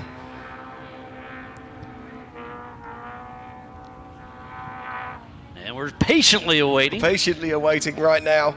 You can go to live.ultra4racing.com for the same live timing we have here. Well, that's Johnny Greaves. Yeah, there's Johnny Greaves. That was a huge jump as he Yeah, made I way was across gonna the say, Yukon launch. I haven't seen his car yet, so I was like, wait a minute. I've got some 22 news here, Johnny John. Greaves. I've got some news for you. Yep, You're going to I just like this one. refreshed. In first place is Ronnie Anderson with a blistering 3:05.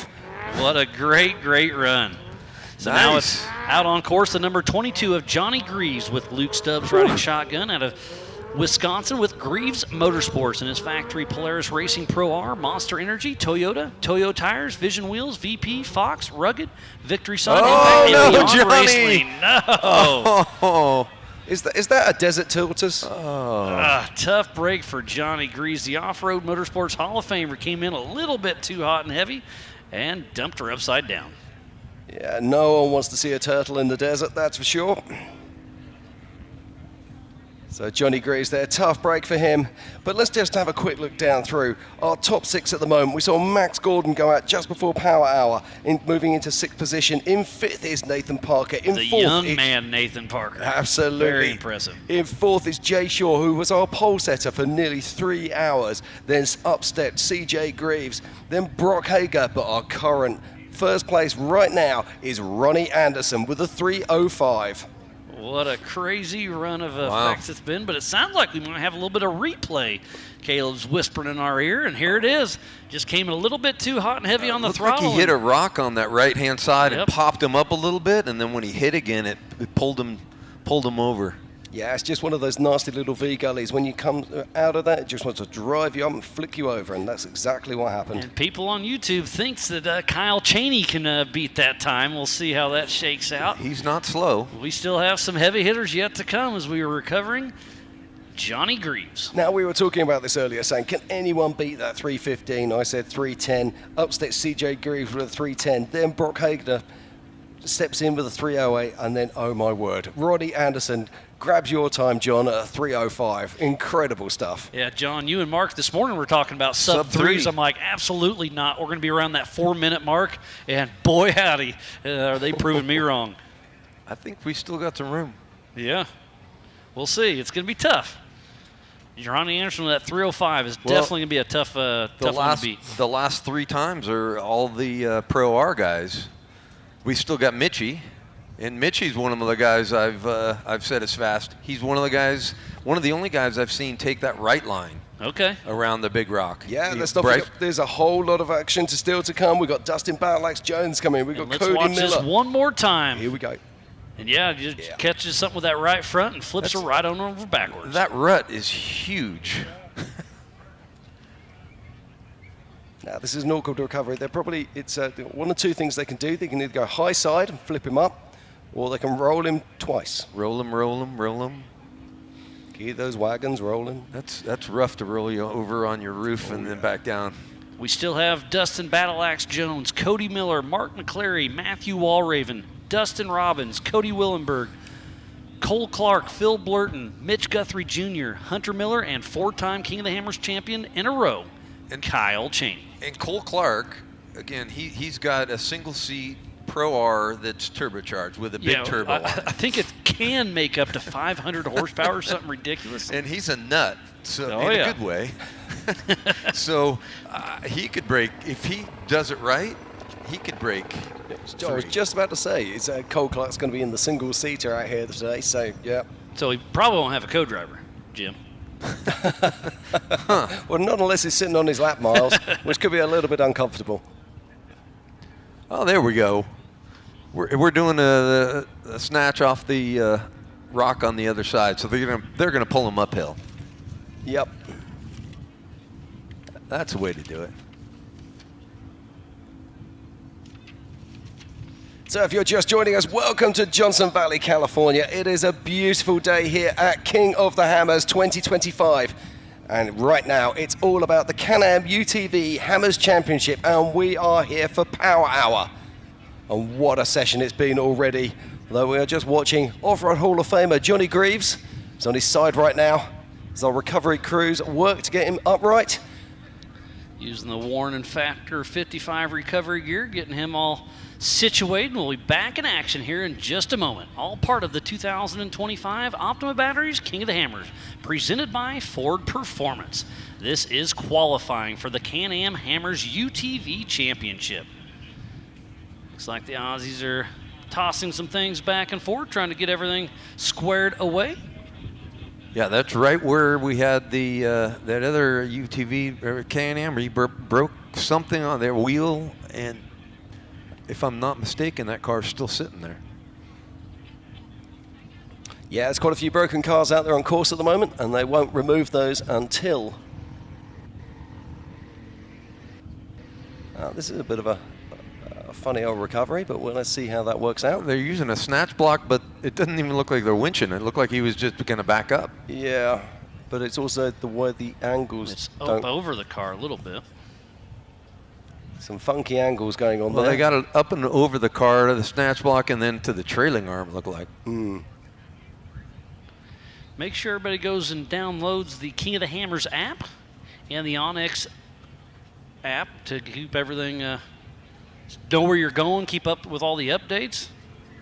They've done a great job so far. I was using the Onyx map the other day over by Her Problem and Idle Issues, checking it out. All right. And the way the course goes, it's kind of confusing, but at Her Problem, it kind of, you used to be able to get down in the sand a little bit, and it's poking you up in the rocks. Oh, yeah, the just VCPs are keeping you in the rocks for sure. keeping you in the rocks. So I was on my phone looking, and I'm walking back and forth.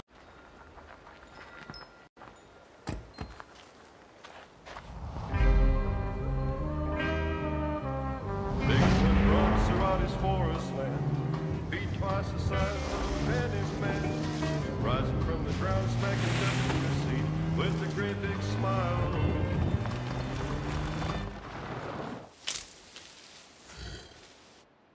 Slowly makes his retreat.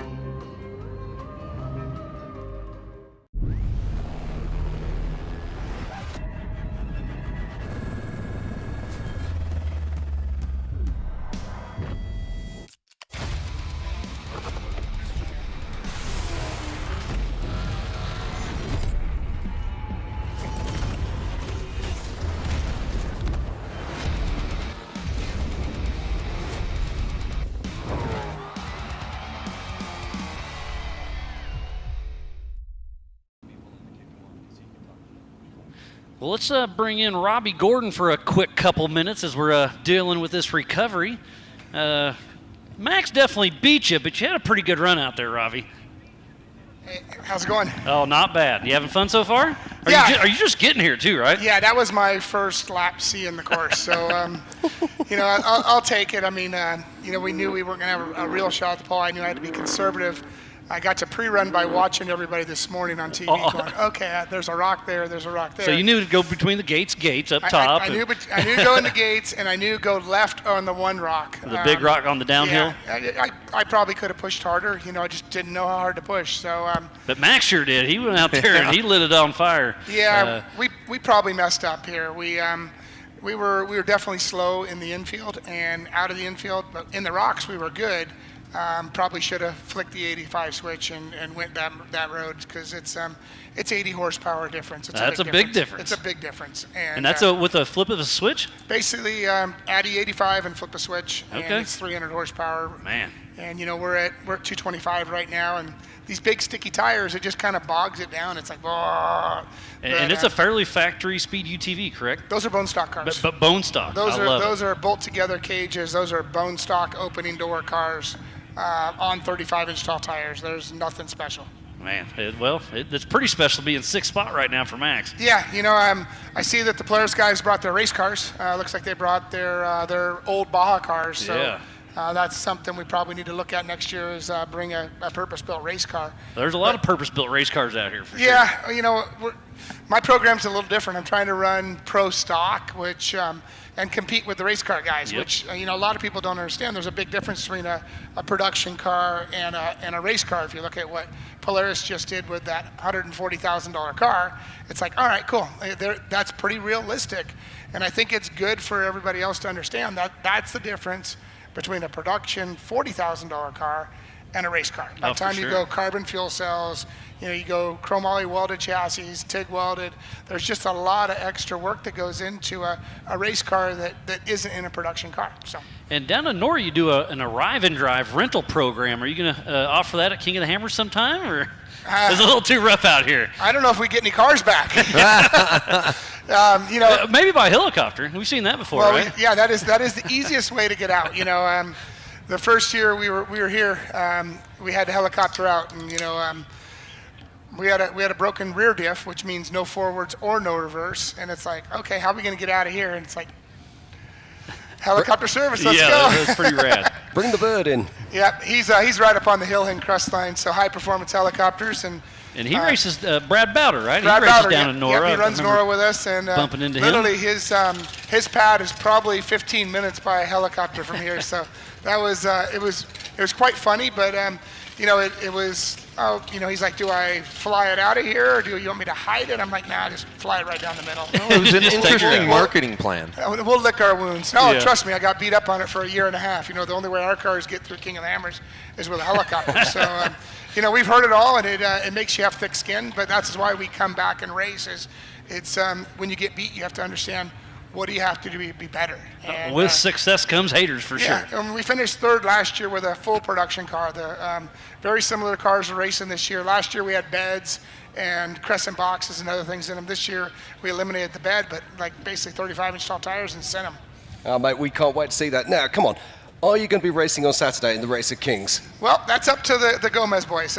We've had a lot of success with them. Unfortunately, last year we lost an engine just as soon as we got out of the first set of trails, and that was a bummer. But they always hook us up, and they give me a good car to drive. So the deal is I get to use their pre-runner as a race car. After they've beat on it all. After they beat on it, but we have qualified up at the front, and we have finished in the top 10 with it. So fingers crossed that they'll have one left and we can go racing. And do they get one of your speed cars, maybe? Well, that's what we did last year. Right. And I don't know if they want to do that this year. I think their cars are, a 4400 is far superior to a UTV. Oh, absolutely. They really are. Absolutely. Well, Robby, it's always a pleasure to see you up here on stage. We are so happy to see you here at King of the Hammers. We're going to push on with Power Hour now, and we look forward to seeing you on race day. Hey, it's great being on with you guys. And anybody that hasn't been to King of the Hammers, you live in Southern California, Arizona, Nevada, get on out here this week. It's an unbelievable week of racing. It's a lot of fun, and you will see stuff that you have never seen at any Baja or any park or any man. This stuff is awesome. And it's only $100 for the week. I mean, it's great. Where can you get that kind of friendly package? people. And 100%. just a bunch of really good people out having fun,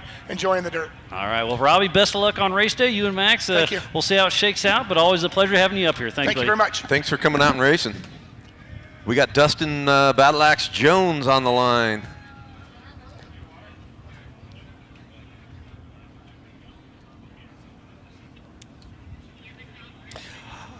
Okay, Miles, John, we're just about to get back on with the action here at Power Hour, here at the 2025 Can-Am UTV Championships. Always fantastic to have legends like Robby Gordon come and join us in the booth. And speaking about legends, up next is Dustin Battle Axe Jones with Dustin Henderson riding shotgun number 4978 out of Shreveport, Louisiana with S3 Racing in his Maverick R with S3 Power Sports, Monster Energy, Fox Factory, KMC, Maxxis, and VP Fuels. He's been racing King of the Hammer since 2020, and he is off the line from the Optima battery start. Now, this is going to be really interesting to see. Now, if I'm not mistaken, this is a 33-inch tire on this. Yeah, so he's running the Pro Stock turbo, I believe. Now, I've got him down as stock turbo, yep. And he's limited to 32-inch tires. 32? 33. 33? Yeah, I'm pretty sure it's 33. All right. As he cleared the Yukon launch fairly easy. It might be that the tire he's on, they don't have a 33. Yeah, that could be very possible. I talked to him the other day, and I think he said he was on a 32-inch tire. Well, whatever they are, they're very small, but he's very fast indeed. And he had a tough break during the limited race in the Desert Championship earlier this week. Got to the start line, and they couldn't get the vehicle out of park. Yeah, we had him on the show this morning, and he told us a little bit about that. So what actually happened? Fill in the gaps for us, John.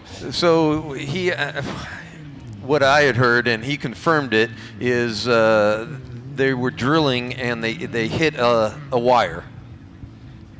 Oh, wow. That's not good. And it shorted it out. Well, that'll do it, won't it? Oops. Yeah, I was going to say, yeah, that's one of those oops moments. So, right, Dustin Battle Axe Jones making his way around this incredible 4900 Can-Am UTV Championship qualifying course. He's had a lot of success in desert racing, and he just took that right-hand line we've been talking about. Okay, I like that. It's definitely off camber. I have not seen anybody do that. Yeah, saved him a few seconds there, but unfortunately, he is down on pace right now. He's still on a top 10 run, very possible, if you can keep it together. He's around about 20-plus seconds down at the moment on the fastest guys that we've seen so far. But let's not forget, he's running a much smaller tyre. And it's remarkable to think that most of these vehicles now are running 35-inch tall tyres as standard equipment. As he makes it through the Gates Gate right just after that 2-minute mark. So he's got a very solid run.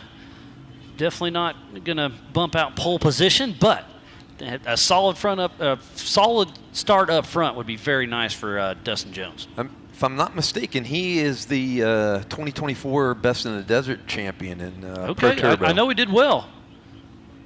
He hangs out with Cowboy Cerrone quite a bit. He had a pretty good run yesterday. Yeah, Cowboy rolled his car 3 times and still made it to the finish. Pretty wild. Yeah, I was chatting to Josh Felix earlier. He said, oh, man, he said it was brutal. But right now, it is all about Justin Battle Axe Jones.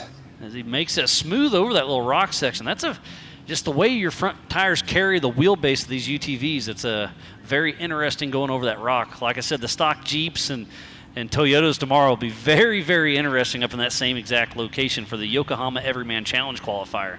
Yeah, he's around about 30 seconds off pace at the moment with our fastest guys. But as you said, Miles, that's still going to put him into the top 10. But we've still got a lot of heavy hitters still to come. So Dustin Jones in the Ford Performance Short Course, pushing strong still. I think he's got Dustin Henderson in the car with him. That's what I got in my notes. That's usually who he has. But in qualifying. Oh, okay. I thought I saw 2 helmets in there. So he's getting ready to hit the MBRP straightaway into the tabletop. We'll get a time for Dustin Battle Axe Jones. Yeah, I think he's going to drop out of the top 10. I think he's going to be looking something around about 13th position. So Dustin Jones with a 13.44. That goes into 15th position for Dustin Battle Axe Jones. And next off the line should be Cody Miller. That's Cody Miller. It is Cody Miller and Cody Taylor riding shotgun out of Greenville, not Texas. Cody Taylor. No? Dustin, sorry. No, Shane Dowden. All right, Shane's riding Sorry, shotgun too with many names Miller in my Brothers head. Racing, with the CT Raceworks Can-Am Maverick R, with Maxxis Tires, Raceline Wheels, UTV Race Shop, Elka, and MWAC. Yeah, that very distinctive yellow and black Can-Am livery that we've come to know so well the last few years here at King of the Hammers. And he'll be racing a Can-Am Maverick R in the 4400 class as well on Saturday. So this is definitely a great pre-run for the Miller brothers. The Miller brothers are so fast. Once again, a couple short course guys. I'm sure there'll be a little bit of smack talking tonight after qualifying to see which one's faster, Cody or Hunter. They definitely have fun over there. I was kind of chatting with Hunter and Cody a few days ago, checking out their cars, because those new 4400 Can-Ams are absolutely amazing. Just looking at his time now, that was the interesting line that we saw Dustin Battle Axe Jones take to the right there. Blows that corner a little bit. Could have caught a tire, but I think he got lucky. Yeah, just looking at this, he's around about 7 or 8 seconds off pace right now on Ronnie Anderson and Brock Hager.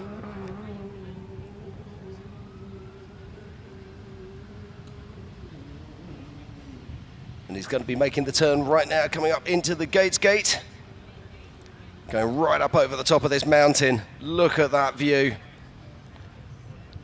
Cody Miller with a very solid run, minute 52 through the Gates Gate. So if he can keep this run going, we'll see how it shakes out for Cody Miller. Yeah, no, very interesting indeed. We saw that Brock Hager came through there in around about a 148, and Ronnie Anderson came through there a little bit slower at that point, but he seemed to make a lot of time on this second part of the course. And just think of this. This is a very similar car that he's going to be racing on the 4400 day. So this is excellent strategy for qualifying for the 4400 race as well. Yeah, great stuff here from Cody. Now, he needs to be, he's running down just a little bit slower on time here. Yeah, that got him there just a bit on struggling to get lined up perfect for that little notch. So by my reckoning, I reckon he's about 11 to 12 seconds off of lead pace. Of Ronnie Anderson with that 305.4. Yeah, but I think he's still looking strong for a top 5 finish here. So Cody Miller making his way into turn 19 right now in that awesome looking Can-Am machine. Those new Mav Rs are absolute pieces of art. Do you remember when they first came out and everyone was like, what are these spaceships? Those front arms were a little goofy, I'm not going to lie, but they've proven to work. He took a line like C.J. Greaves there, cutting it in tight instead of staying high up on that berm. Yeah, so Cody Miller is going to be crossing the line right now, and that's a 3:19, and that puts him into 7th position overall and 3rd in class. So it should be Mark McCleary taking off next. 7:17 of Mark McCleary and Tyler with CA Technologies out of Reddick, Florida, with Turned Up Racing and his Can-Am with CA Technologies, Wayland Speed, Raceline Wheels, Demon Power Sports, and Moromoto Lights. His first Ultra 4 race was Visions 2023, and he got first at Vegas to Reno last Ultra 4 USA season. Yeah, Mark McCleary is very fast indeed. It'll be interesting to see what he can do here against this incredibly stacked field. Cody Miller just bumped Bryce Menzies down into 8th position. And if you're just joining us, welcome. This is the 2025 Can-Am UTV Championship qualifying, and it is Power Hour. A little bit earlier today, we saw Ronnie Anderson putting in a blistering 3:05, and he is our pole setter right now. Mark McCleary comes to a complete stop. Took a pretty good little hit, not sure what happened. Tough break for Mark McCleary. Don't see much movement right now. He's back in action. I wonder if, I don't know what happened. Went into limp mode, had to reset, not sure. but he is back moving, but he lost a good 10 seconds there. Yeah, I think that's a good call there, Miles. It did look like he had to shut the vehicle down and restart.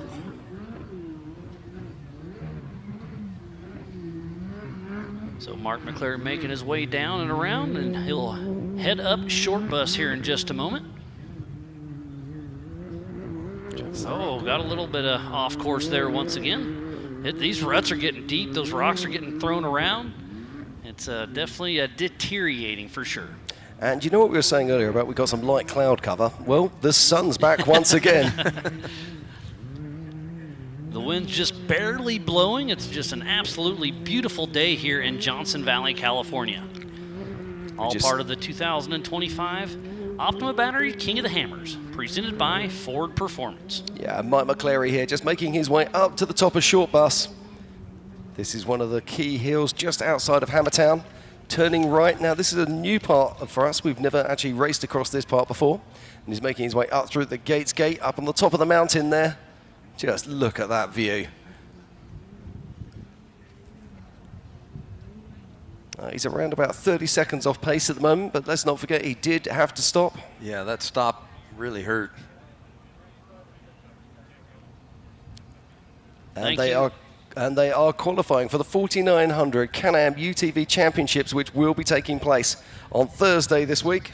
The live chat on our King of the Hammers YouTube is blowing up pretty good. Trying to read through a little bit, but you guys are having some fun, and thanks for tuning in and enjoying it and bantering back and forth with some of your buddies on there.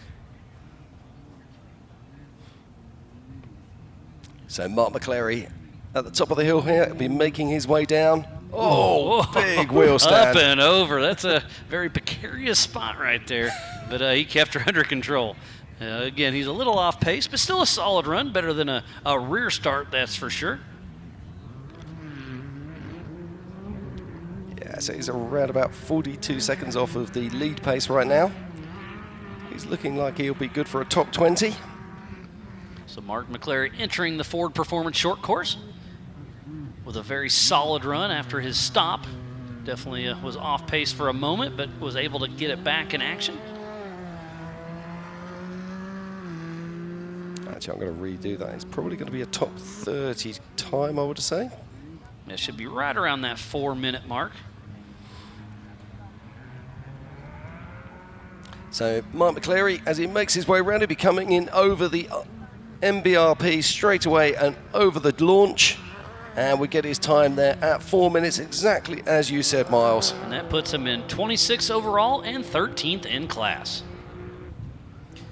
And next off the line it is... This is Dustin Robbins with All Things UTV out of Decatur, Alabama. With a CT Raceworks Can-Am X3, All Things UTV, Full Throttle Power Sports, All Things Bronco, Apex Power Sports, and Schofield Performance. Yeah, look at this. Dustin Robbins really laying down some pace. Been racing with us for quite some time now.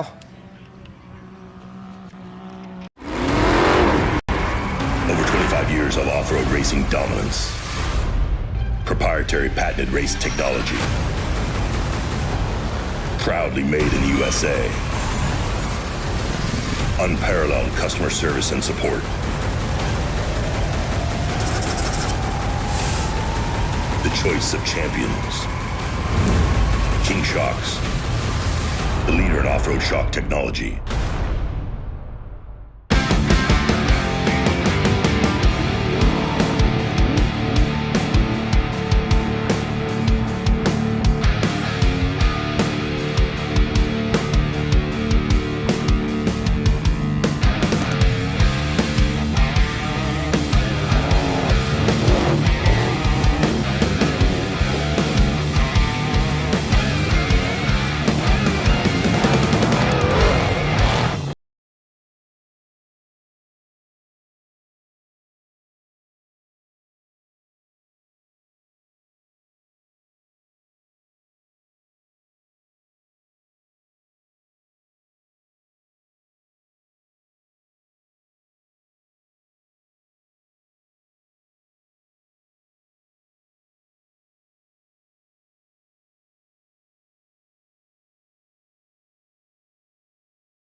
PCI Race Radios, the leader in off-road communications since 1972. Our equipment was developed for racing in Baja, perfected for enjoying the weekend with family and friends.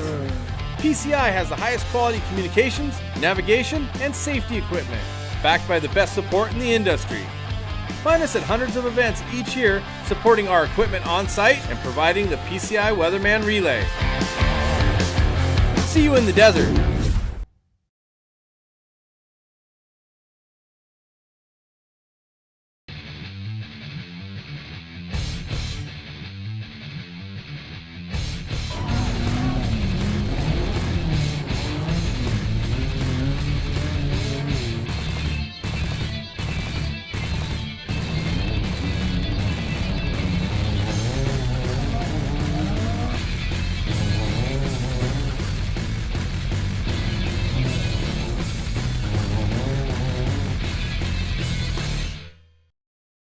AMS, all balls, high lifter, hot cams, tire spine, seismic, cylinder works, PPEI, PWR, and factory Polaris.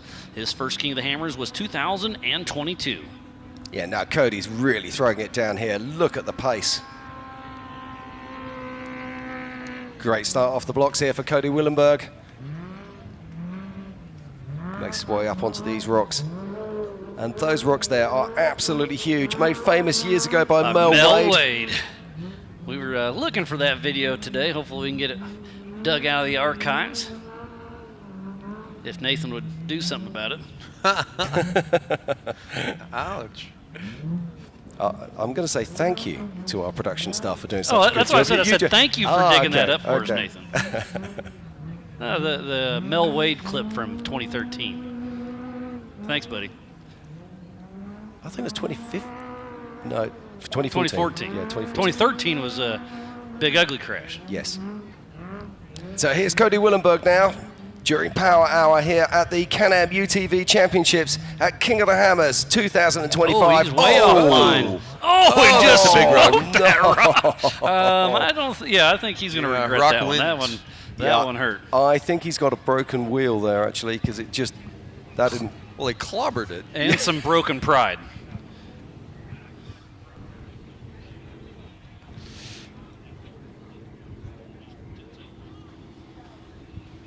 Okay, so Cody Willenberg, tough break there for him. It looked like something broke in the front of that vehicle there, John. It just seemed like he didn't have any steering input whatsoever. Yeah, Big rocks win. That was tough right there. Our recovery crews are there straight away. And the Ford Bronco Raptor. Looks like we're going to have Max Gordon hopping in the Optima Batteries booth with us to talk about his first in-class 6th overall run. You got to flip your microphone down a little bit. How you doing, buddy? Oh, we're doing good. You know, I think I could have definitely perfected some things out there, but no, 6th place overall. I'm happy with it, and be a good start position, see what all the fast guys go, and take the line that they take and see where we end up. I mean, you guys have been here for almost an hour, so not much prep time, but you're able to sneak in here, get it done, and be in that top 10. That's pretty impressive. Yeah, you know, we didn't really get to run the course at all, especially my dad. I think I did it one time, and then I didn't know we had to stay through the flags up at the top, and I was taking a left line, so once I got to the top of the flags, I was kind of lost, so then I went down to the left, and then I parked in the turn, and I had to remember where I was going. I was like, oh, we got to go right. And then, you know, missed a few lines that I think would have been better, but it was good. Did you have Cole in the car with you? No, I took the seat out. We went solo. Oh, perfect. A little lighter weight, huh? Yep. No, but on race day, you'll take him with you, right? Yeah, that's the plan. We're going to go pre-running here in a little bit and see how technical it is, see if we need winching or not. But from what I hear, it's going to be pretty difficult this year, and we'll look at it. Did you bring extra cars for pre-running, or are you pre-running the race car? We're going to pre-run some in the race car, but we brought 2 extra pre-runners. But we want to go test the race cars, obviously, on the rocks, because we just finished the cars 2 days ago, so we didn't really know how they do. Nothing like the last minute. Yeah, I was texting you and your dad on the way out here trying to get some info, and you're like, are you racing? I was like, we plan to, but we won't know until last minute, well, and you were right. Yeah, we didn't know until a few days ago. I think we registered last night. Last night, yeah. I saw it pop up. Yep. Well, it seems to be a desert race thing, doesn't it? No, not registering until the very last moment. Yeah, no, that's how he likes to roll, you know. I don't know if I'm going to do this. You know, I might have something going on. He was blaming you. Me? I was ready. I was working on them. So talk to us about the Speed UTV. Obviously, it's a really cool package. It's working really well out there. I mean, can we see you getting into a top 10? Can we see you get sneaking into a podium, or what do you reckon? I think this race is definitely difficult. There's the top 10 is stacked for sure, Oh, no doubt about it. absolutely. And there's lots of fast guys out here. I think if we can stay between the top 8 all day long, I think in the last lap, if we have to make up a few minutes here or there, I think it's possible. I think it's definitely possible to get a podium. We just got to put ourselves in the right position to be there at the end. Oh, we're really looking forward to seeing you out there, Max. I mean, we've seen your career as you come up right the way through the ranks, and you've been driving absolutely everything from stadium trucks to T1s, and then back into UTVs. And I mean, you're obviously a wheel man, and we really enjoy this journey, and we can't wait to see how you get on out there on this track. Yeah, should be good. I'm excited to get to it, and should be a good day on Thursday. Well, what's the rest of your? Obviously, you're just now getting started out here at King of the Hammers. I'm sure you'll do the Nor 1000, Nor 500, some of the best in desert racers, or what do you got going on? For the rest of the year, I think we got Parker after this, and we were going to race a Mitt, and then we have a few stadium truck races overseas, and then we have Long Beach, and then we go to Nora. And then from Nora, we go to kind of a break for a little bit, do some testing and R&D, and then we'll go to the Nora 500, and I'm sure there'll be a little bit here and there. And I want to extend this, and I don't want to just stay in the off-road community. I want to go on pavement at some point, and I think it'd be good. Yeah, no, I like your style. So definitely busy, but seat time's Sounds like nice to have. Sitting on the couch all year. Yeah. Yep. No, and it's definitely difficult, because basically I'm the only one that preps my car, and then my dad's got a guy that preps his, but it's just me prepping the cars whenever I want to go race. So. And didn't you and your buddies prep your dad's old truck and raced Vegas to Reno? No, so we bought the old racer from Mike Mamelli. That was Dale on Dale's old truck. Okay. And actually Cole Potts had it before I did, and then Mike Mamelli had it. We bought it from Mike Mamelli, did a full prep on it, and it was me and then 2 other buddies that did a prep on it, and then took it to Vegas to Reno and finished 3rd, which is pretty good, and I was happy with it. Absolutely. No, that's pretty cool. I love it. Absolutely. Right, we're going to be getting back with the action right now. Max, thank you so much for joining us, and good luck on race day. Thank you. All right, best of luck, buddy. Thanks, Max. Thanks. So we're getting Cody Willenborg all cleared up. So up next should be Cole Clark. Looks like it. And it is for sure. That's the number 24 of Cole Clark out of Cortez, Colorado with J4. And that Polaris single-seat Turbo R with 465 horsepower. KT Performance, CRP, Maxxis, and Bilstein. How many horsepower? 465. So power to weight ratio, this thing is a rocket ship. We'll see if he can keep her under control. Custom single-seater that's been stretched 5 inches with a 109-inch wheelbase. Oh, this is and going to be nuts. And then you nuts. had a big turbo. Yeah, and we know that Cole Clark can drive. He is one of the most talented drivers out there. I'll see the green flag, and it is go time here in Hammertown. So Cole Clark is on the gas, putting this thing to work early. We'll see what he does. He does opt to take the Yukon launch and clears that with some extra room to spare heading into the Bronco Arch. Big surprise there, huh? Yeah. Now look at the line he took there. Took the right-hand line. We haven't seen many people doing that today. It's been usually up the left. Yeah, it's a little rougher, but it's more direct. So he's got like probably the most horsepower of anybody. Almost double of the average, I'd say. That's gone out today. So let's see what extra horsepower can do for you. See if he can keep her under control. It looks like Mitch Guthrie is up next. On deck, huh? Now, just looking at this car, it looks almost like a 2/3 Ultra 4 4400 race car. I believe he's going to race that in 4400 He as well. He's planning on racing that in the 4400 class. Now, interesting, takes that far right-hand line. We've seen a lot of the fast guys taking that so far today. I think this is a good run. We'll see. Well, I'm excited to see where he's at the Gates Gate split up there. He should be right around that 145, 150 mark. And I think he said he was going to run 37s in the UTV race. Yeah, he has to. No, in the UTV race. Oh, in the UTV race. Oh, now that's very interesting. Yeah. Now there's something that also, in years gone by, we used to see a lot of people having problems with drive shafts, etc., and real reliability issues with transmissions. Now these guys are running 35-inch tires with ease, and now, as you say, looking to take on 37s. But Miles, just look at the clock. Cole Clark is going to be right around that 145 mark, so this is on point to be dancing with Ronnie Anderson's time of a 3:05. But so far in the areas where I would think horsepower would matter, it didn't make a difference. Right off the gate, he took off pretty quick. But I do agree. Coming up short bus? Yeah, it was about average. I would average. think horsepower would matter there. But I think once he gets out of the rocks and heading towards the short course, that horsepower will shine. We'll see. Now look at that, John. He just took that far line there, but he didn't seem to have to make any difference to him at all. This is a very fast run indeed. He's just straight lining absolutely everything. Picks his way through. Now which side is he going to go? Goes the safe side. So Cole Clark coming on in town. We'll see. Man, this is a great run for Cole Clark. He's got 35 seconds to try to bump out Ronnie Anderson. Yeah, now he's just dropped a couple of seconds there as he makes his way down into the desert and onto the short course. But now he'll be wide there for a open. second. I agree with you, John. I think he just seemed to drop a little bit of time. He has entered the Ford Performance short course. Cole Clark is trying to beat that time of Ronnie Anderson with that 3:05. Yeah, I think that Ronnie Anderson's time is safe right now, but it's going to be very close. He's going to be in that third-ish position, third or fourth, I believe. So Ronnie Anderson, of course, with a 3:05. And Cole Clark comes right now, takes on the MBRP launch. And we're going to have a time for him, and it is 3:13. So fourth position. Nice landing. He cleared that one pretty good, didn't he? Okay, I think we've got, oh no. That's I believe that's Phil Blurton. The number 944 out of Loomis, California with Blurton Racing in that Can-Am Maverick R with BFG, Monster, Vision, and No Limit R&D.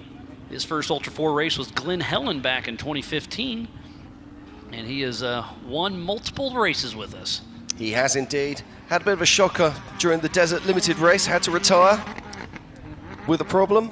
So let's see what Phil Blurton can do here, a massive name in this sport. And if you are just tuning in, this is the Can-Am UTV Hammers Championship. This is Power Hour. We just got a few more to go. On screen right here is Phil Blurton, then Mitch Guthrie Jr., then Hunter Miller, and then 4 times in a row, King of the Hammers champ is Kyle Cheney. And let's just quickly run down the top 10 as we're watching Phil Blurton on screen. In 10th position is Dustin Robbins. In 9th is Bryce Menzies. In 8th is Cody Miller. In 7th is Max Gordon.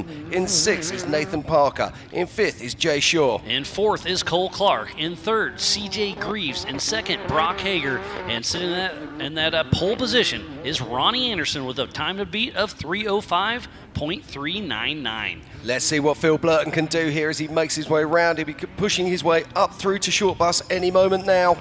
Phil Blurton builds an amazing car. This is a brand new car for him. He just built it. He's barely got any time on it. And this is a different car than he raced in the desert race, correct? Correct. Yeah. And you can see how loose that ground is, and he's throwing up the dirt everywhere. But look at this, Miles. Look at this, John. 142 to this. Heading up towards the Gates Gate. Phil Blurton, this is another solid run. This is top 5 for sure. We'll see if he can dance. So he makes his way down. Now, Cole Clark was super fast through this area. He just seemed to bleed some time after he came down through the second set of rocks. Let's see if Phil Blurton can hold it together. He's got a very, very solid run going on thus far. I know Phil Blurton Sr.'s out and around. I've seen him off and on all weekend. I'm sure he's patiently awaiting to see how this goes. Oh, very nicely done indeed. Got a little yes, bit of that's the right line. That's the hero line. It's a little off camera, but he was up there last night watching and watching and watching. He jumps down. I told him the faster line was to the right. Okay, I reckon he's around about 4 seconds off pace right now. So let's see what he's got. So this is Phil Blurton coming round the corner and making his way towards turn 19 here at the 2025 Can-Am UTV Hammers Championship qualifying here at Power Hour at King of the Hammers. And he's got 10 seconds, so I don't think he's going to get Ronnie Anderson, but he's going to definitely sneak, top 5 for sure. We'll see. It's going to be very, very close for Phil Blurton. Yeah, it's getting very tight here right now. I think this is going to be looking like definitely top 5, as you say. We'll see if how hard he hits the MBRP tabletop. And he soars right on along with a 312. So that should put him in 4th position, first in the Pro Modified class. So Phil finished 3rd last year. And next up, Mitch Guthrie finished 2nd last year. Now this is a young man who is no stranger to King of the Hammers, Mitch Guthrie Jr. His dad, Mitch Guthrie, has won this event 6 times, John? I believe 6. And Junior's won it twice, right? Twice, 2018, 2019. So Mitch Guthrie Jr. out of Glendora, California with Guthrie Racing, fresh off his Dakar debut. In his Polaris Pro R, Gen 2 factory chassis, Red Bull, BFG, KMC, and Polaris Razor. Yeah, one of the nicest guys you'll ever wish to meet, and so fast. And he got 1st in class last year, right? First in class, 2nd overall. That's pretty impressive. Just get your head around this. Between his father, himself, and Kyle Cheney, they've won 12 Hammers Championships. That's incredible. Very well, and Mitchie's got a bunch of podiums as a co-dog for his dad. Yeah. Probably 5 of those years he was co-dog. Riding with him, huh? Mitch Guthrie Jr. heading on up. And that's what I love about this King of the Hammers journey. We've been racing out here since 2007, and so many young people, boys and girls, that are now plying their trade out here and winning. Well, and he pre-runs with his dad all the time, so I love to see that. So Mitch Guthrie Jr., he does make the turn up towards Short Bus. And look how chewed up it is. Those ruts are getting deep. Those rocks are getting thrown around. But Mitch Guthrie has a pretty good run going. Yeah, absolutely. Now, it's going to be interesting to see what sort of time he has going up here. 140, I reckon he's around about 3 seconds off of pole pace right now.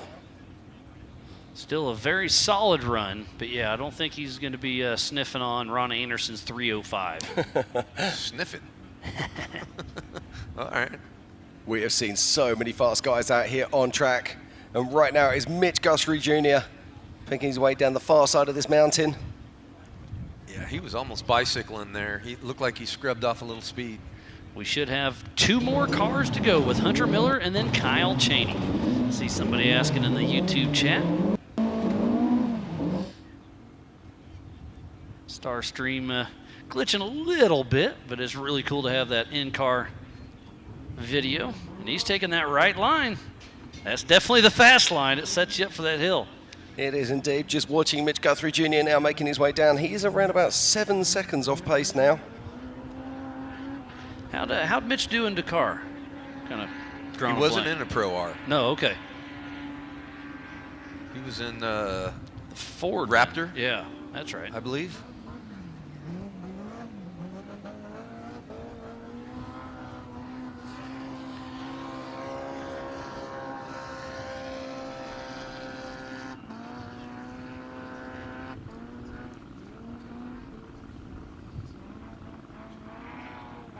So Mitch Guthrie in the Ford Performance short course. Yeah, he's making his way around now. He just has to get over the NBRP tabletop and to be posting a time. I think this is going to be a top 10. 3:18, so that should put him in 8th position. It does indeed. So a solid run there from Mitch Guthrie Jr. A 2 times winner here. As we now coming on to track, it is Hunter Miller. We saw his brother Cody on track earlier. So Hunter Miller out of Greenville, Texas with Miller Brothers Racing with Chad Hughes riding shotgun in that pro modified car. CT Raceworks Can-Am Maverick R, Maxxis Tires, Raceline Wheels, UTV Race Shop, Elka, and MWAC. It is indeed. Now Cody's currently sitting in 10th position. Let's see what Hunter can do out here. He's going to be hunting down right now Ronnie Anderson, who's our pole sitter with a 3:05. Miles, can he beat that? It's going to be close. I don't know. Hunter Miller won in 2020. He got 2nd place, 23. He's hungry. That's a good word for it, John. I know Cody and Hunter have been out here pre-running off and on quite a bit this year. or last year per se, for this year's King of the Hammers. It's incredible to see the speed they come off of that drop. Absolutely remarkable. When you walk out there, it is a vertical cliff. So Hunter Miller making his way round here. This is Power Hour at the 2025 Can-Am UTV Hammers Championship. All part of the 2025 Optima Batteries King of the Hammers, presented by Ford Performance. And Hunter Miller right now putting those tires to work on this incredibly beat-up course. It's tough, it's rough, it's King of the Hammers, and that's how we like it. He's into the shadows and making his way up short bus. Hunter's got a great run going. He's going to take a hard right here at the top, go across the ridge through gate. He's got a pretty solid run. This is definitely top 10. Yeah, I don't think he's going to be bothering Ronnie Anderson at this moment in time. He needed to be there around about 5 seconds ago. In fact, I think he's dropped a little bit more than that, just looking at that popping through there. Yeah. I think this is what we can call a solid run. This is solid for sure. Look at Hammertown in the background, how big it has grown. Absolutely amazing. I know we've had up to 80,000 people out here before. I think this is going to be another big year. I think we're going to beat it. I agree with you, John. It just feels that way. There's a fantastic vibe around the place as we watch Hunter Miller making his way down the hill. He's just got to get his way through these pinch rocks. A very, very great run. We'll see. He makes up and over. He's going to take the right line. Yeah, and he does. Hopefully he doesn't catch it with that left rear. Nope. Yeah. Oh, well, it kissed it, I think. So Yeah. Hunter Miller coming on down. Yeah, he's around about 15 seconds off of qualifying pace right now, or first place pace. Makes his way into the infield and heading down towards turn 19. So Hunter Miller putting this Maverick R to work. A great looking car, John. So again, he's going to be racing Kings as well. Yeah, in a different car. Different car. Purpose-built Can-Am Maverick car. So one more Talladega turn and then hit the MBRP straight away, and we'll get a time for Hunter Miller for the Can-Am UTV Hammers Championship qualifying. And I do believe Kyle Cheney, our reigning four-time king, is up next. And he crosses the line with a 3:24. So Hunter Miller goes into 12th position, 2 places behind his brother Cody. All right. Kyle surprised us all last year, the only guy to jump off a back door. Well, the first guy to jump off back door. Well, at the time, he was the only guy. You are right. And the only guy in UTV to do it. So Kyle Cheney hitting the Yukon launch with Cash Lee Croy riding shotgun out of Patacoska, Ohio with Team Momentum Racing in that Can-Am Maverick R, Amsoil, CT Raceworks, Fox, and Maxxis. This guy has won a little bit of everything with Ultra 4 USA and the King of the Hammers. And he is an Iceman when he's behind the wheel.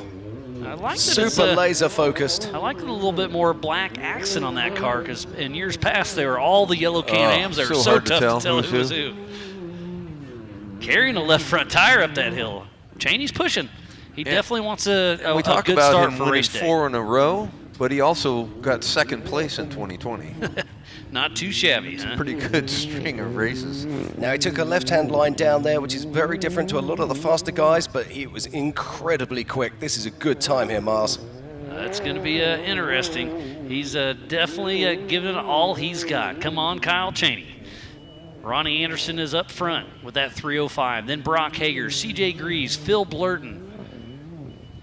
And he makes the turn to the bump. Oh, he big kick out there on the ruts. Yeah, a little bit of slow down. Definitely scrubbed some speed off with those rocks in that silt. Doing a bit of a disco dance as he makes his way up a short bus. The Hammer King production crew has done an He's got a amazing pretty good job time. all week, bringing all this live action from the middle of nowhere here in Johnson Valley, California. Oh, look at this, gentlemen. This is very fast indeed. 146 as he makes his way through the Gates Gate at the top of the mountain. This It looked is like he gonna be kissed close. The flag.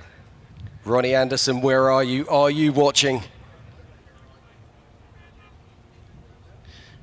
We'll see how Kyle Cheney's run goes, but I'd love to get Ronnie Anderson up here in the booth to talk about his pole position, unless Kyle Cheney bumps him out. So you're saying you don't want to speak to Ronnie if I'd he gets like to have bumped? them both in here. I want to talk to Ronnie. Absolutely. Right, Kyle Cheney making his way through over the top now. He's got to drop down this hill, and then he'll make his way round the short course. This is a very good time indeed. 2:25 right now, heading towards the Ford Performance short course. Takes a little bit of a bump there, but keeps her under control. Hopefully didn't hurt a tire. He lost a second or so there. Yeah, but definitely this is all over the gas. Yeah, he is on pace here. Ronnie Entering Anderson is right now watching this and wondering if he's going to be the pole sitter or if he is right now looking at the first place car as Kyle Cheney comes around turn 19. It's going to be within a second. It's going to be very close between Kyle Cheney, Ronnie Anderson, and Brock Hager. What a great day of qualifying it has been. And it's going to be interesting as he takes the Talladega turn towards the MBRP straightaway. Here we go. It's Kyle Cheney making his way down towards the MBRP straightaway. He's got one more leap. It's Kyle Cheney. And you He can't crosses get the closer line. than that within a Second. 2/100ths of a second. Ronnie Anderson 305.399. Kyle Cheney a 305.592. So 0.2 of a second. Very, very impressive. Oh, it looks like we do have a latecomer to the party. Yeah, this is the 199 who missed his spot this morning, so he's being allowed to run after Power Hour.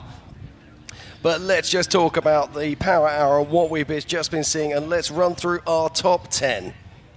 Miles, in 10th position, we've got Max Gordon. In 9th is Mitch Guthrie Jr. In 8th is Nathan Parker. In 7th is Jay Shaw. In 6th, it's Cole Clark. In 5th, it's Phil Blurden. In 4th, it's CJ Greaves. In 3rd is Brock Hager. In 2nd, we just saw him on course. It was Kyle Cheney. But right now, our pole setter in the 2025 Can-Am UTV Hannah's Championship is none other than Ronnie Anderson. What a run. It is going to be a dogfight out front. What a great, great run. Absolutely fantastic to see this. Miles, this is why we're here. John, this is why we love hammers. Hasn't it been incredible? And look who's coming into the Optometry's booth as we speak, fresh out of the car, Kyle Cheney. What a great run you had, buddy. So you are within 0.2 of a second of Ronnie Anderson. What a great run, man. Yeah, I definitely made a few mistakes out there, and I'm actually happy to be where I'm at because I figured I was going to be a little further off pace. The track was definitely nastier now than when it was when we were practicing qualifying, so I think I pushed a little too hard. Why are you breathing hard? I mean, all we do is just sit in there and turn the wheel. Yeah, it's easy, right? No, what a great run. You've won this race 4 times in a row, and I guess you're trying for that 5th, aren't you? No, for sure. I knew, being on the front row with Ronnie, I think we started last year on the front row. Me and Ronnie have actually started together almost every time I've raced this race. It's pretty crazy. So what's strategy on race morning? Just give her all you got, try to get out in front, right? Yeah, just turn right, or whatever side of Ronnie I'm on, just turn into him, run him off the track, and then Rubbin's see racing, you later. huh? No, I'm kidding. Ronnie's an awesome racer, and I'm glad to be on the front row with him for sure. I love seeing the Can-Am versus Polaris on that front row. It's gonna be fun. Yeah, I'm looking forward to the race, and I'm glad to be where I am because with all the RCPs out there that they've making us stay in the rocks this year, it's definitely going to be super critical to get to the rocks early because there's going to be so many bottlenecks out there. Getting to the rocks early is going to be what's going to win this race. Yeah, clean air in the desert up front obviously helps first, but like you're saying, the bottlenecks could be an issue. I think it's top 5 in the rock to the first set of rocks, or Absolutely. You're not there. I think so. If you're not top 5 to the rocks, then your shot of winning the percentage goes down quite a bit. And tell us about the differences of your UTV for the Hammers Championship compared to your 4400 car. So the chassis are pretty close to the same. The chassis of my 4900 car is a little lighter because of the rules. The 4400 car we had to make out of different tubing. CT Raceworks had to make out of different tubing, not me. You just bolt stuff together. Well, my guys bolt stuff together. I kind of did a bunch of deer hunting. So. Oh, perfect. You got a nice one this year, I saw. Yeah, I got a couple nice bucks. So. But yeah, no, it's definitely going to be a tough race out there. But no, the 4400, she's ready to go. She's ready to go for Wednesday. Heck yeah. And that's a full custom chassis that they did, 120 wall. Yep. Just to meet the 4400 rules. Yeah, I mean, and it's, I think when you think of like a 4400, like a small package, like it's one. It's not, it's not a UTV golf cart anymore. Like this thing is like a 4400 car. Like in my opinion, this is a 4400 car. Like those guys can't say we're racing golf carts against them anymore. Like we're in a car that's competitive with them. Yeah. And when you think of Kyle Cheney, you think of UTV. But going in last year when you were coming in and your right front, I believe, was all down, it was such a wild year, and you're coming back with vengeance, aren't you? And No, we definitely are. And, we are paying a lot of attention to these RCPs out there. We want to make sure we don't have any mishaps like last year. We're crossing our T's and dotting our I's on everything. Yeah, it's going to be very fun to watch, and there's nothing like pre-running at race pace. So your UTV race is a perfect practice for the 4,400 big day. Yeah, I was actually out there today. I did the whole rock section before qualifying here. I did it at race pace, 25 mile an hour. Race pace 25. Well, sometimes that is race pace. A few sections. But then tomorrow you can get out there and turn it up a little bit. Maybe. We'll see. Yeah. 25 was still pretty fast. Yeah, I'll bet. So, speaking of the course, what do you think of the toughest spots? The track is definitely very technical. It's more technical than it's ever been. I think it's because of the RCPs. Yep. I don't want to. We didn't have a problem with anything. Like, I feel like the track is all drivable. It's all doable. I feel like the key is going to be getting there before someone else does. Yep. And if that happens, then I feel like we're good. This is the thing with the hammer trials, isn't it? We always talk about this. Everyone goes out there pre-running. They all have a line. They'll go, yeah, man, I can drive absolutely everything. But you throw a sprinkling of broken cars in there. You throw out a little bit of this and else there, and it changes completely. And as you say, with these VCPs and RCPs, that changes everything as well, because that's the equivalent of having a broken car in the section. You have to hit that regardless. Yeah, and once we figure out what the penalty is for an RCP, if there's a guy broke in that trail and it's 5 minutes or whatever, it may be worth taking the bypass if there's 5 people piled up right there. You've got to weigh your options. Strategy for sure. Yeah, it's going to be very interesting. I'm super excited to see you out there in second place, lining up alongside Ronnie Anderson. Can't wait to see you out there on the track. You always deliver. We call you the Iceman because you are super laser focused when you're out there. This is the 5P. This is, for me, just mind-boggling indeed. And to see how focused you are and the preparation that you're putting into this is inspiring to everybody that's here. So, Kyle Cheney, good luck with your race tomorrow. Good luck with your race on Saturday. And your race on Thursday and on Saturday. And we look forward to seeing you out there. Thank you. Appreciate it. Thanks for having me up here. Thanks for having me on. And looking forward to qualifying Wednesday. Absolutely. Right. Fantastic. Well, Kyle Cheney, best of luck and good job, buddy. Thank you. Right, Miles, John, what a fantastic day of qualifying it has been here.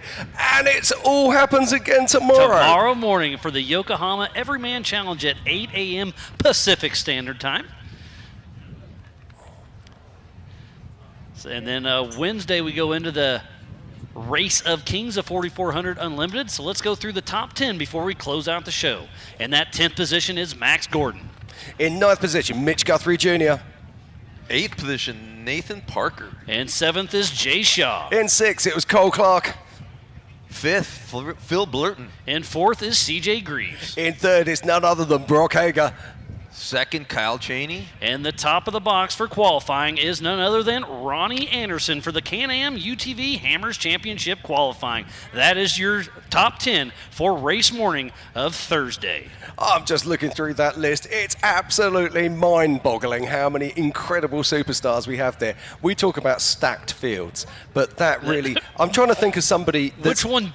Who's not there? Yeah, this is what I'm getting at. Yeah. It really is. Who's not racing in this race? It's Any one of unreal. those guys can win. Yeah, absolutely. Right, let's just take a quick look now. This is the running order for tomorrow. So it's the Yokohama Everyman Challenge. We're going live at 8 a.m. with a qualifying, and we'll be racing until 4 p.m. Power hour is going to be at 3 p.m. Be there and don't miss it. What classes have we got running tomorrow, Miles? Tomorrow is the 4600 Currie Enterprise Stock Class, the 4500 Yukon Gear and Axle Modified Class, and the 4800 Brannick Motorsports Legends Class for the Yokohama Everyman Challenge qualifying. And then tomorrow night, 5 p.m. Pacific Standard Time, is the KOH Kids 170s. And don't forget, the X-Rocks Awards will be right here in front of the Optima Battery main stage at the LaserNut Fire Pit at 8 p.m. this evening. Absolutely fantastic. Well, thank you, ladies and gentlemen, for joining us. This is Johnson Valley, California. This is King of the Hammers 2025. We have started Rock Week. I'm Jim Marsden. That was Miles Hasselquist and John Crowley. We're looking forward to a bit more action for the rest of the week. Join us tomorrow at 8 a.m. And don't forget, we have awards up here later on at 8 p.m. tonight. Thank you very much, and goodbye. Have a good one.